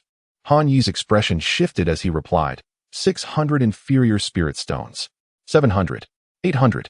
1,000. Jin Changhao grinned at Han Yi. Su Jingfeng, however, remained unfazed. Inferior spirit stones were trivial to him, and several thousand posed no significant issue. And Ning, on the other hand, grew anxious. Han Yi, stay calm. Spirit stones are expensive. It's just a box, let him have it. Han Yi reassured her. It's fine, I have spirit stones. Before Ning could protest further, Han Yi declared. 2,000 inferior spirit stones. 3,000. Upon seeing Han Yi keep pace, Jin Changhao became even more exhilarated. 5,000. 100 medium spirit stones. Jin Changhao continued to smile as he raised the bid. The ratio between spirit stones of differing grades was 100 to 1. Han Yi, do you have enough? I can lend you some, Lingya interjected, glaring at Jin Changhao with displeasure. Han Yi shook his head. No need, I have some left. He proceeded to bid. 200 medium spirit stones. The two continued to raise their bids until Jin Changhao escalated the price to 30 superior spirit stones. At this point, the onlookers were hesitant to breathe too loudly, realizing both contenders were formidable. 1 superior spirit stone, Han Yi gritted out. Jin Changhao was momentarily surprised but continued to bid. 2 minutes later, they reached 20 superior spirit stones, and Jin Changhao began to show signs of agitation. 22 superior spirit stones, and I concede. You can take it. Han Yi appeared deflated as he spoke. Lingya, however, grew anxious. Don't. I can lend you a few. You mustn't lose. Han Yi shook his head quietly. No. I cannot borrow from you. Besides, what if it turns out to be worthless? I was impulsive earlier. A hint of regret colored Han Yi's tone as he glared at Jin Changhao. The latter erupted into laughter. Ha ha ha. Foolish Xia Kingdom people. Since you bid 22 superior spirit stones, take it. The value of this item may not even equate to 1 inferior spirit stone. Han Yi's face darkened. Why didn't you continue bidding? Jin Changhao replied. No need. Let you take the trash. Ha ha. Han Yi turned to Wei Linfeng. This item is mine now. Correct?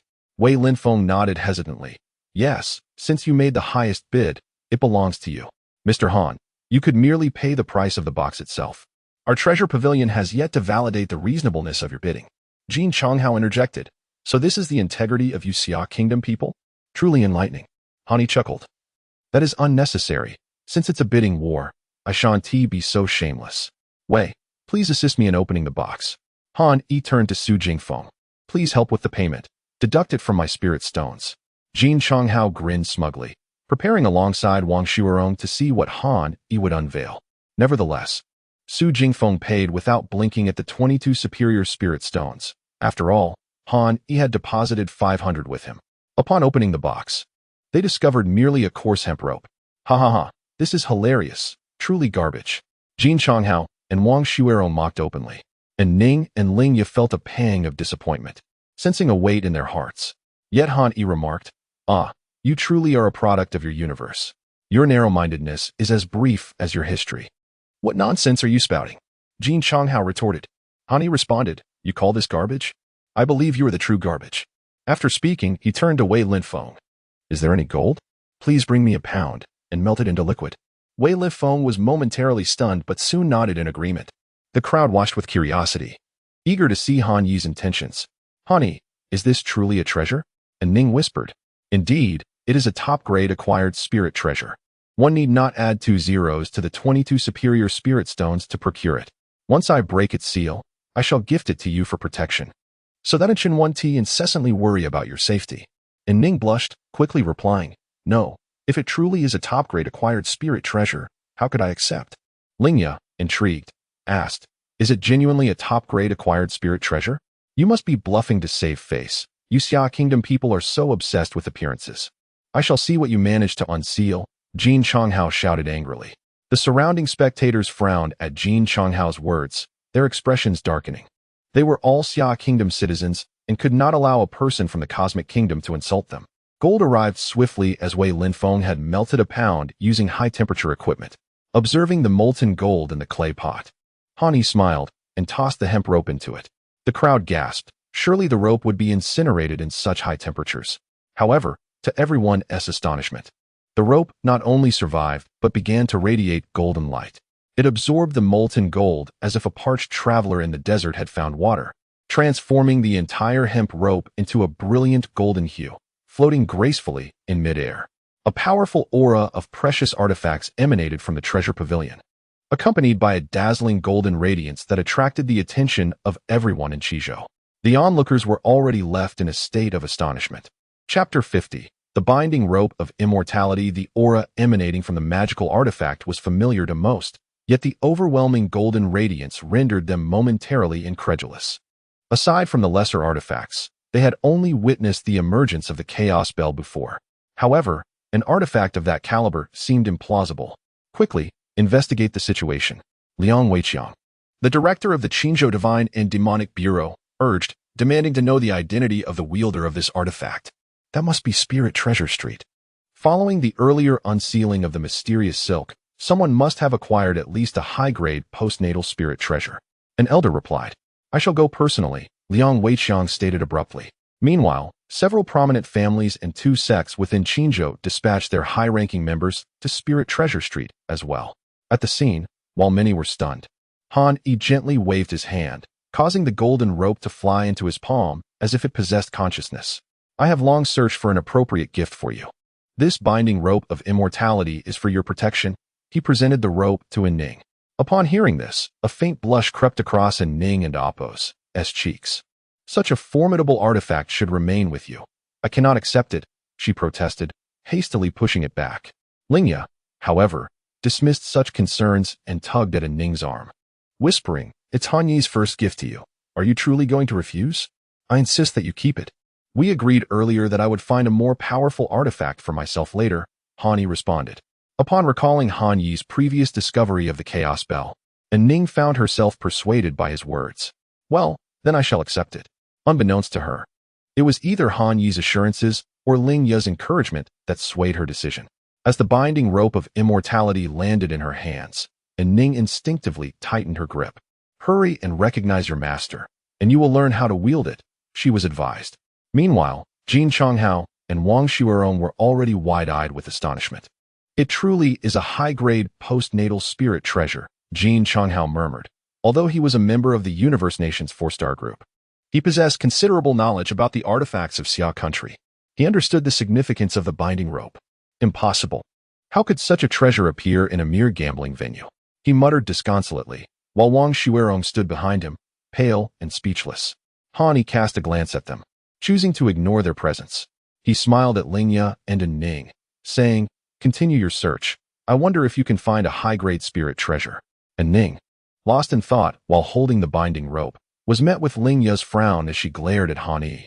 The prospect of finding any artifact seemed feasible, yet discovering a high-grade spirit treasure appeared utterly improbable. Han Yi shrugged, remarking, "That was your assertion from before. That previous statement is void.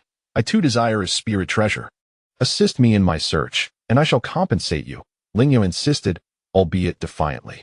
Han Yi chuckled softly. "What are you laughing at?" "I will pay you in spirit stones," she retorted. "Nothing at all," he replied. He could hardly admit that he had unexpectedly witnessed a rare moment of bashfulness from Lingya's otherwise fiery demeanor. "Very well, I shall assist your search. But if there are none here, you cannot blame me."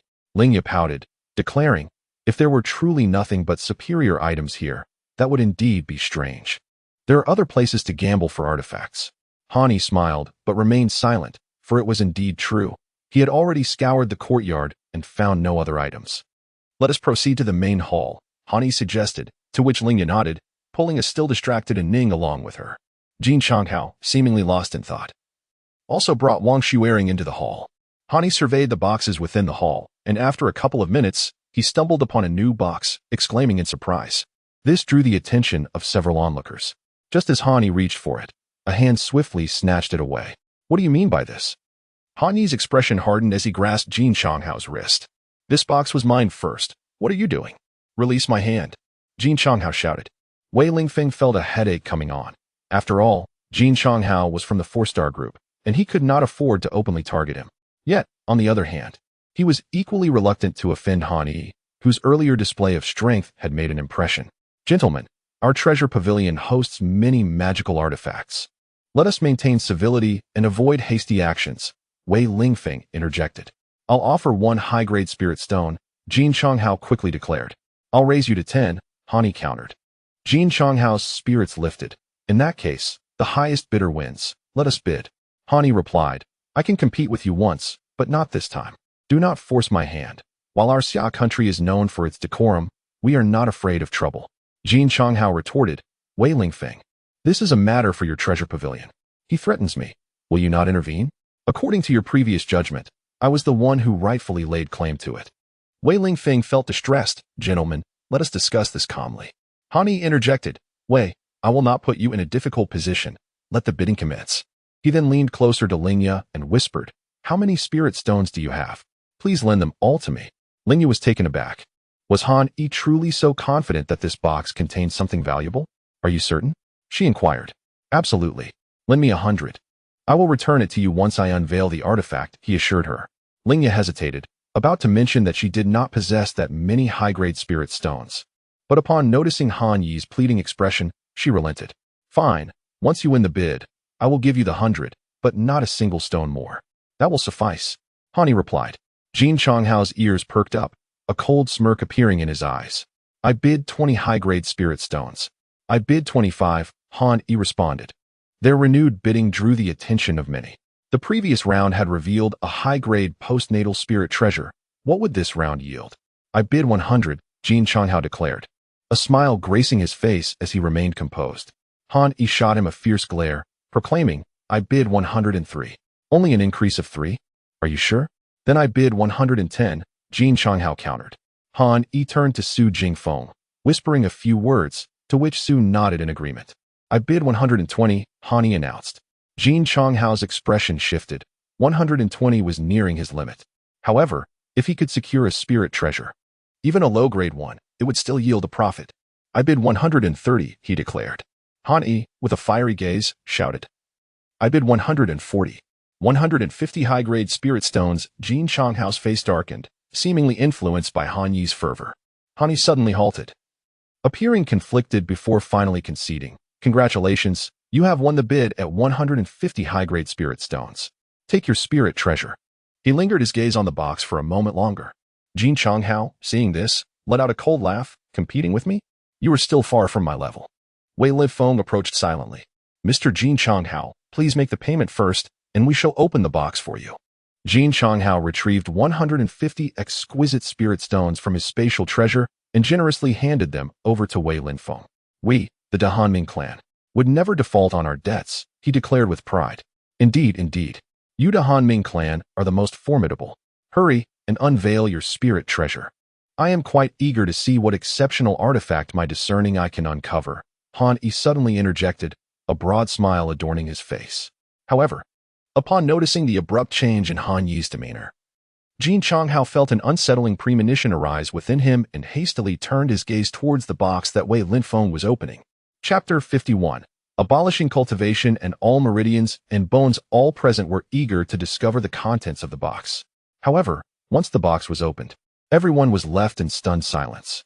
Inside lay a needle, almost indistinguishable at first glance.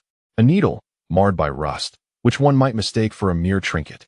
To spend 150 top-grade spirit stones for a rusty needle. What a spectacle! Han Yi shrugged and chuckled mischievously. Jin Changhao's countenance darkened, his eyes fixed with fury on Han Yi, while Wang Xuerong remained silent, afraid to utter a word. Perhaps with a bit of golden liquid, one might uncover that the iron needle is sealed, and you could break the seal to obtain an extraordinary artifact, Han Yi suggested, gesturing toward the needle lying quietly in the box, seemingly with good intentions.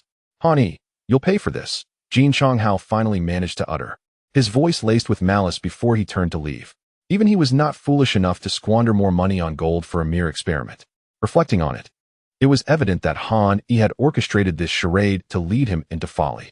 The needle had been swatted away by Jin, and amidst the ensuing chaos, no one paid it any heed. Han Yi shrugged, bemused by the absurdity of it all. What splendid citizens we have in the universe, spending 150 top-grade spirit stones on trash, merely to toss spirit stones into our Xia country. The crowd fell silent, though they knew he had cleverly maneuvered Jin into spending such an exorbitant amount. Yet, the next moment, they were left speechless.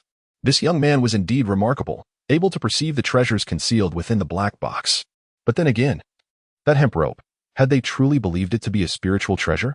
As the crowd pondered, Han Yi had already departed alongside Su Jingfeng. Let us go? Although there are formidable treasures here, none are suitable for you. Han Yi's voice drifted back from the entrance as he conversed with Su Jingfeng. The patrons of the treasure pavilion suddenly grew agitated. Han Yi had just mentioned that there were still plenty of formidable treasures. This spurred them on to search even more fervently within. Wei Lingfeng, however, was well aware of how many artifacts or useful items lay within those boxes. There were no more than 2 truly powerful treasures, utterly contrary to Han Yi's claim of abundance. Hearing this, he cast a glance at Han Yi's departing figure. Was he intentionally misleading them? In truth, Han Yi had merely made a casual remark, feeling somewhat satisfied with how Wei Lingfeng had handled matters, hence extending a friendly gesture.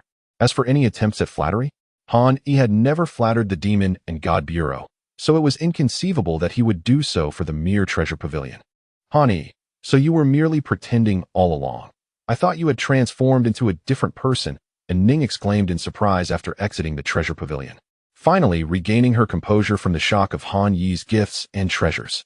Han Yi smiled. Do you truly think me so foolish? Perhaps, Ling Yi chimed in, dismissing her. Han Yi inquired, how did you two come to be here? Are we not allowed? Ling Yi retorted with a huff, and Ning answered, we came to visit a relative's 80th birthday. We hoped to chance upon something valuable as a gift. Han Yi paused, glancing at Su Jingfeng. Is your elder Mr. Li? Ah, you know Grandpa Li? And Ning responded with surprise, evidently recognizing this elder.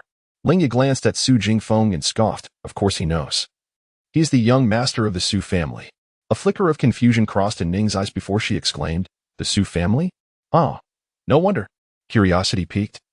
Han Yi asked, so you all must be preparing gifts? The 3 nodded in unison. Besides gifts, you still owe me that item you promised earlier, Ling Yi reminded him. I remember. What type would you like? Ling Yi looked astonished. We can choose the type? Indeed. Do you prefer a support type, defensive type, or an offensive type? Han Yi queried. I want an offensive type, she replied. Han Yi nodded, understood. I will find you one shortly. Remember, I want a spiritual treasure, not an ordinary artifact. I will pay for it, she insisted. Han Yi held his head, nodding repeatedly. Yes, yes, I got it. Stop reminding me. Ling Yi then asked. Why didn't you continue searching in the treasure pavilion? Didn't you say there were still plenty of treasures? One cannot shear the wool off a single sheep endlessly. And besides, Wei Lingfeng from the pavilion is quite decent. Let us leave some for them, Han Yi replied, then looked around.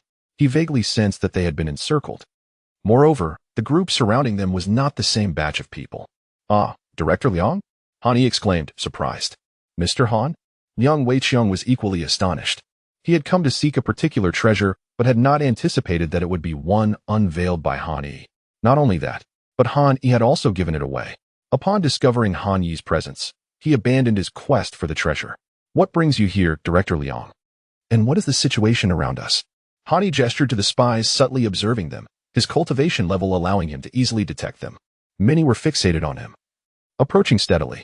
However, after Liang Weiqiang began speaking with him, they seemed to pause. Liang Weiqiang quickly explained the matter concerning the treasure. So, they are all after that treasure? Han Yi's brow furrowed deeply.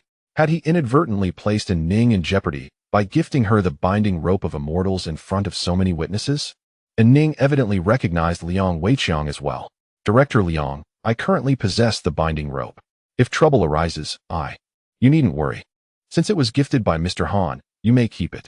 The Demon and God Bureau has the capacity to protect you, Liang Weiqiang reassured.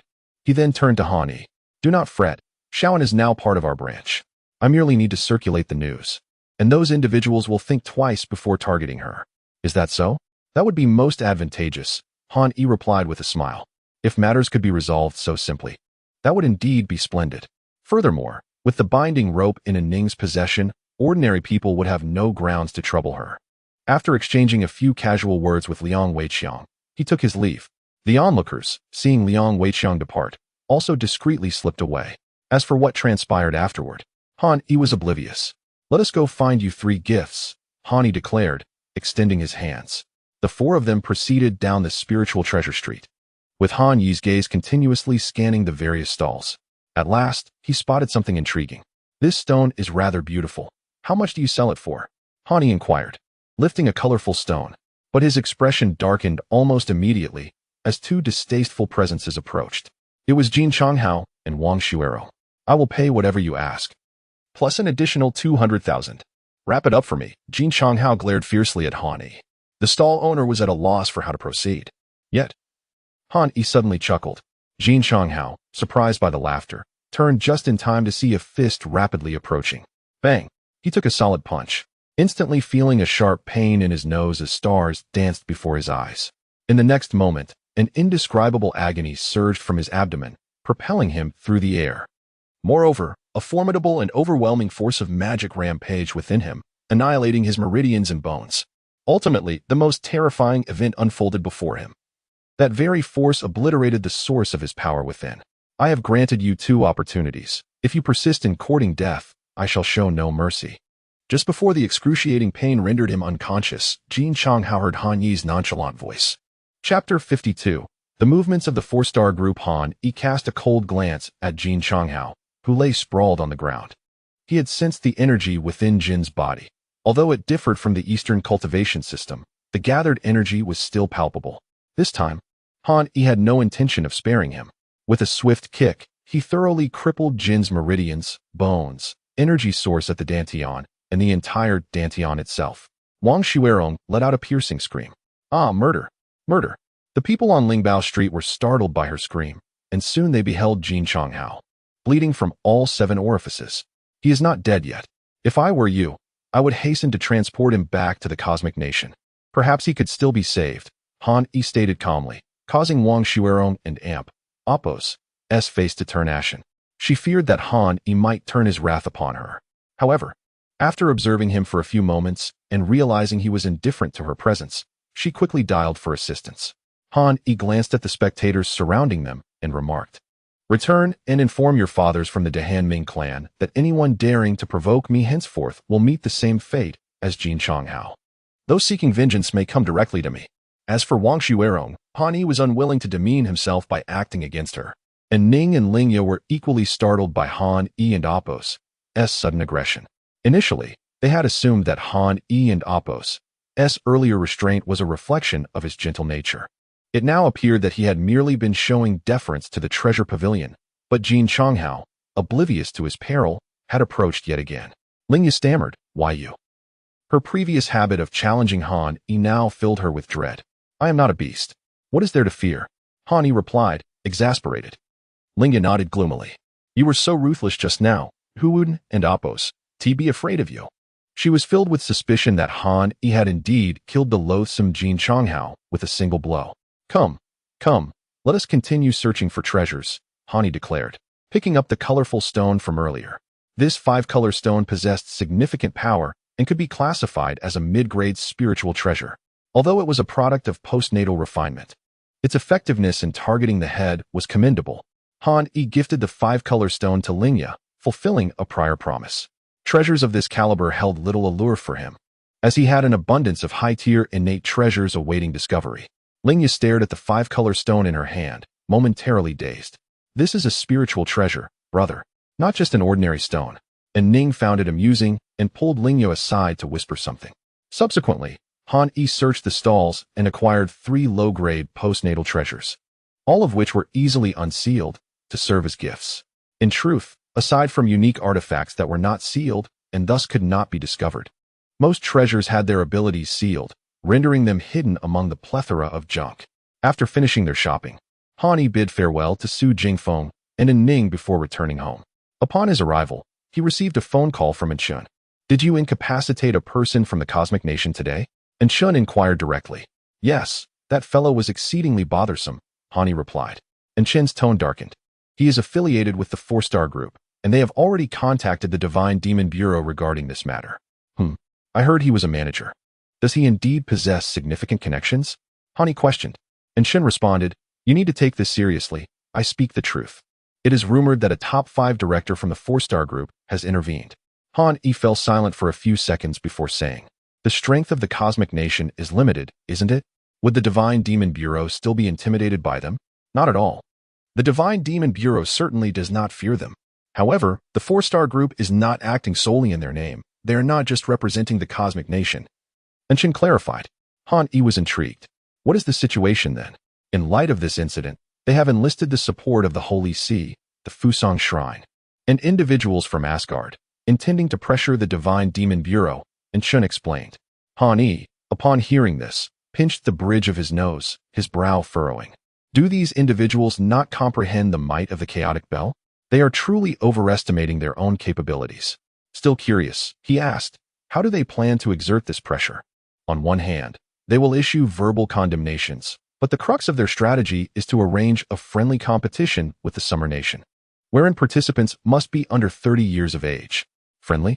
Upon hearing Shun emphasize this word, Han Yi instantly grasped the true nature of the competition. A competition? More like a pressure tactic, I suppose. It was easy to predict who their participants would be, given that the Cosmic Nation had virtually no mythological narratives. They continued to rely on the power of the Holy See. Although Fusang had its own legends, they paled in comparison to the Holy See's influence. However, one issue remained. Their young experts were significantly stronger than those from the Summer Nation. Their cultivation process began with a unique blessing ritual, granting them immense power, in stark contrast to the Summer Nation's arduous training. The stipulation of being under 30 years of age clearly indicated their intentions. In the Summer Nation, achieving the Qi refinement and spirit transformation stages by the age of 30 was already considered prodigious.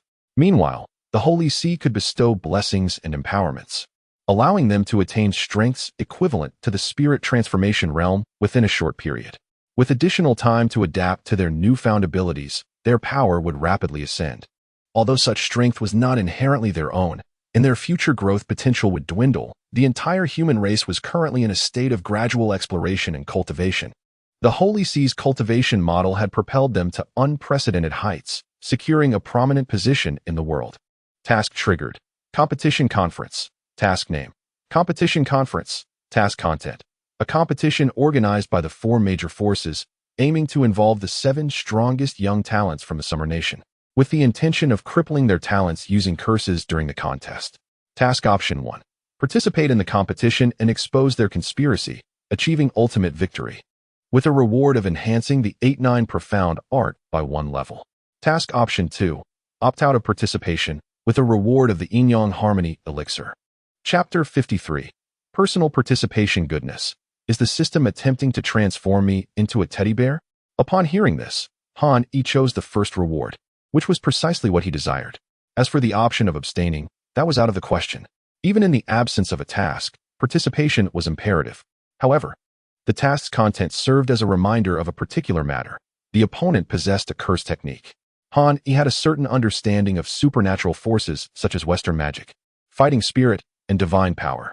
Yet, he was uncertain whether the curse techniques in this world aligned with his preconceived notions. Nevertheless, the system's specific mention of it in the task indicated its distinct significance, warranting caution. This upcoming competition was evidently not trivial. It was likely fraught with danger. Han Yi remarked. And Qin concurred, stating, "Indeed, however, our nation and Appo's young masters lack formidable magical artifacts, making it unlikely they can contend against them." Han Yi inquired, "Why such certainty?" According to the intelligence from the Demon and God Bureau, they were likely to invoke blessings, forcefully elevating the strengths of certain young practitioners to a level capable of rivaling the pinnacle of the refined spirit returning to Void Realm. Han Yi and Appo's expression reflected astonishment. The pinnacle of the refined spirit returning to Void was indeed formidable. If they also wielded some peculiar magic, it could become quite troublesome, yet it was not insurmountable. After understanding this, Han Yi harbored a deep-seated disdain for their cultivation methods. "Count me in. I shall also participate," he declared after a brief contemplation. "No, you cannot. It is too dangerous. They may possess powerful divine artifacts," and Qin cautioned. Han Yi chuckled. "What is there to fear? Their so-called divine artifacts do not concern me." And Qin sighed. "But you can only use that artifact once. That was before the unsealing. Now, it may not be the same," Han Yi replied with a grin. "Then, I shall report this. The director will make a decision." Han Yi nodded discreetly and added, "By the way, I would like to recommend someone." "Who?" "Ji Shuiyan. She possesses 8 spiritual treasures and a lotus body. She has now reached the pinnacle of Qi refinement and transformation into spirit. Wouldn't combating those Western divine artifacts be as simple as drinking cool water?" And Qin paused, raising an eyebrow. "Are you certain her temperament would allow her to participate in such a brutal competition? Everyone must grow. Do you wish for her to remain in the rear indefinitely?" Han Yi countered, and Qin sighed. "I will consider it. That settles it. I must participate. These Western brats spend their days not cultivating, constantly eyeing our Xia nation. If I do not defeat a few of them, my participation would be in vain. As for the so-called friendly competition allowing for injury, that is undoubtedly permitted. Otherwise, the mention of curse techniques in the task would not exist." And Qin, rendered speechless, could only hang up the phone in silence. Just as Han Yi set down the phone, he received a call from Liang Weiqiang. "Oh, finally got through." Liang Weiqiang seemed somewhat anxious. Curious, Han Yi asked, "What is the matter? Is there something important that Director Liang urgently needs from me? The 4-star group is pulling." Liang Weiqiang recounted the information and Qin had just shared. "That's news to me as well," Han Yi responded. "That is good to know. I'm here to inquire about Mr. Han's perspective on this matter."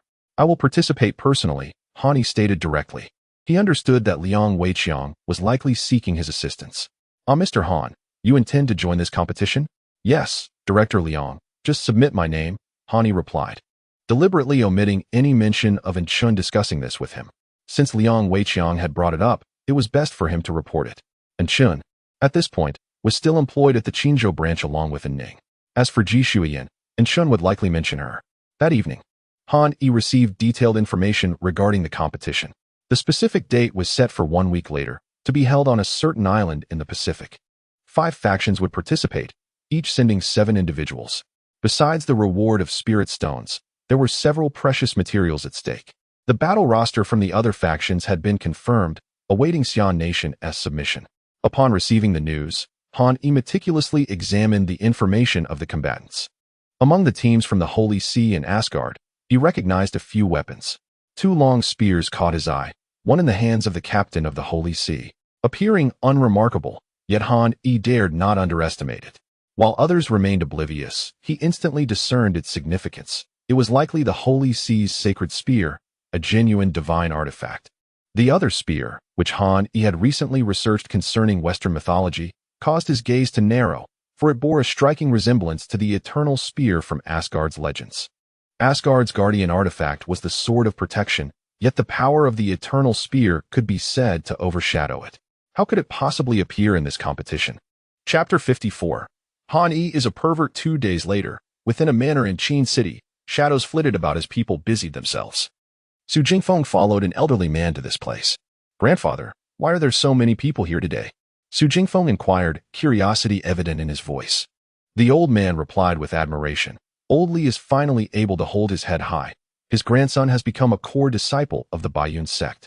It is said that he might even be taken in as a disciple by the sect leader, eventually becoming the young master. Su Jingfeng was taken aback, then exclaimed, "ISN and Oppos. T the only one who has succeeded in cultivation Li Zizhang?" "Yes, indeed, Li Zizhang. Rn and Oppos. T you curious as to how he, who is not even your equal, could ascend to such a prestigious position within the Baiyun sect?" The elder asked. Su Jingfeng nodded. It is said that Li Zizhang had a fortuitous encounter by the Yellow River, at just 24 years of age. He has already reached the refining spirit and returning to void stage. His future is indeed promising. Su Jingfeng fell silent. He knew very few who had achieved such mastery at that age. Moreover, only a month or two prior, Li Zizhang was merely at the initial stage of refining qi and transforming spirit. What kind of fortuitous encounter had he experienced to make such rapid progress? With narrowed eyes, Su Jingfeng held a box containing a birthday gift and entered the Li family manor alongside his grandfather. "And Ning, we meet again," a voice called out as they entered, prompting Su Jingfeng to look up. In front of him stood Ning with Lingya, while a young man, beaming with a smile, stood opposite Ning. And Ning nodded slightly. "Hello, Li Zizhang. Don't you dare lay your hands on my Ning, or I will take you down," Lingya declared, her right hand forming a scissors gesture as she glared at the young man. She then turned and pulled Ning away. A flash of anger crossed the young man and Oppos' eyes as he silently watched them depart.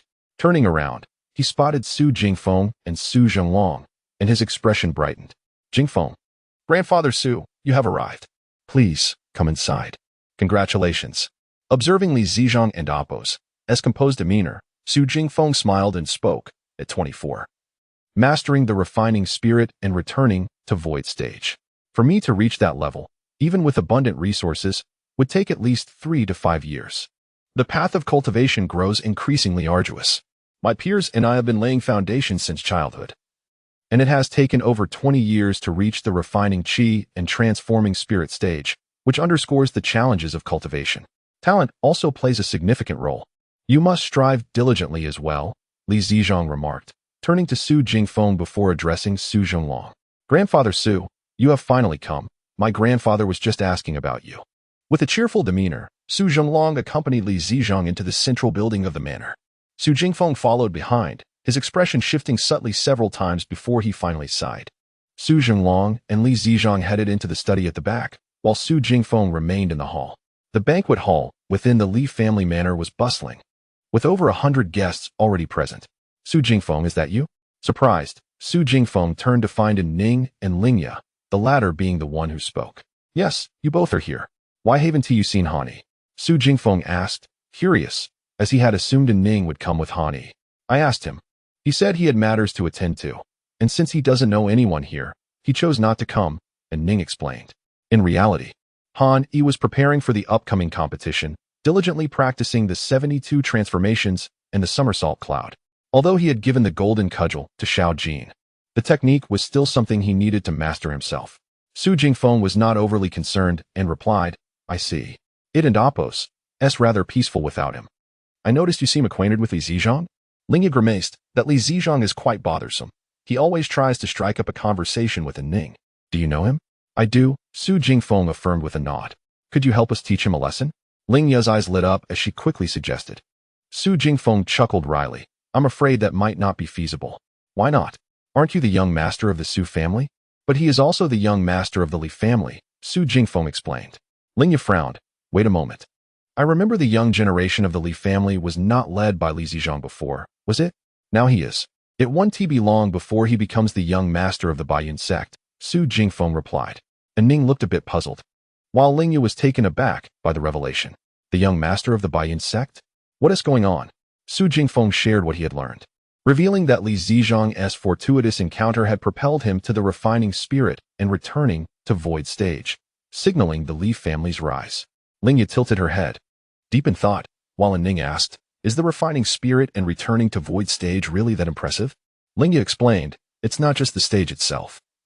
It's his age, 24 is terrifying.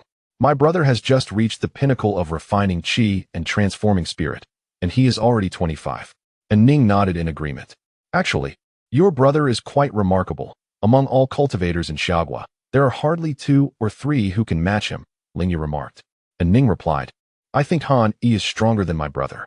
Su Jingfeng concurred. Indeed, Han Yi is formidable and possesses powerful magical artifacts, making him capable of contending with many at the refining spirit and returning to void stage. And Ning shook her head repeatedly, saying, I wasn't he referring to his combat prowess. My brother has cultivated for 10 years to reach the pinnacle of refining chi and transforming spirit, while Han Yi only began this year and has already achieved the same level. Wait, and Ning, don't speak nonsense, Lingya exclaimed in surprise. But then she paused and thought, wait a moment, I seem to have never noticed any magical power within Han Yi. It shouldn't have been concealed. As Lingya fell into a state of doubt, Su Jingfeng was even more astonished. He only began cultivating this year? He surpassed me in just 1 year? He inhaled deeply and asked, did Han Yi really only cultivate for a year? And Ning shrank her neck and whispered, it should be true. Seeing their reactions, she pondered that it might be better not to mention that Han Yi had cultivated for less than a month, as it would be too discouraging for others. Su Jingfeng observed in Ning's cautious demeanor and felt somewhat disheartened. Did such vast disparities truly exist among individuals? Not only did Han Yi possess profound knowledge, but his talent for cultivation was also astonishingly formidable. Lingya, filled with curiosity, bombarded Ning with questions. However, once Ning spoke, she realized that it would be better for Han Yi to reveal his own circumstances. Yet, Han Yi had never deliberately concealed his abilities. Any discerning individual could uncover the truth with a little inquiry. Thus, when she stated he had cultivated for a year, it should be acceptable, right? Consequently, as Lingya probed for more detailed information, and Ning feigned ignorance. I'm not too sure. Perhaps only Han Yi himself knows. His strength has finally been demonstrated recently, so you all should be aware of it. Su Jingfeng mused. He acknowledged Han Yi's strength, but was astonished to learn that it had been achieved within a mere year. Initially, he had assumed Han Yi, like himself and others, had spent years building a foundation, only to realize that Han Yi had merely been concealing his true capabilities. Isn't he too much of an anomaly? From what I know, achieving the refining spirit and returning to void stage before 30 is already remarkable. Someone like Li Zizhang, who is only 24, is a genius among geniuses. Han Yi would utterly eclipse any talent I have encountered. Lingya exclaimed, her gaze shifting, seemingly harboring a newfound perspective on Han Yi. In the past, Han Yi had maintained a close relationship with Ning, which often prompted Lingya to confront him with unrelenting fervor. The three engaged in light conversation until the banquet officially commenced. Naturally, there was a segment dedicated to presenting birthday gifts, and 3 inferior-grade spiritual treasures astonished the attendees. Even Su Zhenglong was momentarily taken aback. His grandson had merely indicated that a high-quality gift was prepared, yet he had never mentioned it would be an inferior-grade spiritual treasure. Had he known, he would have preferred to reserve it for the Su family. However, having already presented it, he could only cast a reproachful glance at Su Jingfeng. Su Jingfeng, however, appeared lost in thought, seemingly oblivious to his grandfather's gaze. As for the banquet, Han Yi paid it no mind, as he was deeply engrossed in his cultivation of the 72 transformations. Regarding the Nimbus cloud, after a thorough examination, he decided to suspend his practice for the time being. The resources required for its mastery were beyond his current means, and his cultivation level was insufficient. Regrettably, the high rank of these techniques and abilities posed significant challenges, causing him considerable vexation. With a silent sigh, he once again delved into the insights of the 72 transformations. Meanwhile, at the headquarters of the Divine and Demonic Bureau, several young individuals convened in a conference room, with a middle-aged man occupying the central position. Had Han Yi been present, he would undoubtedly have been astonished, for these individuals were of a similar age to him. Yet, the one with the highest cultivation had already reached the mid-stage of the spirit refinement realm, while the others were in the early stages, their auras deep and steady, indicating they had not recently entered this realm. The most accomplished young man spoke slowly. Addressing Director Ji, my master has sent me to the Divine and Demonic Bureau at your behest. The middle-aged man glanced at the 3 and nodded, replying, indeed. You 3 from Kunlun, Amei, and Tianshan are here because there is a task at hand that pertains to the reputation of the Xia Kingdom. which necessitates the involvement of young talents like yourselves.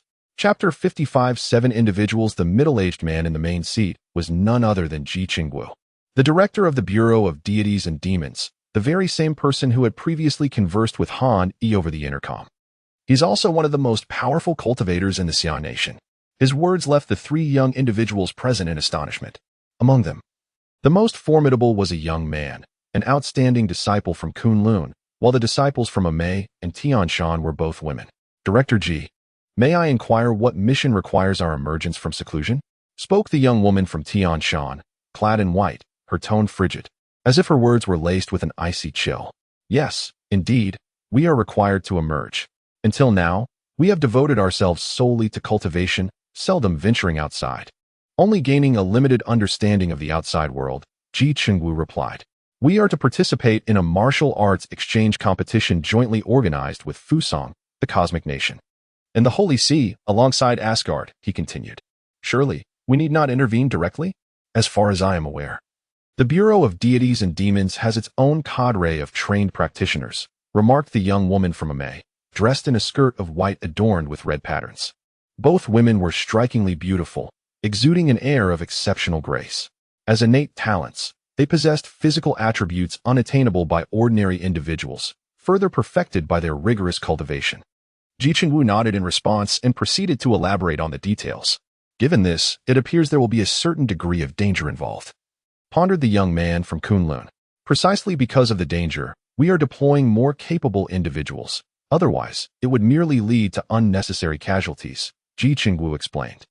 The Bureau of Deities and Demons is well-resourced and capable of gathering remarkable talents. Surely, they can find 7 combatants, the Tianshan woman remarked coldly.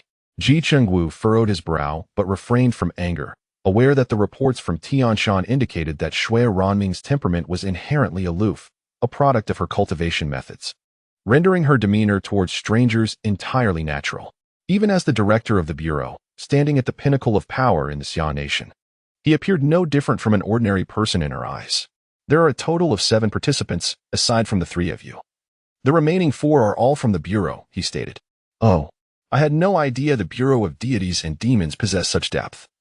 The Amei woman nodded thoughtfully.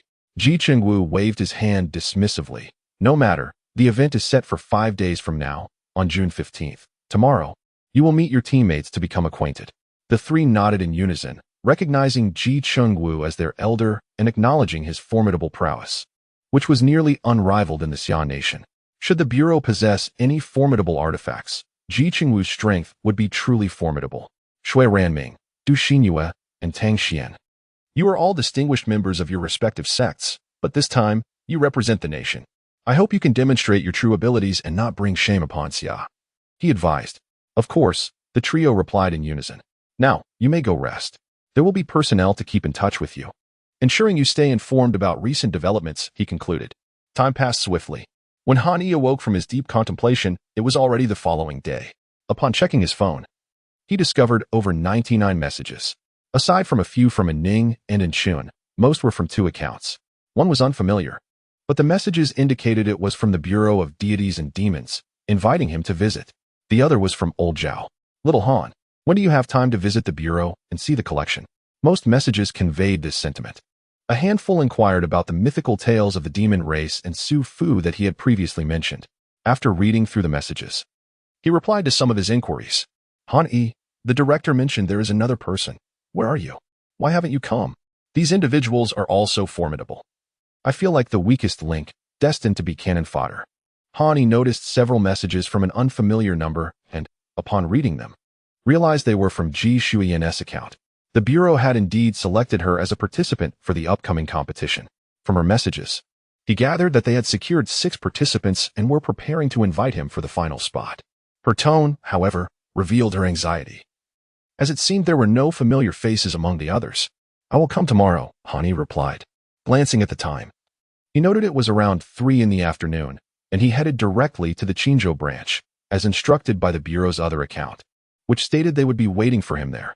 Upon arriving at the branch, he found someone indeed waiting for him. Hello, Mr. Han, I am Li Yuan, the liaison sent from the headquarters. You may call me Xiaoli, she introduced herself. Han Yi realized that the person coordinating with him was a bespectacled young woman who appeared even younger than he was. Ah, Shaoli, do you not have school to attend? Li Yuan replied, I graduated from university at 19 and joined the bureau.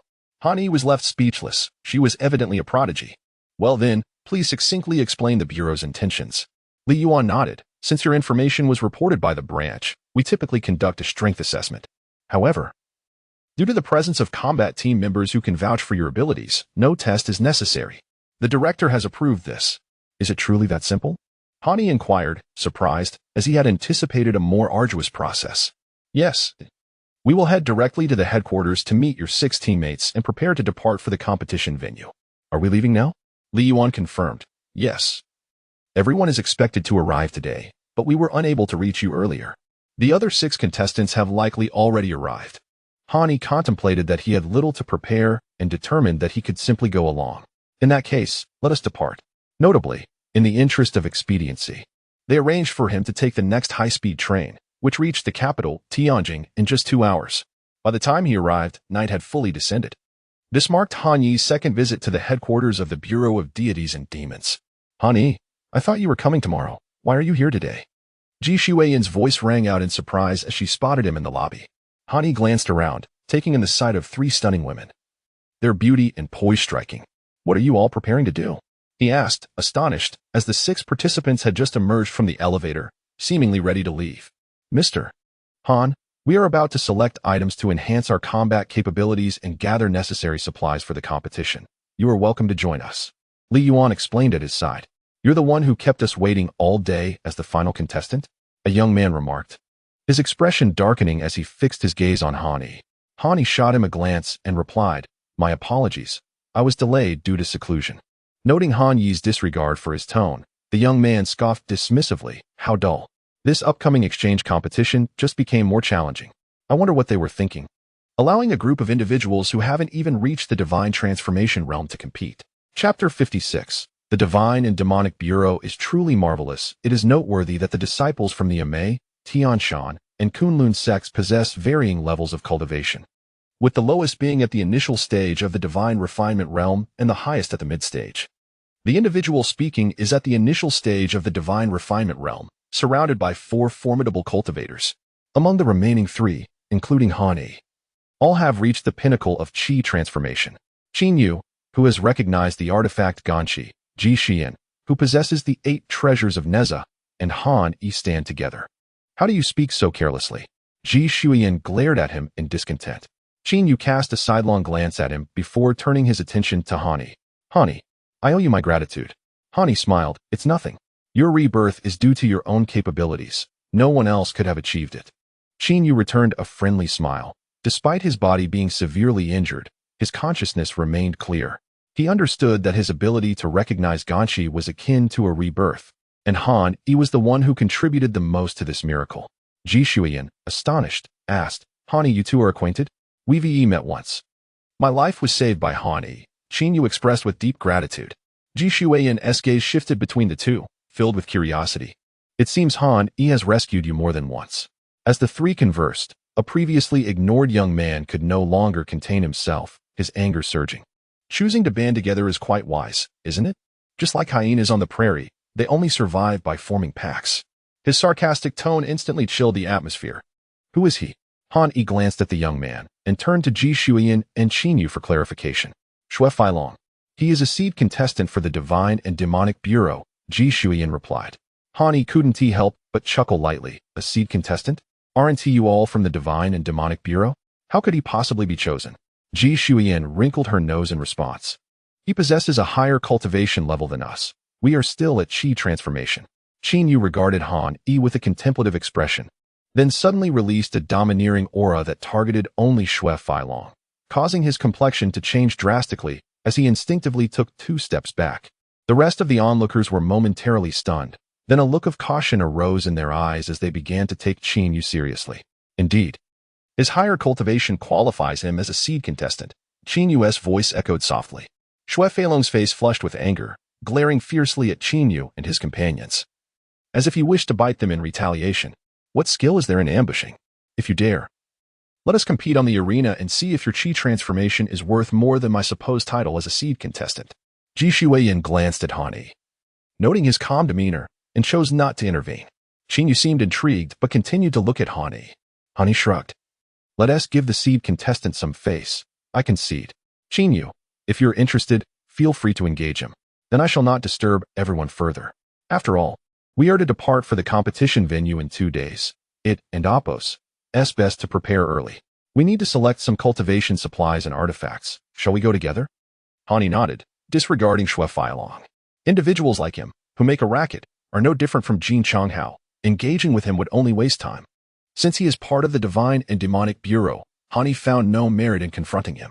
Thus, he chose to ignore him. This nonchalance only fueled Xue Feilong and Appos' anger. His eyes seemed to blaze with fire, and Han Yi briefly thought he might possess some form of ocular cultivation. Li Yuan, please lead us to the storeroom. We should select our items promptly and rest after a long day, Han Yi instructed. Li Yuan looked slightly perplexed, but did not refuse, instead leading the way. In truth, Han Yi had not been busy for long. The 2-hour train ride was hardly exhausting, especially for cultivators. Ji Shuiyin and Qin Yu followed closely, and the staff from the Divine and Demonic Bureau hurried after them. Behind them, apart from the infuriated but helpless Xue Feilong, the disciples from the other 3 sects regarded Han Yi and his companions with a mix of curiosity and disbelief. How could these chi transformation cultivators act more arrogantly than those at the Divine Refinement Realm? The group soon arrived at the storeroom prepared by the Divine and Demonic Bureau. Han Yi took a cursory glance and noted the presence of various elixirs designed for mana recovery and accelerated spiritual energy absorption, though there were no advanced-grade elixirs.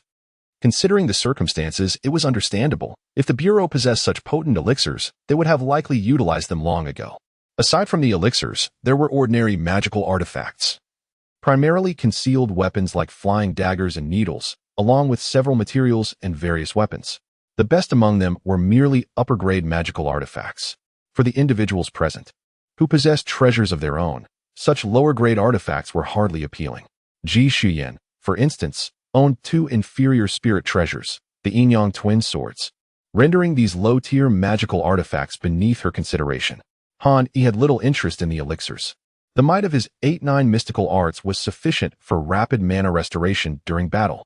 If he were to require elixirs, consuming these low-grade ones would yield minimal enhancement.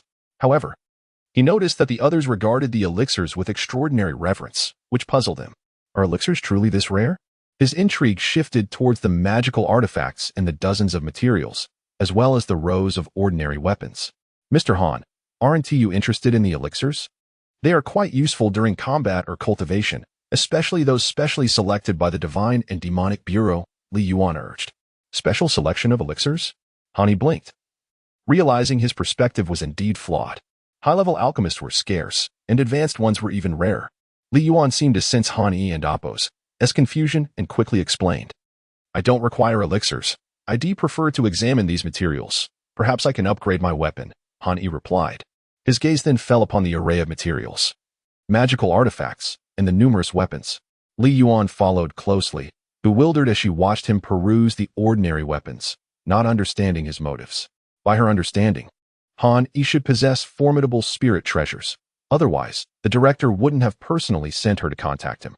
So why was he interested in these ordinary weapons? 1,000-year Shen iron, purple dragon gold, what excellent materials! Han Yi exclaimed, collecting several pieces of exceptionally dense and sturdy metals. These would serve to enhance his Feng Tian Hua Ji. With his current strength, he could forge them into a magical artifact. As for spirit treasures, he surmised that only those of celestial status would possess such power. As he continued to examine the items, he became entranced. What a marvel the Divine and Demonic Bureau truly is. Item name: 3-edged blade. Grade: upper grade spirit treasure. Function: formed from the essence of the ancient beast, the 3-headed flood dragon. It possesses immense strength, rendering it indestructible and fearsome as a weapon. Status: sealed. Unsealing method: the remnant soul or blood essence of the flood dragon can awaken the slumbering 3-headed flood. Chapter 57. The upgraded Feng Tian Hua Ji. Han Yi took a moment to calm himself and turned to Li Yuan. Once the martial arts competition concludes, will these items need to be returned? His inquiry drew the attention of the others present. No, Mr. Han. Once selected, The items belong to the individual who chose them, Li Yuan replied. Hani nodded in satisfaction. That sounds quite agreeable. He then picked up the three-edged, double-bladed sword. The rest held little interest. Possessing this weapon was sufficient. Li Yuan acknowledged. Mr. Han may take any weapon he desires. The items in this storeroom were prepared specifically for this competition. The conditions for acquiring the residual dragon soul or essence were significantly less demanding than those for the golden dragon scissors. However, they were not readily available. Hani hesitated to use a drop of pure divine water. To be frank, while the three-edged sword was formidable, it had its limitations. And since he did not urgently require it, its worth paled in comparison to the pure divine water. He decided to store it for now, as the items in the Divine Demon Bureau's storeroom were treated as ordinary weapons. The others, though curious, chose not to speak. Their lack of interest in mundane weapons was palpable. Only exquisite magical artifacts would pique their curiosity. Xue Feilong wished to voice a comment, but upon observing the composed Han Yi and the brawny Qin Yu, he refrained. Some items could not be utilized within the Divine Demon Bureau, and he would wait until the competition to demonstrate their worth. Upon returning to his assigned accommodation at the Divine Demon Bureau, Han Yi informed Li Yuan of his intention to enter seclusion and instructed her to arrive punctually the following morning. He then extracted the rare metallic materials he had acquired. Among these was the extremely rare purple dragon gold, which astonished him. Summoning his true fire, he meticulously melted each piece of material one by one. As he worked, he employed various hand seals to encourage the metallic mass to soften and meld together. His selection of metals was deliberate, ensuring no mutual repulsion among them. This process lasted for 2 hours before he finally brought forth the Fong Tian Huaji. The material of the weapon itself was commendable. It simply lacked a touch of sentience. While ordinary blacksmiths lacked the capability to imbue it with such essence, any entry-level weaponsmith among cultivators could. The impurities within the metals were eliminated as they gradually integrated into the Fong Tian Huaji under the intense heat of his true fire. Although his comprehension of weapon forging was initially limited, the techniques he had obtained from the Golden Light Cave had greatly enhanced his skills. Crafting a magical artifact was remarkably straightforward. With the infusion of various materials and Han Yi's hand seals, the Fong Tian Huaji began its transformation into a magical artifact, its aura steadily intensifying. The following morning, as dawn broke, the practitioners immersed in their training were abruptly awakened by a resounding dragon's roar. Their residence consisted of independent villas, designed to ensure tranquility during cultivation. However, when Hani successfully forged the Fong Tian Huaji, it unleashed a dragon's cry. Though they were perplexed, they quickly discerned the source of the sound and hastened to Han Yi's villa. My apologies, everyone, for disturbing your rest. I was practicing a spell, and it got a bit out of hand, Hani explained as the others arrived. Yet, none of them were convinced by his feeble excuse. Resignedly, they greeted him and dispersed. Li Yuan arrived shortly thereafter. Mr. Han, she began, but he interrupted. No need to inquire. This was an unexpected occurrence, and it won't happen again. Actually, the director mentioned that if you require anything else, you may request it directly, and I will submit it. Han Yi pondered before responding. Nothing for now, but may I move about freely? Of course, there are no restrictions on anyone's freedom, Li Yuan confirmed. Han Yi nodded and then contacted Zhao Liruan. I wish to meet with Elder Zhao. Will you accompany me? Li Yuan nodded. Yes, until the martial arts competition concludes, I am responsible for your every need. Then please take me to the Divine Demon Bureau's treasure repository. Elder Zhao is waiting there for me. Han Yi replied nonchalantly. Li Yuan hesitated momentarily, then acquiesced. Very well. When they arrived, Zhao Liruan was indeed waiting. Seeing you in such high spirits, it appears you have made further progress, Han Yi remarked with a smile. Zhao Liruan, with noticeably fewer white hairs and a more youthful vigor, chuckled. Haha, I cannot compare to you, young Han. Let us proceed inside. I will do my utmost. Should I fail to identify anything, I hope Elder Zhao will not be disappointed. That will not be the case. These are items we could not identify in the first place, Zhao Liruan assured him, casting a glance at Li Yuan, who remained silent, clearly aware of her own status. The treasure repository housed items that could not be appraised. They could be potent artifacts or mere trinkets. The truth was uncertain. Nevertheless, elite guards stood watch at the entrance. And with Elder Zhao present, entry posed no issue. The repository's interior spanned an estimated 500 square meters. Though this may seem average, it contained numerous shelves, each displaying at least 20 items. Han Yi scanned the collection, astonished by the quality. It appeared that the Divine Demon Bureau's judgment was not as lacking as he had assumed. They had preserved these items, anticipating future appraisal when the capability arose. In total, there were 376 suspected artifacts. Shall we examine them one by one, young Han? Zhao Liruan inquired. Indeed. However, Elder Zhao, please activate your phone and Oppo's recording. There are too many to remember. If I recognize any, I will inform you directly, and you can later organize the footage, Han Yi suggested thoughtfully. Without hesitation, Zhao Liruan complied, activating the recording. Han Yi nodded and began his assessment, with Li Yuan curiously observing beside him. This sword is a premier magical artifact. It can be replenished with the essence of Gung Jin after 3 days and nights of nurturing. This item cannot be identified, nor can I recognize this one. This 3-layered tower can be unsealed after 7 days of nurturing with Earth attribute spiritual energy. It is also a premier spiritual artifact. This one is worthless. And this knife is merely an ordinary weapon. This item is promising, a superior magical artifact. As Han Yi meticulously evaluated each item, he described their features and conditions for unsealing. Though he could identify all the artifacts, he chose to refrain from fully disclosing their identities, particularly for the majority that were ordinary weapons, to avoid raising suspicion among the Divine Demon Bureau personnel. This is a mid-grade acquired spiritual treasure. Han Yi halted before a resplendent golden pillar. Chapter 58. The selection of the captain for the preeminent spiritual treasure. This item, known as the Dragon Escape Post, is a mid-grade spiritual treasure that can be unsealed after being nurtured with 100 tons of gold for 3 months. Old Zhao became quite animated. What type of treasure is this? Once summoned, the 3 circular rings atop the Dragon Escape Post automatically ensnare enemies, rendering them unable to escape. Old Zhao nodded. A mid-grade spiritual treasure, quite commendable. Even Li Yuan displayed visible astonishment. It was her first time witnessing Han Yi appraise a treasure, and she was taken aback to find a mid-grade spiritual treasure so readily unveiled. This was indeed a formidable asset for the Demon and God Bureau. Observing Old Zhao's attitude towards Han Yi, she felt assured that Han Yi would not deceive them. The Dragon Escape Post is indeed a remarkable auxiliary treasure, highly effective in restraining adversaries. Han Yi summarized this and continued his examination. However, the subsequent findings disappointed Old Zhao. Over 100 items passed by, with many either unidentifiable or merely ordinary artifacts. Yet, for the Demon and God Bureau, these artifacts would significantly enhance the combat capabilities of the lower-tier staff. Han Yi proceeded with his appraisals. For him, a mid-grade spiritual treasure was merely a moment of surprise, as his standards were considerably higher. Within half an hour, nearly half of the collection had been appraised, and Old Zhao grew increasingly anxious. Was it possible that among all these items, none were of the superior grade? The Demon and God Bureau possessed more than just the 7 Treasures Tower as a postnatal superior spiritual treasure. If none were found among these, it would be greatly disappointing.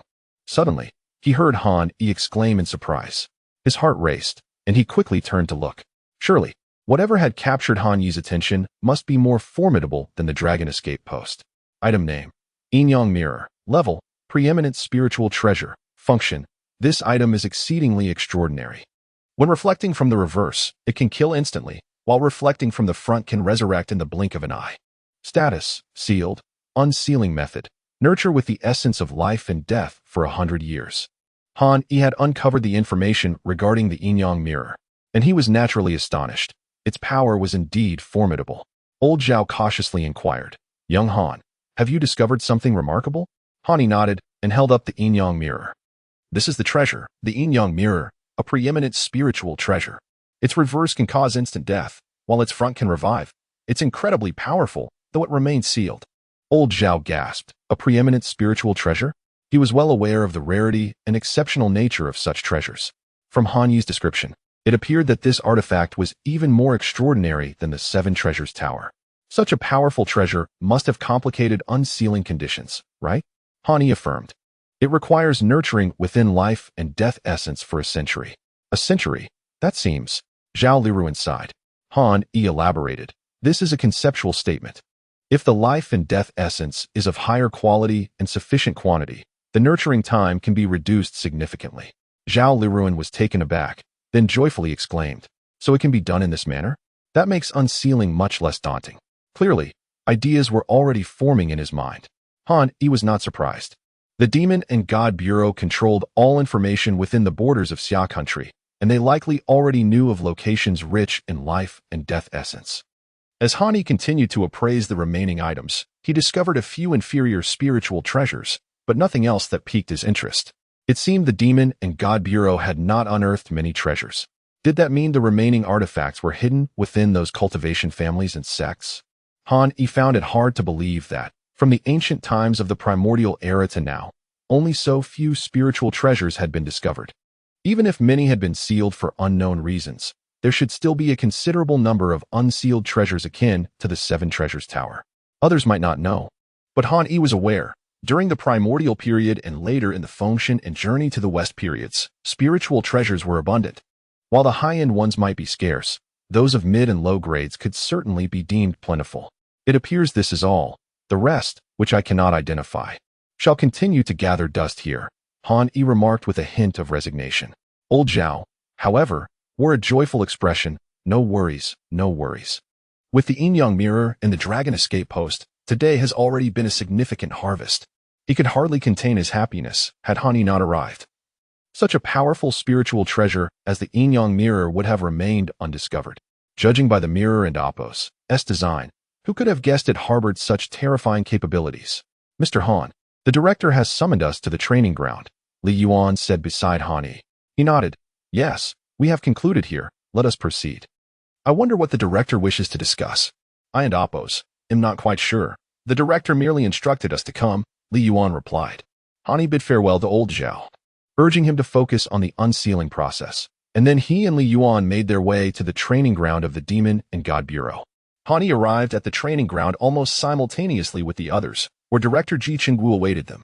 I have gathered you all today for two matters. First, to inform you of the rules for the competition, and second, to allow you to familiarize yourselves with each other's strengths. Ji Qingwu continued. First, regarding the competition format. There is only one rule, the arena match. As the name suggests, 7 participants will engage, but only one may be on the stage at a time. Each person may only participate once. Once they exit the arena, they cannot return. The main objective is to defend the arena, and the side that successfully holds their ground will be declared the victor. There will be 5 teams in total. The opponents for the first and second rounds will be determined by draw, and each team will have one opportunity to skip a round. In the first round, one team will skip, and the remaining 4 teams will determine 2 winners. In the second round, one of the 2 winning teams will skip, leading to a final match against the winner of the other 2 teams.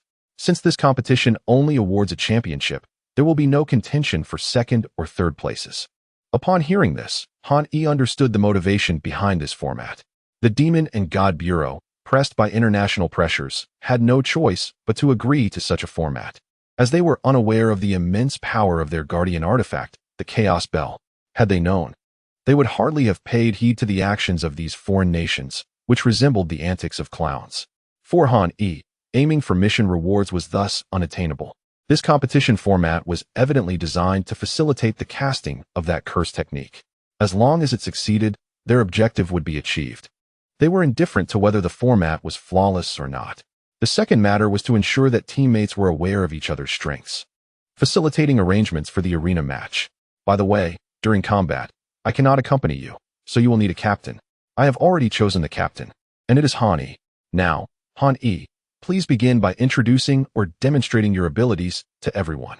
Ji Qingwu's sudden announcement of the captain caught everyone off guard. They had assumed the captain would be the strongest, Tang Xian. Why had it fallen to the seemingly unremarkable Han Yi? Han Yi himself was taken aback and looked towards Ji Qingwu. Ji Qingwu nodded. I hope you will not decline. Lead the team to victory and ensure their safe return. And you will fulfill the condition owed to the Demon and God Bureau. What say you? Han Yi was momentarily speechless. Ji Qingwu seemed to have grasped something regarding this exchange. The condition he mentioned was tied to the agreement made after Han Yi acquired the slaying immortal flying knife. However, he did not possess the intention or confidence to ensure the safe return of all individuals involved. However, it would be quite beneficial to fulfill this condition sooner. So, should one acquiesce? Chapter 59. The competition for captain. After some contemplation, Han Yi was inclined to nod in agreement, recognizing that this proposal held no detriment for him. However, Xue Feilong interjected, questioning whether appointing Han Yi as captain was not a hasty decision. The others turned their attention to Ji Qingwu. As Han Yi's elevation to captain was unexpected for them all, Ji Qingwu, surveying the concerned faces, asserted, "My decision to appoint Han Yi as captain stems from profound deliberation and discussions with the other deputy directors and the leaders of the combat teams." Xue Failong, anxious, replied, "Director, I would not oppose Tang Xian as captain, for he possesses the requisite strength. But why Han Yi? What merit does he possess?" Since you mentioned strength, let me clarify.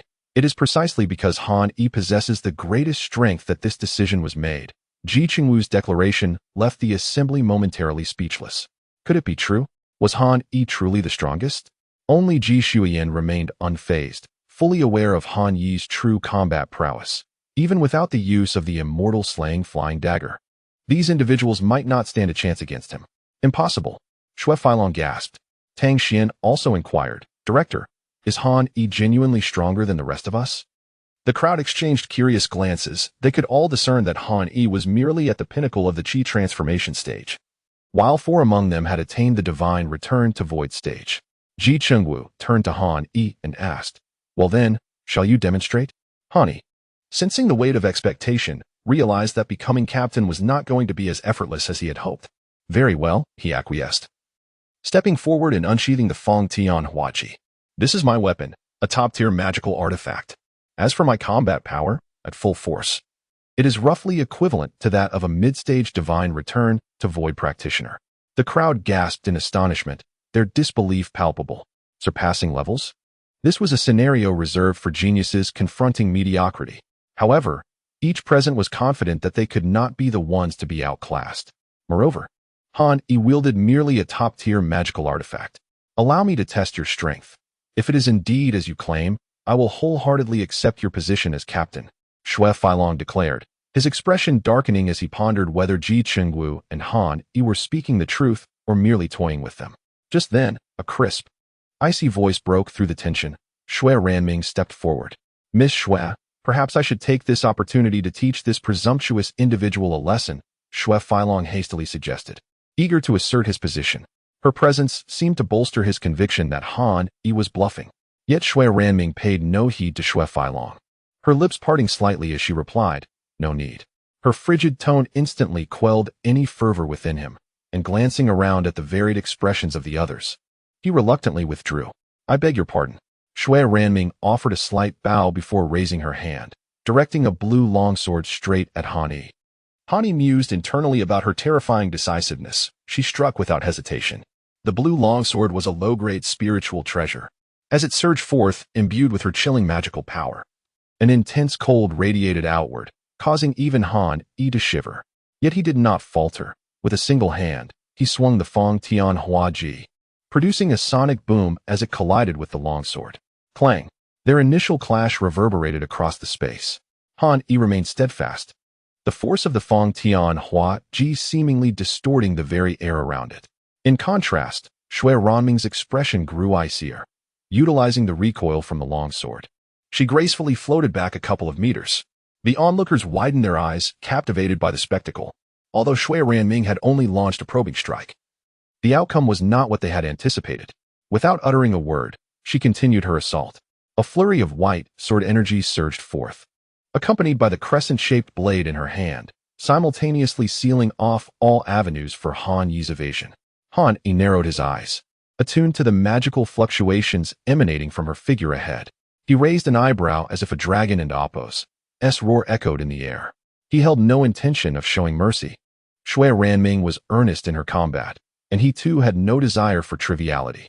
The Feng Tian Huaji met the long sword once more.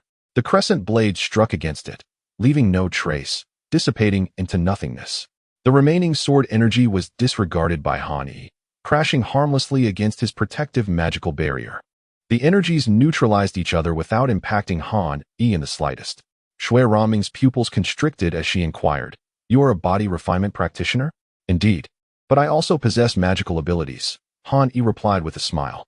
To her astonishment, he then tossed aside the Feng Tian Huaji.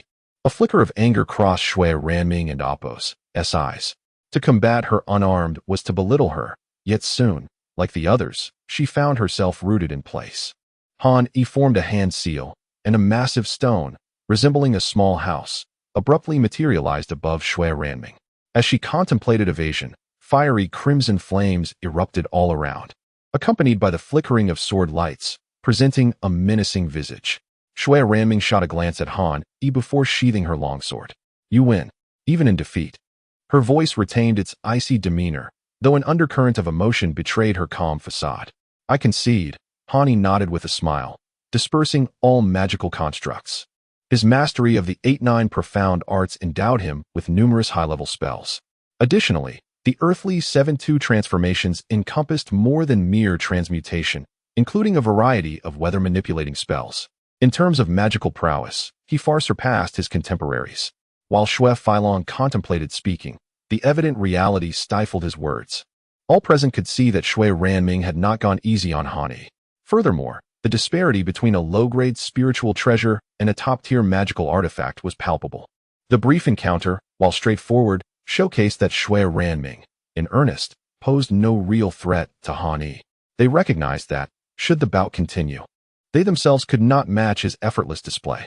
With this realization, Shui Feilong averted his gaze. If anyone remains unconvinced, feel free to challenge. The victor shall become captain, Ji Qingwu announced with a serene smile, observing the gathering. Yet Han Yi inwardly cursed the old fox. Ji Qingwu had subtly compelled him to reveal part of his strength, while simultaneously inciting the others to confront him. Ji Qingwu scanned the group, noting their reluctance to step forward before speaking again. It seems there are no objections to Han Yi's captaincy.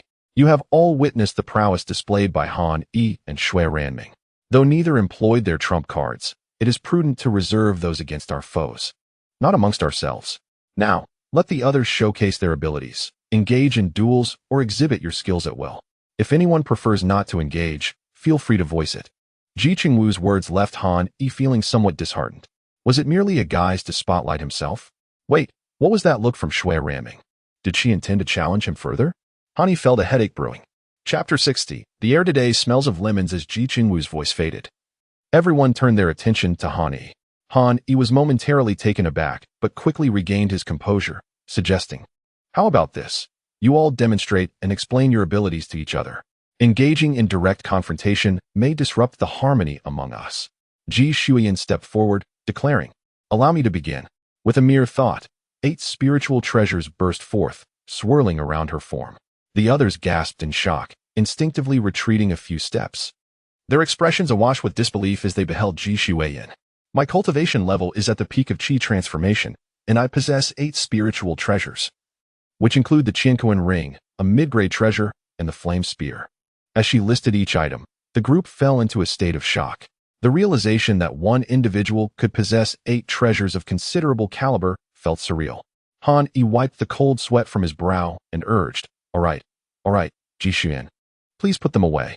Ji Shuyan, momentarily stunned, complied with an "oh" and hastily stowed the treasures. Han Yi sighed, relieved that she hadn't revealed the full extent of each treasure and Appo's capabilities. In the future, she ought to be more discreet about her assets. Once Ji Shuyan returned to her place, Han Yi quickly admonished her. Just remember, it's best to keep such matters private.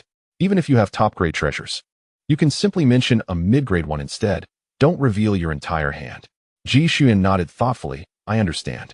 Du Xinyue was next, stating, my cultivation is at the initial stage of spirit transformation. I possess a low-grade weapon and a mid-grade treasure for protection. After her brief introduction, she stepped back. Han Yi whispered to Ji Shuyan, did you see that? In the future, introductions should be casual. You don't need to disclose everything, even if you have superior treasures. Just mention a mid-grade one to keep it simple. Ji Shuyan pondered, I see. Du Xinyue's face flushed with embarrassment. While she indeed possessed a superior treasure, she wished such details weren't disclosed. Was Han Yi aware of her treasure, or was he merely trying to caution Ji Shuyan? Next came Qin Yu, who simply displayed his weapon, the Ganqi. I am at the peak of Qi transformation, and this is my weapon. The atmosphere shifted as the presence of the Ganqi was palpable. Then it was Tang Xian's turn. I am at the mid-stage of spirit transformation, well-versed in spells, and I possess both low and mid-grade treasures. Finally, Shui Feilong introduced himself. I am at the initial stage of spirit transformation, also equipped with low and mid-grade treasures. With that, the introductions concluded.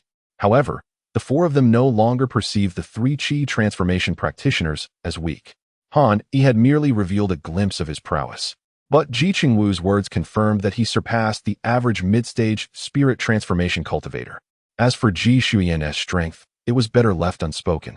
Merely seeing her made them feel as if their blood was transforming into lemon juice. Qin Yu exuded a formidable aura, his axe radiating power. Among the 7 participants in the contest, there were no weaklings. From now on, Han Yi will be the captain, with Tang Xian as the vice-captain. If you 7 can secure first place, there will be additional rewards from the Bureau, Ji Qingwu announced after assessing everyone's abilities. He then turned to leave. Had he not been the director of the Bureau of Gods and Demons, he might have envied Ji Shuyan's capabilities, capable of wielding treasures to vanquish foes effortlessly. Once Ji Qingwu departed, an awkward silence enveloped the gathering. Let us disperse for today. We are all staying in the same location, so feel free to voice any concerns. Han Yi remarked, noting the lack of conversation among the group before he turned to leave, preoccupied with comprehending the earthly 7-2 transformations. At present, he had only scratched the surface of the technique, unable to transform with the same ease as Sun Wukong. As for what he had imparted to the Su family, it was solely the transformation technique. No other spells were included. Magic was of immense importance to him. Nevertheless, this transformation technique should suffice to confront most opponents in the contest. Han Yi primarily aimed to utilize the 72 transformations to identify adversaries possessing curse abilities. Transforming into insects, birds, and beasts was an entirely achievable goal. 2 days passed in the blink of an eye. Ji Qingwu gathered the 7 participants. Alongside their dedicated contacts and some logistical personnel, a few experts from the Bureau of Gods and Demons accompanied them for protection. Han Yi was taken aback to find Lin Hui, the leader of the Xuanwu team, among them. Additionally, Ji Qingwu discreetly shadowed them to ensure their safety.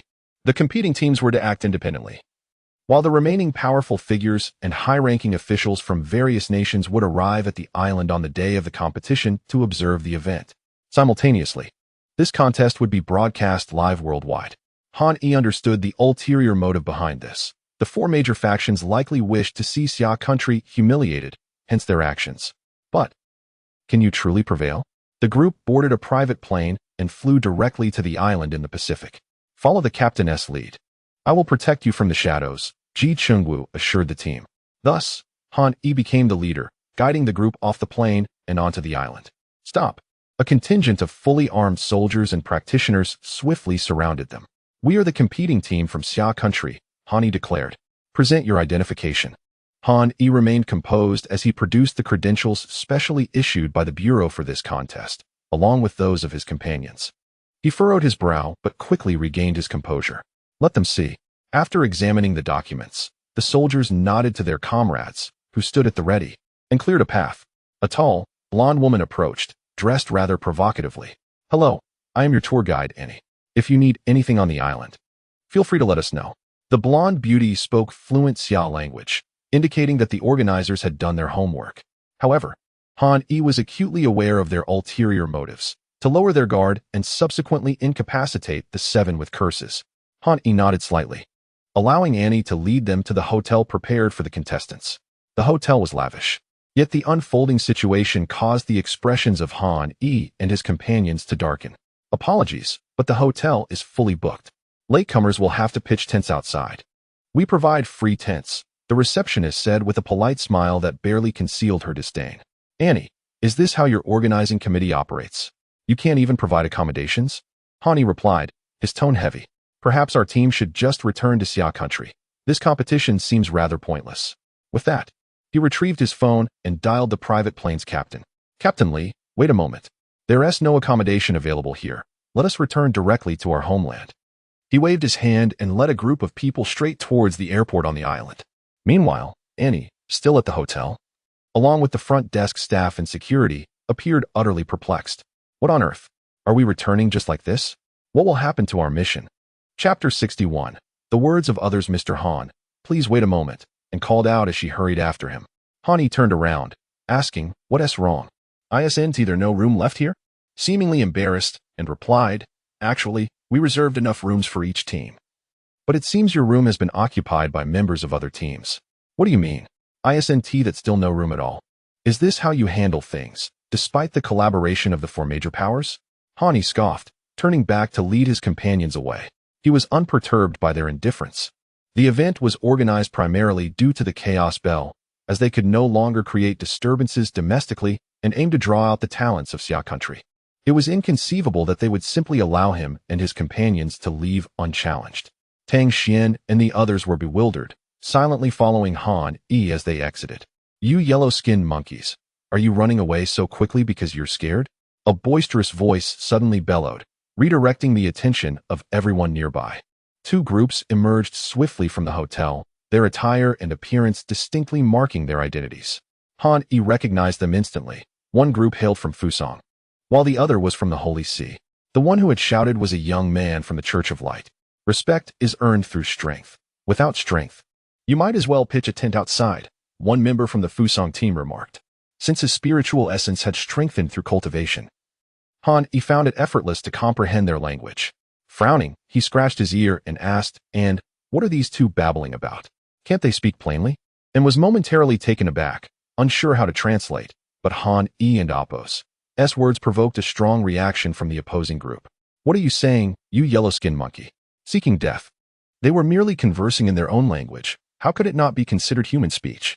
Unable to suppress her laughter, Ji Shuiyan quickly covered her mouth with her hand. The opposing group glared at them, wishing they could annihilate Han with their gazes. They were asserting that to obtain a room, one must compete for it through strength. They said that if you want a room, you have to fight for it. And whispered. Although she knew Han was feigning ignorance, she had no choice but to translate, as it was her job. "Oh, is that so? Why didn't you say so earlier? Come on, Qinyu, step up and challenge them. No weapons needed. Whoever loses gives up a room," Han responded, his tone nonchalant. He cast a glance back at his companions, focusing on Qinyu. Qinyu paused, then smiled. "All right, I'll take them on. You all stay back." He stepped forward, facing a group of over 30 individuals. Apart from 14 competitors, the rest were support personnel like Li Yuan and Lin Hui. Upon seeing Qinyu step forward, the opposing group hesitated collectively. "What's the matter? Didn't you say strength is what matters? Are you afraid to fight now?" Han remarked, bemused. "We're adults, yet you act like children squabbling over territory. We've lowered ourselves to your level, and now you hesitate?" It appeared the term children struck a nerve, as a young man from Fusang stepped forward. The two stood their ground. "Are you sure you don't want weapons?" The Fusang youth inquired. "None needed. Let us save our true strength for the arena. This is just for fun," Qinyu shrugged, his demeanor reminiscent of Han Yi's earlier nonchalance. "Hope you don't regret this," the Fusang youth warned, assuming a fighting stance without any weapons. Qinyu remained stationary. "Meichuan Naiku, I look forward to your guidance." The Fusang youth bowed slightly. In response, Qinyu merely nodded. "Qinyu." They then distanced themselves, entering a standoff. "Aren't you going to attack?" "Then I want to hold back." Qinyu smirked, pushing off the ground and launching himself forward. Meichuan Naika's expression changed. Feeling the force of Qinyu's aura, he instinctively sought to evade. However, Qinyu was much faster, landing a punch directly on his chest. Meichuan Naiku could only barely manage to raise his arms in defense, but with a resounding crack, he was sent flying, crashing to the ground, while Qinyu stood firm, unfazed. "Is that all?" Qinyu mused, feeling somewhat unfulfilled. However, Tang Xian and the others behind him regarded him with solemn expressions. They were uncertain if the others could perceive it, but they themselves had sensed a formidable aura from Qinyu the moment he struck, as if he were a primordial beast. Yet, after the punch, Qinyu seemed to revert to an ordinary peak-level practitioner, with his previous intensity completely subdued, appearing harmless. The atmosphere fell silent as everyone regarded Qinyu, seemingly astounded by his display. Only Meichuan Naiku remained in a pitiful state, still unassisted on the ground. Next, Qinyu's voice resonated, eliciting grim expressions from the Fusang group. "I'll take on a yellow-skinned monkey. There is no need for such trouble." A tall white youth from the Holy See stepped forward. Standing nearly 2 meters tall, he towered over Qinyu. Approaching with an imposing aura, he possessed an intimidating presence, amplified by his enhanced physique from training. James Jean, he coldly introduced himself, immediately channeling his fighting spirit. Indeed, the Holy See boasted both mages and knight warriors, practicing the art of fighting spirit. A pale yellow aura enveloped him, swirling around his fists. Qinyu did not react, standing composed. James Jean, however, approached cautiously, clearly on high alert. As Qin Yu raised his hand, James instinctively braced himself. To his embarrassment, Qin Yu remained stationary, catching him off guard, yet he maintained his vigilance. The prior battle had already demonstrated Qin Yu's prowess. In a fit of anger and humiliation, James decided to initiate the attack himself. He unleashed a powerful roundhouse kick aimed at Qin Yu's neck. The Holy Sea warriors erupted in cheers at the sight of the attack, while several mages maintained their composure, their expressions revealing their excitement. But in the next moment, they witnessed a shocking scene. Qin Yu simply raised his left hand, colliding with James's leg. A jolt of pain shot through James, nearly causing him to cry out, but he gritted his teeth to maintain the church's dignity. With a swift motion, Qin Yu's right hand clawed around the obstructed leg, and with a sharp command, he lifted James off the ground. James felt his balance shift, and he was swept into the air, the scenery around him blurring with the rush of wind. The onlookers from both the Holy See and Fusang stood in disbelief, watching as Qin Yu effortlessly swung James Jin around. With a resounding thud, Qin Yu seemed to have had his fill of the encounter, forcefully slamming his opponent to the ground, shattering the stone slabs beneath them. At that moment, James Jin was left bloodied from his mouth and nose, his breath faint. Having succumbed to unconsciousness, Han Yi, his lips twitching in disbelief, remarked, "Take it easy, refrain from such brutality. We have a match tomorrow, and if you continue like this, people will suspect us of pre-match foul play." Qin Yu chuckled sheepishly. "I'll be more mindful." Han Yi nodded in agreement. "As long as your legs are intact and you remain conscious, that and Oppos, is sufficient." Upon hearing this, the others were visibly distressed. "Do you hear the whispers of the crowd?" Qin Yu, however, merely flashed a grin, casting his gaze toward the teams of Fusang and the Holy See. "I understand now. Hasten your pace. The next challenger should step forward." Chapter 62. Ice and Snowstorm. Qin Yu's tone carried an air of provocation, as if inviting his opponents to come forth and face him. The group from Fusang and the warriors of the church exchanged solemn glances, yet none dared to step forward. "What? Are you all so timid?" Qin Yu expressed his dissatisfaction. He had yet to showcase his prowess, and their hesitance dulled the thrill of the encounter. Thus, he decided to taunt them further. "I permit you to use spells and weapons. Hurry up and come at me." As the words left his lips, a flicker of regret crossed his mind. After all, the Westerners possessed some exceedingly peculiar artifacts. A miscalculation could lead to his downfall. Casting a glance at Han Yi, whose demeanor remained unperturbed, Qin Yu felt a wave of calm wash over him. He had allies at his back, after all. "Let me teach you a lesson." A man clad in a mage and Oppos' robe stepped forward, brandishing a black staff crowned with a blue gem. Han Yi assessed the situation briefly and then lost interest. The staff's power seemed limited to that of a top-tier magical artifact, unlikely to enhance combat effectiveness significantly. However, the mage's strength surpassed Qin Yu's, belonging to the realm of divine refinement. According to intelligence from the Demon and God Bureau, the hierarchy of mages included novice, intermediate, and advanced ranks, followed by the ranks of magus and archmage.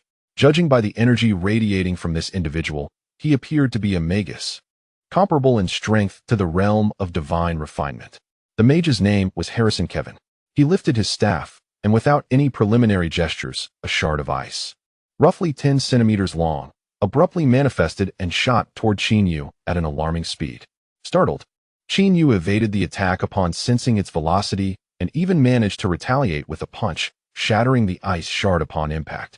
Meanwhile, Kevin began to chant a flurry of incantations, a series of arcane syllables spilling from his lips.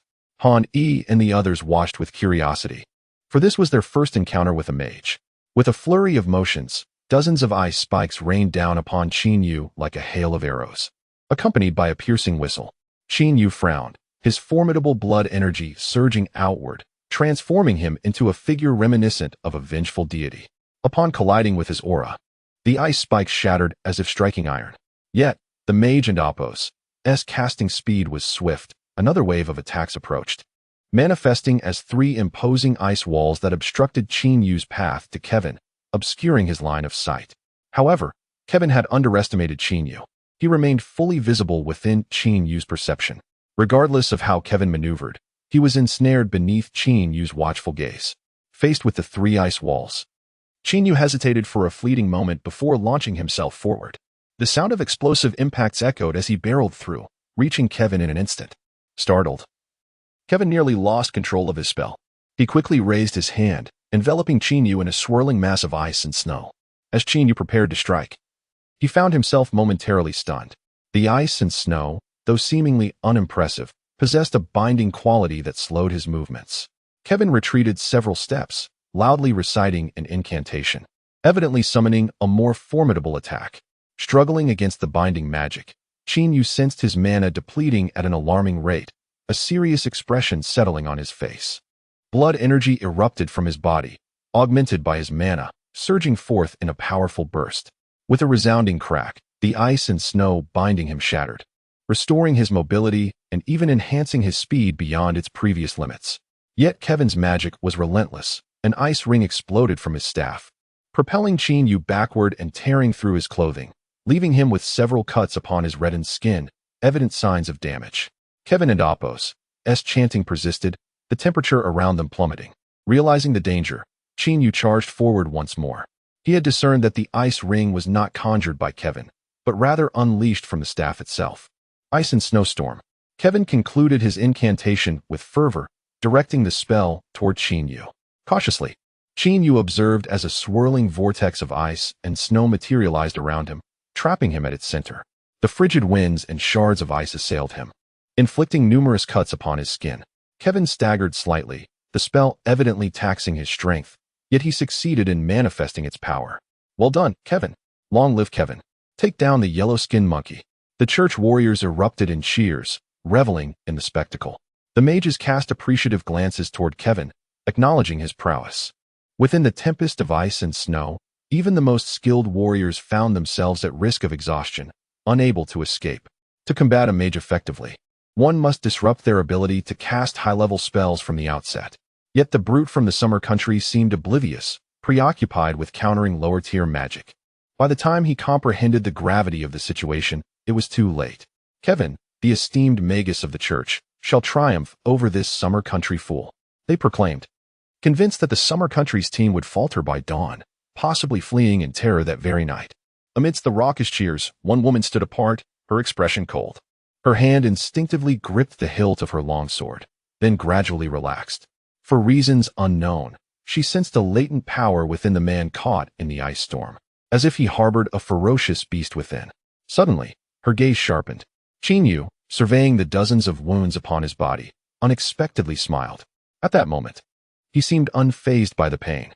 His muscles swelled, bursting through his sleeves, and his upper body expanded, increasing his height by 10 centimeters. He tilted his neck, flashing a grin that revealed his pearly whites. Kevin, witnessing Qin Yu and Apos' grin, felt a jolt of fear. His hands trembled, nearly losing grip on his staff. It was not cowardice, but sheer terror as he realized that the onslaught of cold winds and ice shards now merely left pale marks on Qin Yu's chest, failing to inflict the same grievous wounds as before. Moreover, the injuries on Qin Yu and Apos' body were healing at a visibly rapid pace. No, Kevin cried out in despair, jolting the spectators from their reverie of victory. Chapter 63. The beautiful woman delivered to the door. It was inconceivable. How could he emerge unscathed from the snowstorm? His wounds were healing at an astonishing rate. What manner of creature was he? No, we must prevail. A chorus of exclamations erupted from the group of clergy, unable to accept this reality. Qin Yu smiled, but to Kevin, that grin was akin to that of a demon. Desperate to channel the last vestiges of his magical energy, Kevin attempted to amplify the storm's ferocity. Yet, Qin Yu, transformed into a muscular behemoth, relentlessly struck the tempest with one powerful blow after another. The icy shackles binding him shattered under the ferocity of his assault. As he completely tore apart the snowstorm before him, the clergy instinctively recoiled 2 steps. A demon. Surely he is possessed by a fiend, someone whispered. However, Qin Yu felt no anger. Instead, he beamed at them once more. Then, to their astonishment, he took 2 formidable strides and stood directly before Kevin. Stop! A voice from the clergy commanded. In reflex, Kevin raised his staff defensively, but with a resounding crack, the staff splintered, and he was sent flying by a single punch from Qin Yu. Of course, Qin Yu had held back. Otherwise, that blow would have been sufficient to end Kevin's life. Killing a competitor before the match would complicate matters, so he heeded Han Yi's advice, inflicting injury but sparing Kevin's life. After all, they had instigated this conflict first, which lent him some justification. Who else? Qin Yu turned his gaze toward the people from Fusang and the clergy.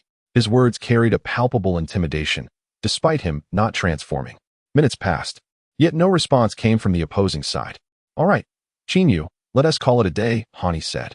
He discerned that there might still be formidable opponents among the clergy and Fusang, but they would likely not reveal themselves today. However, he had no desire for Qin Yu to unleash a beating upon them, which could lead to unforeseen incidents at the competition. His objective was to ensure the event proceeded smoothly and for him to complete his mission. Then he turned to Annie. What rooms were originally assigned to us? Have the hotel prepare them. Each of us needs a separate room. If there aren't enough, we can have Qin Yu clear a few out. Han Yi spoke nonchalantly, while beads of sweat formed on Annie's forehead as she hurriedly replied, Yes, Mr. Han, I will arrange it right away. She rushed back to the hotel. Han Yi cast a glance at the Fusang and clergy members who were watching them intently, smiling as he said, Let us go explore the scenery of this island while the hotel is cleaning up. We'll return in half an hour to rest and prepare for tomorrow's competition. Tang Xian and Lin Hui exchanged peculiar looks as they followed Han Yi away. Meanwhile, the hotel staff and Annie collectively sighed in relief. They had genuinely feared that Han Yi might send that demon-possessed man to wreak havoc within the hotel. In truth, not a single room had been occupied by the Summer Kingdom team. Rather, it was the participants from Fusang and the clergy who conspired with the hotel front desk to create such an ordeal targeting the Summer Kingdom team. Once Han Yi and the others had moved away, dissenting voices emerged within the clergy's ranks. Captain, why didn't you let me take action? He's just a muscle-bound brute.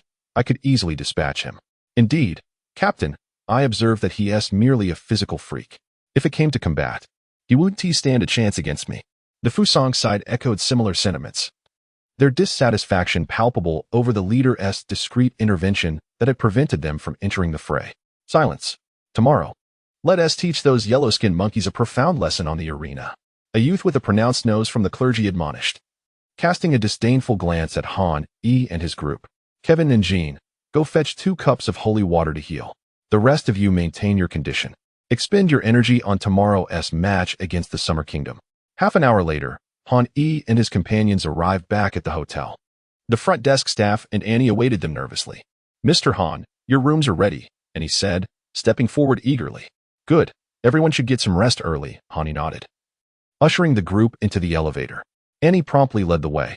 Each person received their own room, and Han Yi was no exception, sharing a space with Ji Shuyan and the other team members.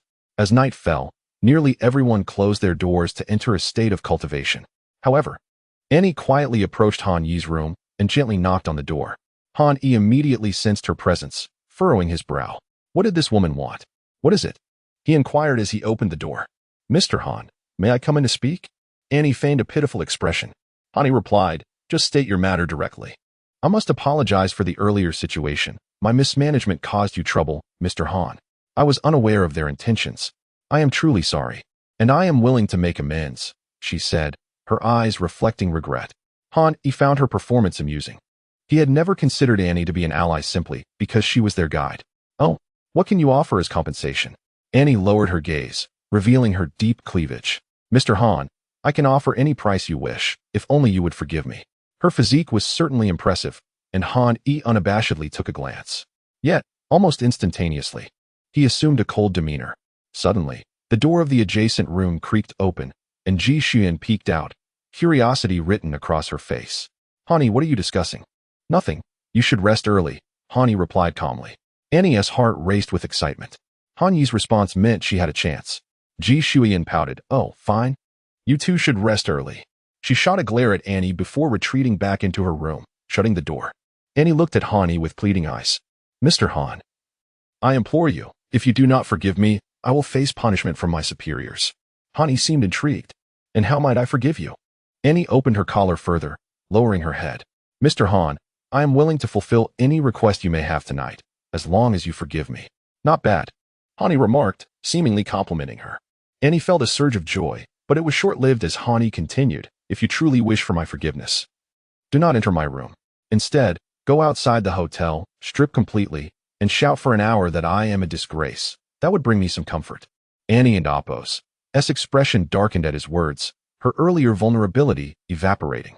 Her nails nearly dug into her palm as she glared at Han Yi, who merely regarded her with a teasing smile. In the surrounding rooms, a collective sigh of relief was heard, though their expressions were tinged with bewilderment. Did Han Yi truly reject a beautiful woman delivered to his doorstep?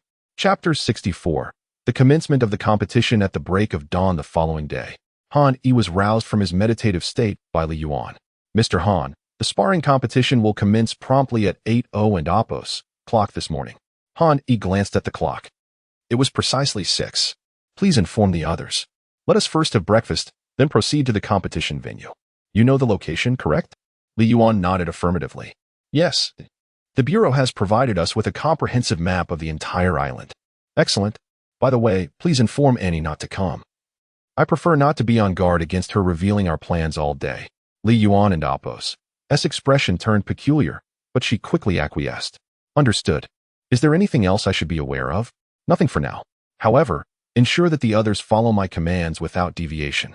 Should you notice anyone acting independently, notify me immediately. Perhaps today could be the conclusion. Li Yuan acknowledged his request and set off to inform the rest. It is noteworthy that, apart from Han Yi's liaison, the only representative from the Demon and Divine Bureau was the adorable Li Yuan, while the remaining personnel were paired according to gender. Soon enough, a group gathered. Since they were at a hotel, they encountered several members from other teams along the way. To everyone and Oppos' astonishment, these individuals from rival teams displayed none of the arrogance they had exhibited the previous day. Instead, they avoided direct contact with Han Yi's group, their eyes darting nervously. The others whispered among themselves, unanimously attributing this change in demeanor to the previous night and Oppos' confrontation, believing that the other two teams had learned to avoid provoking the team from the Summer Nation. However, Han Yi held a different perspective. They had only sent Qin Yu into battle the day before and had not even exerted half of their strength. The opposing teams likely had not given their all either. The reason for their sudden retreat before the competition was probably due to their intentions to undermine them during the matches, prompting them to minimize potential conflicts beforehand. I have a rough understanding of your strengths, so we shall arrange the order of combat accordingly. After finishing breakfast in the hotel restaurant, Han Yi surveyed the surroundings, noting the absence of any extraneous individuals, and spoke up. The others nodded in agreement. Qin Yu will go first. Avoid using the Driki unless absolutely necessary. Our first match is against Asgard. According to my intelligence, their warriors and mages are exceptionally formidable, with no discernible weaknesses. Some may even possess elemental powers, such as the ability to wield lightning. Therefore, only resort to the Driki when you feel victory is unattainable. If possible, I suspect you could eliminate their entire team single-handedly. Qin Yu responded with enthusiasm. All right, just watch from below. Leave it to me. Even if I can't take down all 7, I will ensure I defeat 3 or 4. Han Yi nodded. In the arena, do not hold back. The others were momentarily taken aback. Tang Xian questioned, but the competition rules state that killing is prohibited, isn't it? No, if you hold back, they certainly will not. If an unfortunate fatality occurs, so be it. Just do not place yourself in jeopardy. Han Yi shook his head. Though the group was perplexed, they could only acquiesce. I am serious. This is no ordinary sparring match. Treat each bout as a life-and-death confrontation. The opponents may not cease their attacks when you lose the will to fight. After sharing this sentiment, Han Yi exchanged glances with the group. Although confusion lingered in their eyes, their resolve appeared somewhat strengthened. Seeing the nods of agreement, Han Yi continued. Qin Yu will lead, followed by Xue Feilong, Du Xinyue, Xue Ranming, Tang Xian, and finally, Ji Shuiyan and myself. Xue Feilong, somewhat disgruntled, inquired, on what basis is this ranking established? Personal strength, Han Yi replied, raising his hands in a gesture of surrender, which left the others speechless. While they may have had similar thoughts, his candid admission was rather disheartening. Do you truly believe I would rank anyone above a girl wielding only a single spiritual treasure? He pointed accusingly at Ji Shuiyan. Fortunately, he was not foolish enough to disregard the other 3 individuals. Come, you may challenge her. If you can best Ji Shuiyan, the captaincy will be yours. Han Yi fixed his gaze on Xue Feilong. Han Yi's unwavering confidence caused Xue Feilong to falter as he observed Ji Shuiyan's bashful demeanor. His hesitation was palpable. The other 3 also looked at Ji Shuiyan with newfound curiosity, realizing that perhaps her strength was not as insignificant as they had initially presumed. Noticing the silence, Han Yi's tone grew serious. Since I am the captain, you are to heed my directives. Should there be any dissent, address it with Ji Qingwu upon our return. Do not sow discord here. I cannot guarantee my patience will remain unyielding, nor my protection of the team. Xue Feilong swallowed hard, remaining silent. Qin Yu, however, appeared nonchalant. Although Han Yi had ranked him first based on strength, he felt no discontent. Han Yi pondered for a moment, then stated, "There is one crucial matter you must all comprehend and be vigilant about." The group, recognizing the gravity of Han Yi's tone, perked up, eager to hear what significant revelation he had to share. During the matches, should you ever feel sudden discomfort or experience any form of mental or physical impairment that persists or intensifies, concede immediately. Why? Ji Shuiyan instinctively asked. Because I sensed an exceedingly sinister curse within the hotel. I am not concerned about your strength in direct confrontation. However, you must be wary of their underhanded tactics and any peculiar devices they may employ. Han Yi spoke earnestly. Though he was aware of their use of curses, he remained uncertain of their method of execution, thus opting to slightly mislead his teammates. We understand. Witnessing even the typically laid-back Han Yi and Apos' stern demeanor, the group recognized the seriousness of the situation and hurriedly affirmed their commitment to vigilance. I hope you genuinely remember this. Otherwise, should a crisis arise, I cannot guarantee I will be able to avenge you. Han Yi cast a glance at the group before rising to his feet. Li Yuan and the others promptly followed suit. The group made their way toward the arena. From a distance, they could already hear the cacophony emanating from the competition grounds. It was an outdoor venue, with a plethora of seats lining the steps, capable of accommodating at least 100,000 spectators. The central circular arena, approximately 1 kilometer in diameter, was far too distant for ordinary individuals to observe. Consequently, in the air closer to the audience, 16 massive screens had been suspended, providing a comprehensive view of every corner of the arena. Han Yi cast a glance to one side, where he saw a sea of red, the color of the Summer Nation, with its flags fluttering in the breeze. As one of the 5 competing teams, the sparring competition had gained considerable attention within the Summer Nation following a brief promotional effort by the church and other factions. The number of domestic spectators was substantial, with at least tens of thousands present. It is worth noting that not many of those who could reach this island were truly ordinary individuals. Let us head to the contestants and Apos' area. We are set to go on stage in 10 minutes as the first team. Han Yi calmly stated that nearly 30 individuals proceeded towards the competitors' resting area. Behind them, the thunderous cheers of the audience from Xia country surged like waves. Chapter 65. The first battle against Asgard. Not only Han Yi, but everyone in the team noticed that expanse of crimson sea and the familiar language of Xia. The once tranquil hearts stirred with excitement. Ji Shuiyan, particularly anxious, instinctively grasped Han Yi's arm. Han Yi turned to see her averted gaze, her expression fraught with tension, and instantly comprehended her unease. Do not be anxious. They are here to cheer for us. He intended to offer her comfort. I know, but I can't end Apos' help but feel nervous. There are so many people. Han Yi, somewhat resigned, acknowledged the multitude. He too felt a twinge of anxiety, but he maintained an outward calm. A glance backwards revealed that the others trailing behind were also somewhat unsettled. 100,000 spectators. With a global livestream, this competition showcased a terrifying level of popularity. Han Yi ruffled Ji Shuiyan and Apos' hair, creating a delightful mess before releasing her. Ah, you! Ji Shuiyan exclaimed, flustered as she set about fixing her hair. The tension that had enveloped her gradually dissipated. Is this the sensation of a comforting head pat? Han Yi mused, before adopting a serious demeanor as he led the team to the resting area. As cultivators, if merely walking drained their energy, what chance would they have in a competition? Thus, upon seating themselves, the others began to close their eyes and recuperate, while Han Yi surveyed his surroundings. He found no trace of cursed energy, causing his brow to furrow. Perhaps the true nature of their intentions would only surface once the competition commenced, he pondered. At this moment, various global online platforms simultaneously launched the live stream of the competition, and Xia was no exception. Wow, it's starting. This venue is enormous. A competition? Truly a name befitting the West. Quite the spectacle. Look at our Xia team. So many beautiful ladies. Wait, how come all my wives are in the competition team? Love it, love it. Xia must win. As the live stream commenced, a deluge of comments erupted. Among the myriad of viewers, there were naturally those who indulged in pessimism. What is the point of being attractive in a competition? Xia has always been overshadowed by the West. Are we just going to be on the receiving end again? Look at those mages from the Holy See, wielding their staffs with such grace. Is that the handsome warrior from the Cosmic Nation? So dashing. The comments section erupted into chaos, yet Han Yi remained oblivious, uninterested in the online chatter. Having browsed the internet over the past few days, he considered such nonsensical remarks trivial. You cannot awaken someone feigning sleep, just as you cannot make a kneeling dog comprehend the feeling of standing. Only absolute power can deliver a resounding slap to their faces, leaving them utterly defeated. This would instill a fear within them, preventing any further disparagement of Xia within its borders.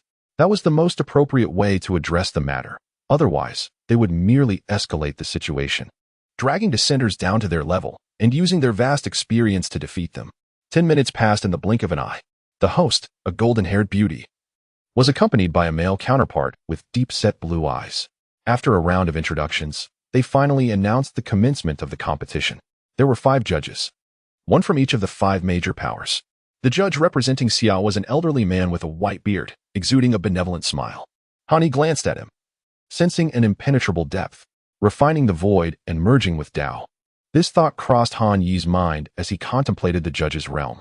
The 5 judges positioned themselves around the arena, tasked with determining the outcome of the matches and ensuring the contestants' and Oppo's safety. However, Han Yi had little faith in the latter. Despite having one judge on their side, they were outnumbered 4-1. As the competition commenced, the judges summoned both teams to the arena. After a brief exchange, they exited the stage, and the match officially began with the first contestant stepping forward. Qin Yu stretched his limbs and ascended the platform.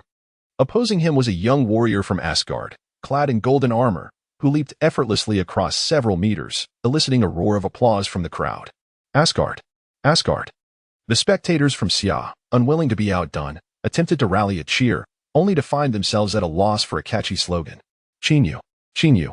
Clearly, among the audience, there were those familiar with the contestants, and Qin Yu and Oppo's name began to resonate loudly. Hearing his name, Qin Yu smiled and waved to the spectators behind him, realizing that a grand entrance was essential. The remaining members, including Tang Xian, shared a similar sentiment. Observing the spectacle, they felt a sense of foreboding about Xia's chances. It was baffling why Xia would even participate in such a competition. It felt like a guaranteed loss. Exactly. It's like we're just sending ourselves to the slaughter. How embarrassing. The Asgardian is so well built, and that golden armor is stunning. Love it. Love it. Asgard truly lives up to its divine reputation. Though I don't support Asgard, I certainly don't wish for Xia to win. The Xia livestream was inundated with comments, as viewers fervently praised the Asgardian contestant, akin to paid commentators. Western dogs, get out. A bunch of fools. Xia and Oppo's own people don't even support their own contestants. If you're so enamored with Asgard, then go there. Idiots, only valuing appearances? This is a competition. Have you forgotten your own words? What good is a nice physique? Are we just ducks waiting to be plucked? As insults flew, there were defenders among the dissenters. However, their quarrels did little to affect the atmosphere on site. Qin Yu was acutely aware that the flashy entrance of his opponent had ignited the crowd and Oppo's excitement. He couldn't help but scoff, all show, no substance. The opposing contestant brandished a shield in his left hand and a short sword in his right, exuding an air of superiority. Contestants, prepare, the match begins, the referee declared. Silence fell over the arena as all eyes fixated on the 2 combatants. Qin Yu shook his shoulders, signaling his readiness. The Asgardian adopted a stance, sword poised in front, shield held back, facing Qin Yu. Confronted with such an adversary, Qin Yu felt no desire to defend himself. Sensing the opponent's superior cultivation, he anticipated an easy victory. Yet, as the battle unfolded, he realized these opponents were rather unremarkable, their combat styles disappointingly monotonous. Nevertheless, he decided to exercise caution. He slightly enhanced his physical state, his frame expanding noticeably, looking considerably more formidable. Feeling the surge of power coursing through him, Qin Yu tightened his fists and charged toward the Asgardian, who was still posing. The might of the Witch Clan and Oppo's physique is truly overwhelming. Others might not grasp the significance, but Han Yi silently praised. Just last night, he had effortlessly disregarded an ice storm attack comparable to that of a mid-level refining spirit. This exemplified the terrifying potential of the Witch Clan's physique, rivaling that of spiritual treasures in the later stages. Chapter 66. The Eternal Spear. Faced with Qin Yu's blatant disregard, the warrior from the Asgardian court was instantly enraged. He let out a furious roar, striking his short sword against his shield, producing a resounding clang. Without hesitation, he charged forward. In an instant, the sound of their bodies colliding resonated throughout the arena. Qin Yu and Apos' physique was not only formidable, but he also possessed an overwhelming vitality that shielded him. The golden-armored warrior from Asgard had his own cultivated energy to protect himself, rather than engaging in a direct clash with the short sword. Qin Yu opted to test the limits of the warrior's strength through strategic collisions with his shield and body. After exchanging a few brief moves, Qin Yu broke into a smile, while the Asgardian warrior grimaced in pain. Qin Yu's strikes had landed on his arms, waist, and legs. Despite the shield being no ordinary weapon, it could not withstand the power of Qin Yu's fists, resulting in no clear victor. The audience from Xia Kingdom erupted in cheers, witnessing Qin Yu's remarkable valor. In the front row, a group of elderly gentlemen conversed with smiles on their faces. "Is he the most formidable in the team?" one asked. "No. I've heard they arranged the matches from weakest to strongest, and he hasn't even used his weapon yet." According to Lin Hui and others, this young man's true strength lies in his weaponry. Laughter erupted among the elders, who either possessed extraordinary cultivation or remarkable wisdom, for they would not be seated here without merit, surrounded by powerful figures from the divine and demonic bureau. A few among them were frequently featured in Xia Kingdom's news. Han Yi quietly remarked, "This Asgardian warrior is evidently exceptional in physical training. Otherwise, a typical practitioner, even at a higher realm than Qin Yu, would not withstand such force in direct combat." The others contemplated how they would confront such an opponent. The Asgardian warrior was now on high alert. He alone understood the terrifying strength of his adversary, whose bare hands had sent shockwaves through his shield. Having completed his warm-up, Qin Yu and Apos' demeanor turned serious. "Now, it's time to end this battle," he declared. In the blink of an eye, his figure vanished from sight, and a massive crater erupted where he once stood. The audience gasped in astonishment. They were aware that the ground was constructed from special stone materials and reinforced with formations. It was one thing for a powerful spell or magic to cause such damage, but to achieve it solely through physical prowess was truly astounding. The Asgardian warrior, shield in hand, scanned the surroundings warily. In the next moment, he swung his sword, sensing an overwhelming presence that revealed Qin Yu and Apos' position. But it was too late. A voice echoed as the Asgardian warrior was sent sprawling, his left arm incapacitated, his sword and shield flung away by a single blow. The energy he had cultivated dissipated in an instant. He attempted to rise, but upon seeing Qin Yu approaching, he reluctantly conceded defeat. Standing would only result in another blow that would knock him down. The crowd erupted in disbelief, unable to fathom how easily the Asgardian warrior had fallen. Yet the audience from Xia Kingdom cheered wildly, as if the victory belonged to them. Han Yi glanced at the sea of red flags waving in the background and smiled. The people of Xia Kingdom had long been suppressed due to the lack of a national artifact for protection. Now, with the chaos bell suppressing all and their recent international triumphs, their excitement was palpable. "Next," Qin Yu said calmly. These three words ignited tension among the two teams present, the Holy See and the people of Fusong, who glared at Qin Yu with displeasure. It was strikingly reminiscent of the previous night, where Qin Yu had consecutively defeated several opponents. The next three words sounded harsh in their ears. The Asgardian warrior's defeat rendered much of the audience silent, but soon they erupted into cheers again as another participant from Asgard stepped onto the stage. This one was evidently a mage, wielding a long spear. Han Yi's expression shifted as he recognized the spear, furrowing his brow. "What's wrong? Is this person formidable?" Ji Shuyan quickly inquired upon noticing Han Yi's change in demeanor. The others turned their curious gazes toward him. "The spear he holds is extraordinary. What about the spear? Is it really that powerful?" Ji Shuyan asked, confused. They had all seen the mage's spear but felt no significant aura emanating from it. Yet Han Yi's claim of its power left them puzzled. In Asgardian mythology, the god king Odin possesses a weapon that is not only indestructible but also has a 100 hit rate. Surely such a powerful spear should be at least a national artifact level? Xue Feilong exclaimed in disbelief. Han Yi dismissed Xue Feilong's skepticism, continuing, "The eternal spear, Gungnir, surpasses the sword of protection, brutal steel, and might. However, this spear is not the original Gungnir, but a replica crafted by Asgardian artisans, lacking even 1% of its power. Why fear something that is less than 1% of the original strength? We possess true ancient treasures," Xue Feilong scoffed. reveling in the opportunity to belittle Han Yi. Do you believe that even 1% of the Chaos Bell's peak power would be sufficient to sink the entire Eurasian continent? Han Yi retorted, leaving Xue Feilong speechless, unable to continue his disdainful remarks. But he is merely an ordinary person, incapable of unleashing the spear's true power, Xue Feilong muttered.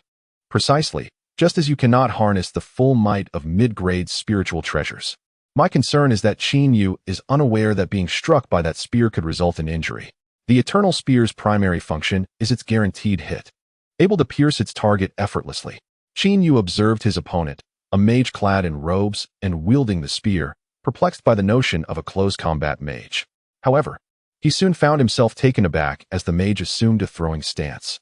To Qin Yu and Appo's dismay, a powerful aura suddenly surged from the spear, causing goosebumps to rise all over his body.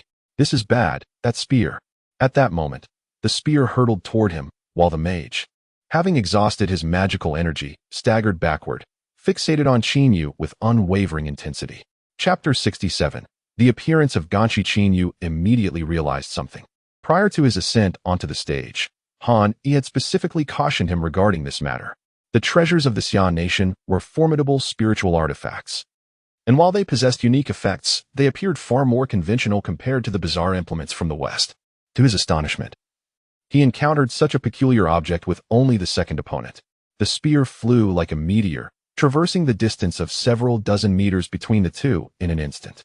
Qin Yu could only let out a loud shout before raising his arms defensively in front of himself. Simultaneously, his physique swelled, transforming him into a towering giant over 3 meters tall, unleashing the full might of his Witch Clan physique. This strike captured the attention of all present, and they were equally startled by Qin Yu's sudden metamorphosis. At that moment, they realized that the Qin Yu they had seen previously had not exerted his full strength at all. The expressions of those from the Holy See and Fusong turned grim. They had only just learned that during last night's confrontation with them, Qin Yu had not utilized any weapons, nor had he deployed his true capabilities. With a squelch, blood splattered as Qin Yu was pierced through both arms by the spear. He initially intended to evade, but after a few steps of dodging, he discovered that the spear still tracked his movements, and thus abandoned the thought of retreat. Only by bracing himself could he deflect this assault. Even at this moment, he had no intention of summoning Ganshi. Although the replica of the Eternal Spear was formidable, the wielder's strength was insufficient to unleash its true potential. Consequently, after piercing through Qin Yu and Appo's blocking arms, it could advance no further but merely vibrated against his limbs. Blood trickled from his eyes, and he slowly withdrew his right arm from the spear's tip. A stream of blood gushed forth but quickly ceased, as the wound began to heal gradually. This was the overwhelming prowess of the Witch Clan physique. Subsequently, he raised his hand and extracted the replica of the Eternal Spear, holding it firmly. The Asgardian mage stood frozen in disbelief. Wasn't this Eternal Spear supposed to pierce through anything? He had tested it against steel plates. How could it be halted by mere flesh? At that moment, he found himself unable to retract the Eternal Spear. Seeing the crimson in Qin Yu's eyes, he panicked. Before he could utter the words "I concede," he was hurled into the air. He fell to the ground like a rag doll, spitting blood profusely. Qin Yu materialized slowly in the spot where the mage had just stood, having moved so swiftly that a residual shadow lingered. Just moments ago, when the Eternal Spear had struck Qin Yu, the spectators from the Cosmic Nation, Fusong, and the West erupted in joyous celebration, some even embracing and kissing one another. Yet now, their movements froze. Why? Was this man from the Xia nation impervious to pain? How could he still possess such strength after having been pierced through both arms? Questions swirled in their minds, but no answers were forthcoming. Next, Qin Yu spoke coldly. At this juncture, the elderly referee from the Xia nation stepped forward, suggesting, "Do you need a brief respite? According to the rules, you have 3 minutes to recover. There is no need to rush into battle." Qin Yu nodded in acknowledgement, replying, "No need." The old man's eyes glimmered with admiration as he responded, "Excellent, young man. You possess ambition." The replica of the Eternal Spear was retrieved by the Asgardian referee and returned to the defeated contestant. Before long, another Asgardian warrior ascended the stage. It was evident they understood that prolonging the match would only allow Qin Yu to recover further. Meanwhile, many spectators abroad could no longer remain seated, for it appeared that Qin Yu had single-handedly taken on 2 warriors from Asgard. Out of 7 contestants, he had already dispatched 2, and he still had the strength for another confrontation. The wounds on his arms seemingly did not hinder him. Yet only Qin Yu knew that the injuries had diminished his combat efficacy. These two penetrating wounds, although appearing to heal, were affected by the spear's mysterious force, preventing the injuries from mending in the short term. The Asgardian warrior who stepped onto the stage donned a peculiar helmet that enveloped his entire head. Upon seeing this helmet, Qin Yu's gaze narrowed. Without hesitation, he extended his hand, and the Ganshi divine axe manifested in his grasp.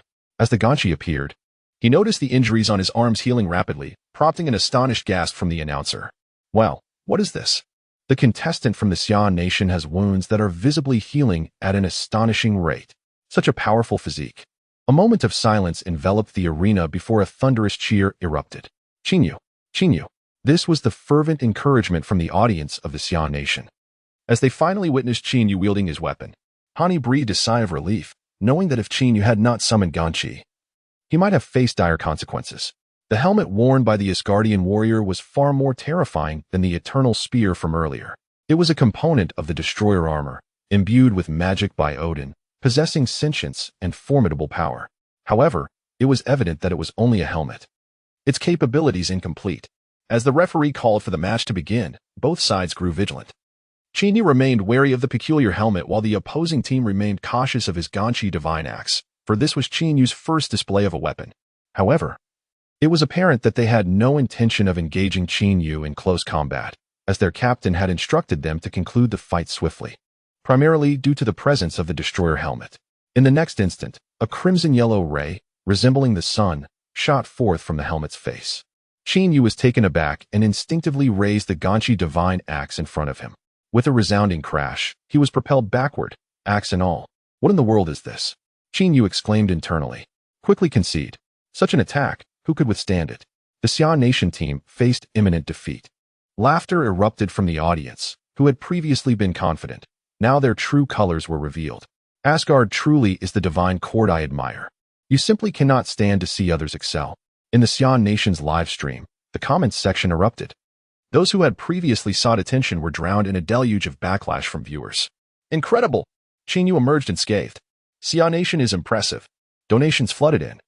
I want to donate too. 8 million. Is that your entire salary for the day? Rising to his feet, Qin Yu swung the Ganshi in his hand a few times. Realizing he was entirely unharmed, the earlier attack had merely caught him off guard. Cautiously inspecting the Ganshi, he found it also completely unscathed, which put his mind at ease.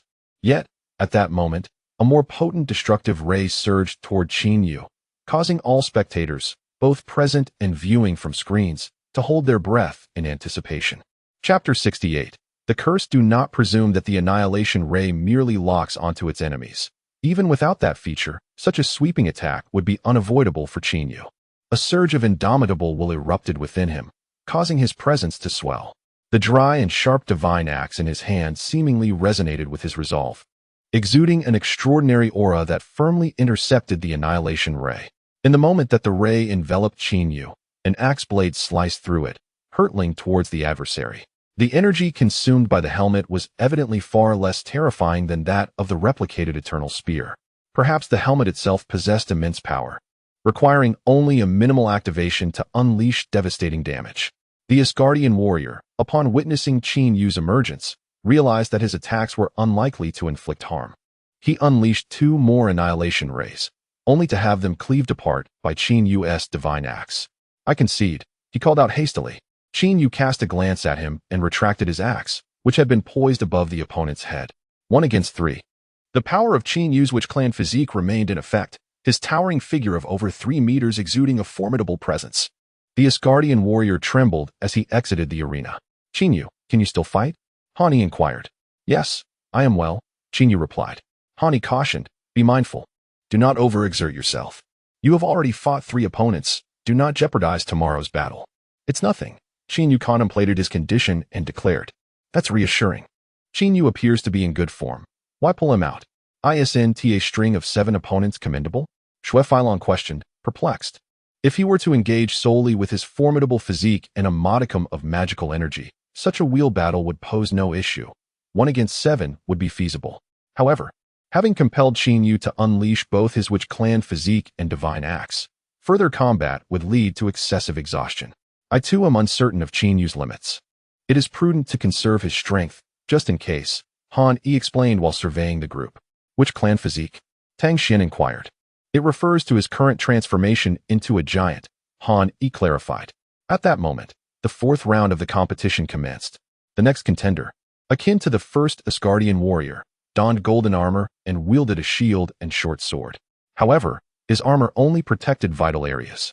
Han Yi noted that the quality of this armor was superior to that of the previous warrior, yet this fighter was certainly exceptional. He emanated an aura distinctly different from the others. Asgard, Dean, he introduced himself, despite everyone already knowing his name from the announcer. In the next instant, he moved. Qin Yu was startled to realize he had lost sight of Dean. His strength was on an entirely different level compared to the previous three. A dull thud resonated as the attack approached, leaving Qin Yu with only enough time to raise his axe defensively. The axe collided with his left side, causing him to stagger a few steps before regaining his balance. Dean stood poised, short sword in hand, eyeing Qin Yu intently. A troublesome opponent, Qin Yu muttered. Yet his eyes sparkled with excitement. At last, could there be a worthy adversary for an all-out battle? He tightened his grip on the divine axe, gazing at Dean, whose own fighting spirit was palpable. Within both of them, the blood and energy surged tumultuously. Suddenly, they both sprang into action. Thuds echoed as their bodies collided and weapons clashed. The arena was a blur of shadows engaged in combat. The ordinary spectators were left bewildered, unable to discern the unfolding events. Only a few cultivators managed to catch fleeting glimpses of their movements. Han Yi marveled, recognizing that Qin Yu's witch clan physique, enhanced by the divine axe, now rivaled his own transformed physical strength. In fact, with the divine axe, Han Yi would not hold the advantage in a purely physical confrontation. At that moment, Han Yi sensed an ominous and malevolent presence appear, flickering away but immediately revealing its location. It was near the Church of the Light. The white-bearded referee from the Summer Kingdom also reacted, glancing toward the church with a hint of confusion on his face. Han Yi, did you sense that too? A middle-aged member of the combat team approached, startling Han Yi. However, upon recognizing the voice, he regained his composure. Director? Yes, it is I. Did you catch that presence? Han Yi nodded. Be wary of the Church of the Light, Han Yi whispered. Why does it seem that others are oblivious? Ji Chengwu replied. Their cultivation levels may be too low, and their spiritual awareness not strong enough. I did not expect you to perceive that aura. I understand. My unique cultivation method allows me to sense it. I will ensure they remain cautious, Han Yi said, casting a glance toward the Church of the Light, but finding no unusual occurrences, as if the fleeting sensation were merely an illusion. Yet, the simultaneous perception shared with Ji Chengwu could not be mistaken for mere fancy. Was that a curse? Just then, a dark mist enveloped Qin Yu, coiling around his body. What is this? Qin Yu exclaimed, hastily channeling his magical energy and blood to dispel it. However, the mist clung to his skin like a malignant parasite, corrupting his internal energy. At that moment, a distinct cough echoed in his ears. It was Han Yi. Qin Yu snapped to attention, shouting, I concede. The entire assembly was left in stunned silence, gazing at the suddenly conceding Qin Yu. Just moments ago, they had witnessed a fierce contest. How could he surrender so abruptly? Leaping from the arena, he pressed the divine axe tightly against his side, realizing that only with the axe in contact could he stave off the insidious mist's encroachment. What has happened? Tang Xian stared in astonishment at Qin Yu, now close enough to see the dark mist binding tightly to his body. The aura of this mist was sinister and eerie, causing those present to avert their gazes. Han Yi's expression darkened as he scrutinized the mist. Xue Feilong, you are up next. What is your trump card? A spiritual treasure or a magical technique? Xue Feilong hesitated, offering no immediate response. However, the middle-aged man disguised as Ji Chengwu promptly interjected, Xue Feilong, tell him. It was then that the group realized the director had indeed been by their side all along. It is a high-grade spiritual treasure, known as the Blood Transformation Divine Blade. Upon hearing this, Han Yi's eyes gleamed with intensity. Good. Once you enter the arena, summon the Blood Transformation Divine Blade immediately. Control its power. Do not let them perish on the platform. Xue Feilong was taken aback. Why? I believe I can win without it against those warriors. Qin Yu possessed similar strength, yet look at his current state. He dared not part with the divine axe. Otherwise, he would surely succumb to darkness and become utterly malevolent within a day. How could this happen? Xue Feilong and the others were left speechless. It is due to a curse, Someone has employed a cursed technique, leaving Qin Yu in this state. If a resolution cannot be found, he will lose his cultivation. And the best outcome is that he will become a mere shell of his former self. A collective gasp reverberated through the crowd, a chill running down their spines. Chapter 69. The Blood Transformation Divine Blade unleashed. Han Yi regarded the gathered crowd with a solemn expression. However, with so many people and the live broadcast in progress, we cannot afford to withdraw. Xue Feilong, exercise caution. With the might of the Blood Transformation Divine Blade, you must strive for a swift victory. Then, shield yourself with the blade, maintaining your full strength at all times, and stay vigilant against any curses from the Church of Light. Xue Feilong's demeanor grew serious. I understand, Qin Yu. Take care. I shall avenge you. Under the referee's command, Xue Feilong ascended the platform. Asgard, Dean. The chants erupted from the spectators of the other four factions. They had finally triumphed over the demon, Qin Yu. Indeed, in their eyes, his formidable physique was akin to that of a demon. On the sidelines, Ji Chengwu inquired in astonishment. Han Yi, are you familiar with the Blood Transformation Divine Blade? Of course. Its formidable power is undeniable, Han Yi replied. The others exchanged glances, admitting their ignorance. Ji Chengwu did not elaborate but inspected Qin Yu's condition, his brow furrowing deeply. Is this a cursed technique? Han Yi nodded. It's evident. The Church of Light has a significant agenda this time. Ji Chengwu shook his head. I have no leads. Does anyone possess knowledge regarding curses? He primarily addressed the three disciples of the sect. Previously, Han Yi had sensed a curse and Appos as power, leaving Ji Chengwu puzzled as to why he had not perceived it. It was becoming increasingly clear that Han Yi's cultivation method was indeed unique. In response, Tang Xian and the others shook their heads. We know a bit about curses, but this Western curse seems entirely different from what we understand. Qin Yu grimaced. Is this truly a curse? It seeks to devour and assimilate my magical energy. I must retract my witch lineage form, or I won't last much longer. Yet without that form to impede it, the speed of energy absorption has accelerated. I can only temporarily suppress it with my weapon. I can't very well sleep while clinging to it, can I? Han Yi observed Qin Yu awkwardly clutching the massive weapon and chuckled softly. Communicate with it thoroughly.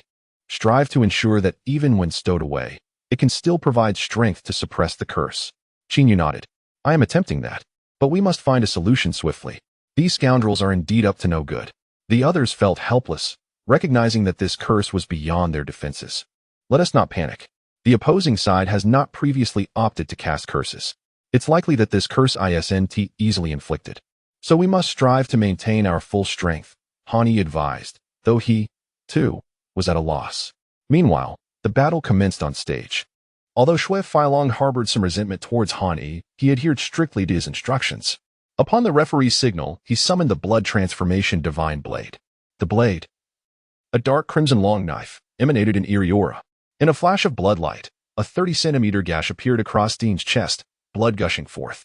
The wound was not particularly deep, barely affecting his combat efficacy. However, Xue Feilong had already sheathed his weapon. The Asgard warrior Dean, now marked with the same strange aura, felt his life force rapidly diminishing. He attempted to draw upon his inner energy to retaliate, but found himself unable to steady his short sword. Clang! The short sword clattered to the ground, awakening the Asgard team to the gravity of the situation. They rushed forward, calling for surrender to rescue him. After their efforts, they discovered the wound was beyond healing, blood flowing profusely. The team leader, a young man, bore a short sword distinct from those of his comrades. Its blade was narrow, resembling a dagger. Go fetch holy water from the church, he instructed a team member, who hurried towards the church. In a short while, the individual returned with a small vial. Hurry, this is the church's high-grade holy water. The youth took the holy water, swiftly administering a dose to the injured Dean and applying the remainder evenly to the wound.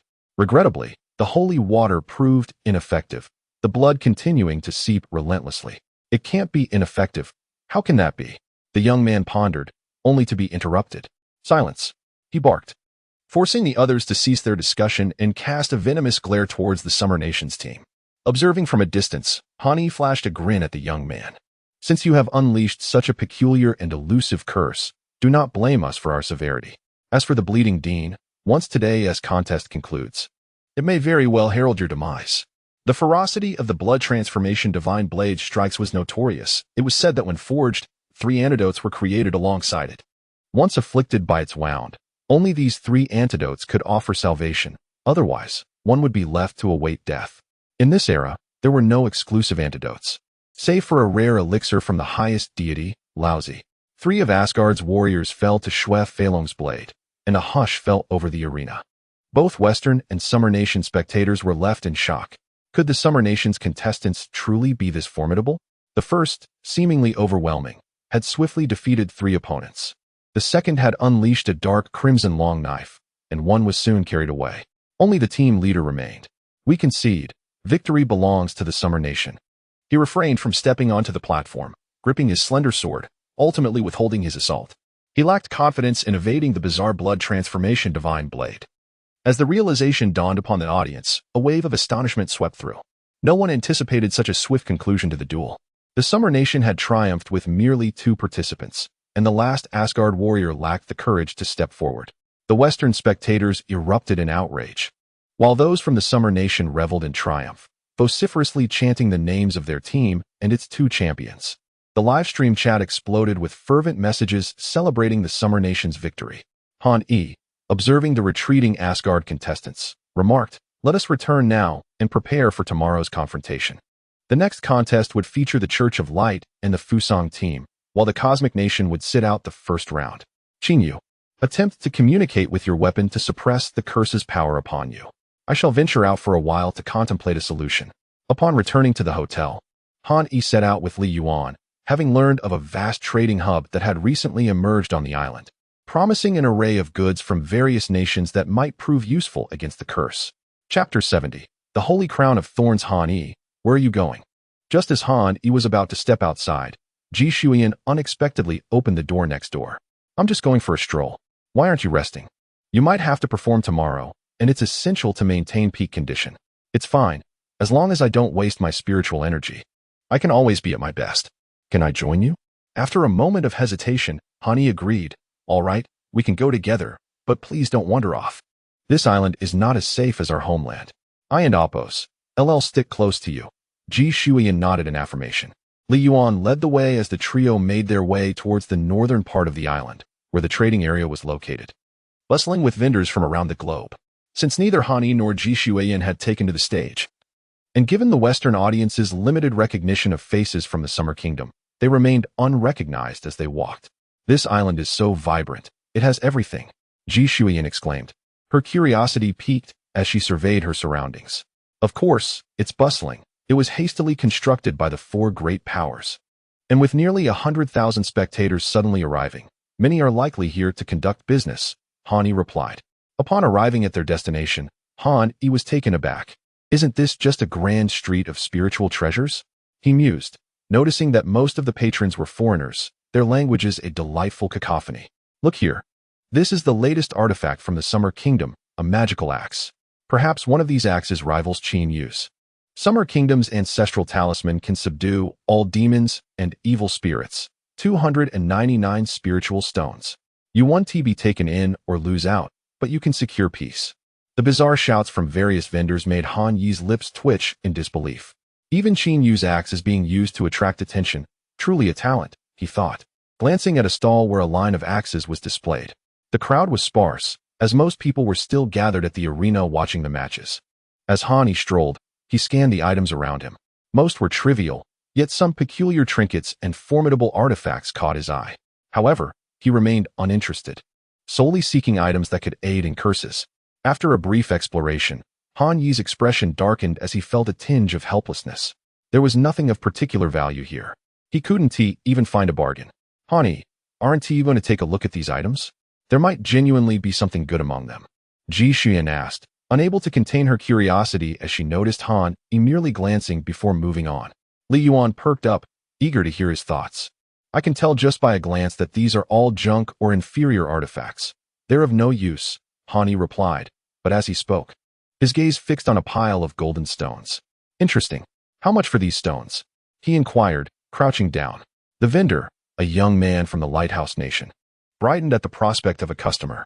10 spiritual stones each. 10? That's extortion. I have no idea what these are good for. They lack any spiritual energy and merely look peculiar. I'll give you 1 spiritual stone to take 1 home for research, Han Yi countered. No, no, no. One spiritual stone is off the table. The young man shook his head. After a moment's thought, Hani raised his offer. Then 2 stones? The young man's expression shifted, yet he still declined. Forget it. They're just a few worthless stones, Hani said, turning to leave. The vendor quickly called out, Wait. Sir, how about we add a little extra? I can't go higher than 2 stones. My curiosity is limited. And I'm not foolish enough to pay more, Hani retorted, feigning to depart. All right, just 2 stones, but you must take them all. The young man finally relented. After a brief internal struggle, Hani sighed. Fine. In total, he purchased 27 small golden stones for 54 inferior spiritual stones. What is this? Ji Shuyan asked curiously as they moved away. Just a type of golden spiritual stone. I'll give it to Xiao Jin, Hani replied. Ji Shuyan understood. It seems you've made a good deal. By the way, where is Xiao Jin? I wanted to meet him. He is not here. The uncertainty of this competition is too great, so I left him with a friend for now. Before attending the competition, Han Yi had entrusted Xiao Jin to Innate. Partly for protection, Xiao Jin's intelligence was comparable to a child's, and he would adhere strictly to Han Yi's instructions. Moreover, they shared a contract. So Han Yi had no worries about potential mishaps. Li Yuan, intrigued, asked how Han Yi discerned the nature of the golden stones. She had racked her brain, but could not recall where she had seen them documented. Had he encountered them before? At that moment, Han Yi approached another stall. Picking up a gray floral wreath, seemingly woven from vines but adorned with sharp thorns. What is this? A wreath? But why does it have thorns? Ji Shuyan queried, following closely beside him. I'm not sure. It probably isn't meant to be worn on the head. With these thorns, who could manage it? But I tried it just now, and it's quite hard. Likely made from a special metal, Han Yi observed, examining it further. The wreath was tarnished and rusty, suggesting its metallic composition. The vendor eagerly chimed in. This discerning guest from the Summer Kingdom has a keen eye. This wreath is crafted from a very special metal, rumored to possess extraordinary magical powers that can repel evil. It awaits the right person to unlock its potential. Perhaps that person is you. How much for it? Hani inquired. 5,000 spiritual stones. It's worth every penny, the vendor asserted. Ji Shuyan immediately frowned. Are you trying to rob us? A mere wreath for such a high price. No matter how special the metal, it can't be worth that much. Come on. Let us go. The vendor quickly protested. That's not quite fair. If it truly is a magical item, you could strike it rich. Given the wreath's robust material, I can only offer you 5 spiritual stones, Hani stated. Turning to Ji Shuyan, he added, let us not rush. If we melt it down, we might forge some jewelry. The vendor shook his head adamantly. How about 10 stones?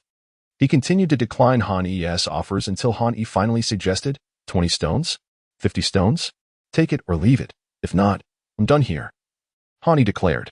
The vendor's face broke into a smile. Deal? Ji Shuyan remained unconvinced, but Hani chuckled. It's fine. 50 stones is still reasonable. We didn't lose out. The vendor eyed Han Yi with suspicion. Had he misjudged this customer? Despite employing various methods, he had failed to identify anything valuable among his goods. Just then, Han Yi paused mid-step, his expression shifting as he received a notification. Congratulations, host.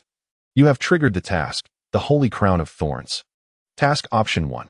Unseal the Holy Crown of Thorns in front of the crowd and present it to the Museum of the Divine and Demonic Bureau to receive the Book of 7 Arrows. Task Option 2. Secretly take it back and unseal it for personal use to receive a holy protective skin. Upon seeing the rewards, Han Yi's expression darkened. Chapter 71. Such submission to the Holy See and Apos. Wrath. Han Yi gazed at the Holy Crown of Thorns, his brow furrowed in contemplation. Item name. Holy Crown of Thorns. Level. High Holy Relic. Function. Woven from thorns and worn by soldiers to torment and humiliate Jesus during his crucifixion. Stained with the blood of the Holy Son. This crown bears witness to his suffering and grants immense holy power for protection, though it requires enduring great pain. Status. Dormant. Activation method. Burn with true fire to forcibly awaken. To awaken it on sight would surely drive the Holy See to madness. But what concern is that of mine? Ji Shuyan, lend me your assistance. Huh, how can I help? Ji Shuyan stared at Han Yi in bewilderment. Bring forth your 9-dragon fire shield and burn it until it activates, he instructed. Ji Shuyan looked up at him, her expression filled with worry. What if it gets damaged? The fire from the 9 dragons is true fire. Fear not, burn it with all your might. It is merely a relic of the Holy See, and if it were to be damaged, it would be a miracle. Han Yi tossed the holy crown of thorns to the ground for Ji Shuyan to incinerate. The stall owner and several onlookers were taken aback by his proclamation. A relic of the Holy See? What relic? They turned their gazes toward the crown lying on the ground, their eyes widening in disbelief. No way. The Western myths are not incomplete. The Holy See's records are thorough, detailing the Holy Son's suffering. This crown resembles what we know. Surely this cannot be true. This Summer Kingdom individual must be mistaken. It cannot be the Holy Crown of Thorns. It must be a counterfeit. It's clearly a metal object. While the Holy Crown is woven from thorns, a group of Westerners gathered, animatedly discussing. Ultimately, they reached a consensus that the object was a fake, entirely unrelated to the Holy Crown of Thorns. Regardless of their skepticism, Han Yi had already set Ji Shuyan to work. Curiosity drew more onlookers, swelling their numbers to 50 or 60 within mere minutes, ignited by the stall owner's claim that Han Yi had identified the burning object as the Holy Crown of Thorns. They were eager to witness Han Yi's humiliation, for how could a relic of their Western tradition be discovered by a Summer Kingdom citizen? It was unfathomable. As 5 minutes elapsed, a radiant light suddenly surged forth, dispelling the 9-dragon fire shield. The entire island trembled under the overwhelming holy light, awakening all within its bounds. Success. Quickly retract the 9-dragon fire shield, Han Yi commanded, not out of concern for the shield, but fearing that the awakening of the Holy Crown might provoke it into unleashing its true power and reducing it to ashes. This cannot be. How could it possibly be the Holy Crown of Thorns? It must be some trickery of the Summer Kingdom. A chorus of astonished cries erupted from the Westerners. They were no strangers to holy light. Some among them practiced its teachings. Yet, they recognized that the recent manifestation of light was of a quality that could only emerge from a genuine relic. For upon the true cross, such holy light reigned, pure and sanctifying, akin to a gentle spring breeze. As Han Yi grasped the Holy Crown of Thorns, he felt an intense repulsion, as if it resisted his touch. Snorting disdainfully, he seized it firmly, channeling the formidable energies of his two supreme innate treasures to overpower the Holy Crown. Instantly, the holy glow dissipated, revealing its true form. What had once been dark thorns transformed into a resplendent gold. Holy Crown of Thorns, Summer Kingdom citizen, return our sacred relic. Suddenly, a fervent voice pierced the air as a zealot of the Holy See rushed forward. Han Yi waved his hand, unleashing his power to send the individual flying. I mentioned it was the Holy Crown of Thorns, and you refused to believe me. Now that you do, alas, it is too late. He cast his gaze toward the horizon. Though it belonged to your Holy See, at this moment it is merely my personal possession. I have decided to unconditionally donate the Holy Crown of Thorns to the Museum of Divine and Demonic Affairs, where it shall become one of the treasures of the Summer Kingdom.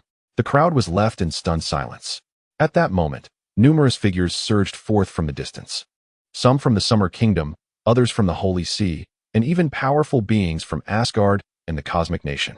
They were approaching from the direction of the competition venue. Having overheard Han Yi's proclamation, very well, with principles in mind, I shall accept it on behalf of the Museum of Divine and Demonic Affairs. The elder serving as the judge declared, his eyes alight with purpose. Esteemed elder, this may not be appropriate. I have a more efficient solution. The elder stared, taken aback. What do you propose? Let the chaos spell directly absorb it. A single step will suffice. Then we can liaise with the personnel at the Museum of Divine and Demonic Affairs to ensure its proper exhibition. This is the safest and most assured method. The elder fell silent, contemplating. That is indeed sound. Fear not. Your Museum of Divine and Demonic Affairs can communicate with the Chaos Bell. This trivial matter is surely manageable. In truth, Han Yi had already made contact. He was merely feigning ignorance. Moments later, a resounding chime echoed, as the Chaos Bell emitted a radiant yellow light, seemingly traversing space to arrive before Han Yi. In the blink of an eye, the Holy Crown of Thorns in his grasp was enveloped by the light emanating from the Chaos Bell. The assembly of Holy See and Amp, Oppos, warriors seethed with frustration, eager to intervene. However, any who dared approach the radiant light were immediately repelled, severely injured in the process. The onlookers stood in shock, realizing the Chaos Bell had indeed acted. This national treasure could be wielded with such ease? Only the recently arrived director Ji Chengwu understood that Han Yi possessed the authority to communicate with the Chaos Bell. Yet he refrained from revealing this truth, lest it expose Han Yi as the one who had provided it. Nevertheless, Han Yi's submission of the Holy Crown of Thorns had already earned him recognition among many, for this artifact was renowned throughout the world. The Holy See had expended great effort and resources in search of it, yet it remained elusive. All members of the Holy See fixated their gazes upon Han Yi. "Surely you do not intend to take action against the contestant?" The elderly man with a white beard remarked, standing beside Han Yi. "Rest assured, we do not intend to disrupt the rules. However, the loss of our sacred relic, now in the possession of a Summer Kingdom citizen and residing in your museum, warrants an explanation." A burly judge of the Holy See glared coldly at Han Yi, brandishing a massive sword. "An explanation? What explanation could there be? I acquired the Holy Crown of Thorns from your compatriots. I declared it to be the Holy Crown of Thorns, yet not a single one of you believed me. Thus, I shall demonstrate its authenticity." Han Yi replied, exasperation evident. The faces of the Holy See's representatives darkened in unison, for Han Yi's words rang true. The stall owner was undoubtedly in dire straits, facing consequences that would not be pleasant. Though they understood that without Han Yi, the Holy Crown of Thorns would have remained undiscovered, they preferred its status as missing rather than relinquishing it to a Summer Kingdom citizen. "I hope you can depart the island safely," the middle-aged man with the great sword intoned. "Thank you for your kind wishes." Han Yi smiled in response. Chapter 72. The 7 Arrows of the Nail-Headed Book. After the incident, Han Yi promptly escorted Ji Shuyan and Li Yuan back to the hotel. There was no choice but to return. The Western powerhouses seemed ravenous for conflict, and Han Yi had lost all desire to continue exploring. The primary objective had already been achieved. The 7 Arrows of the Nail-Headed Book were now in his possession, a treasure of ancestral significance. Han Yi harbored no doubt that he could counter the mere Western curse. The elder referee had followed Han Yi and his companions all the way back to the hotel. "Young man, you performed admirably. I look forward to your performance in the ensuing matches," he said. Han Yi nodded and clasped his hands in gratitude. "Thank you for escorting us, senior." He was not foolish. The elder's presence was clearly to shield them from potential trouble with the Westerners. The elder chuckled heartily. "No need for formalities. The more outstanding you young people become, the happier I feel." Han Yi couldn't help but smile in return. The elder's attitude was commendable. His values were upright. They would need the elder's support in the upcoming matches. However, the elder's expression shifted as he inquired, "By the way, how is Qin Yu faring?" "He has fallen victim to a curse. This is not merely a sparring match, but rather a ploy from someone in the audience." "Did you not notice?" "I am aware of the curse, but I am concerned about his current state. Fortunately, with the Qianquan sword by his side, his life is not in immediate danger. But he cannot compete for now. I am contemplating a solution," Han Yi sighed. The elder's brow furrowed with anger. "These barbaric individuals are no different from a century ago. I will be vigilant during the matches. It seems our opponents are not to be underestimated. You must also exercise caution, young man. Fear not. I am confident they will think twice before attempting anything against me," the elder replied with assurance. "I am Qin Shuan. Henceforth, you may call me Uncle Qin. The term senior feels too distant." Han Yi hesitated momentarily. "Uncle Qin, let us both remain vigilant and uncover the identities of those who conspired against us." "Agreed." Hearing Han Yi's address, Qin Shuan chuckled heartily and departed. Once back in his room, Han Yi quickly instructed the system, retrieve the 7 Arrows of the Nail-Headed Book. The system remained silent. Yet the book materialized on the table before him. It resembled a manuscript with numerous pages. The characters within were akin to those he had encountered previously. With the system at his side, there was no issue. Upon the system's appraisal, Han Yi realized that the 7 Arrows of the Nail-Headed Book bore slight differences from his prior understanding. He had known it merely as a manuscript detailing a curse, requiring a ritual with a straw effigy, inscribing a name, and shooting arrows at it for the purpose of inflicting harm. However, the version provided by the system had no such ritualistic limitations. It required merely half an hour and was itself a congenital supreme spiritual treasure. The system recognized its master automatically, and an influx of knowledge regarding curses and specialized matters flooded Han Yi's mind. After approximately 10 minutes, Han Yi finally digested the newly acquired knowledge, shaking off the lingering dizziness to regain clarity. Indeed, while the Western curse was formidable, it was not insurmountable. Han Yi murmured with a light laugh. A few moments later, he arrived at Qin Yu's room. "Captain, what brings you here?" Qin Yu asked in surprise. Having been focused on suppressing the curse's power within his body, unaware of the happenings outside, "I have found a way to resolve this curse. However, until it dissipates, You must feign being afflicted and near death. Do you understand? After hearing this, Qin Yu's eyes gleamed with mischief. Got it. I'm skilled at pretending. Excellent. Now, sit cross-legged and center your thoughts. I will assist you in dispelling the curse's power. Qin Yu complied without hesitation. Put away the Qiankuan sword. It may interfere with my efforts, Han Yi instructed. Qin Yu obeyed, and the curse's energy erupted, invading his body. Han Yi's consciousness probed the situation and discovered that the curse targeted his meridians and dantian, laying waste to everything in its path. However, today the curse would encounter the ancestral power of the 7 arrows of the nail-headed book. This book could not only inflict harm through the ritual of the straw effigy, but could also suppress other cursed forces. Han Yi produced the 7 arrows of the nail-headed book and invoked it, letting it hover above Qin Yu's head. As the pages turned slowly, the curse and Apos' energy recoiled as if confronted by a mortal enemy, only to then surge violently against the book.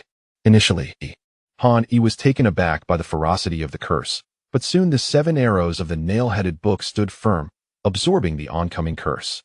Following this, the book effortlessly extracted all of the curse's energy from Qin Yu, completely consuming it. Although Han Yi knew the book could absorb the curse, he was astonished by how effortlessly it accomplished this. He felt a peculiar sensation, as if the 7 arrows were a person savoring a feast, still yearning for more. As he stored away the now satisfied 7 arrows of the nail-headed book, Qin Yu opened his eyes wide, astonished. The curse is indeed gone, he exclaimed. Of course. It took considerable effort for me to discover this method, Han Yi replied, patting Qin Yu on the shoulder. Ensure you don't reveal anything tomorrow. Your bond with the Qiankuan sword is deepened. Soon enough, you may be able to dispel the curse on your own without my assistance. Indeed, during the matches. I have no time to spare. You, Captain, are truly remarkable to have devised a solution for such a troublesome curse, Qin Yu praised sincerely. Known for his confidence and optimism, he was not overly self-assured. Time swiftly passed, and the results of the matches were announced. As anticipated, the church triumphed over the Fusang team.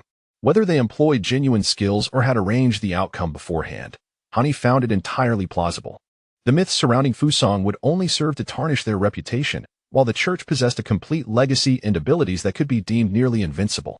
In the second round, the church had a bye. Tomorrow's battle would be between Xiagua and Yuzhou. The victor would face the church in the finals. Although Han Yi wanted to grumble about the draw, he had anticipated it long ago. He vowed that once he discovered the individual responsible for the curses, they would experience the same fate. Storing the 7 arrows of the nail-headed book, Han Yi contemplated his plan. He intended to incapacitate 7 talented individuals from Xiagua in one fell swoop, believing that a single arrow to the head would suffice. The next day, the battles reignited. Qin Yu feigned illness as he followed the team. The members of the church in Yuzhou were delighted by this sight. After all, Qin Yu was a formidable fighter and could likely take down 2 or 3 opponents on his own. However, now he appeared on the verge of collapse. The church was particularly aware of the reason behind Qin Yu's condition, allowing them to maintain a calm demeanor compared to their Yuzhou counterparts. Captain, shall I go in today? Xue Feilong inquired. Han Yi shook his head. No need. They are already familiar with your attack patterns. They likely prepared last night. So today let Tang Xian take the stage. Aim to complete the entire match solo. Initially eager to compete, Tang Xian's face fell at the latter part of Han Yi's statement. Sigh. I certainly do not possess such perverse artifacts. Then do your best to strike several more. Han Yi shrugged his shoulders. Chapter 73. Heart-piercing nail. With great reluctance, Tang Xian acquiesced to Han Yi and Apos' request. Deep down, he too felt uncertain. Who could predict the nature of his opponent? The church had already unleashed curses, and if the cosmic nation had conjured something unprecedented, the outcome could be dire. As the referee began to announce the rules, Tang Xian nodded at Han Yi and stepped onto the arena. The previous 2 competitors had garnered significant attention, quickly becoming idols among the youth of Xia country. Tang Xian was determined not to be the first to falter, so he resolved to present his utmost prowess. His goal was to at least incapacitate 3 of his opponents. His adversary entered the stage, a young man clad in white garments, his waist adorned with a black belt. The audacity of the cosmic nation's youth was apparent as he taunted Tang Xian. Only one move? He jeered. Very well, allow me to grant you that privilege. As soon as the referee signaled the start, the young man lunged forward, executing a horizontal kick with incredible speed and power, a testament to his training in the martial arts of the cosmic nation. The audience, witnessing the swift and precise strike, held their breath in anticipation for Tang Xian's response. Yet, with an air of calm, Tang Xian raised a finger and summoned a surge of magical energy, manifesting a gleaming golden light at his fingertip. He met the young man and Appo's powerful kick with this singular gesture. This technique was rumored to possess destructive power second only to the ancient Thai boxing arts.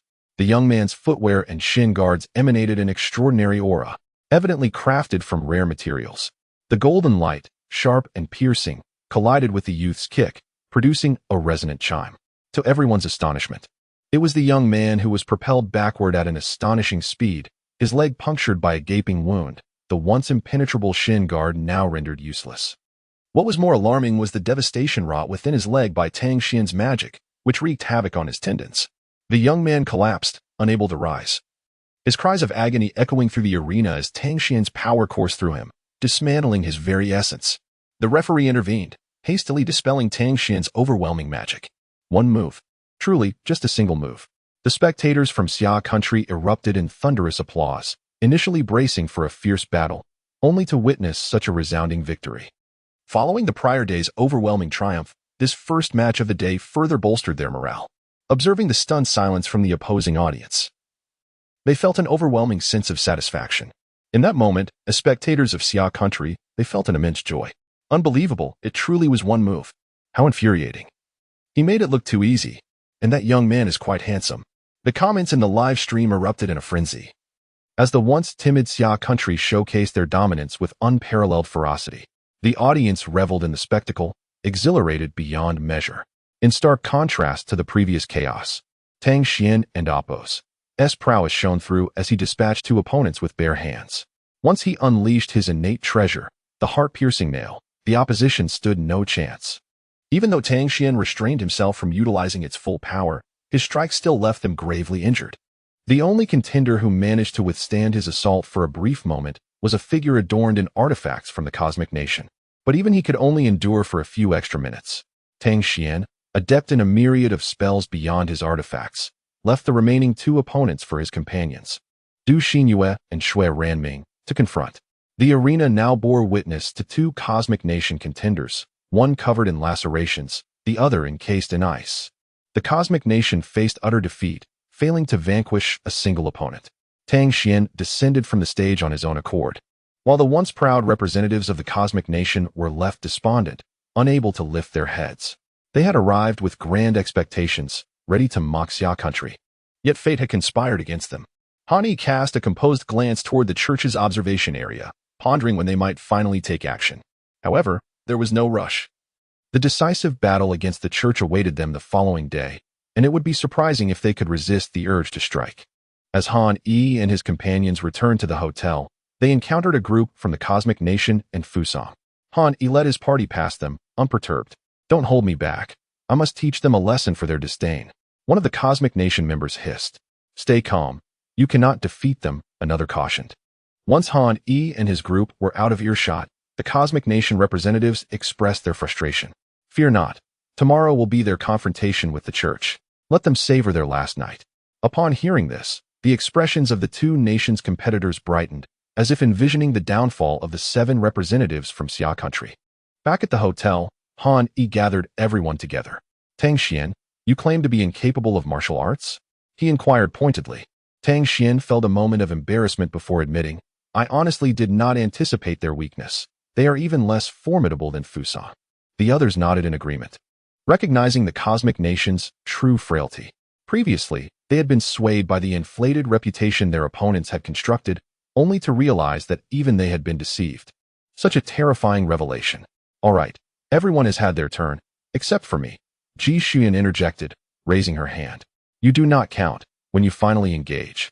Simply employing your artifact could easily dispatch several foes, Han Yi replied, casting her a sidelong glance. Ji Xuan lowered her hand in mild disappointment. Tomorrow, as you prepare for battle, be vigilant. The church will likely make their move, and their strength should not be underestimated. If anything, they may surpass Asgard's might. We understand. Please advise us on the strategy, Shui Filong urged. Han Yi continued without pause. Qin, you will refrain from entering the fray first. The rest of you must proceed with caution, following the order from today. Du Xinyue and Shui Raming have yet to reveal their true capabilities. I am assigning you both a task. The two women listened intently as Han Yi explained. You will stage a performance, pretending to be locked in a fierce struggle, unable to attend to outside interference. Do you understand? The two nodded in agreement. Han Yi then turned his attention to Shui Feilong and Ji Xueyan. You two will wait for my signal. When I identify the one casting curses, you are to act decisively, leaving no room for mercy. If they must perish, so be it. The two nodded eagerly, excitement evident in their expressions. Qinyu, continue feigning weakness. Your performance today was overly contrived. Tomorrow, you must improve, otherwise, the opposition may hesitate to engage. Han Yi continued. Chapter 74. The Sea Calming Pearl versus the Demon Sword Tearsong. The following morning, as on the previous days, Han Yi and his companions arrived at the competition venue. Even before the match commenced, the audience erupted into a thunderous roar, predominantly cheering for the Church of Light. While only the spectators from Xia Kingdom rallied behind Han Yi and his team, Ji Qingguo, positioned at the back of the group, quietly remarked. The rest of the team harbored a simmering resolve, understanding that the church would not hesitate to employ underhanded tactics against Xia and Appo's team. However, they were aware that Qin Yu had been healed by Han Yi, which emboldened Shui Ranming and Du Xinyue to feign weakness on stage, leading the church to underestimate their capabilities. Du Xinyue, you and Shui Ranming will take the stage today. Remember, it's acceptable to win, but do not appear overly relaxed. Han Yi instructed in a hushed tone. Captain, I understand, Du Xinyue replied. Shui Feilong, who had been eager to participate, found himself sidelined yesterday when Tang Xian took his place. He had anticipated taking to the stage today, only to realize Han Yi had chosen the two women instead. Captain, am I next? Shui Feilong inquired. Although initially resistant, he had gradually come to respect Han Yi over the past few days, his tone softening. Let us observe first. It depends on whether the opposing team possesses any formidable moves, Han Yi responded. Formidable moves? Shui Feilong queried, perplexed.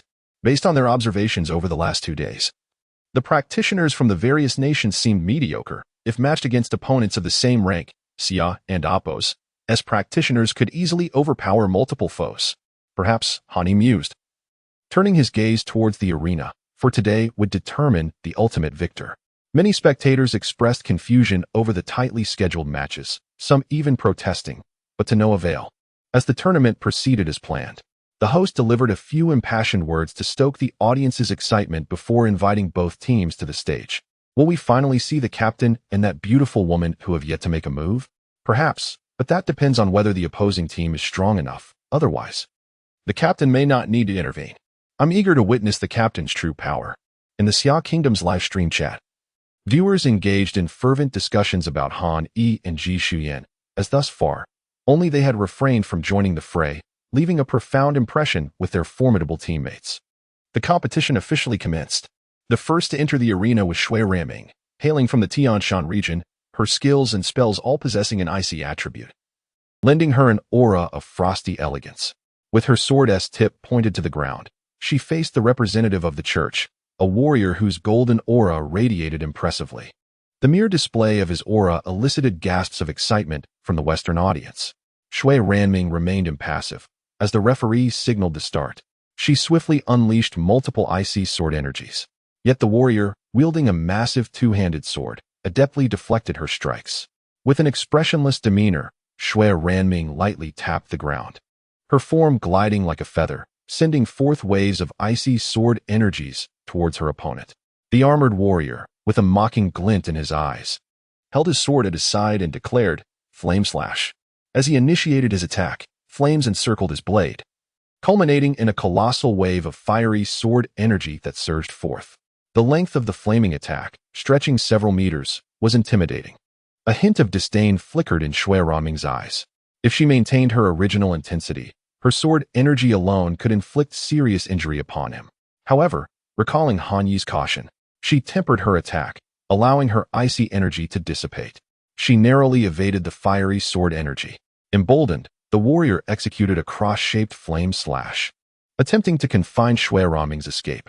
Yet, drawing upon her innate icy powers, she leapt into the air, delivering a downward strike from a height of over 10 meters.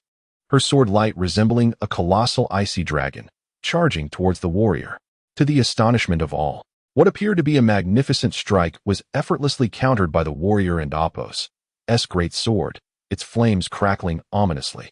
The Western audience erupted in cheers, relishing the prospect of victory. Shui Ranming faced a grueling battle, and only as the warrior's energy waned after an intense struggle lasting over 10 minutes did she manage to secure a narrow victory. Next, the referee announced, inviting the subsequent combatant to take the stage. This time, it was another warrior, but he bore a long sword, sheathed and obscured from view. Yield, Xiao warrior, when my holy sword is drawn, blood shall flow, he proclaimed with an air of solemn confidence. Impossible, Shui Ranming retorted, her gaze fixed on the sword at his waist, sensing the weapon's remarkable nature. Not underestimating the situation, she summoned a pearl from her possession. Hani watched intently, his eyes unwavering. One was the legendary magic sword Tearsong from Asgard, while the other was Shui Ranming's sea calming pearl. This would prove to be an intriguing encounter. Initially, upon sighting the magic sword Tearsong, Han contemplated calling Shui Ranming down, as the sword was notorious for its bloodthirst. If not controlled, it could lead to devastating consequences for its wielder. Yet, unexpectedly, Shui Ranming surprised him, with the sea calming pearl in hand. Even unleashing an ocean's worth of water would render her untouchable. Though the sea calming pearl appeared to possess the power of a high-grade innate spiritual treasure, when combined with its 24 counterparts, it was truly a supreme treasure of innate origin. Moreover, it had the ability to manifest the myriad heavens, rendering the magic sword trivial in comparison. As the sea calming pearl was activated, the sound of crashing waves reverberated through the arena. The warrior, clearly aware of the pearl's extraordinary nature, declared, "Since you insist on seeking death, I shall oblige." With a swift motion, he unsheathed the magic sword, declaring, "This sword is named Tearsong. Once drawn, blood must be shed." He then unleashed a massive wave of crimson sword light that enveloped all potential escape routes for Shui Ranming. Feigning panic, Shui Ranming positioned the pearl defensively before her. The impact of the blood-red sword energy was formidable, sending her hurtling back. For the first time, fear crossed her features as she forced herself to stifle a mouthful of blood. The warrior, reveling in his triumph, charged forward. At that moment, Shui Ranming stiffened, and Han instinctively extended his spiritual sense, focusing intently on the church's camp. With the influx of curse information from the nail-headed seven-arrow book, he had become increasingly attuned to the power of curses. However, as the curse energy flickered momentarily, he could only ascertain its general location. There, a group of holy mages from the Church of Light exuded a divine aura, and an invisible curse had already been cast upon Shui Ranming. Chapter 75. The 8 trigrams amethyst robe. Han took the stage, his attention fixated on the ecclesiastical side. Shui Ranming did not stubbornly insist on a certain course of action. Instead, she spat out a mouthful of blood, utilizing the Dinghai pearl to protect herself. This blood, however, was forcibly expelled. The rapid decline in her aura was genuine. During the earlier confrontation, an inexplicable and eerie force had suddenly assailed her, leaving her no time to react before it clung to her like a malignant parasite, eroding her magical essence and physical form.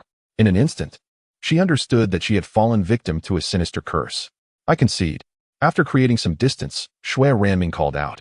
Her defeat was anticipated by the onlookers. After all, overcoming her previous opponent had already been a delightful surprise. She had succeeded in besting one formidable warrior from the church, who might very well possess a hidden trump card. Not bad. The Ice Queen has defeated one opponent, that and Apos, as commendable. The audience lamented for their captain to take the stage. The barrage of comments in the live stream from Xia Country was lively, though some took the opportunity to express cynicism, only to be swiftly silenced. The young warrior across the arena stood poised with his sword, awaiting his next challenger. Han cast a cold glance at him, noting that the sword would not return to its sheath without having tasted blood. "Du Xinyue, it's your turn now. Be cautious not to sustain injuries. Merely losing to him will suffice." As a member of the church, he wields the Asgardian magic sword, which is quite intriguing. Du Xinyue hesitated momentarily before nodding. "Understood." She wielded a slender red longsword, quite elegant, which was also a low-grade spirit treasure. Han was somewhat astonished that such prominent sects casually utilized weapons of spirit treasure caliber. Could it be that these sects possessed innate supreme spirit treasures, capable of safeguarding their nation?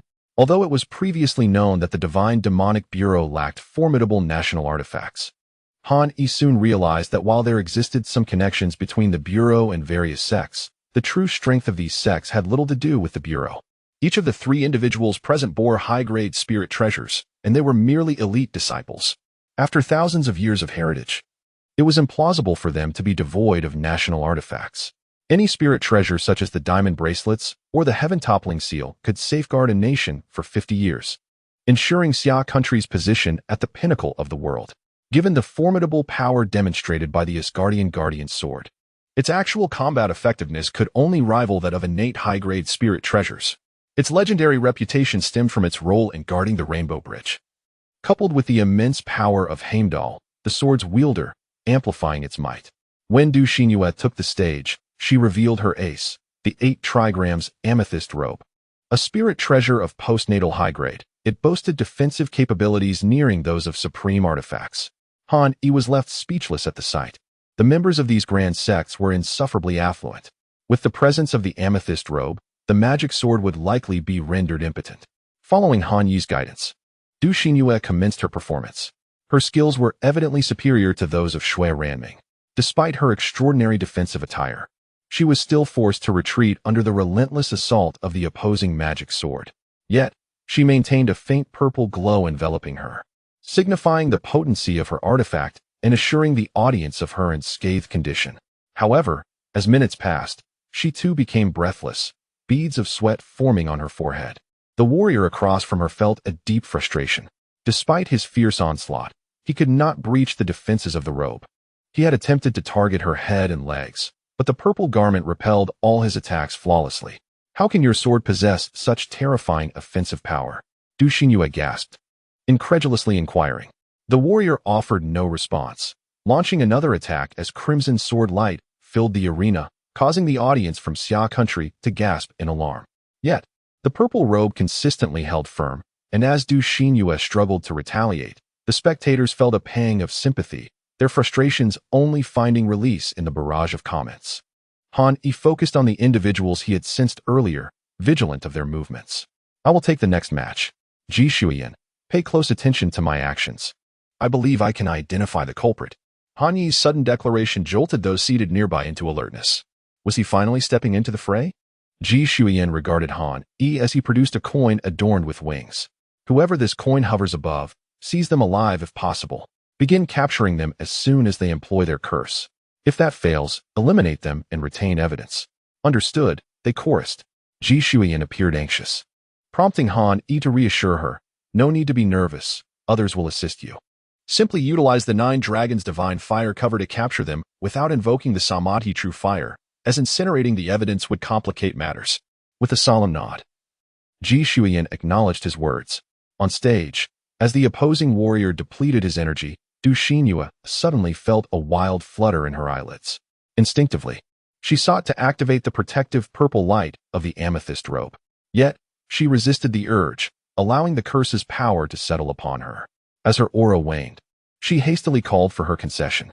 The warrior, exasperated, could only watch as Du Xinhua was escorted off the stage by Qin Shuwen, who wore a dark expression, casting a wary glance at the ecclesiastical side, feeling helpless.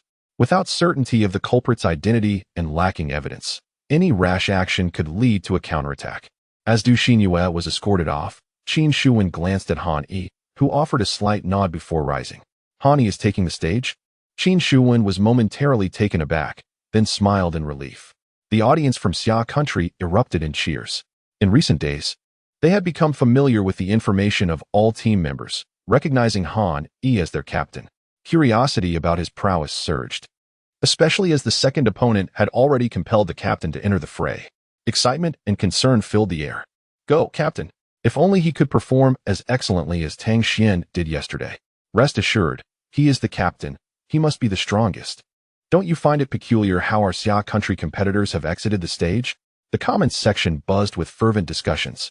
As the referee announced the commencement of the match, Han Yi stepped onto the stage, the magic sword remaining unsheathed before him. Without hesitation, he grasped the Fangtian Huaji, igniting a fervent uproar among the spectators. This weapon was historically associated with fierce generals.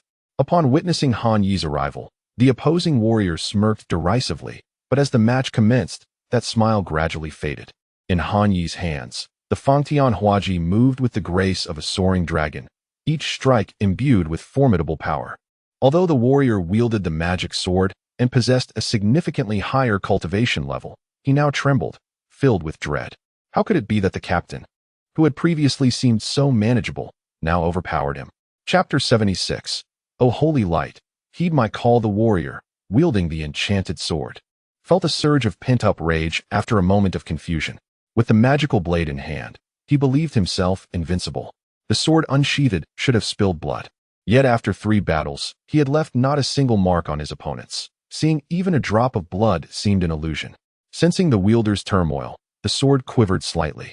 A rush of bloodthirst flooding the warrior's gaze. He deflected a powerful strike with a fierce shout, startling all spectators around him. An overwhelming crimson energy coursed through his body, enhancing his presence. His eyes glowed red as he stared intently at the calm Han Yi, gripping the hilt tightly. Han Yi remained unmoved. The enchanted sword, turfing, was beyond the control of even the ancient gods of Asgard. It was absurd for a mere mortal to think he could wield such power. However, the sword's might should not be underestimated. Once fully unleashed, its power could rival that of a frenzied high-grade spirit treasure. Han Yi raised his halberd, which, though only a top-tier magical artifact, was formidable due to its superior materials. Given his current cultivation level, crafting a top-tier artifact was already a remarkable feat. As his internal energy surged like a mighty river, he prepared to strike. The warrior, now blinded by rage, swung his blood-red sword violently. Han Yi sidestepped, countering with a sweeping blow. Their clash sent powerful ripples through the air, shattering the stones beneath their feet. The judges quickly intervened, preventing debris from reaching the audience. Han Yi was taken aback. The warrior, under the sword's influence, had even augmented his own strength, managing to withstand his onslaught without retreating. Feeling a shift within, Han Yi increased his power from 50 to 70%. The halberd sliced through the air, imbued with overwhelming magical energy, forcing the warrior back within moments. This is impossible, the warrior growled, his sword flickering as he drew blood from his palm. The infusion of blood intensified the crimson glow of the enchanted sword. Qin Shuwen, observing the clash, wished to intervene, but the other judges remained passive. Their contestants seemed on the verge of being overwhelmed, yet they showed no signs of action. Qin Shuwen narrowed his eyes in suspicion. Han Yi unleashed 70% of his power, causing each strike to force the warrior back several paces, blood seeping from his muscles under the strain. The audience fell silent, recognizing something was amiss with the sword and its wielder. What are the judges doing? Why don't they intervene? Han Yi's ferocity was palpable. He had defeated 2 opponents without using his full strength, and it appeared the warrior was nearing madness, desperately holding on. The sword was undoubtedly cursed, a blade of dark enchantment. Whispers circulated among the spectators from both east and west, cautious not to disturb the unfolding battle. It was time to conclude this encounter. Han Yi noted the situation outside the arena and declared his intent. Having stepped onto the stage, he had no intention of allowing others to take his place. He aimed to secure victory single-handedly, thereby ending the entire competition. His goal was to eliminate the church's participants before exposing the one casting the curse. With his focus sharpened, he locked his gaze onto the increasingly deranged warrior. Your life will be consumed by the sword, even if I do not take it myself. Thus, he resolved to refrain from spilling blood for the moment. The halberd resonated with the dragon's roar, astonishing Tang Xian and the others below. This sound was eerily familiar, reminiscent of their first encounter in the homeland. Once again, the halberd clashed with the enchanted sword, sending the warrior hurtling backward. With a resounding impact, the halberd struck the sword, breaking the warrior's arm and severing his meridians, rendering him incapable of holding onto the blade. Switching hands, the sword erupted with a sinister crimson aura, unlike the vibrant energy seen with Qin Yu. The warrior, enveloped in blood-red energy, charged at Han Yi, who remained impassive, ready to strike again. In a decisive blow, Han Yi's halberd met the warrior's chest, sending him sprawling back, blood spraying from his lips. With a swift motion, Han Yi closed the distance, delivering a final strike. The warrior's life force flickered faintly as he was ejected from the arena. Victory belonged to Han Yi. Silence enveloped the crowd. Only after the judges announced the outcome did the audience erupt into cheers, not only from the spectators of Xia country, but also from some Western viewers, who reveled in the exhilarating display of combat.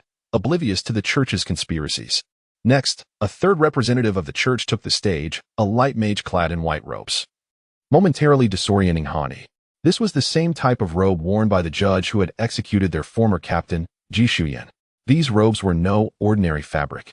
They passively absorbed magical elements, known in the East as spiritual energy, explaining their uniformity. The mage wielded a staff, distinct in that it was not a typical magical wand adorned with powerful stones. Instead, it appeared almost alive, crowned with a tender green sprout. Recognizing the staff's origin, Han-E understood it was a branch from the tree of heaven, gifted by the deity of the light church to Noah, possessing unparalleled radiant power. With no other strange forces at play, Han-E steadied himself. As the judges signaled the start, the light mage began to chant. They stood over 50 meters apart. Yet Han-E remained unhurried, eager to witness what the light mage could conjure. O light that wanders the world, heed my call. Han-E observed in silent disbelief. If this were a speed-oriented contestant, the distance would be crossed in the blink of an eye. Though the mage's incantation was swift, 2 seconds was ample time for Han-E to eliminate him multiple times. After a few lines, a white magical shield enveloped him, followed by lengthy incantations. Curious, Han-E hefted his halberd and struck. The shield burst like a bubble, but the mage had successfully completed his spell. A hexagonal prison of light materialized, ensnaring Han-E. He attacked repeatedly, discovering the shield's formidable defenses. Do you truly believe my chanting is so slow? Foolish Xia people, prepare to face divine judgment. The light mage taunted as Han-E struggled to escape, wearing an expression of bitter amusement. I have been deceived by you. Chapter 77. The holy robe and the spear of Longinus. Han-Yi's forced smile was rather insincere, yet it succeeded in amusing a group of spectators from the Summer Kingdom. Oh my, I am so frightened, he exclaimed. Alas, I've been deceived. He continued, I am trapped, how wonderful. The barrage of comments flooded in, compelling them to disable the comments section to continue watching the match. The audience erupted into laughter. The ecclesiastical mage on stage, clearly alert to the situation, fixed a malevolent gaze upon Han-E and began to chant an incantation. The terror of ecclesiastical magic was palpable. Han-E, with a slight exertion of his hand upon his halberd, caused the luminous prison that ensnared him to tremble violently. Moments later, the light prison shattered, startling the opposing mage mid-spell. With the might of a mountain, Han-E brought down his halberd, prompting the mage to hastily raise his staff in defense. Although he was sent flying, he clutched his staff tightly. Han-Yi's curiosity piqued. This strike had been powerful enough to send a previous warrior, who wielded a magical sword, sprawling. Yet, despite being struck down, the mage's staff remained intact. He merely spat blood, appearing only slightly injured. So the mage is not as fragile as I presumed. Han-E mused inwardly. Indeed, infused with spiritual energy, even without physical training, the mage's body exhibited immense resilience, akin to practitioners from the East. However, Han-E had no intention of prolonging the encounter. His understanding of Western magic was limited, yet it seemed to be of a lower caliber than the spells of similar rank. Although the incantation lacked a lengthy preamble, it still required significantly more time to execute than Eastern spells. In summary, Western magic was rather inefficient. A warrior should focus on combat, he thought. Controlling his breath to appear fatigued, Han-E ultimately dispatched the hapless light mage. Fortunately for the mage, he would suffer but severe injuries. The fate of the previous opponent was uncertain as the night wore on. Next, Han-E called, panting slightly. The members of the ecclesiastical faction felt a surge of relief. Could this fellow truly grow weary? Earlier, Han-E had mercilessly dominated the wielder of the magic sword, plunging their morale to its nadir. The captain of the ecclesiastical team, a warrior armed with a spear, commanded, Dylan, you take the stage. Across from him stood a woman, tall and clad in a white robe with golden trim, radiating an aura of sacred brilliance. Very well, Dylan affirmed, wielding her magic staff as she ascended to the arena. Yet another mage, Han-E sighed. Feeling somewhat defeated, he had no desire to engage in battle with a mage, finding it rather tedious. Upon closer inspection, he noted that her robe was no ordinary garment. It was the sacred robe worn by the Holy Mother of the Church. In addition to its formidable protective powers, it surpassed ordinary robes in absorbing magical energy, rendering it even more potent than the finest magical staffs. As the match commenced, Dylan raised her hand, pointing at Han-E. A radiant arrow manifested, slicing through the air with a thunderous crack as it sped towards him. It was an instantaneous spell. Han Yi furrowed his brow and shattered the light arrow with his halberd. Yet, the battle was far from straightforward. A barrage of light arrows followed relentlessly, leaving Han Yi in a defensive stance. Dylan beamed brightly, eliciting cheers from the Western spectators below. As she uttered a series of syllables, a similar light prison materialized. Han Yi attempted to escape, but found it even sturdier than the previous one's lengthy incantation. However, he mused, this cannot possibly restrain me. With only a fraction more effort, he shattered the light prison, only to have a colossal sword enveloped in radiant holy flames descend from above. Unfazed, Han Yi danced with an unusual grace, evading the sword's aim. In a flash, he appeared before Dylan, catching her off guard. She had not anticipated his agile maneuvering, though the mage was not weak. She was clearly outmatched against a warrior. When Han Yi's halberd struck her, it felt as though the blow reverberated through the hearts of all the Western spectators, plunging them into silence. Yet soon after, they erupted into cheers. To their astonishment, the magical robe burst forth with a blinding light, nearly dazzling the entire audience, causing even Han Yi to stagger back a few steps. The defensive capabilities were indeed impressive. Seizing the moment, Han Yi feigned exhaustion, panting heavily. He then pointed his halberd skyward, as magical energy swirled around him, a faint earthy aura enveloping the weapon. The spectators were bewildered by his actions. Suddenly, Han Yi slammed his halberd into the ground, rather than attacking Dylan directly. As she stood bewildered, she felt her perspective shift dramatically. The stone arena beneath her feet began to rise inexplicably. Han Yi was well versed in elemental magic, particularly with earth spells, which allowed him to manipulate the ground effortlessly. Dylan struggled to maintain her footing, causing her magic to falter. The power of the sacred robe surged around her, safeguarding her as she descended slowly from the air. Han Yi frowned. The holy light within that robe was likely substantial. With renewed vigor, he unleashed a torrent of strikes upon Dylan, each blow resonating against her defenses, battering her from all sides.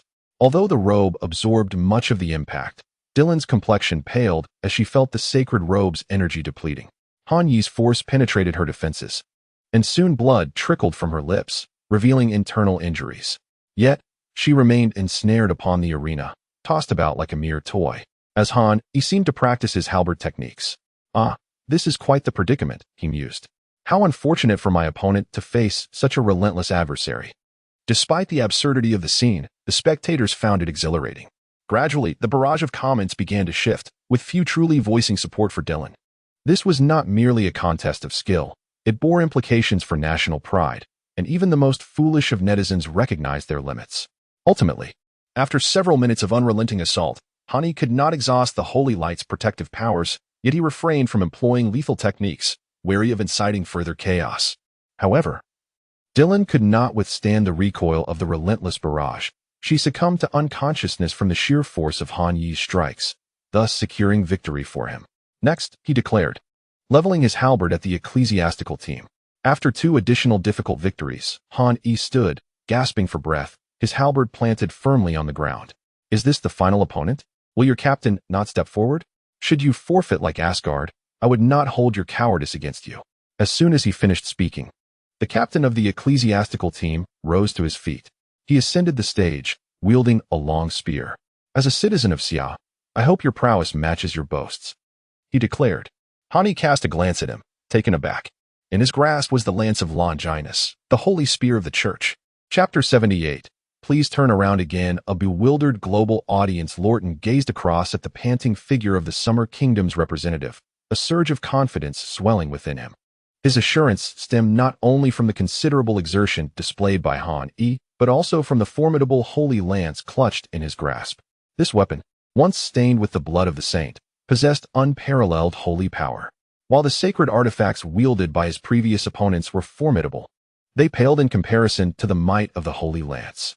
Han Yi straightened, inhaling deeply several times before declaring, yield, or I may lose control of my strength and eliminate you. Lorton chuckled. You Summer Kingdom folk remind me of certain expressions, perhaps bluster concealing weakness or posturing. Which do you think suits you better at this moment?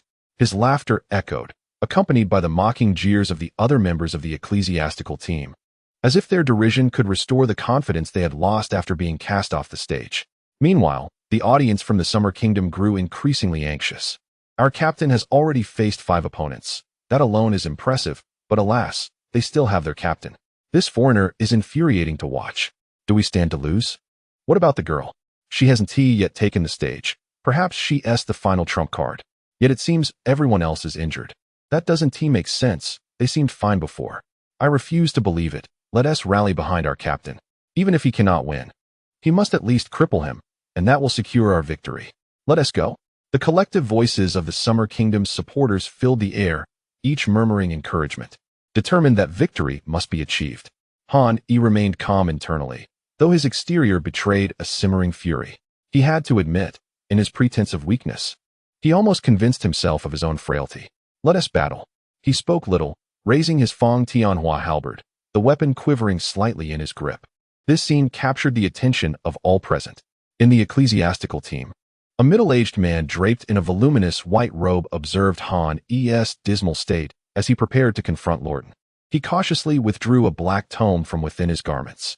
Its cover bore ominous crimson patterns, crafted from what appeared to be the hide of some beast, exuding a sinister aura. Surrounding him were several ecclesiastical competitors and attendants, effectively concealing his actions from view. At that moment, Han Yi lifted his gaze, charging towards Lorden as the referee's voice rang out. Simultaneously, he unleashed a flash of golden light. Initially startled, Lorden assumed Han Yi had summoned some strange artifact, only to discover it was merely a golden coin with wings, its aura faint enough to be mistaken for a mundane object. His eyes gleamed with scorn as he engaged Han Yi in combat. With every clash of the holy lance against the halberd, Lorden felt the immense power of his weapon. It was clear that Han Yi's seemingly formidable weapon could not compete. Lorden's confidence swelled further as he perceived Han Yi's condition deteriorating rapidly. This was without even unleashing the true might of the holy lance. He was merely relying on its inherent holy light. He resolved to secure a resounding victory, to erase the humiliation of previous matches. Meanwhile, the middle-aged man, shrouded by his companions and his expansive robe, cautiously retrieved a small vial containing 3 drops of pitch-black blood, seemingly capable of devouring a person's very soul. He meticulously flipped through the pages of the tome, finally halting at a particular point. He then released a single drop of blood onto the parchment, not daring to gaze directly at the liquid. He stole a glance to ensure all was well before whispering an incantation. An overwhelming evil began to coalesce upon the page, yet it emitted not a trace of its presence. With the enemy's curse not yet unleashed, Han Yi chose to remain engaged in fierce combat, sweat cascading down his brow.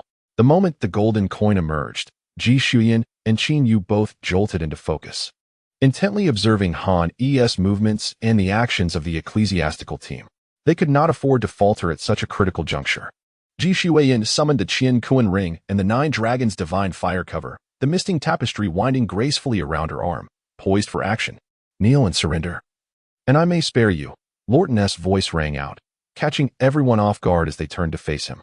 Han Yi's complexion paled as he struggled to maintain his stance with the halberd. Lorden stood resplendent, the holy lance radiating brilliant white light that rendered him almost divine. Impossible! Han Yi roared, charging forward once more. The lance unleashed its formidable power, striking Han Yi's halberd. With his arms weakening, the halberd slipped from his grasp, crashing into his chest and sending him reeling. At that moment, the middle-aged man's eyes flew open, the malevolent energy from the tome erupting towards Han Yi. He prepared to close the book, intending to seal away the evil within, yet was alarmed to find he could not control its power. What is happening? Panic surged within him as he instinctively called out, drawing the attention of those around him. Above his head, the golden coin flapped its wings, emitting a beam of golden light that suppressed the black tome. As this transpired, Ji Shuyan and Qin Yu sprang into action. The 9 dragons' divine fire cover soared towards the middle-aged man, aiming to envelop him. The Qian Kuan ring expanded, sending shockwaves that scattered those nearby. The misting tapestry danced around her, providing protection, while Qin Yu held his giant axe defensively at Ji Shuyan's side. Tang Xian and Xue Feilong quickly followed suit, invoking their respective weapons to guard against threats. The remaining 2 women, still afflicted by their curses, could only stand by, awaiting their moment. At that instant, Han Yi suddenly expelled a torrent of blood. Is someone attempting to sabotage me from the audience? He cried out, as dark mist enveloped him, his strength swiftly waning. His eyes widened in fury as he fixed his gaze on Lorton, shouting, "Is this your ecclesiastical scheme? To eliminate all representatives of the Summer Kingdom? No wonder the previous competitors from our side were inexplicably injured. It was all due to curses." His words, amplified by his magical prowess, resonated not only with those present, but echoed across the globe to all viewers of the live broadcast. At that moment, a wave of shock rippled through the world. "If your ecclesiastical order seeks to kill me, then I shall fight with all my might, ensuring you do not emerge unscathed." As he shouted, a golden gourd appeared in Han Yi's hand. "Please, turn around," he commanded fiercely. A blinding light erupted, freezing the bewildered Lorton in place, whose expression morphed into one of shock as his head, eyes wide with disbelief, fell to the ground. With a swift motion, Han Yi seized the holy lance. All eyes, including those of global leaders and esteemed judges, were fixed on the unfolding scene, momentarily stunned. What has just transpired? Chapter 79, The Nine Dragons' Divine Fire Versus. The true cross. They observed Han Yi with ire, and then he suddenly produced a gourd talisman, effortlessly severing Leduan's head. Thus, it appeared that Han Yi single-handedly eliminated the church's team. The championship title was ours. On the arena floor, under the formidable power of the Nine Dragons' divine fire, the church's contestants and accompanying masters were driven back by the searing flames. Subsequently, the middle-aged man maintained his pose, cradling a black tome, ensconced within the protective barrier of the Nine Dragons' divine fire. As Han Yi descended from the platform and stowed away the fallen treasures, Ji Shuyan finally exhaled in relief. The middle-aged man, now realizing his predicament, found himself trapped. "Release me, you impudent denizens of Xia," he demanded. Ji Shuyan turned to Han Yi, set him ablaze to silence him. "Extract the book he holds and the vial of blood," Han Yi instructed. Ji Shuyan promptly acquiesced, retrieving the items. Then, a flicker of flames engulfed the interior of the Nine Dragons' divine fire, singeing the man's clothing, hair, and eyebrows, leaving him utterly barren. The intense flames rendered him mute, trembling as he cast furtive glances at the others from the church. The audience, at last, began to decipher the implications of Han Yi's earlier exclamations. No wonder the Xia contestants were performing admirably, only to suddenly falter. It turns out the church was employing underhanded tactics. The audience resonated with this sentiment, expressing their outrage, lamenting their absence from the scene, vowing they would have surely confronted those foreign interlopers. Han Yi is so dashing. Have you not noticed? He has kept his trump card hidden. That gourd is extraordinary, rendering the holy lance utterly powerless. A fervent discussion erupted among the Xia spectators in the live stream, eagerly anticipating the unfolding events. Meanwhile, 5 judges and representatives from other factions surrounded Han Yi and his companions. "What do you intend to do? Committing murder on the arena while conspiring to seize our people off the stage? Release Bishop Moss at once, or it will bring war upon your nation," the church's judge proclaimed. Indeed, the contestant from Xia openly violated the competition rules by taking a life on stage, while others act with impunity off stage. They must be severely punished. As the church representative spoke, the other 3 judges nodded in agreement. Qin Shuwen cast a glance at the others before addressing Han Yi. "Is what you said earlier true? Senior Qin, everything I said is indeed true. Witness the cursed power enveloping me," Han Yi replied. All eyes turned to him, observing the swirling black mist exuding an aura of utmost malevolence. Yet, Han Yi's presence appeared feeble, as if he were on the brink of death.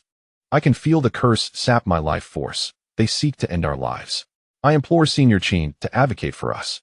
Black mist also began to emanate from Qin Yu, Xue Feilong, and Tang Xian, but this was merely the curse power Han Yi had previously absorbed and transformed, rendering it more visible without threatening their essence. Qin Yu stepped forward, announcing, "Moreover, Du Xinyue and Xue Ranming are also afflicted by curses, and their conditions are even more severe than ours. Despite their superior cultivation, they can barely sustain their lives. They are unlikely to survive beyond a month." Han Yi nodded.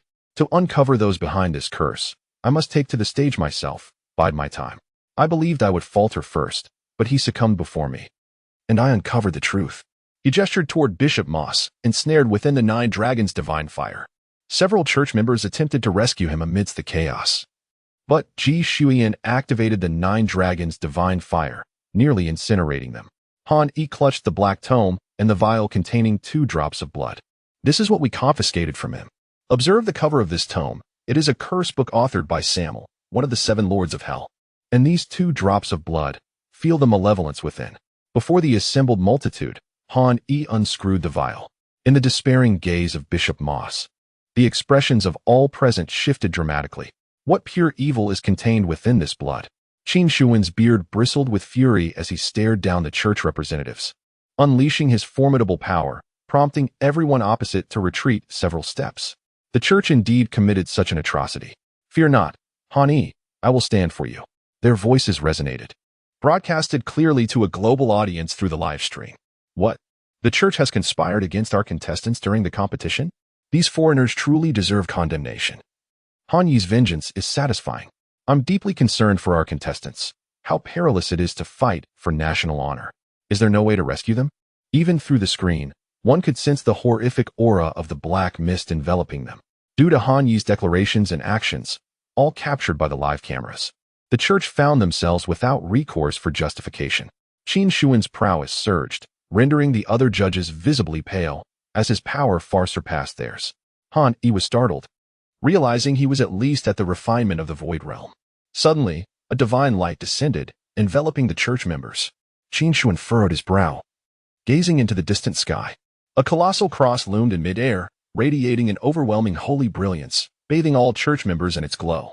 In the next moment, this holy light surged toward the 9 dragons' divine fire, attempting to rescue Bishop Moss, the national treasure of the Lighthouse Nation's church, the true cross. Someone shouted in panic. Chapter 80. The Might of the 9 Dragons' Divine Fire Shield, the Arrival of the Pope and the True Cross, the sacred artifact of the Holy See.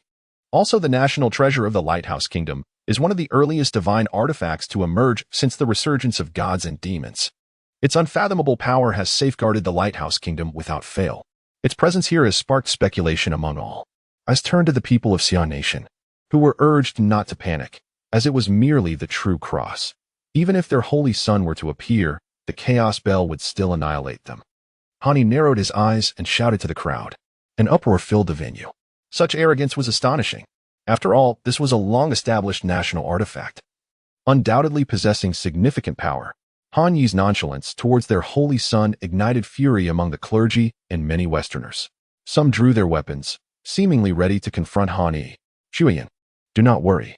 The 9 Dragons' divine fire shield is not inferior to any cross, Han Yi reassured Ji Shuyan, who appeared somewhat flustered.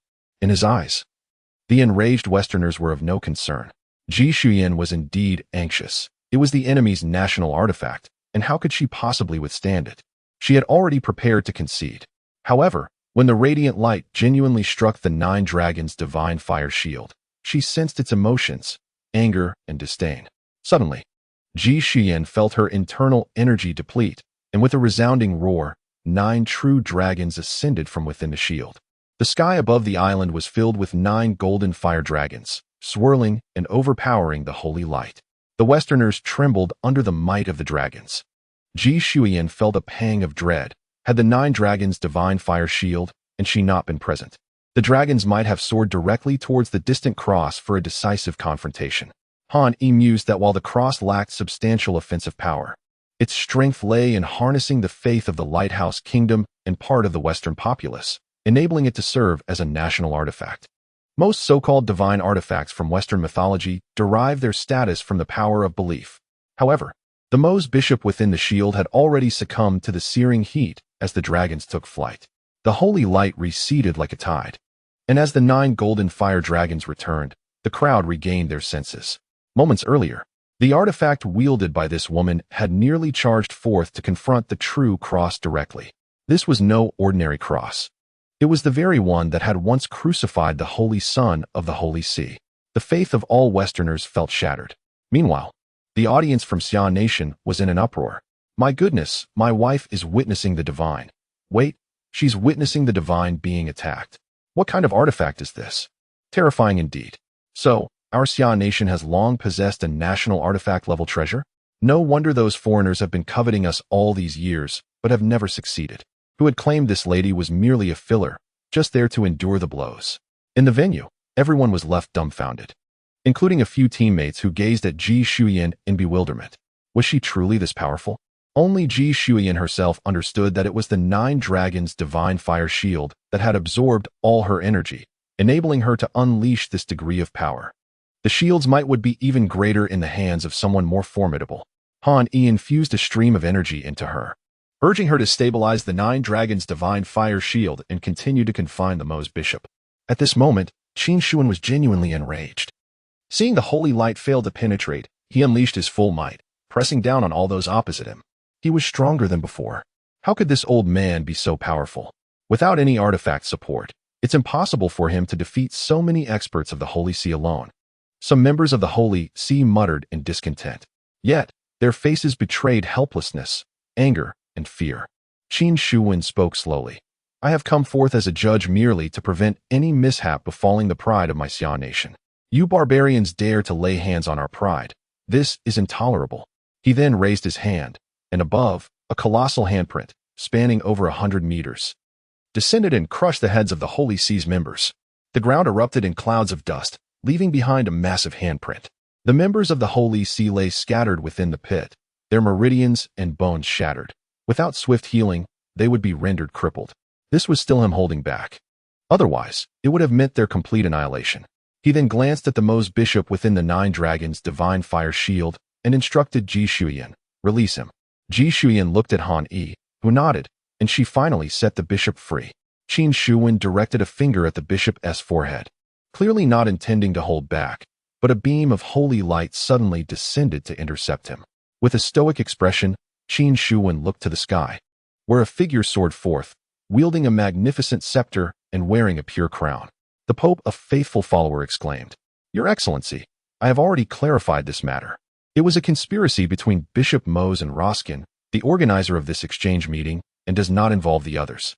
Moreover, the curse upon your Xia nation's participants is not severe. Judging by their life force, they should be in no danger. The Pope, an elderly man with a face full of wrinkles, emanated an aura even stronger than that of Qin Shuwen. Particularly, the crown atop his head and the scepter in his hand were both divine artifacts, radiating a commanding presence. Unmoved, Qin Shuwen cast a glance at the Pope and, with a flick of his finger, pierced the Mo's bishop's head, causing his soul to dissipate.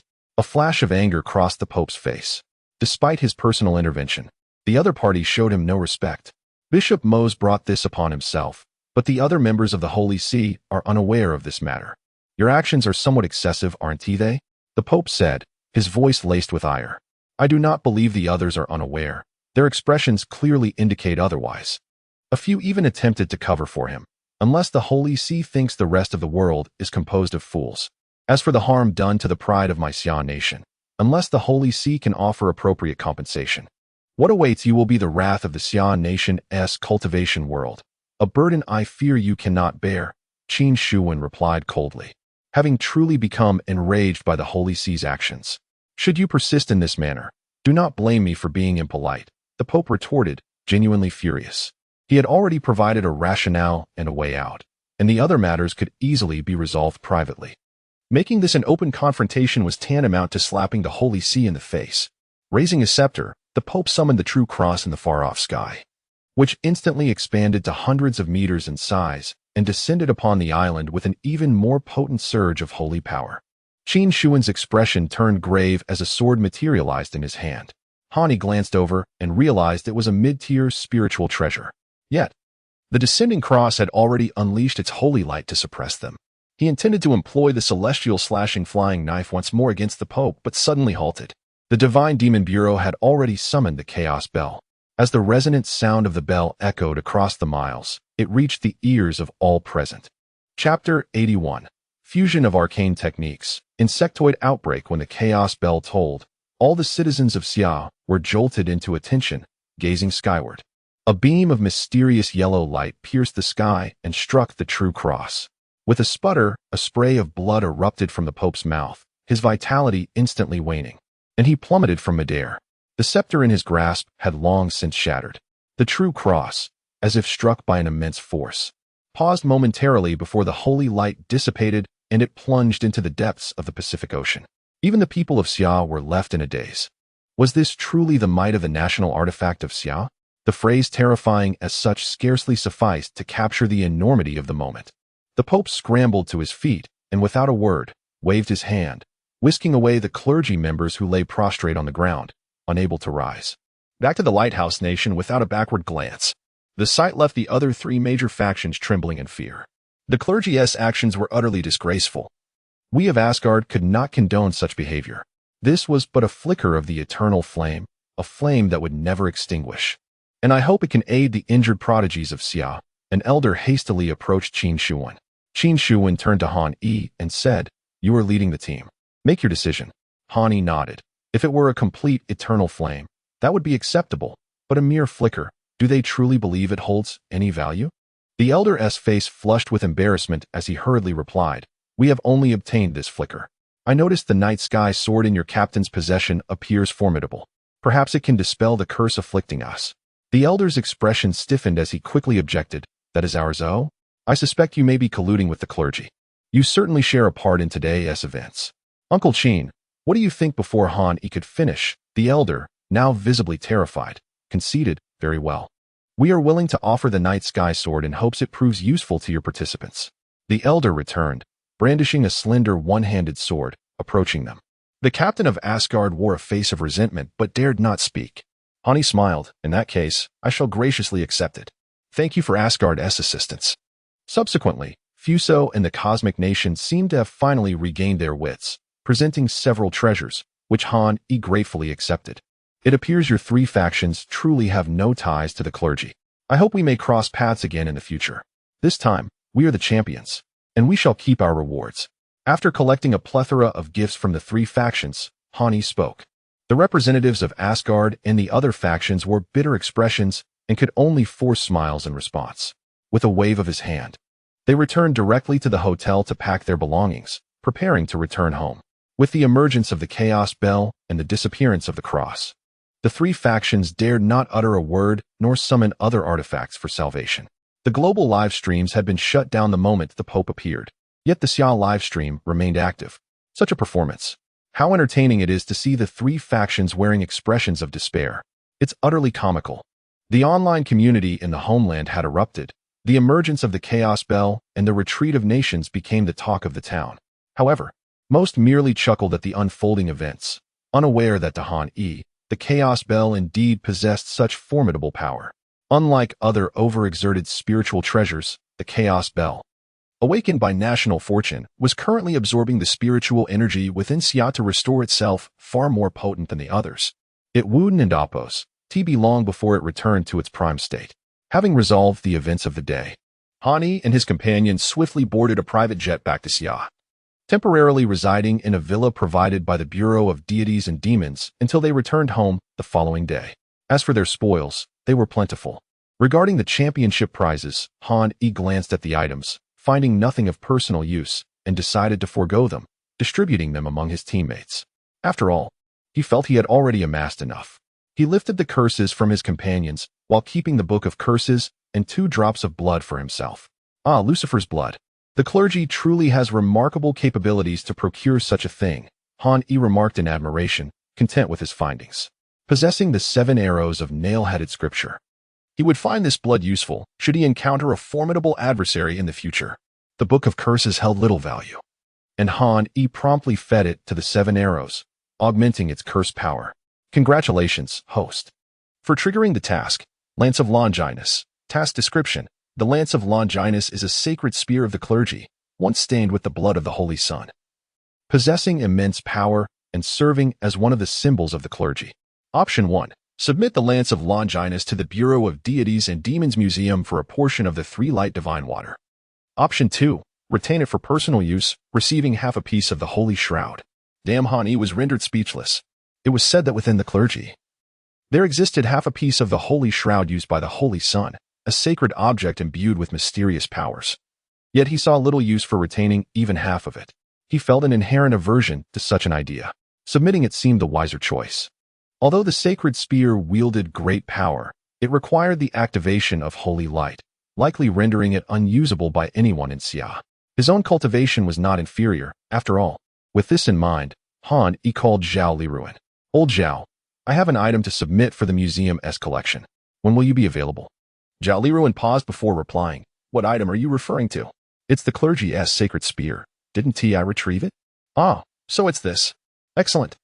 It will look magnificent displayed in our Bureau's museum. I'm always available, as I've been at headquarters recently. Zhao Liruan expressed his delight. All right. I'll come by tomorrow. After hanging up, Han Yi began his cultivation, restoring his mana to its peak to prepare for the rewards of task completion. He sensed that after the previous battles, he should be able to advance to the refining spirit returning void stage tonight. In the dead of night, Han Yi opened his eyes, the divine light in his gaze fading. He had finally broken through to the refining spirit returning void stage and was ready to receive the task rewards. Yes, host. The rewards for the first transition of arcane cultivation have been dispatched. Please prepare to receive them. Boom, similar to his first experience. An overwhelming surge of mana erupted from within him, intensifying rapidly. The power surged, as if ready to burst forth from his body. But Han Yi was no longer an ordinary person. He swiftly contained this force within. The mana grew exponentially, and his physical constitution soared. By dawn, Han Yi halted his practice, having fully received the first transition of arcane cultivation. Good, my cultivation has reached the pinnacle of returning void harmonization, truly qualifying me as an earth immortal. Once I familiarize myself with this level, I can prepare to break through to the celestial immortal stage.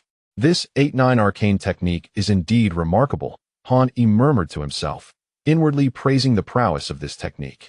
However, upon checking his phone, he was taken aback to find an overwhelming 99 unread messages. What on earth? What has transpired? He swiftly opened his phone to investigate, only to have his expression darken.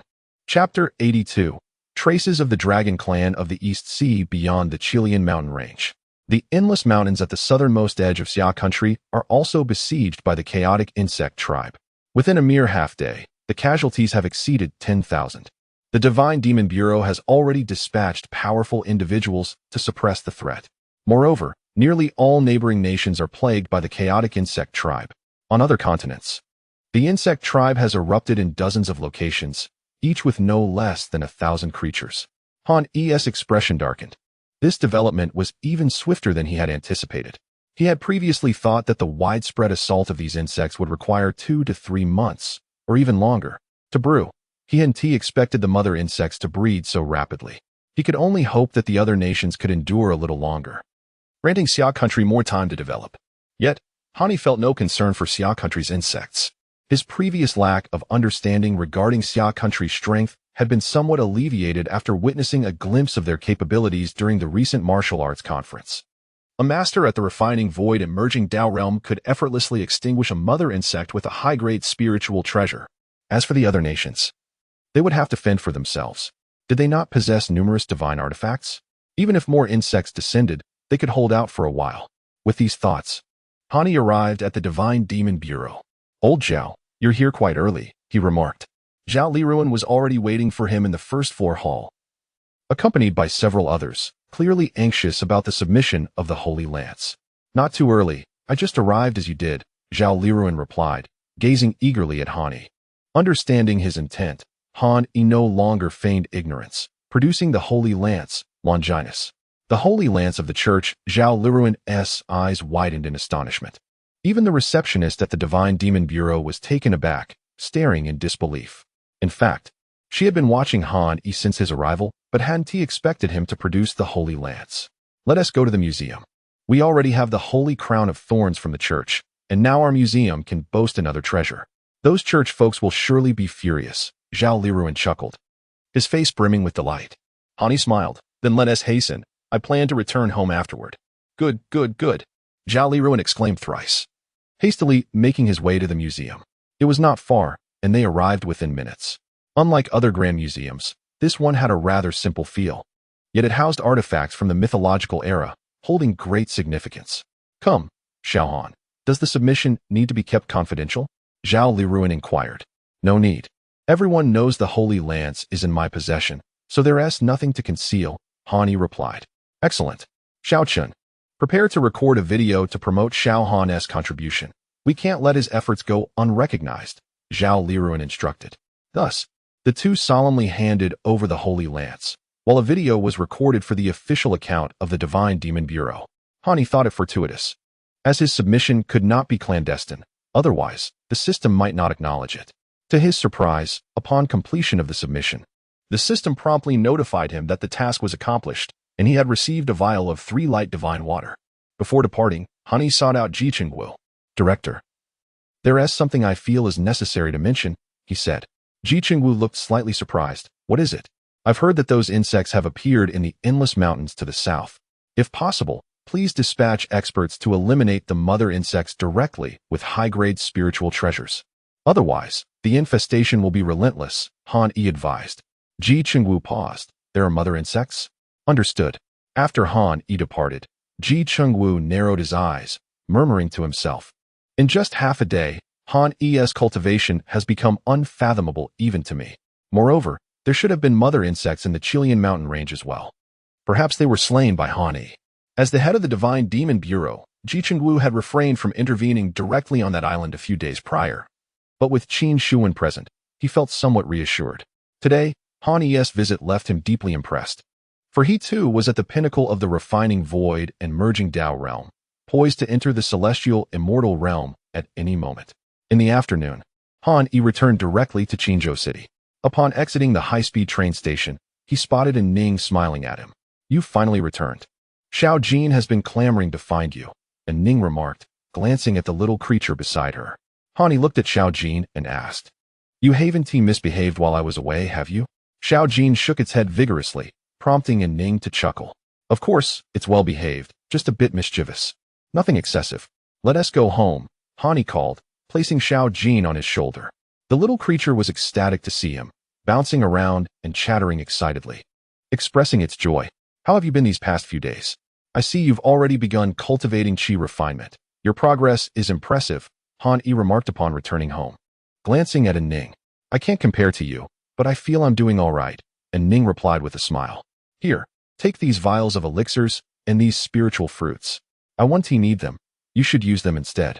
My cultivation is still low, so I don't require them. She insisted. Han pushed them back. No, I don't need these. I obtained them effortlessly at the Divine Demon Bureau, costing me not a single coin. After some back and forth, Ning reluctantly accepted. Suddenly, the phone rang. Han glanced at the screen and saw it was Su Jingfeng calling. I'll take this call, he said. No need to mind me. I'll return Xiao Jin to you. I should head back now. It's getting late, and Ning replied. I'll walk you to the door, Han offered. No need. Just hurry and answer your call. It might be important, and Ning urged. Reluctantly, he walked her to the entrance before answering the phone. Hello, what's the matter? Honey, you should have returned home by now. Su Jingfeng queried. Just got back. My timing was impeccable. What is up? After a brief pause, Su Jingfeng continued. The Earth Fiend S72 transformations is far too difficult. Since I obtained it, all the practitioners of the Su family have been training together, yet only Jing Lin has managed to make any progress. That's normal. If all of you mastered it at once, I would find that rather strange. It's not an ordinary technique, Han replied. Is that so? Well, there is nothing to be done about it. However, we've discovered a relic. Would you like to come? Han was taken aback. Where is it? Down the river from the waterfall at Huagua Mountain, in the waters at the East Sea entrance. We've found a relic, but we can't ascertain its nature just yet. Han was startled. He nearly misheard it as the East Sea relic, thinking the Dragon Palace had been discovered. However, the East Sea entrance was also within the jurisdiction of the Dragon Palace. If there was a relic, it was most likely related to the generals stationed outside the palace, or perhaps the dragon offspring. Han inquired. Does this count as using the one-time offer for you to develop a relic? Su Jingfeng hesitated for a few seconds before responding. This counts as an invitation for you to come. There are treasures suitable for you, which you can take, but you will need to pay a price. Just as with the last time at Huagua Mountain. Since the size of the relic is uncertain, I was planning to wait for a larger relic to emerge before inviting you. I don't want to waste that opportunity. If it were any other relic, Han would have been less inclined to attend. After solidifying his cultivation, the most pressing matter at hand is to prepare for his ascension to the celestial realm. However, he finds himself intrigued by the dragon clan. He possesses a divine weapon that requires the essence of a flood dragon's soul for awakening. Yet, the presence of a true dragon's residual soul would undoubtedly enhance the outcome. May I bring a friend? Han inquired. Your friend? That is permissible. Excellent. When shall we meet? You may come directly here tomorrow. I shall already be present, Su Jingfeng replied. After ending the call, Han dialed another number. Hello, Lu Zhao. Are you free tomorrow? I have some promising news for you. Chapter 83. The Dragon Clan Ruins. Han Yi held a favorable impression of Lu Zhao, which is why he invited him along this time, merely to lend a helping hand. The Golden Dragon Blade, while formidable, was currently sealed, its power suppressed countless times over. The conditions for unsealing the Golden Dragon Blade were more stringent than those for the three-edged sword. It required a complete dragon soul and essence among other materials. Upon receiving Han Yi's call, Lu Zhao was quite surprised. Han Yi, what good fortune has led you to think of me? I'm about to excavate a ruin. Are you interested in joining?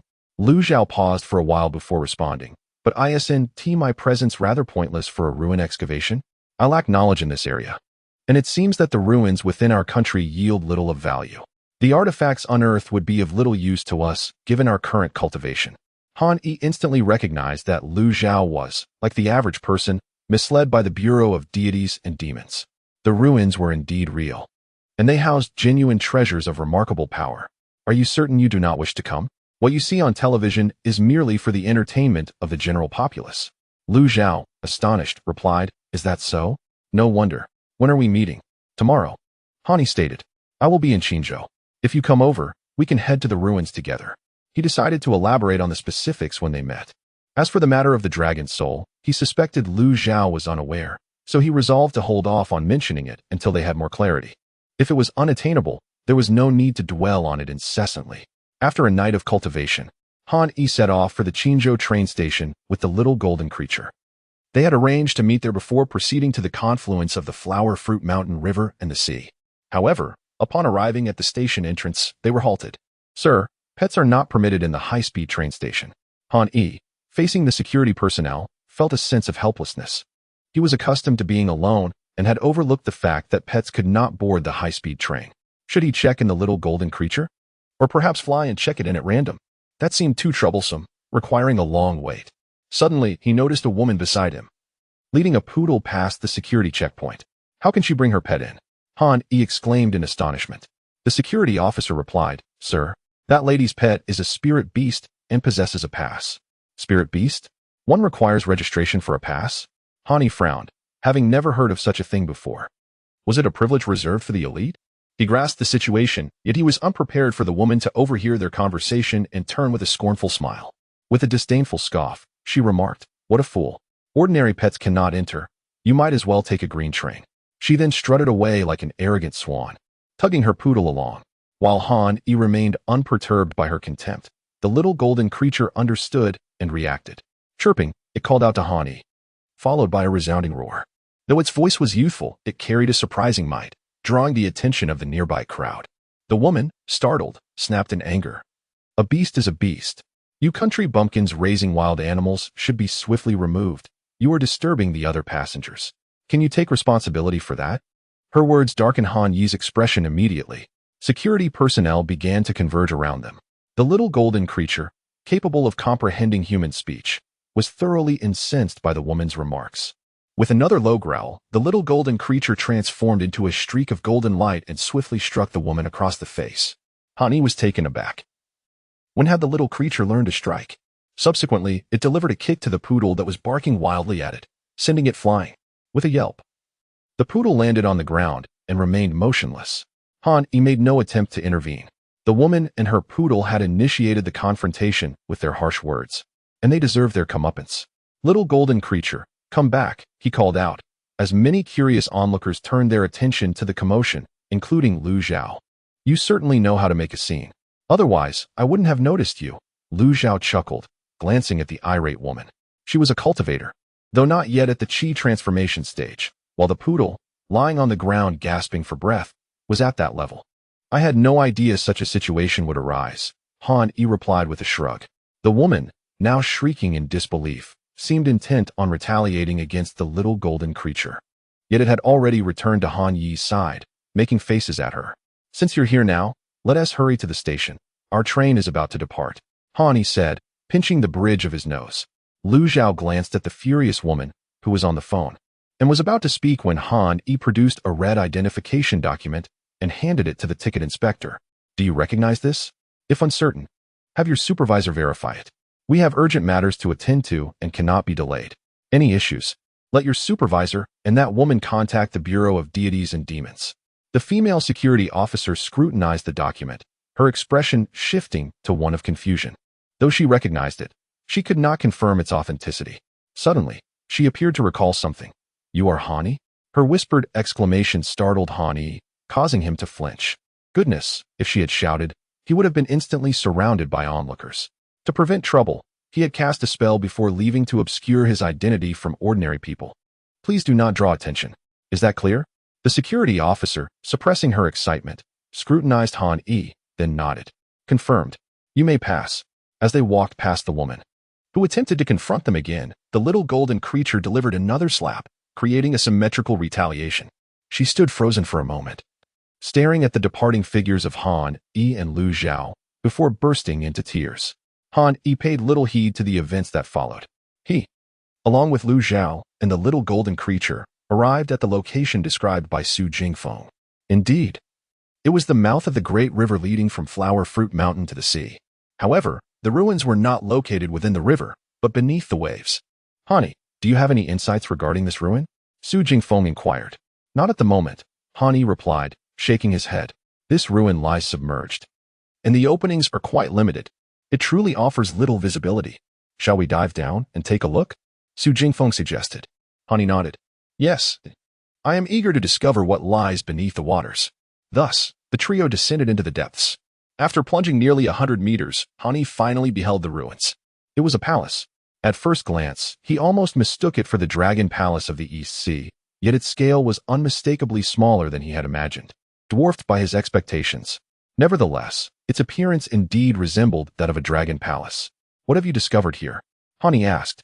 "Take a look at this," Su Jingfeng replied, leading Hani and Lu Zhao to a stone tablet. The tablet stood proudly at the entrance of the palace complex. "Palace of the Ninth Prince of the East Sea?" Han read aloud. His spirits instantly lifted. Chapter 84. The terror of the Crystal Palace. Upon encountering the stone tablet, Hani realized he had arrived at the correct location. How many sons did the Dragon King of the East Sea have? Han was uncertain, but the most renowned among them was the third prince. His fame did not stem from his prowess, but rather from being a precursor to Neza. Not only was he slain by Neza, but he also suffered the gruesome fate of being flayed and dismembered, a truly tragic end. However, as Neza was the protagonist, Ao Bing was relegated to the role of a villain. Upon reflection, Ao Bing was rather unfortunate. Imagine a ruckus erupting in one's own courtyard. The guards dispatched to investigate lose their lives in mere moments, and the third prince faced a similar fate. Unfortunately, during that era, the teachings of the Chan sect were formidable, leaving the East Sea with no choice but to swallow its grievances. It seemed that all third princes had their share of misfortune. The third prince of the West Sea was relegated to serve as a mount, a noble dragon reduced to a mere steed for a monk. The identity of the ninth prince of the East Sea was unmistakable. He hailed from the East Sea. Upon sighting the stone tablet, Han Yi's eyes sparkled with intrigue. What was his first impression of the Dragon Palace of the Four Seas? It was opulent, brimming with treasures and dragon souls.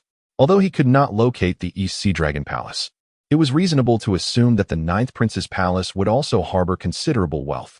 Who is the ninth prince of the East Sea? Su Jingfeng inquired, a hint of surprise in his tone. Han recognized the characters inscribed, hence his curiosity was minimal. After a moment's hesitation, he attempted to explain.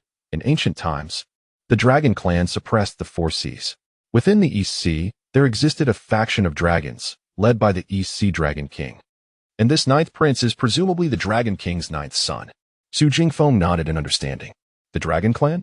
Is it the same dragon depicted in the totem of the Xia Kingdom? Han affirmed. Indeed, it is that very dragon. Furthermore, the Dragon Clan is not to be underestimated. If we could locate the East Sea Dragon Palace, it would be a tremendous boon. As I have heard, it is constructed entirely from treasures. Su Jingfeng gazed towards the depths of the East Sea, nodding thoughtfully. The East Sea Dragon Palace. Perhaps we can devise a strategy to seek it out. It was not that Su Jingfeng was overly confident. Rather, recent excavations by various powerful families of the Xia Kingdom had revealed that many relics seemed to be gradually surfacing, becoming less elusive than before, with ample clues to uncover. Let us first examine this area. The East Sea Dragon Palace is no ordinary place and will not be easily found. Han scrutinized the small cluster of palatial structures before him, furrowing his brow. They were enveloped by a barrier. The sea water flowed freely around it. Yet for humans to enter would likely prove challenging. How did you discover this place? Su Jingfeng shook his head. We did not discover it. Rather, it was the commotion it caused that drew our attention. We were developing Huahua Mountain as the Su family's outpost, and just the day before, this palace manifested with a powerful surge of spiritual energy. It was impossible for us to overlook it, and we subsequently secured the area to prevent others from discovering it. Hani approached, placing his palm against the transparent barrier. He summoned his spiritual energy, which merely resulted in a ripple across the barrier. As anticipated, it was quite sturdy, likely beyond conventional means of breach. This barrier is rapidly weakening. I estimate it will dissolve by tomorrow, Su Jingfeng explained. Hani was taken aback. Was it stronger at first? Su Jingfeng replied, initially, the 10 or so experts from our Su family could not even create a ripple, but now, even a single person can cause the barrier to fluctuate. Hani understood, realizing that the Dragon Palace was poised to reveal itself. Let us wait a while longer. The three returned to the shore. The surrounding area was under the vigilant watch of the Su family for several kilometers. As night fell, no unexpected occurrences transpired. Yet, the Dragon Palace began to change. The barrier dissipated, and the entire palace illuminated brilliantly, as if the luster of pearls and treasures had previously been suppressed by the barrier. Xiao Jin, do not wander. Stay close to me, Hani cautioned. Although Xiao Jin was not an adept swimmer, he could still maneuver freely underwater given his current cultivation. 5 members of the Su family were present, Su Jingfeng and 4 other adept practitioners of the refining spirit. Cautiously, they advanced towards the grand entrance of the Dragon Palace. Before them stood a magnificent archway, merely a symbolic portal without any barriers, allowing them to enter effortlessly. Inside the palace, the walls were adorned with pearls that emitted a soft glow, while the floor was teeming with countless rare corals. Upon entering, the group was momentarily dazzled by the treasures. Even those imbued with mere traces of spiritual energy would incite fervent desire among the wealthy if presented in the outside world, due to their exquisite beauty. What is this? Suddenly, one of the Su family experts exclaimed. Following his gaze, the others noticed a pearl lying on the ground, surrounded by an absence of water. The flow diverted at a certain distance from the pearl. This was a treasure known as the water of Odin's pearl. Hani swiftly approached and picked it up. Channeling his spiritual energy through the pearl, he expanded its range of effect. Indeed, as he activated the water of Odin's pearl, a vast area devoid of water materialized around them. Remarkably, this was not a vacuum. Air remained present, allowing them to breathe normally. This pearl is truly miraculous. Maintaining our spiritual shields in this deep sea would be quite taxing, an elder from the Su family marveled. The group's tension eased as they surveyed their surroundings. Could it be that the treasures of the Dragon Palace were so abundant that they encountered them at every turn? However, as they advanced closer to the palace, they noticed something amiss. The palace bore signs of damage, with pearls scattered around. Han-Yi reached out, collecting some pearls for examination. To his dismay, these pearls had completely lost their spiritual energy. Frowning, he gazed at the foremost palace. This must be the crystal palace owned by the various dragon kings. Although it appeared modest in size, it was far more opulent than any human-constructed palace, crafted entirely from high-quality crystal, with visible currents of spiritual energy flowing within. Yet, at that moment, the crystal palace exuded an ominous aura. This is decidedly abnormal. A long-abandoned dwelling might evoke a sense of decay and desolation, but it would never convey such an eerie sensation, Han-Yi warned, proceeding to open the grand doors of the crystal palace. As the doors swung open, the entire group stood frozen in place, their hearts racing. Even Han-Yi felt a chill run down his spine, halting his steps. Before them lay the colossal corpse of a green dragon, coiled upon the floor of the hall, filling the entire palace. An overwhelming dragon's presence surged forth, causing their spirits to tremble. Is that a true dragon's body? Someone gasped, while both Lu Zhao and Han-Yi were equally astonished. The dragon's once lustrous green scales now appeared dull, marred by mottled patches of dark purple, presenting a most peculiar sight. Han-Yi inhaled deeply, leaping into the air to reach the dragon's head. The dragon's eyes were firmly shut, and before its snout lay a fist-sized green orb, quietly resting. Chapter 85. The Dragon Palace Treasury. The clues to the East Sea Dragon Palace puzzled Han-Yi. What circumstances could lead to a powerful dragon falling in the Crystal Palace? The orb that had fallen before the dragon's head was indeed the dragon pearl of this dragon coiled upon the ground. Could it be the 9th Prince of the East Sea? Han-Yi, could this truly be the 9th Prince of the East Sea? After standing in shock for a prolonged moment, Su Jingfeng finally regained his composure from the sight of the dragon's corpse. It was unclear, yet it was indisputably a true dragon. Hani examined the dragon's corpse meticulously, refraining from touching it with his hands. The dragon's body seemed to be tainted with an eerie and ominous aura, which had caused its scales to undergo such a transformation. However, the dragon pearl appeared normal. Hani reached out and grasped it. Suddenly, the dragon pearl vibrated violently, almost slipping from his grasp. With a resounding roar, the dragon's voice left the onlookers in a daze, taking a considerable time to regain their senses. Given their strength, only Han Yi managed to withstand the impact of the dragon's roar, as information surged into his mind from the dragon pearl. It was the work of the chaotic insect clan. A formidable insect warrior had dragged this dragon to its demise, leading to mutual destruction using the dragon pearl.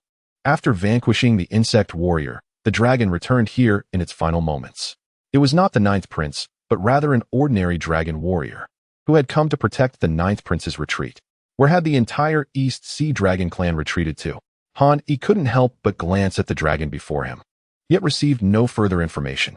The dragon pearl had little spiritual power left. The earlier explosion had merely occurred upon contact with Han Yi's magic. What was that just now? Han Yi pondered. It was merely the last surge of energy from the dragon pearl. This was not the ninth prince, but an ordinary dragon whose strength should not be underestimated. It seemed that the ninth prince's palace had few treasures left. Han Yi was not speaking recklessly.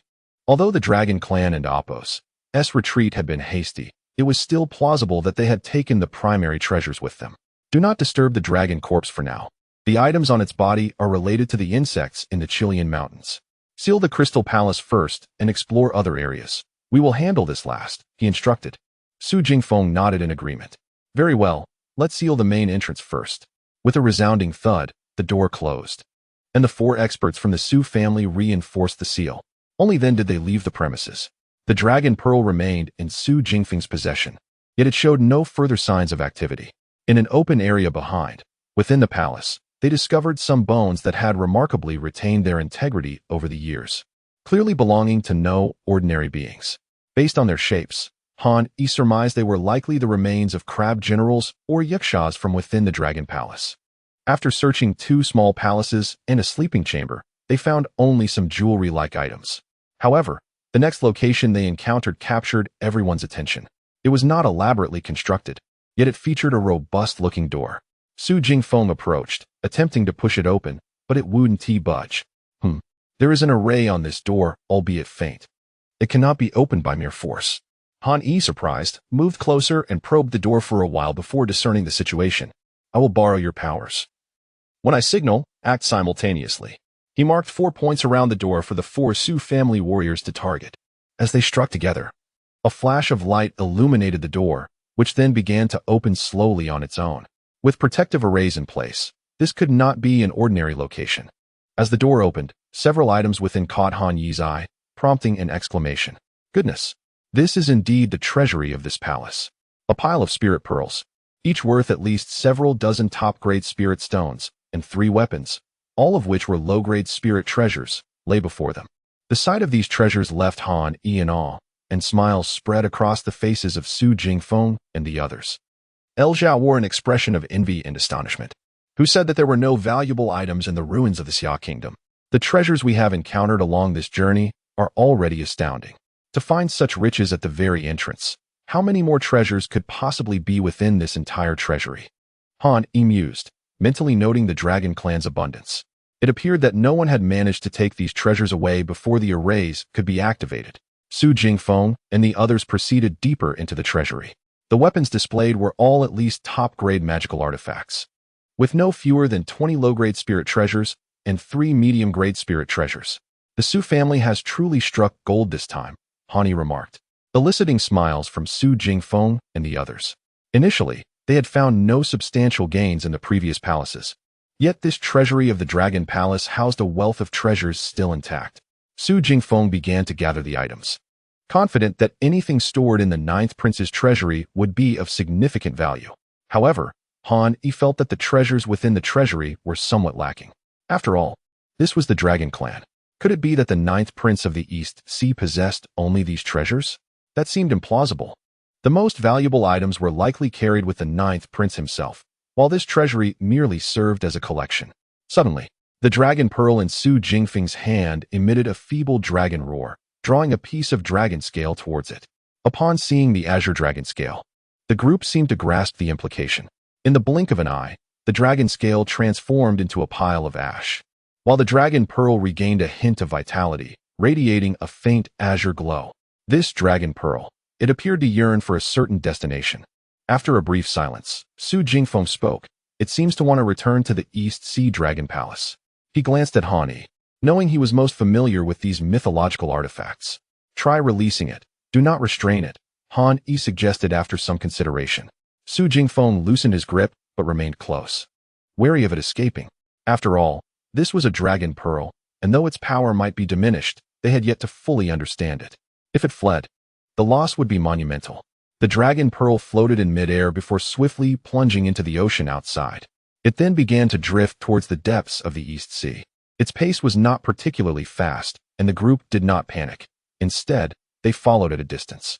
Su Jingfeng and Han Yi exchanged glances, each recognizing a shared understanding. The East Sea Dragon Palace. Su Jingfeng hastened to retrieve the dragon pearl. If it sought to return to the East Sea Dragon Palace, did that imply they could use it to locate the palace? Su Jingfeng suppressed his excitement and quickly inquired of Han Yi. There is a possibility. The dragon pearl absorbed the dragon power from that scale, reviving a fraction of its vitality. It subconsciously desires to return to the East Sea Dragon Palace, likely because its previous owner was a dragon from there. Recalling some of the information Han Yi had shared about the East Sea Dragon Palace, Su Jingfeng swallowed hard and remarked, "It seems we might soon have a free opportunity to enlist your help. Should we truly locate the East Sea Dragon Palace, we will need your assistance." Han Yi nodded affirmatively. "Of course, that is agreeable. However, you should gather everything of value here, and the dragon corpse requires careful handling. We will seek the East Sea Dragon Palace tomorrow." As for the dragon corpse, Han Yi certainly had his own thoughts. Might there be dragon blood hidden within? Chapter 86. The Shadow of the Deep Sea in the East Sea Dragon Palace. After spending a mere 10 minutes, the Su family had completely plundered the treasures within the vault, leaving not even a single dragon scale behind. Han Yi and Lu Zhao merely observed from the sidelines, for they had no share in the spoils but were there merely as spectators. This was particularly true for Lu Zhao. However, both of them shared a similar mindset. The treasures belonged to others, and viewing them was of no use, especially since they each possessed their own spiritual treasures, rendering the items before them largely unnecessary. Let us proceed and see how to handle the dragon corpse. Su Jingfeng sighed in relief, clutching a multitude of treasures within his storage artifact, which would undoubtedly elevate the Su family's standing significantly. The group arrived at the palace entrance, where the Su family members dispelled the sealing spell they had set up. Although they had prepared for it, the overwhelming aura of the dragon still caused their expressions to shift slightly. After regaining their composure, they stepped inside once more. Su Jingfeng continued to hold the dragon pearl tightly in his palm, which emitted a faint azure glow. Unfortunately, it did not exhibit any further powers. This dragon corpse might be challenging to deal with. Shall we first make an incision to investigate the condition within this true dragon? Han Yi suggested, eyeing the blackish-purple spots on the dragon scales and shaking his head. The Su family exchanged glances and ultimately accepted this proposal, as they, too, were uncertain how to proceed. The dragon's corpse exuded an ominous aura, clearly indicating that it had not perished from natural causes. Han Yi and Lu Zhao refrained from intervening, leaving the task to the Su family members. They produced a low-grade spiritual treasure longsword and struck at the dragon's tail. A soft clang echoed. Yet no mark was left on the dragon's scales. The group exchanged perplexed glances. Use a mid-grade spiritual treasure and give it your all, Su Jingfeng instructed. Subsequently, one of them drew a spiritual sword, channeling its energy to unleash a sharp aura as it struck the same spot. This time, it met with success, fracturing a piece of dragon scale. After several more strikes, they managed to carve a small opening in the dragon corpse. A wound approximately 5 to 6 centimeters long appeared at the dragon and Appo's tail, yet no blood flowed out. This scene seemed to align with everyone and Appo's expectations, eliciting no surprise. Continue. Let us enlarge the wound and see further, Su Jingfeng commanded. The individual resumed striking, eventually creating a gash over 20 centimeters long, panting heavily from the exertion. Clearly, Even in death for countless years, the dragon's physical defenses remained formidable. He used the sword to pry open the edges of the scales and flesh, revealing the interior. Instead of the expected blood-red dragon meat, the flesh was entirely a purple-black hue, appearing exceedingly eerie. Upon examining various locations on the dragon's body, they discovered the interior was uniformly affected. This sinister purple-black aura had thoroughly permeated the entire dragon. However, it seemed the dragon and Apos' hide and scales possessed exceptionally strong defenses, effectively containing the corruption within, preventing it from spreading outward. Quickly seal those wounds. This dragon corpse likely holds little value now. The only potentially useful parts may be the dragon pearl, the dragon eyes, and the dragon horns, Han Yi remarked, observing the dragon's head, which appeared relatively intact. Su Jingfeng and the others, having regained their composure from their earlier disappointment, turned their attention to the dragon and Apos' head. Indeed, while the scales on the dragon's body bore blackish-purple spots, the head remained remarkably lifelike, aside from its tightly shut eyes. Very well. We shall refrain from disturbing it for now. We will wait until the time is right, Su Jingfeng concluded after scrutinizing the dragon's head for a considerable duration. The others could not help but sigh inwardly. The people of the Xia Kingdom held a peculiar reverence for dragons, but witnessing the remains of one now altered their sentiments. Let us ascend and make our preparations, Su Jingfeng called to the group. Summoning the disciples of the Su family to the palace where they set up numerous protective formations and talismans around the vicinity. After resting for a day, the following morning, Su Jingfeng, clutching the dragon pearl, boarded a vessel with Han Yi and the others, navigating to the ocean's surface. Han Yi had previously cautioned Su Jingfeng that the East Sea Dragon Palace, governing the entirety of the East Sea, would not be located near the land, thus advising them to search towards the central East Sea. Following the general direction indicated by the dragon pearl, they sailed directly to the central position of the East Sea, preparing to search the surrounding area, which would likely expedite their quest. Is everyone ready? We may need to venture into the depths of the sea, Su Jingfeng stated, surveying his surroundings with a serious demeanor. Behind him trailed 15 elite members of the Su family, each of whom had attained the refining spirit returning void stage. They all nodded in affirmation. Su Jingfeng turned to Han Yi. If we truly locate the East Sea Dragon Palace this time, I shall be counting on your expertise. Han Yi replied with a smile. Fear not. This was agreed upon long ago. If we truly find it, I will not hesitate to assist. As the group entered the sea, Su Jingfeng led the way, holding the dragon pearl aloft. While a Su family expert wielding a water avoidance pearl created a bubble of dry space for them to traverse. Their pace was deliberately slow as they cautiously followed Su Jingfeng. The ocean was shrouded in mystery. Even experts at the refining void harmonization level would not dare claim they could navigate the depths without peril. In the enigmatic Bermuda Triangle and several renowned deep-sea trenches, many skilled individuals had ventured in search of treasure, only to never return. The dragon pearl continued to emit a faint glow, signaling that they had not yet arrived. Suddenly, the light of the dragon pearl flickered. The group was startled and quickly turned their gaze forward, where a massive shadow glided slowly about 700 to 800 meters away. Han Yi's pupils constricted as he fixed his gaze intently on the figure. This enormous shadow evoked an unsettling feeling within him, unmistakably abnormal. He immediately summoned his celestial slayer flying dagger, ready to strike at a moment's notice. However, the shadow seemed equally alarmed, swiftly retreating from that area of the ocean. Han Yi's gaze swept across the dragon pearl, and he began to piece together the situation. Su Jingfeng likely had a similar realization, as his expression relaxed considerably, and he said nothing further as they continued onward. After another 10 minutes, the dragon pearl's radiance grew significantly stronger. We are close, just ahead, within 1,000 meters, Su Jingfeng announced. Han Yi and the others heightened their vigilance.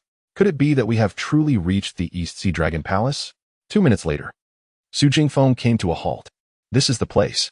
The group was astonished to find themselves in an expanse of emptiness, with nothing in sight. Han Yi, however, squinted his eyes, recognizing that this area was indeed unusual. Ordinary underwater terrain would not be so uniformly flat, nor would a typical aquatic environment lack any marine life in such a vast stretch. All these factors confirmed the peculiarity of this location. Exercise caution. There is definitely something amiss here. Whether it is the East Sea Dragon Palace remains to be seen. It is also quite possible this is merely the lair of the dragon in life, Han Yi cautioned, glancing at the azure glow emanating from the dragon pearl. The others paused, feeling a surge of anxiety. They had arrived with high hopes, yet the possibility of merely encountering an ordinary dragon's dwelling was unsettling. The palace of the ninth prince still contained some treasures. An ordinary dragon likely possessed little of value. They all silently prayed that it would indeed be the East Sea Dragon Palace. Chapter 87. The Dragon Clan Tomb. Su Jingfeng concurred with Han Yi's sentiments, cautioning the group to remain vigilant, for there was an unmistakable sense of unease in the air, suggesting the presence of concealed relics. With the dragon pearl in hand, he advanced cautiously, testing each step with deliberation.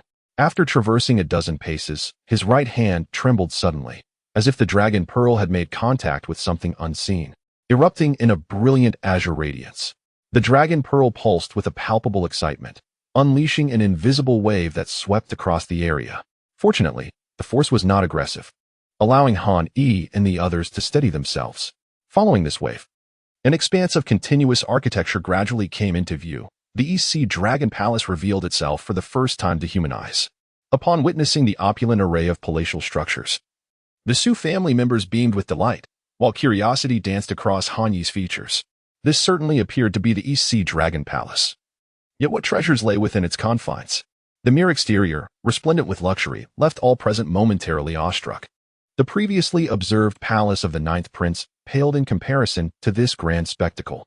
A vast central complex of palaces interconnected, seemingly crafted from exquisite crystal, suggested a singular entity.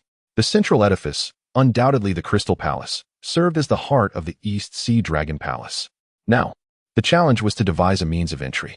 Han Yi remarked, the recent wave was a transmission from the palace's protective formation, which not only concealed its location but also safeguarded it. Even after all these years, it is likely that our collective strength is insufficient to unravel the array set by the Dragon Clan. Suddenly, Su Jingfeng interjected, perhaps I have discerned a way in. He extended the dragon pearl forward. Remarkably, while the dragon pearl remained unchanged, the invisible barrier ahead dissipated under its radiant glow, gradually forming a portal over 3 meters wide. Quickly, everyone, step inside. This dragon pearl can only maintain the opening for a brief duration, Su Jingfeng urged. The group filed through, and as Su Jingfeng retracted the dragon pearl, the portal sealed itself once more. Indeed, it was wondrous. Upon entering the East Sea Dragon Palace, a grand archway adorned with countless luminous pearls loomed, towering several meters high. The imposing characters spelling out East Sea Dragon Palace exuded an overwhelming presence, nearly causing several to falter. Crossing through the archway signified their official entry into the palace. The group stood in stunned silence, overwhelmed by the opulence of their surroundings. The members of the Su family trembled with exhilaration. Discovering the East Sea Dragon Palace was an extraordinary feat. After taking several deep breaths, they pressed onward, ultimately reaching the first grand hall.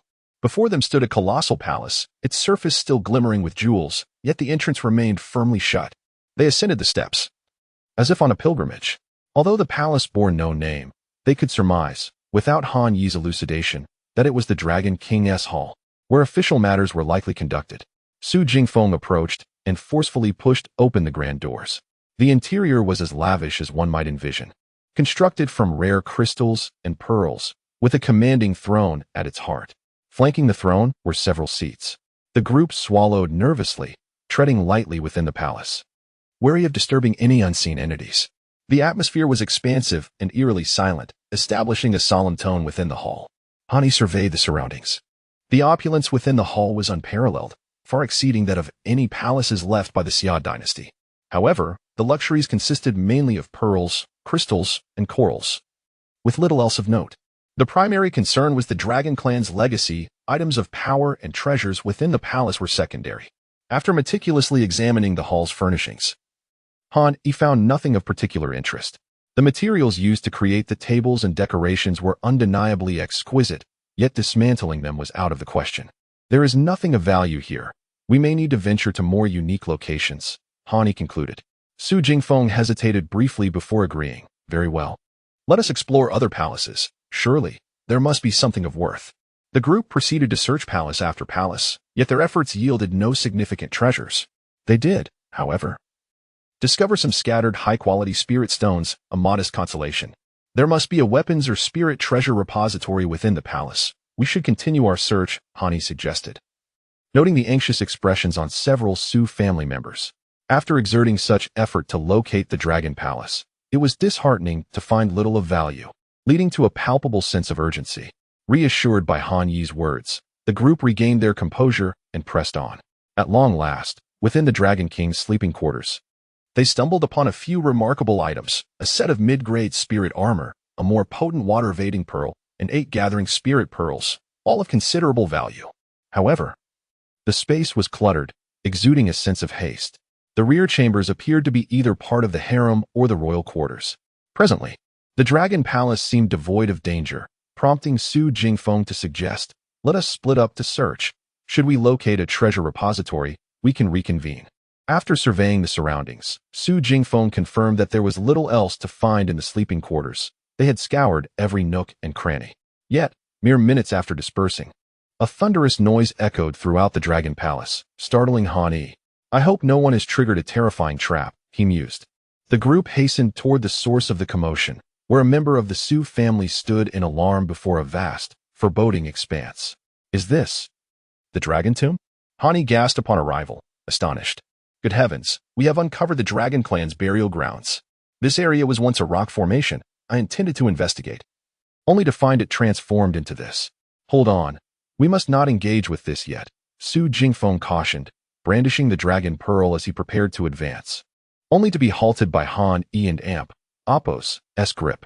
"What an Amp Appo's the matter with the Dragon Pearl? Surely entering the Dragon Tomb poses no threat?" Su Jingfeng queried, perplexed. Han Yi shook his head. "Not necessarily. While we may gain entry, the pervasive aura of death here is concerning. Who knows what powerful beings have been interred within these grounds over the years? I advise against proceeding without absolute certainty. The consequences could be dire." Su Jingfeng pondered this, ultimately conceding, "Then let us refrain from exploring this area for now. The realm of the Dragon Clan is not to be trifled with, and your caution is well-founded. Young master, though we have not located the treasure repository, I may have discovered something extraordinary," a member of the Su family suddenly exclaimed, rushing over. The earlier commotion had been due to an important lead. "Quickly, let us investigate," Su Jingfeng responded, startled. Han Yi exchanged a curious glance with Lu Zhao and followed suit. As for the Dragon Tomb, Han Yi harbored no desire to explore, having already deduced its perilous nature. The very first tombstone radiated with the aura of undead dragons. Who could predict what monstrous entities lurked beyond? Chapter 88, The Dragon Palace Military Garrison. The inheritance of the Dragon Clan. The group followed a member of the Su family to the peculiar location he had discovered. Han Yi surveyed the surroundings, astonished to find that they had stumbled upon the military garrison of the Dragon Clan, home to the diminutive soldiers resembling shrimp and crabs. The living quarters, though not luxurious, were ample and extended far into the distance, situated behind the Dragon Palace, making them difficult to discern within the confines of this place where spiritual senses were restricted. "This appears to be the site where the Dragon Clan's forces are stationed. Let us venture inside," Su Jingfeng remarked as he glanced around. The group proceeded into the compound, with Xiaojin chirping enthusiastically beside Han Yi. "Indeed, this is certainly the Dragon Clan's military encampment," Han Yi responded. "However, you must not wander off. Stay close to me." Upon entering the camp, they were greeted by a gruesome sight. Numerous skeletal remnants left behind by the soldiers, scattered amongst a plethora of abandoned weapons. Most had long lost their spiritual essence, rendered useless, yet several hundred items remained. Remarkably, some were magical artifacts and spiritual treasures, surpassing the quality of those found in Flower Fruit Mountain. To think, there are over 20 spiritual treasures here, albeit of lower grade. This could significantly elevate the strength of our Su family, an elder from the Su family exclaimed, his voice trembling with excitement. As they pressed on, they finally arrived at a grand hall exuding an air of authority. This was not merely a place for generals to conduct their affairs, but a venue for military deliberations. Inside, they discovered valuable items, a map of the Dragon Palace and a diagram detailing the layout of formations. "So, the treasure vault is concealed here. No wonder we were unable to locate it," Han Yi mused as he translated the inscriptions on the two maps. The revelation ignited a wave of enthusiasm among the group, who were eager to rush over and explore, hoping to uncover some high-grade spiritual treasures. Han Yi chuckled softly, sensing his own lack of utility in this situation. The treasures within the Dragon Palace could not compare to those that had succumbed to the outside world. The latter had merely sealed themselves or had lain dormant for various reasons, allowing him to discover them. In contrast, the spiritual treasures within this palace were overt, easily detectable to anyone with sufficient cultivation. As Hani followed the others out of the grand hall, he suddenly halted, calling out, "Wait! There must be something here that we have yet to uncover." Ding! Congratulations, host, you have triggered the task, the inheritance of the Dragon Clan. Task details: the Dragon Clan's forces are stationed far from the central Crystal Palace. In addition to the disturbances caused by military training, there exists a paramount duty to safeguard the inheritance of the Dragon Clan. Task Option 1. Locate the inheritance of the Dragon Clan to receive rewards. The Dragon Clan's water manipulation technique and 3 drops of golden immortal level dragon blood. Task Option 2. Ignore the Dragon Clan's inheritance to receive 1 strand of the East Sea's 3rd Prince's dragon muscle. It was just as they were leaving the Grand Hall that the system abruptly activated the task. In a mere 2 seconds, Han Yi made his decision. With a fleeting thought of sympathy for Ao Bing, he opted for the first choice. The dragon blood would prove immensely beneficial, and coupled with the Dragon Clan's innate water manipulation technique, he would be able to traverse the seas with the prowess of a dragon, enhancing his combat capabilities. Han Yi's declaration left the others momentarily stunned. Even Lu Zhao regarded him with curiosity. What else could possibly be here? Do you not find it peculiar that the Dragon Clan's forces are stationed behind the Crystal Palace rather than in front or to the sides? Han Yi inquired. The group nodded in agreement, sensing something was indeed amiss. Could it be that the terrain here is just right? Su Jingfeng turned to Han Yi, questioning. Have you discerned something? Not yet, but I am certain there is something here. Search thoroughly. Do not overlook any clues. After a brief hesitation, the Su family members began to search diligently, well aware of Han Yi and Appo's proven capabilities. The group scoured the various structures within the encampment. Han Yi also began to investigate. I understand you are a formidable scholar, Lu Zhao said curiously, but according to your insights, what should we be looking for? Naturally, something of great significance to the Dragon Clan. We shall know once we find it, so hurry. With Han Yi's assured response, Lu Zhao's doubts lingered. Yet he joined the others in pursuit of the potentially important artifact. Half an hour later, restlessness permeated the Su family's ranks, and even Han Yi, who knew what they sought, felt perplexed. He had employed his identification ability on everything visible within the camp, yet nothing stood out. With his pinnacle of cultivation, he meticulously scoured every inch. Mr. Han, are you certain? We have found nothing, one elder suggested. Shall we not proceed to locate the treasure vault instead? Indeed, Mr. Han. Perhaps we will stumble upon it later. Continuing this search may be a waste of time, another elder urged. Han Yi felt a flicker of doubt as he nearly wavered under their arguments. Could it be that they were searching in the wrong direction? Yet the task description explicitly stated that the Dragon Palace's army was tasked with guarding the Dragon Clan's inheritance. Let us return to the Grand Hall and search again, Han Yi proposed, recalling how he had overlooked a crucial detail previously. Upon entering the Grand Hall, he examined every inch meticulously. At last, he uncovered a subtle clue. Though the hall resembled an ancient military tent of the Xia nation, it was constructed entirely from exceedingly rare high-grade materials.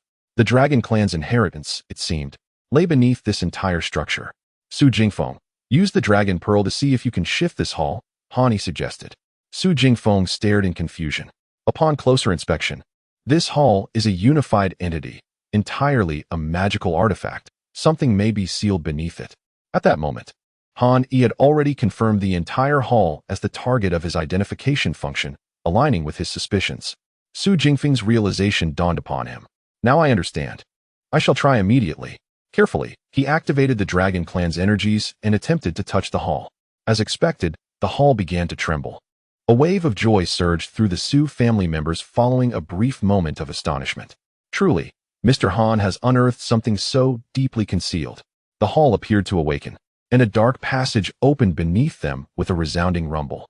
Crackling sounds echoed as the passage gradually illuminated, revealing countless luminous pearls, their brilliance igniting as the hall unveiled the passage. What lies beneath? Su Jingfeng asked, suppressing his excitement. I cannot say for certain, but the Dragon Clan's concealment is profound, and this site, guarded by the entire Dragon Palace military, must be extraordinary, Han Yi replied. Su Jingfeng nodded. Indeed. Shall we descend to investigate? Han Yi agreed, though he had already surmised what awaited them below. With eager hearts, the group cautiously made their way down the wide passage. Chapter 89. The Legacy Revealed. The insectoid dragon shadow. The passageway was over 3 meters wide, ample enough for 4 or 5 individuals to walk side by side. Su Jingfeng's dragon pearl trembled in his hand, an occurrence that Han Yi had anticipated. The legacy of the dragon clan, a lineage that has persisted since ancient times. What remnants would it bestow? The task notification indicated it was yet to be completed. Han Yi surmised that this was due to not having witnessed the dragon clan's legacy with his own eyes. The truth would be unveiled below, as they spiraled downwards. After nearly 100 steps, the group finally beheld the scene below, a vast space measuring nearly 1,000 meters in circumference. The surroundings were constructed from exquisitely refined stone materials, with a visible flow of spiritual energy across the surface, evidently protected by a high-tier formation. Upon descending, the group was left in awe. The walls glimmered with light, illuminating the area, which was far from dark. Han Yi quickly scanned his surroundings, only to be taken aback. One segment of the stone wall had been marred by a handprint, with only a few characters visible at the edges. Alarmed, Han Yi inspected the walls one by one, discovering that they were uniformly damaged. A foreboding feeling began to rise within him. At last, he stumbled upon some intact stone walls. Titles such as Azure Dragon Art, Divine Breath Method, Heavenly Dragon Golden Body, and 9 transformations of the Soaring Dragon graced the surfaces. As he examined each one, his expression gradually regained its composure. Although some earlier inscriptions had been obliterated, a substantial amount of knowledge remained. Congratulations, host. Task completed. Rewards have been allocated to the system space. Resonated a notification within Han Yi's mind, filling him with joy. Indeed, this was the legacy of the Dragon Clan. However, it was not as he had envisioned. It appeared that a significant portion had been destroyed. Judging by their positions, the most crucial elements seemed to have been the ones that were lost, leaving only those of intermediate levels behind. While Han Yi was engrossed in his observations, the Su family members, upon discovering the techniques on the walls, were equally excited. However, after a thorough examination, they found themselves bewildered. The ancient script remained largely untranslated, with only the Divine and Demonic Bureau possessing a comprehensive translation database, of which the Su family had only a fragment. This is the Dragon Clan's legacy, finally stammered an elder from the Su family. The others were equally elated, recognizing references to a body refinement technique. This is it. Our Su family is destined to rise. Su Jingfeng turned to Han Yi, inquiring. Han Yi, you can read the characters here, correct? I can. Later, I will provide you with a comparative translation document for your own interpretations, Han Yi replied. The system could effortlessly generate such a document, a trivial task.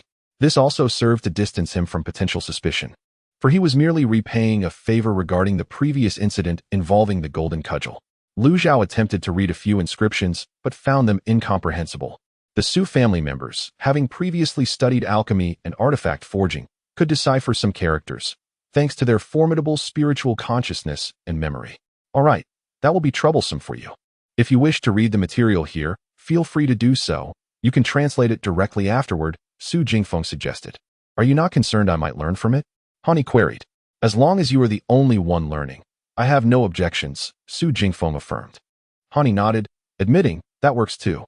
To be honest, I am quite curious about the Dragon Clan's legacy.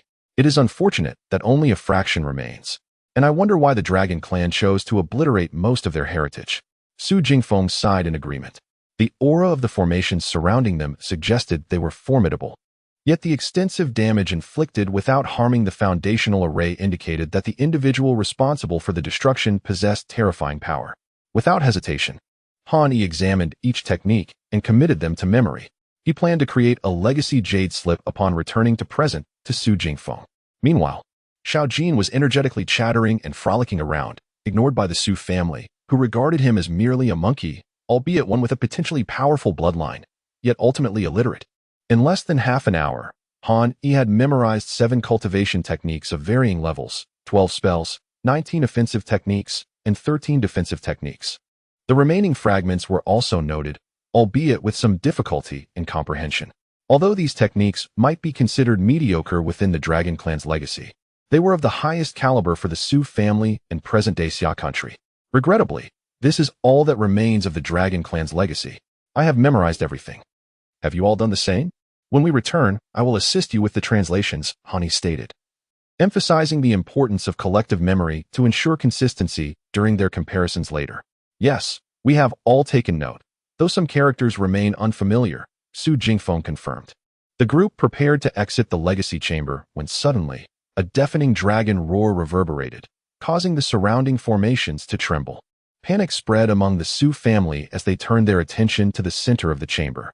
A fissure had opened, releasing a swirling purple-black mist, from which a massive shadow of a dragon emerged, instantly dominating the majority of the space.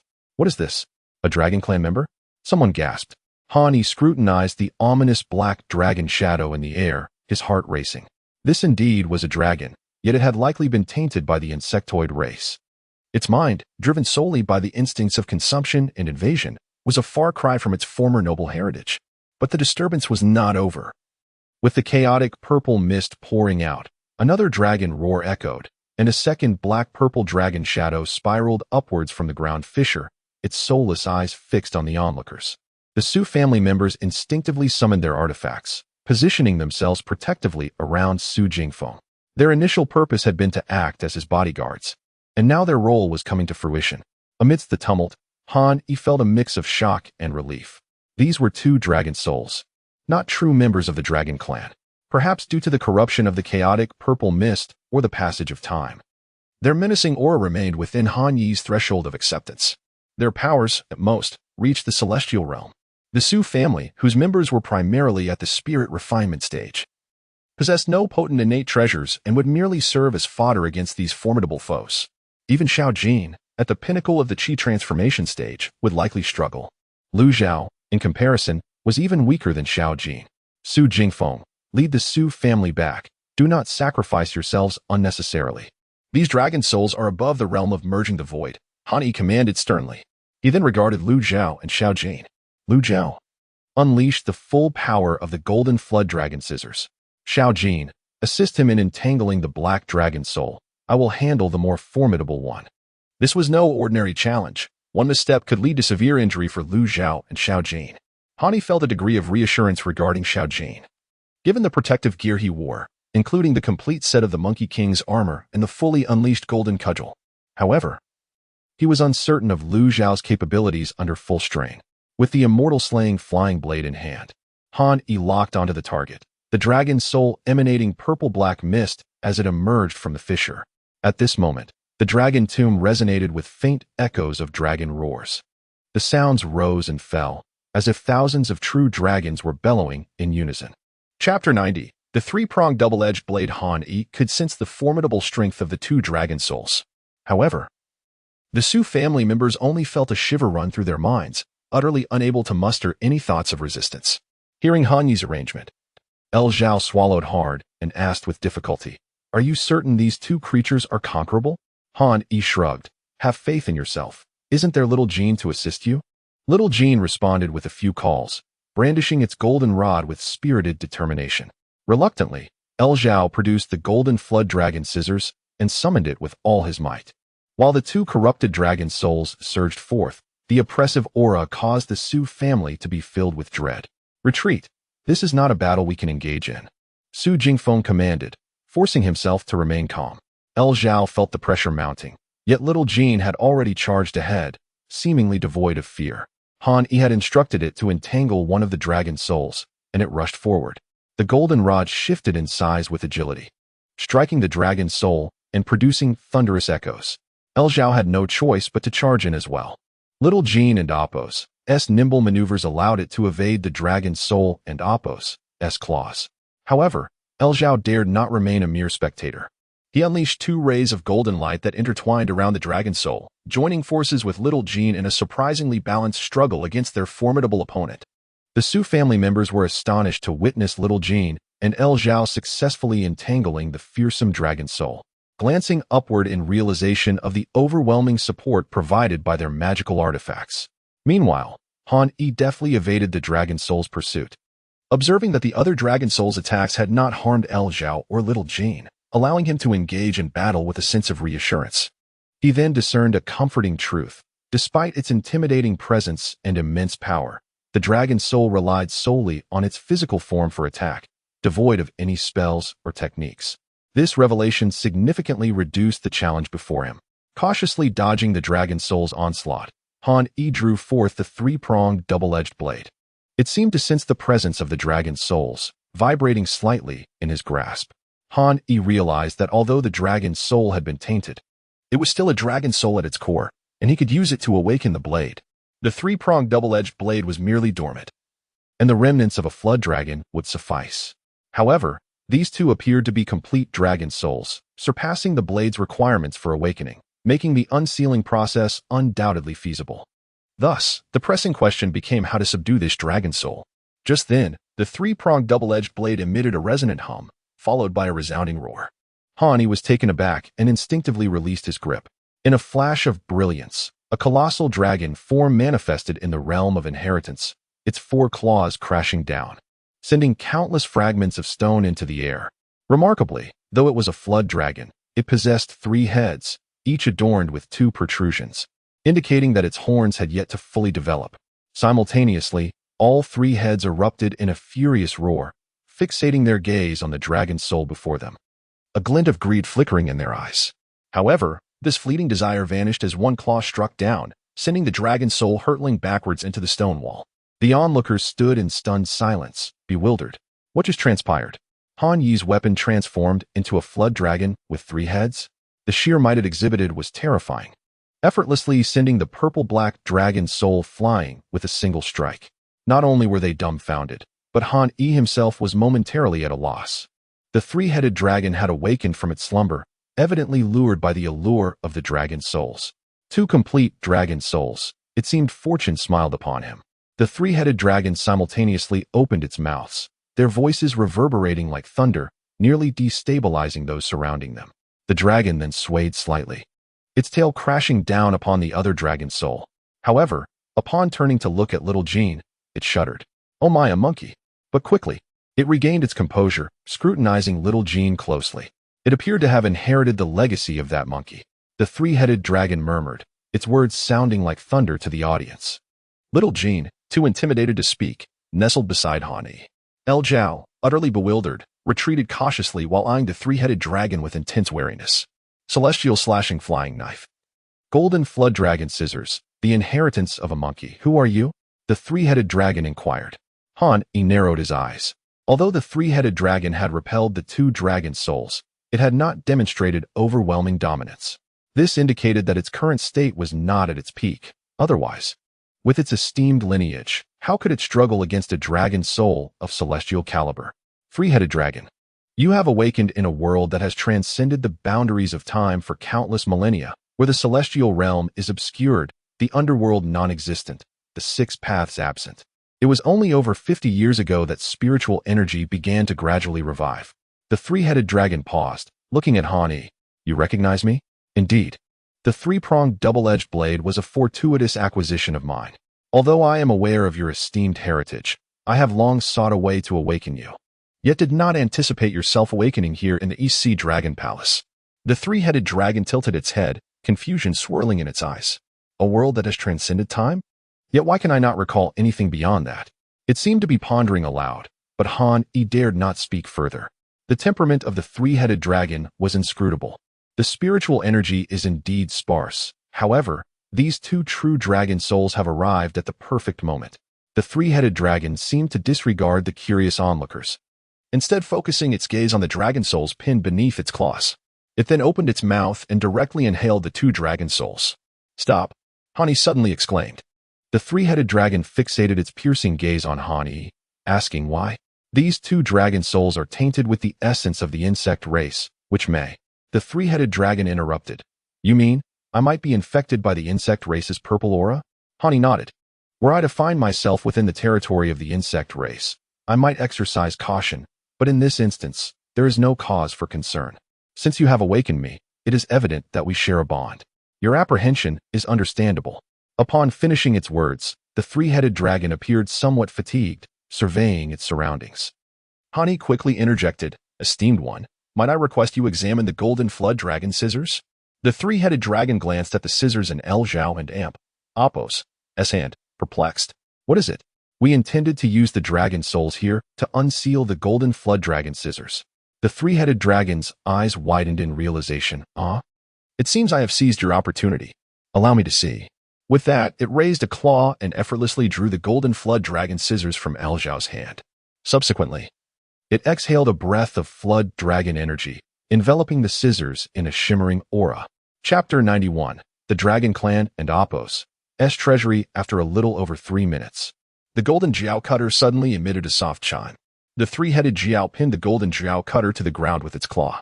The ancient Yin-Yang jiao had long since lost its life. With a sigh, the golden jiao cutter burst forth with an infinite golden radiance, as if it intended to soar into the heavens. However, restrained by the three-headed jiao, it could only emit a few roars of the jiao dragon from the site of inheritance. Perhaps sensing the dragon aura emanating from the three-headed jiao, or perhaps awakened by its presence, the golden jiao cutter struggled a few times before ceasing its efforts. Yet, in Han Yi's eyes, it was evident that the golden jiao cutter had indeed been thoroughly unsealed. Lu Zhao felt somewhat apprehensive. He was aware of the golden jiao cutter and Apos' formidable power and its previous sealing. However, he did not anticipate that it would be unsealed by the three-headed jiao before him. Would it be returned to him? While lost in thought, the three-headed jiao waved its claw, tossing the golden jiao cutter before Lu Zhao. What expression is that, young one? I, the three-headed jiao, am a notable figure from ancient times. Why would I covet your mere artifact? Lu Zhao hastily caught it, feeling a wave of relief. Thank you. Esteemed elder, thank you. He repeatedly expressed his gratitude. I need to assimilate these 2 dragon souls. Do not disturb me, as per the tradition. Whoever possesses it shall own it, the three-headed jiao remarked, seemingly casually, yet pointedly. After speaking to Han Yi, it transformed into a double-edged spear, standing firm on the ground. Han Yi quickly grasped it in his hand. The group exchanged glances, unable to fathom that the outcome would unfold in such a manner. Only Han Yi appeared contemplative. What did the three-headed jiao's words imply before it transformed? He also recognized another peculiarity. This three-headed jiao did not seem to be an ordinary dragon. Consuming 2 dragon souls merely amplified its momentum slightly. If it were a typical dragon, 1 dragon soul would suffice for its evolution into a true dragon.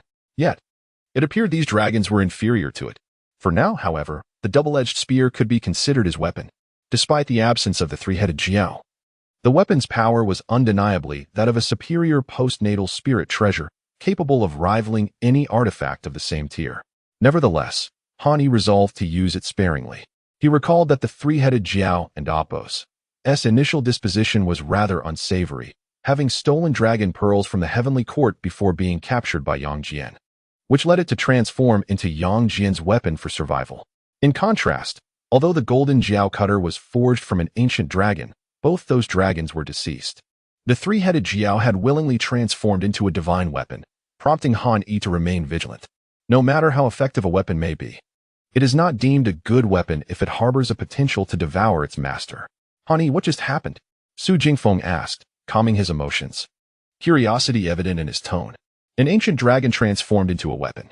I never anticipated it could revert to its original form, Han Yi explained. Though Lu Zhao's demeanor was typically composed, he could not help but be excited. This was a supreme postnatal spirit treasure. He was not ignorant and kept abreast of recent news. Naturally, he had seen the announcements from the Divine and Demonic Bureau and understood the various tiers of spirit treasures thoroughly. Han Yi, I owe you my gratitude for this, Lu Zhao said, struggling to contain his excitement, which was unmistakable in his tone.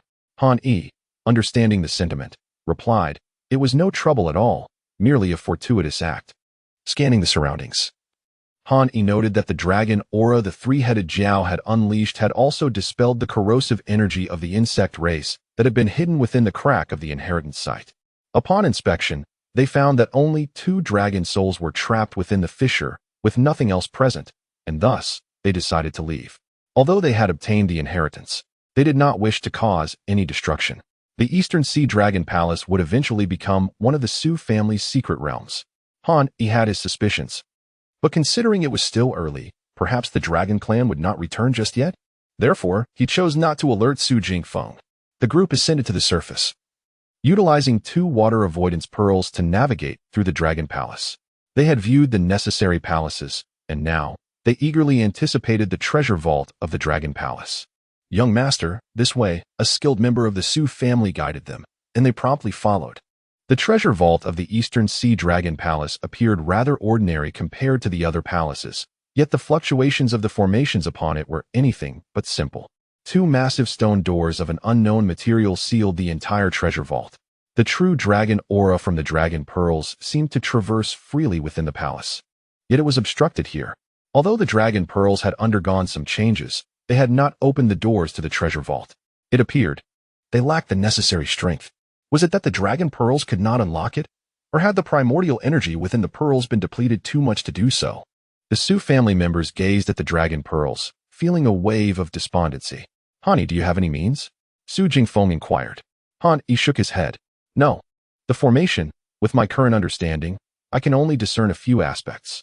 Perhaps we could combine our efforts to activate the dragon pearls?" Su Jingfeng glanced at the Su family members and said, "You take the dragon pearls first. If you possess some knowledge of formations, you might indeed have a chance." In truth, Han Yi's mastery of formations was not weak.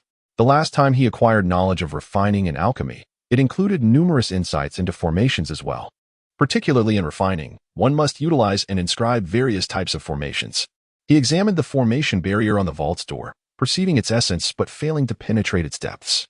This was not a matter of formation skill, but rather a limitation of his cultivation. Fortunately, with the passage of time, the spiritual energy within the formation had diminished significantly. "Be attentive. When I instruct you to release your spiritual power to assist me, it must be quick and stable, without delays or excessive fluctuations." Han Yi cautioned solemnly while holding the dragon pearl. He understood that with the assistance of the dragon pearl, he had a considerable chance of opening the dragon palace's treasury. Han Yi formed several hand seals, imprinting them upon the door, channeling his spiritual power as the dragon pearl emanated its true dragon essence. "Now," he commanded. Su Jingfeng and the Su family members, along with Lu Zhao, simultaneously released their spiritual power, converging upon the dragon pearl in Han Yi's left hand. The dragon pearl emitted a radiant azure glow, gradually permeating the door. All eyes were fixated on the vault's door. Finally, the azure light seemed to reach a certain threshold and abruptly halted. Disappointment surged within everyone. They had hoped this would be the moment of success. Yet, Han Yi did not relent. He called out, "Do not relax." Subsequently, he directed several streams of spiritual power onto the formation of the door. With a rumble, a subtle shockwave of power spread outward. Han Yi was the first to feel it, staggering back a few steps, while the others were knocked off their feet. The vault door creaked open slowly. The crowd was filled with uncontainable excitement as they eagerly peered inside. "Wow!" Han Yi instinctively exclaimed as he glanced within. Chapter 92. The Terrifying Dragon Tomb. The Golden Dragon 7-Element Formation. The Dragon Palace Treasure Vault. The expanse of the Dragon Palace Treasure Vault exceeded Han Yi's wildest imaginings. What lay before their eyes were rare pearls and treasures, radiating brilliance that nearly dazzled their sight. As the group regained their composure, they excitedly stepped inside.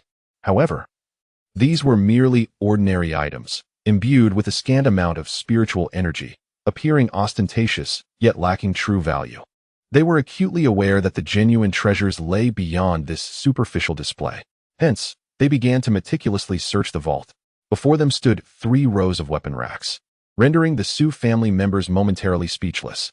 Not a single weapon among them was mundane. All were of the spiritual treasure caliber. Gasps of astonishment escaped their lips. Among these, they discovered a Fong Tian Hua Ji, a superior postnatal spiritual treasure, which required immense strength to even lift, a weight estimated at 5,000 to 6,000 pounds. The power it could unleash, if wielded, was unfathomable. Yet, someone murmured that while one could awkwardly swing it with the aid of their spiritual energy, doing so in combat would be tantamount to courting death. It was a formidable weapon indeed. Su Jingfeng's gaze deepened as he scrutinized the Fong Tian Hua Ji, then suddenly remarked, "Han Yi, I recall you wield a Fong Tian Hua Ji, correct?" Han Yi raised an eyebrow, comprehending Su Jingfeng's implication and what he was about to propose. "No need. I currently lack items to barter for this weapon. Its weight would hinder me, and my effectiveness would diminish. Besides, as you can see, I already possess a suitable weapon." He referred to his 3-edged blade. However, he had no intention of using it extensively unless absolutely necessary. He merely stated this to decline Su Jingfeng's offer. Indeed, he had nothing to offer in exchange, and the weapon, though appearing to weigh 6,000 to 7,000 pounds, would wield even greater terror when infused with spiritual energy. He also wished to avoid incurring any debts of gratitude. Su Jingfeng hesitated, then nodded. Very well. Whenever you desire it, simply let me know. By virtue of your name, you may borrow it at no cost. I trust you will find something more suited to your needs. Han Yi responded with a smile. Indeed, this weapon won't deteriorate. For now, I truly have no need for it, but if the time comes, I shall not hesitate to ask. After some polite exchanges, Su Jingfeng and the others began to collect all the spiritual treasures, including the ordinary pearls and riches, which, though useless to cultivators, could fetch a staggering price in Xia country, where such pearls were deemed more valuable than gold in the secular world. Consequently, the vault was now nearly emptied. What remained included armors and various treasures, alongside an abundance of rare stones and divine metals. Lu Xiao gazed in awe, his mouth watering as he realized the wealth of the Dragon Palace. Han Yi thoroughly examined the vault, inspecting every nook and cranny, even assessing the entirety of the treasure chamber. It seemed the Dragon Palace vault was merely a repository for treasures. The items he had previously envisioned were likely taken by the Dragon clan, leaving only those they deemed unworthy behind. Confirming his thoughts, Han Yi decided against wasting any further time. Su Jingfeng, similarly, conducted a second inspection. Han Yi, have you made any discoveries? None. We may withdraw now. Su Jingfeng nodded, leading the excited yet restless Su family experts out of the vault. Han Yi followed suit, though he yearned to witness the power of the East Sea Dragon Pearl. It appeared the Dragon clan was not foolish enough to leave such treasures behind. After exploring a few more palaces without uncovering anything of greater worth, the group finally ceased their search. Ding. Congratulations, host. You have triggered the task, suppress the Dragon Tomb. Task details. The Dragon Tomb is filled with incessant dragon roars, yet it has long been infiltrated by the corrosive aura of the insect tribe. The dragon souls within are not those of true dragons, and should there be an outbreak, countless dragon bodies will become puppets of the insect tribe, sweeping through the human race. Task Option 1. Utilize the dragon energy from the golden dragon cutting scissors and the three-edged blade to invoke the deep-seated dragon energy accumulated over eons within the Dragon Tomb, reactivating the golden dragon 7-element formation suppressed by the insect tribe and Apos' corrosive aura. This will purify the insect tribe and Apos' presence, granting peace to the dragon clan and Apos' departed souls, and reward you with the Dragon Suppression Talisman and the Ancestral Dragon Heart Seal.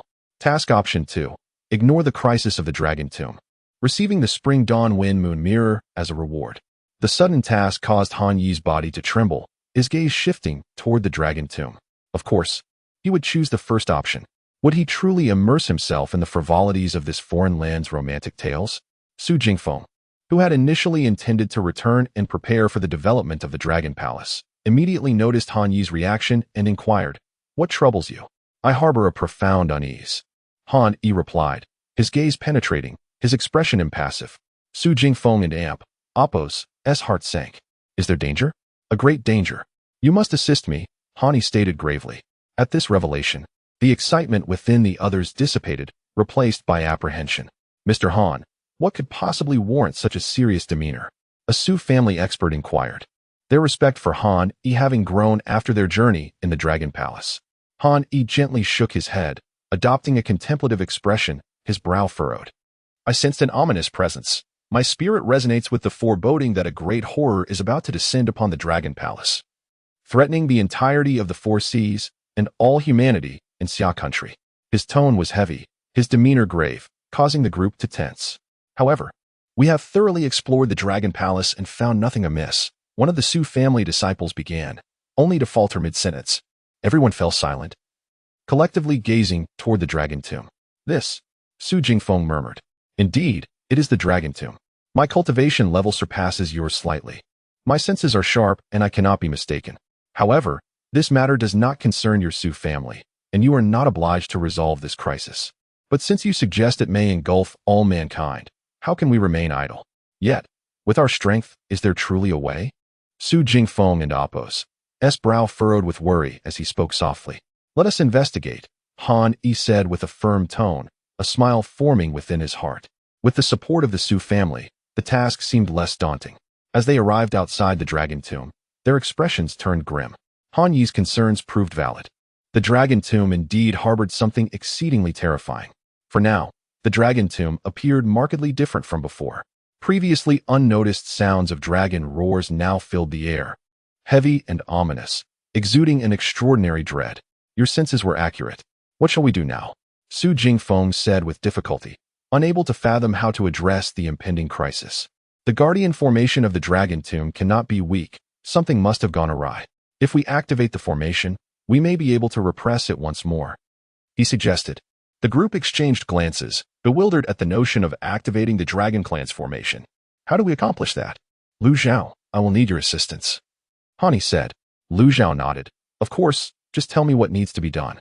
Shortly, I will utilize the dragon energy from the golden dragon cutting scissors and the three-edged blade to draw upon the dragon energy within the tomb, attempting to suppress the strange black-purple aura that resides there, thereby activating the tomb's protective formation, Hani explained. You will assist Lu Zhao in fully channeling the golden dragon cutting scissors, unleashing the ancient dragon energy. The others listened, somewhat bewildered, yet grasped the essence of his words. Listening to Hani, simply channel your magical powers to assist. Take heed, time is of the essence. We shall commence immediately. With the three-pronged, double-edged blade in hand, Han Yi uttered a low exclamation. Chapter 93.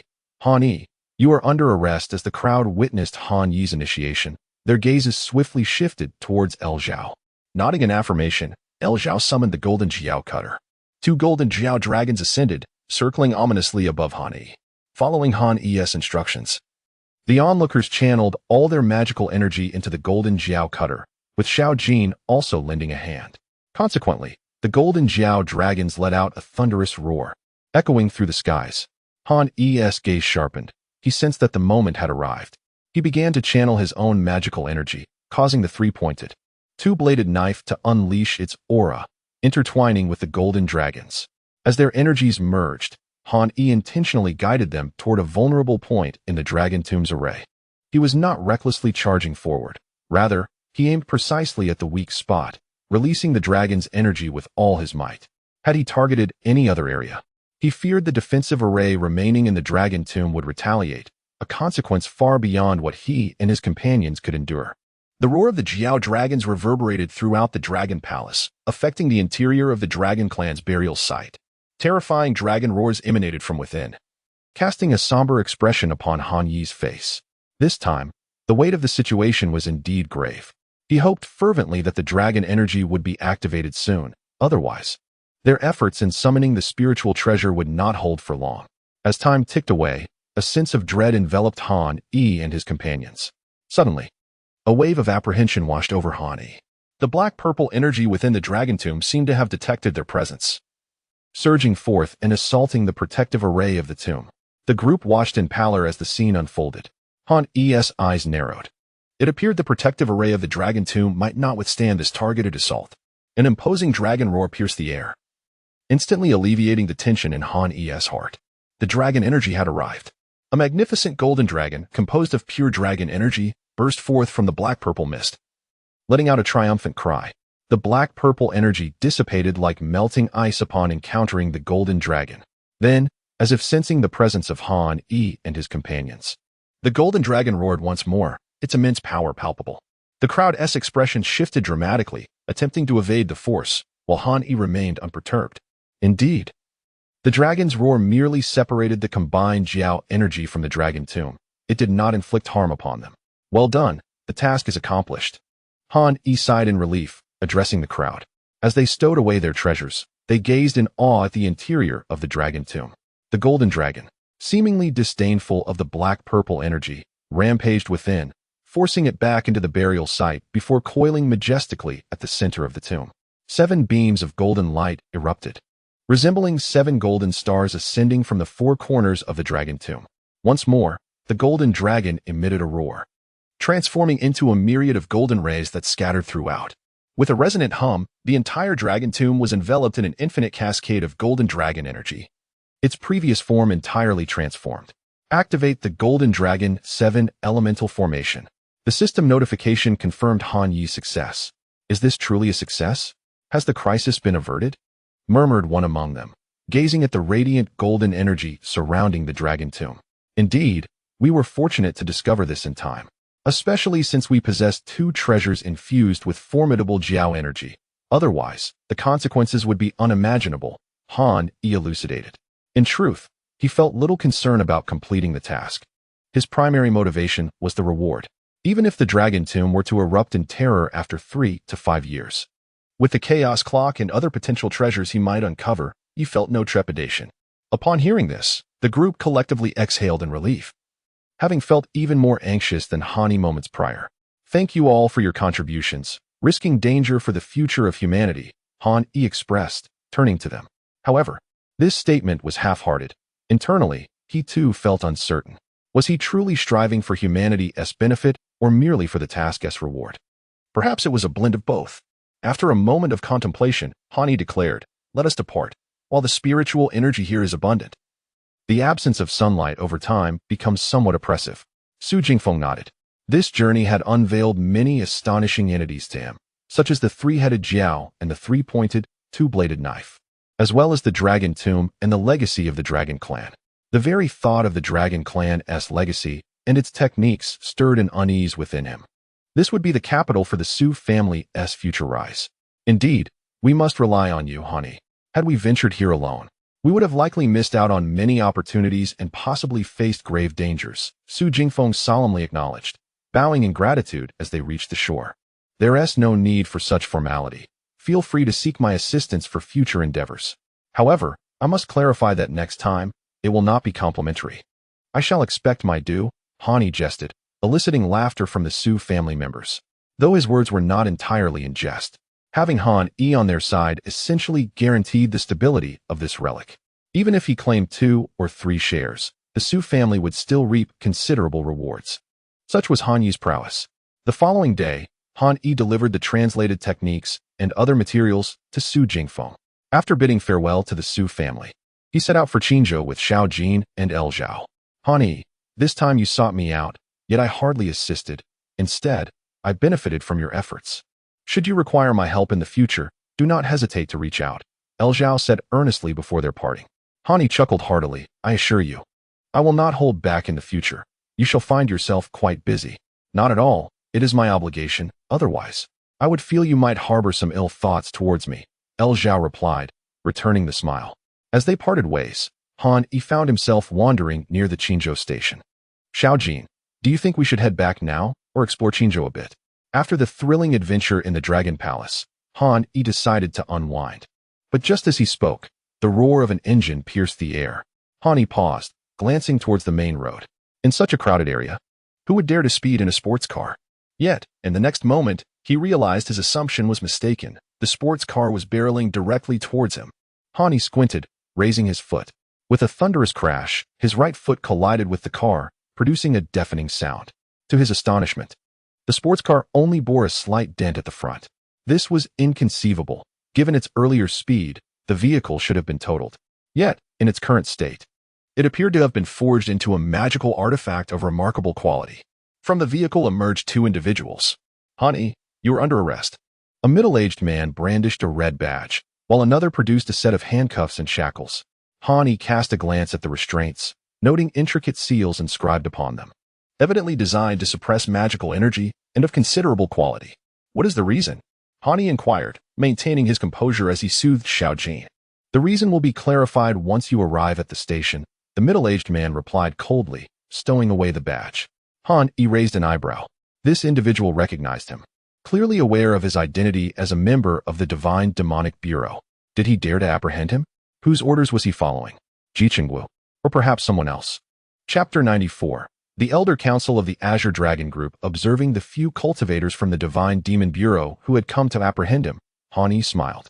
Though the 2 men were perplexed, they were preparing to place shackles on him. In their anticipation, despite Han Yi's unique identity, they believed he would not dare to act recklessly in the face of such a formidable entity as the Divine Demon Bureau. Who commanded you to do this? Han Yi raised his hand slightly. Despite the formidable strength of the cultivators, they found themselves kneeling before him, utterly bewildered. How could this be? To ensure Han Yi would not resist, one was at the early stage of fusion, and the other was at the pinnacle of divine return. Yet, with merely a wave of his hand, the 2 were overwhelmed by a terrifying force, rendering them immobile upon the ground. Speak. Han Yi's smile faded as he fixed his gaze upon them. Although they were inwardly terrified, they remained silent. At that moment, many onlookers had taken notice of the unfolding situation and turned their curious eyes toward them. Still not speaking, Han Yi frowned and commanded, "Xiao Jin, break their limbs and take them away." Xiao Jin nodded enthusiastically, and with a flash of golden light from his golden rod, the two men began to wail in agony as they writhed on the ground.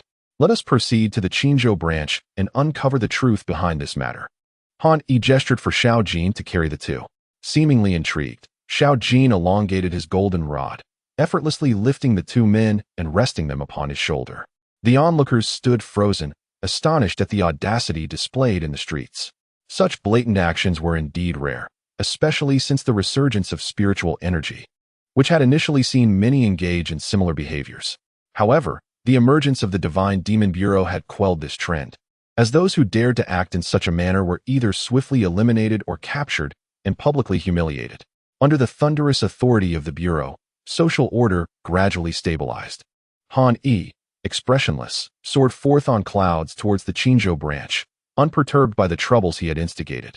After all, it was the Divine Demon Bureau that had initiated the confrontation. He had no reason to be concerned.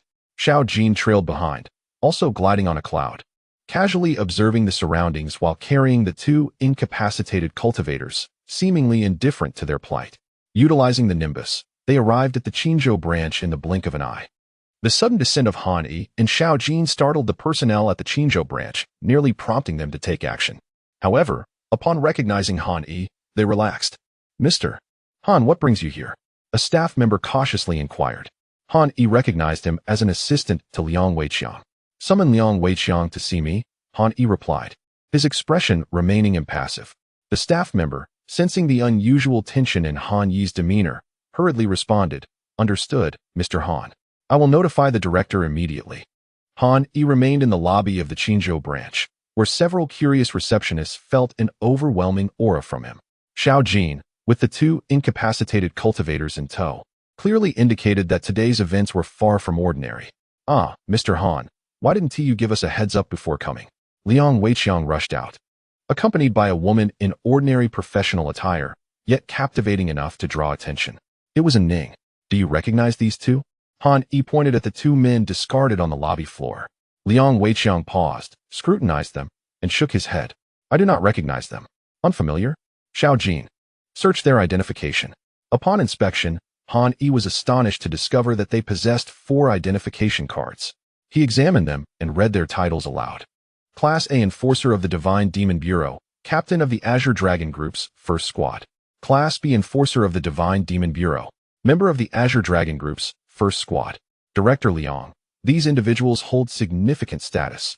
Do you have any idea why they suddenly came to apprehend me? Liang Weiqiang stumbled upon hearing Han Yi's words. "Mr. Han, I don't know how to deal with these two." Liang Weiqiang's throat went dry as he stared at the incapacitated men. The Azure Dragon Group, one of the 4 combat divisions of the Divine Demon Bureau, was a distinguished faction composed entirely of elites. As a mere branch director, he could hardly contend with them. "Mr. Han, we truly have no information regarding this matter." Liang Weiqiang lamented, realizing that his branch had become an unwitting victim of unforeseen calamity.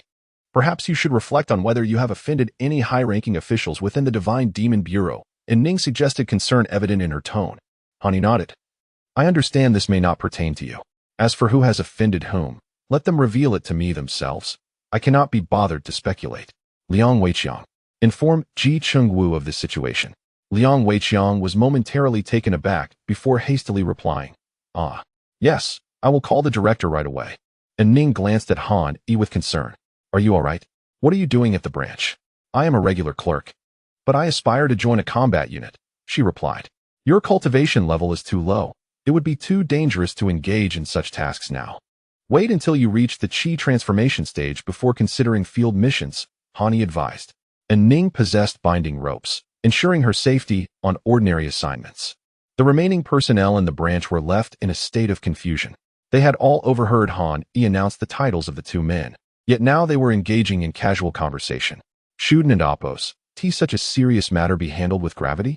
Mr. Han, the director wishes to speak with you." Liang Weiqiang handed Han Yi a phone. Han Yi nodded and took the call.